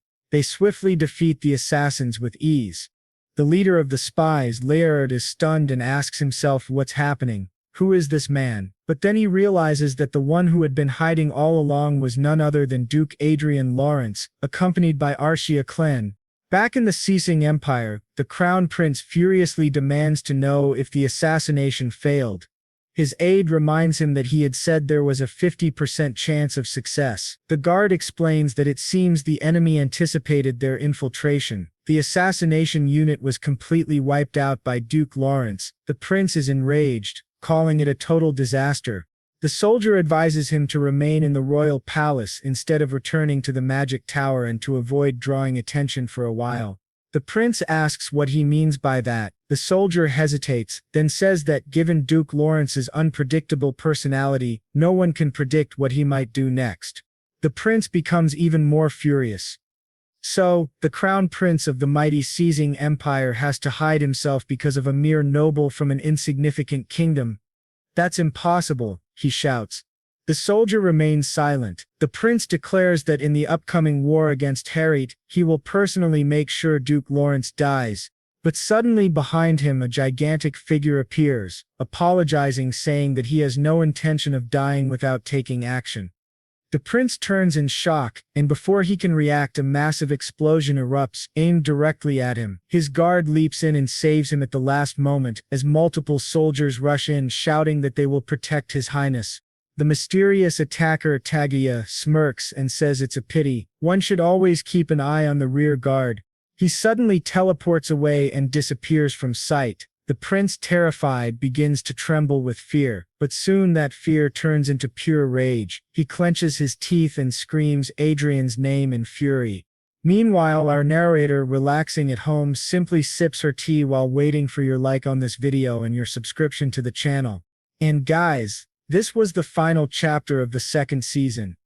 In the capital of the Brigand Empire, at the Golden Dragon Palace in the Golden City, the king asks for the report, and his assistant begins to explain that the first prince of the kingdom of Hades, Michael von Hades, has ascended to the throne as the new king of Hades. There were reports of an attempted assassination during the coronation, but the ceremony continued without issue. The most likely culprit behind the assassination attempt is the Crown Prince Andre the Cayenne from the Sen Empire. And perhaps in retaliation, the Magic Tower in Sobrole suffered a major magical attack on the same day. Although the Crown Prince survived without injury, the second captain of the guard, Count Patrick, was assassinated. As a result, Cayenne accused Count Lawrence of being the culprit. However, the Duke denied it with words bordering on provocation, mocking him by saying that if he had really tried to take his life, he wouldn't be standing there running his mouth non-stop. He would obviously be 6 feet underground. She continues, explaining that the relationship between Cayenne and Hars was already poor, but now it has hit rock bottom and war is indeed inevitable. The king responds that even without this incident, war was only a matter of time and hardly surprising. After all, these two nations have fought countless wars, large and small, over the decades. But she tells him that this war is different from the ones before because it seems to be treated far more seriously. The Great Revolution in the Prios Republic, the sub-oracle of the goddess during the selection of the saint and the holy son, and the princess taking the crown, everything is expected to have a major impact on the already unstable international order. And at the center of the major incident shaking all of Hondel stands the shining star of the kingdom of Hades, Duke Adrian Lawrence. Even the old king becomes curious about him, saying that if she had succeeded in recruiting him, that would indeed have been incredible. She apologizes, admitting she couldn't complete such a task, but the king says the fault lies with him, as he couldn't offer anything more than a county. Then he asks her what Hars's chances in this war are. She replies that maybe 40%. The king is surprised. How can it be 40%? She clarifies. To be precise, she would say between 40 and 50%, which he considers a very generous evaluation for Hars. She explains that Duke Adrian Lawrence and King Michael are both exceptionally talented men, and she doubts Adrian would provoke Cayenne carelessly. The king remarks that if Hades truly wins the war, things will become very interesting. Now back in the kingdom of Hades at the imperial palace, the new King Michael declares that the time has come to end the tyranny of the Cayenne Empire. This war will not end with simple border skirmishes. It will be a campaign of conquest and territorial takeover. The nobles, nervous, ask whether they should call on allies for help. It turns out the Brigand Empire has offered to sell them weapons at a discount if they accept an agreement.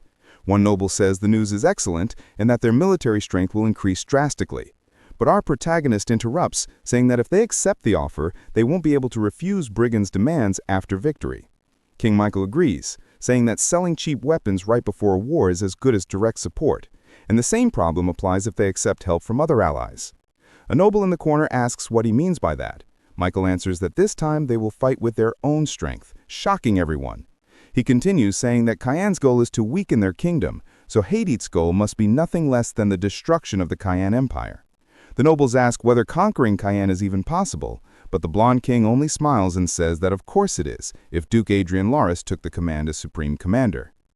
The nobles explode in anger, saying that everyone knows how great and extraordinary he is, but this war may decide the kingdom's fate, and command should be entrusted to a seasoned professional with more experience than him. Duke Lawrence is far too young, and the experience earned over years cannot be dismissed. Meanwhile, his half-friend, half-girlfriend and assistant is perfectly fine with the idea. Then, to everyone's surprise, Countess Aspicus interrupts and declares that His Grace has already led troops in war. In just 1 year, Adrian fought as his subordinate in the war against the Sen Empire and became the main hero of their victory. And if he may be a bit bold, he says that Duke Lawrence is a war genius, and if he takes command, he is certain he will lead them to victory while minimizing their losses. This leaves our boy deeply moved, remembering that his first impression of the Count was just that he was a chubby uncle heading to the battlefield as if he were going to work. But once again, another noble interrupts and says, "Very well then, we shall hear his strategy, this strategy that can supposedly lead us to victory." At that moment, everyone turns to Adrian, staring at him with mixed expressions, while he simply looks back at them, confident.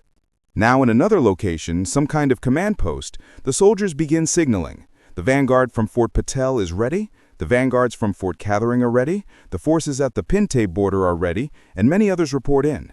Our boy says that it's good, and that they must remain on standby until the operation time, 2400 or midnight. Meanwhile, several agents on a hill are observing a palace. Inside the palace, the guards are at their post as time passes, 9 a.m., 10:30 a.m., 12:52 a.m., and finally 2400 a.m. With a confident look, Andre announces the attack begins now, and the very next second several explosions erupt throughout the palace. At the same time, the Emperor of Cayenne wakes up in shock as a guard bursts into his room calling out to His Majesty and announcing that the Kingdom of Hades has launched a surprise invasion. The old man is stunned. We're told that on that day, the Kingdom of Hades began a surprise invasion of the Cayenne Empire, a moment that marked history. Back at the command post, Adrian tells Arcia that they've already emptied all the lands of Farn and Arcanes, so she should proceed directly to Trias. The enemy has about 5,000 vanguard troops and 50 flying fortresses. Arcia says she understands, and Adrian begins speaking to Duke James about the next domain, which belongs to Count Dint in the Arcel Mountains. It is an ambush unit, and the enemy has included 5 self-destructing flying fortresses, so he must be extremely careful. The old man, sweating cold, says this could be disastrous. Adrian responds that he trusts his commander. Back to our hero, he continues controlling the entire operation from afar, shocking the nobles around him, who find him incredible. He's coordinating both the first and second armies simultaneously, while also serving within the third. Adrian, highly focused, thinks, thanks to his clairvoyance, finding ambushes and weak points is not difficult, as he is using his mascot, the Black Sound Eagle. Reports come in. The First Army reports the enemy ambush has been completely annihilated with no Allied losses.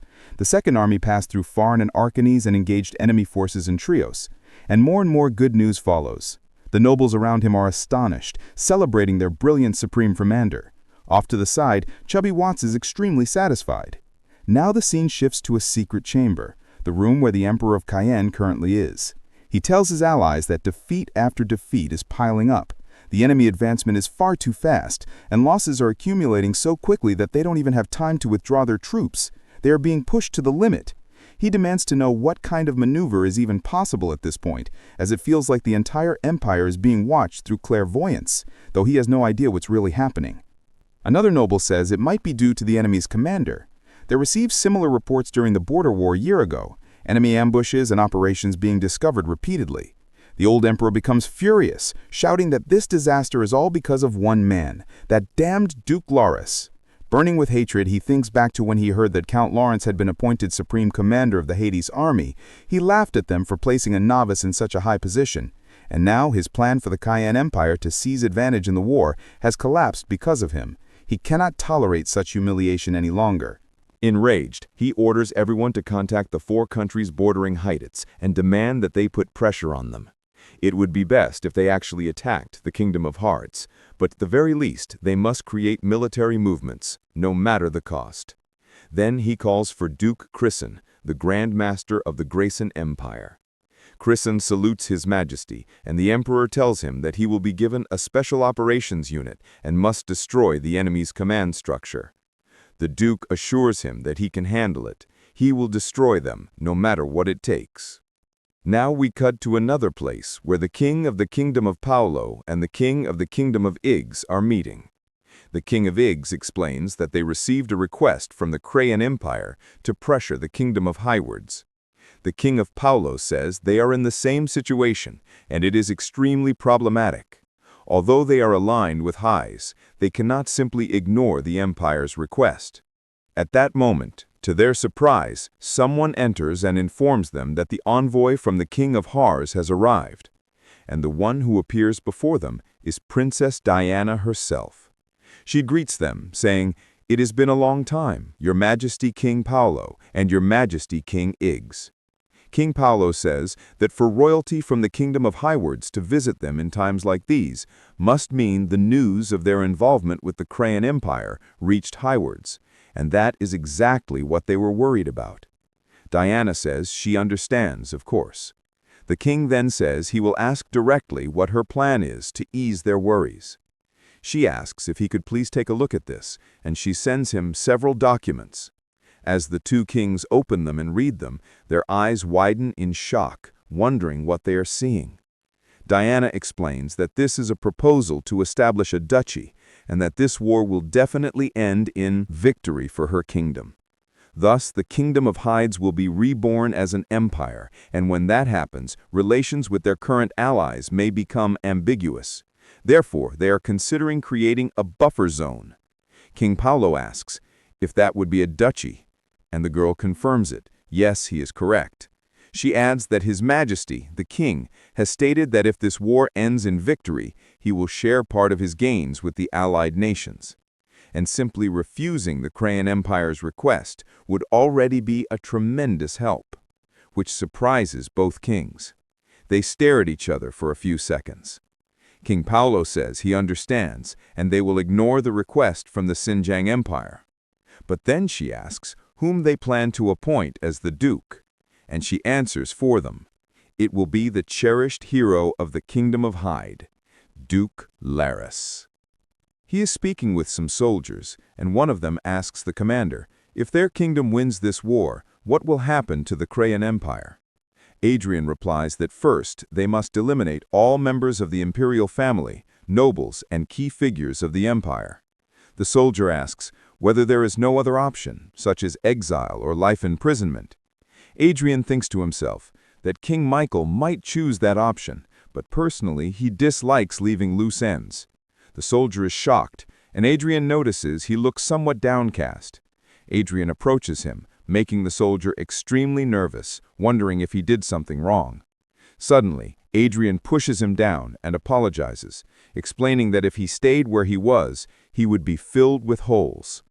A split second later, right where the soldier had been standing, a laser shot pierces through the airborne fortress. Adrian comments that this must be the work of a sword master. The Grand Master of the Xinjiang Empire has finally arrived. The command center is now being invaded, and everyone screams for the commander. Adrian notes that Duke Scarlet is aiming at him, so no one should get close, or they might be caught in the crossfire. A report comes in. The main fortress has been hit. Armor breaches have occurred on the lower and upper sides, and the bombardment unit has been destroyed. Adrian designates a counterattack and starts the countdown for the bombardment. Below, seeing this, Duke Scarlet says, "It is spectacular." Standing in front of him is a powerful being who says she will die trying to block the incoming strike. But the Grand Master apologizes to Duke Iris, saying that this level of bombardment is not something a Grand Master can block. This fierce woman is Supreme Elder Iris of the Beast Nation, a member of the Allied Nations under Alicia. She tells the Grand Master at this rate 5 minutes is the limit. He says he will finish this as quickly as possible. With his swords, he continues attacking and piercing Adrian's aerial fortress. Adrian finds this extremely irritating. One of the swords gets close to him, but he grabs it instantly, shocking the Grand Master. Adrian had just caught his sword bare-handed. Adrian thinks it feels like fishing, using the sword as a bait. He tells the soldiers he will go out and deal with the enemy himself. From now on, the vice commander will lead all forces. The vice commander is stunned. With Adrian's fortress being bombarded and nearly falling apart, he exits and descends directly in front of the enemies. He comments that they really came in large numbers just to kill one person.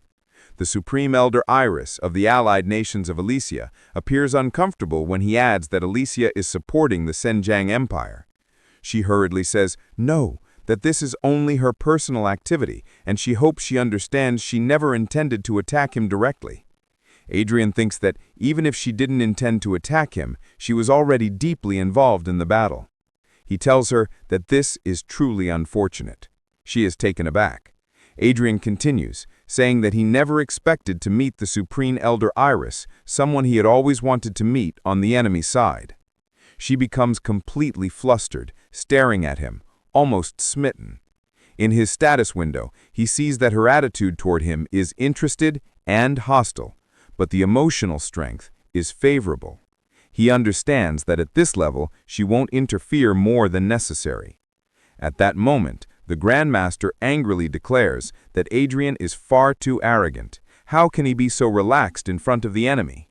Adrian calmly replies that he was waiting for this situation. The Grand Master demands, "What do you mean waiting?" Adrian explains that he can see directly into the Emperor's thoughts.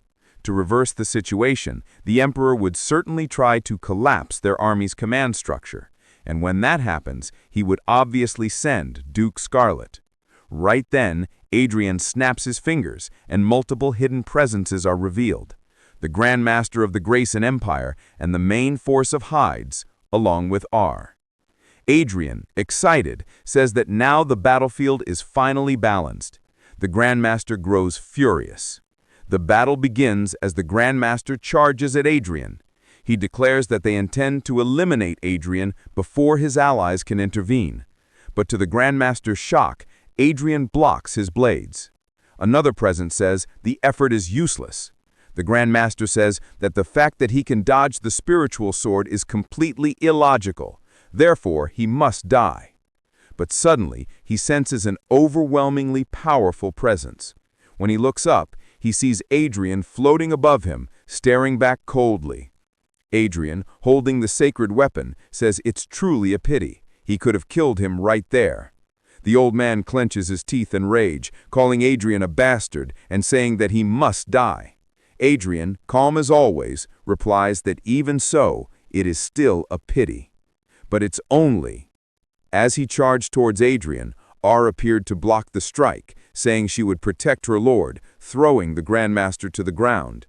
The old man grew worried by her strength, and soon he noticed R advancing together with Adrian, using all of their power against him. Even so, since he was a Grand Master, he managed to block their blows. But the situation was still terrible. He kept thinking that this fight was humiliating. He was fighting against a novice who had only recently become a Grand Master, yet he was being overwhelmed by a combination involving only a 7th Circle Mage. He could accept that the ambush failed because they focused on speed, and their movements became predictable.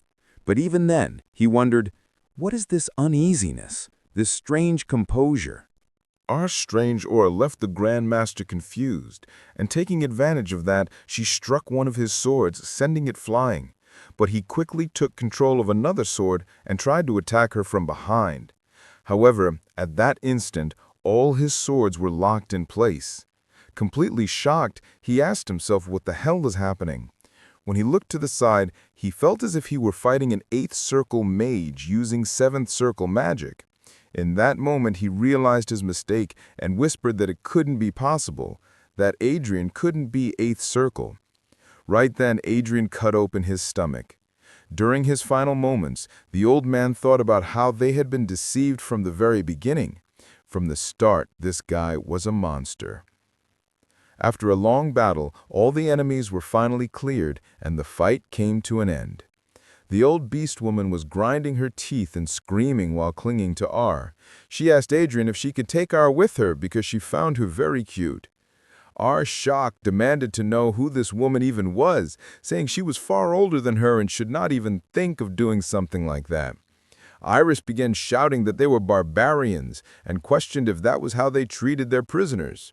But Adrian calmly reminded her that she herself had said she was not acting as part of the Elysian Union and was acting on her own. Therefore, she was not a prisoner. R, confused, asked what the hell he was talking about. Adrian explained that Iris was currently classified as a criminal for having participated in the war against their kingdom. He asked her what she had been thinking when she supported the Crassid Empire in the first place. If she had stayed out of it, she wouldn't be suffering like this. Andre added that he had planned to get involved only enough to obtain what he wanted before pulling out again, but he didn't expect Duke Scarlet to fall so easily. Adrian then said that they had no intention of hurting her, so she should stay where she was until the war ended. He told her to play with R for a while, which left her even more confused and offended, asking if he meant they were going to keep her as a prisoner and let her play like a doll with a child. While she argued with Adrian, one of the soldiers approached him and asked if it wouldn't be better to kill her. Adrian refused, saying she wasn't a hostage meant to prevent possible interference from the Elysian Union. Besides, they had won this battle easily because Iris had acted passively. If she had actively opposed them, the damage would have been enormous.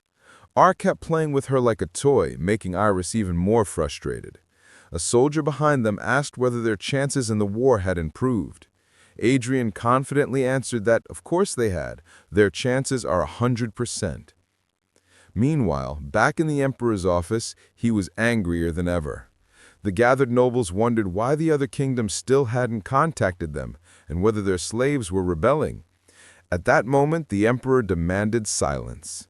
The Crown Prince stood before him, and the Emperor ordered him to take the royal guard and head to the land of dragons. Their empire had an agreement with them.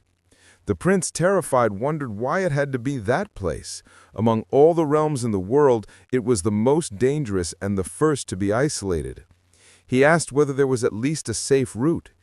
The Emperor said no such thing existed, but if the prince managed to find it, the tide of war would immediately turn. The Emperor then handed him a pendant and ordered him to find the path and return, or fail, and meet death. The prince trembled, saying he would do his best, though clearly terrified. We then learned that Duke Scarlet, after defeating the special forces in the surprise attack by the Hayards Kingdom, had triggered movement in the Crassid Empire, which had begun to lose ground. The eastern region of the Sing Empire, near the Hayards' border, finally collapsed. Marquis Metis, who had been seeking negotiations with other countries, was assassinated. Duke Jessus suffered a complete defeat, losing 30% of his forces due to the slave revolt. Meanwhile, Adrian was gradually destroying the Crassid Empire and taking control. As an ultimatum, the Hayards' army was allowed to approach the capital. A masked soldier reported that the Crown Prince of Grayson, leading the royal guard, had gone to the Draconic lands. Adrian questioned how they managed to reach such a place, but the masked man explained they hadn't managed to go any deeper. Adrian said he understood. At that moment, the commander announced himself as Marquis Agahar Heidel, the supreme commander of the Sing Empire. In the name of the honor of the empire, he challenged the cowardly commander of the Hayards' army, Duke Lawrence, to a one-on-one duel. He shouted that if Duke Lawrence was truly a man, he would accept the duel, and he would make him pay for his crimes. Andre asked if he was serious, a simple knight challenging a mage to hand-to-hand combat, which went completely against. It's common sense, they must be surrounded as well, and it's obvious this is some kind of publicity stunt. They would want something like this. But R just looks at him with a confident little smile. Even though he thinks this is total crap, he's going to accept it. And our boy simply jumps from the airborne fortress, heading straight into combat, telling them to make sure they film him properly and send it to the press.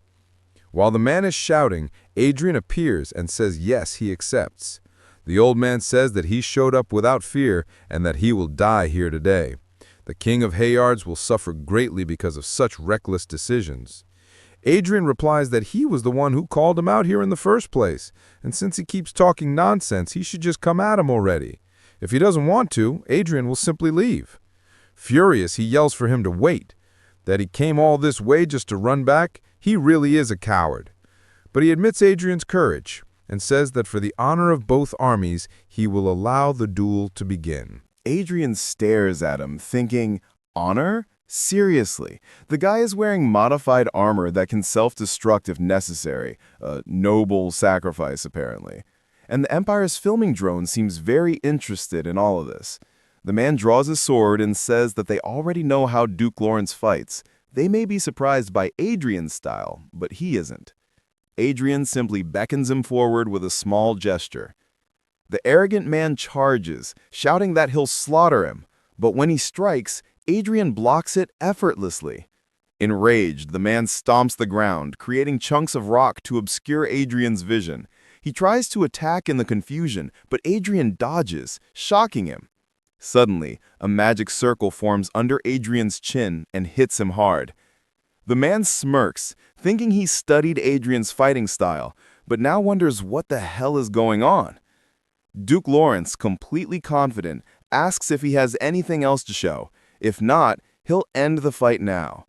He throws a massive blast at the man, sending him flying. The man notices intense pain spreading through his body, but it isn't normal pain. It feels like something is being injected. Adrian notices this, and using his glasses, analyzes that the man is injecting a drug. Adrian wonders, what the hell is that? A berserk potion? A second later, the man transforms into a complete monster, surrounded by a red aura. He really did use a berserker potion, but its duration is short and it damages the body. It's a last resort drug. Cloaked in red aura, he charges again. Adrian wonders where he even obtained such a rare drug, one as rare as an elixir itself. As the man attempts a devastating punch, Adrian leaps behind him and says that he appreciates the effort, but he'll finish things now. A massive explosion erupts. Right after, Adrian grabs the drone and smiles, saying the victory is his and to wait just a moment, they'll soon be able to clean up their mess. The one watching the broadcast is the Emperor himself. After the fight, Adrian returns to the fortress. The vice commander says his heart almost stopped. Adrian says that from now on, whoever he points at should be ready and follow him. The commander agrees. Adrian thinks that it's been 20 days since the war began, and it's time to settle everything. The Emperor asks what the Hadrid's army is doing. The assistants report that they are still on standby. But then news arrives that Herod's is advancing. Perudo asks if there's any news about the Crown Prince. An aide explains that he must have entered the Grey Mountains, and both communication and tracking were cut off. The Emperor thinks about the unstable mana zones in the Dragonic lands, and concludes the prince is probably searching for a safe route. He orders the army to slowly retreat to buy time. If the capital becomes a battlefield, they will move the Imperial Palace to Edmian City. A guard shocked, asking if he really intends to abandon the capital and flee. But another guard rushes in, panicked, saying there are intruders. The intruders are Duke Adrian Lawrence of Herod's and 8 others. A small armed squad forced their way through the capital's defensive line and infiltrated the palace. The guard yells, asking what the hell Adrian is doing here. His duel ended just moments ago. Upon hearing this, the Emperor snaps, laughing maniacally, louder than ever, shocking everyone in the room. He says this isn't bad at all. In fact, he should call it an opportunity. That foolish idiot arrogantly put his head into the lion's mouth, and this palace will be his tomb. Adrian's team consists of Arcia, the old woman, the Grand Master of Herod's, the masked one, and that other guy in the back, whoever he is. Adrian really doesn't remember. The unknown guy asks if it's really okay to move this suddenly. Adrian says that dragging things out won't help. They must end the war quickly, even if it's risky. This way, they can conserve their forces and seize the benefits of a victorious nation. He asks if this isn't a bit impulsive. Adrian replies that honestly, I plan to take a safer route, but the intel keeps bothering me. If it were just a hesitant move, they wouldn't have sent the crown prince along with the royal guard into the extremely dangerous Dragonic land. In other words, the risk is worth it. The old woman tells him to not worry. Sneaking behind the enemy and taking the boss's head is her specialty. Suddenly, still seated on his throne, the emperor activates a lethal mode. Adrian and the others notice it immediately, and the old man says, "It seems the emperor has activated the intruder elimination system." Adrian says yes. Powerful magic begins erupting from every direction, and he thinks that this is basically hell. He explains that as far as he knows, there are 5 layers of intruder elimination systems installed within the palace. He tells Archmage James, "Use your spirit swords to destroy the points I designate." The two follow his orders precisely. Stage 1 is cleared, and Adrian cheerfully announces that the first barrier has been neutralized.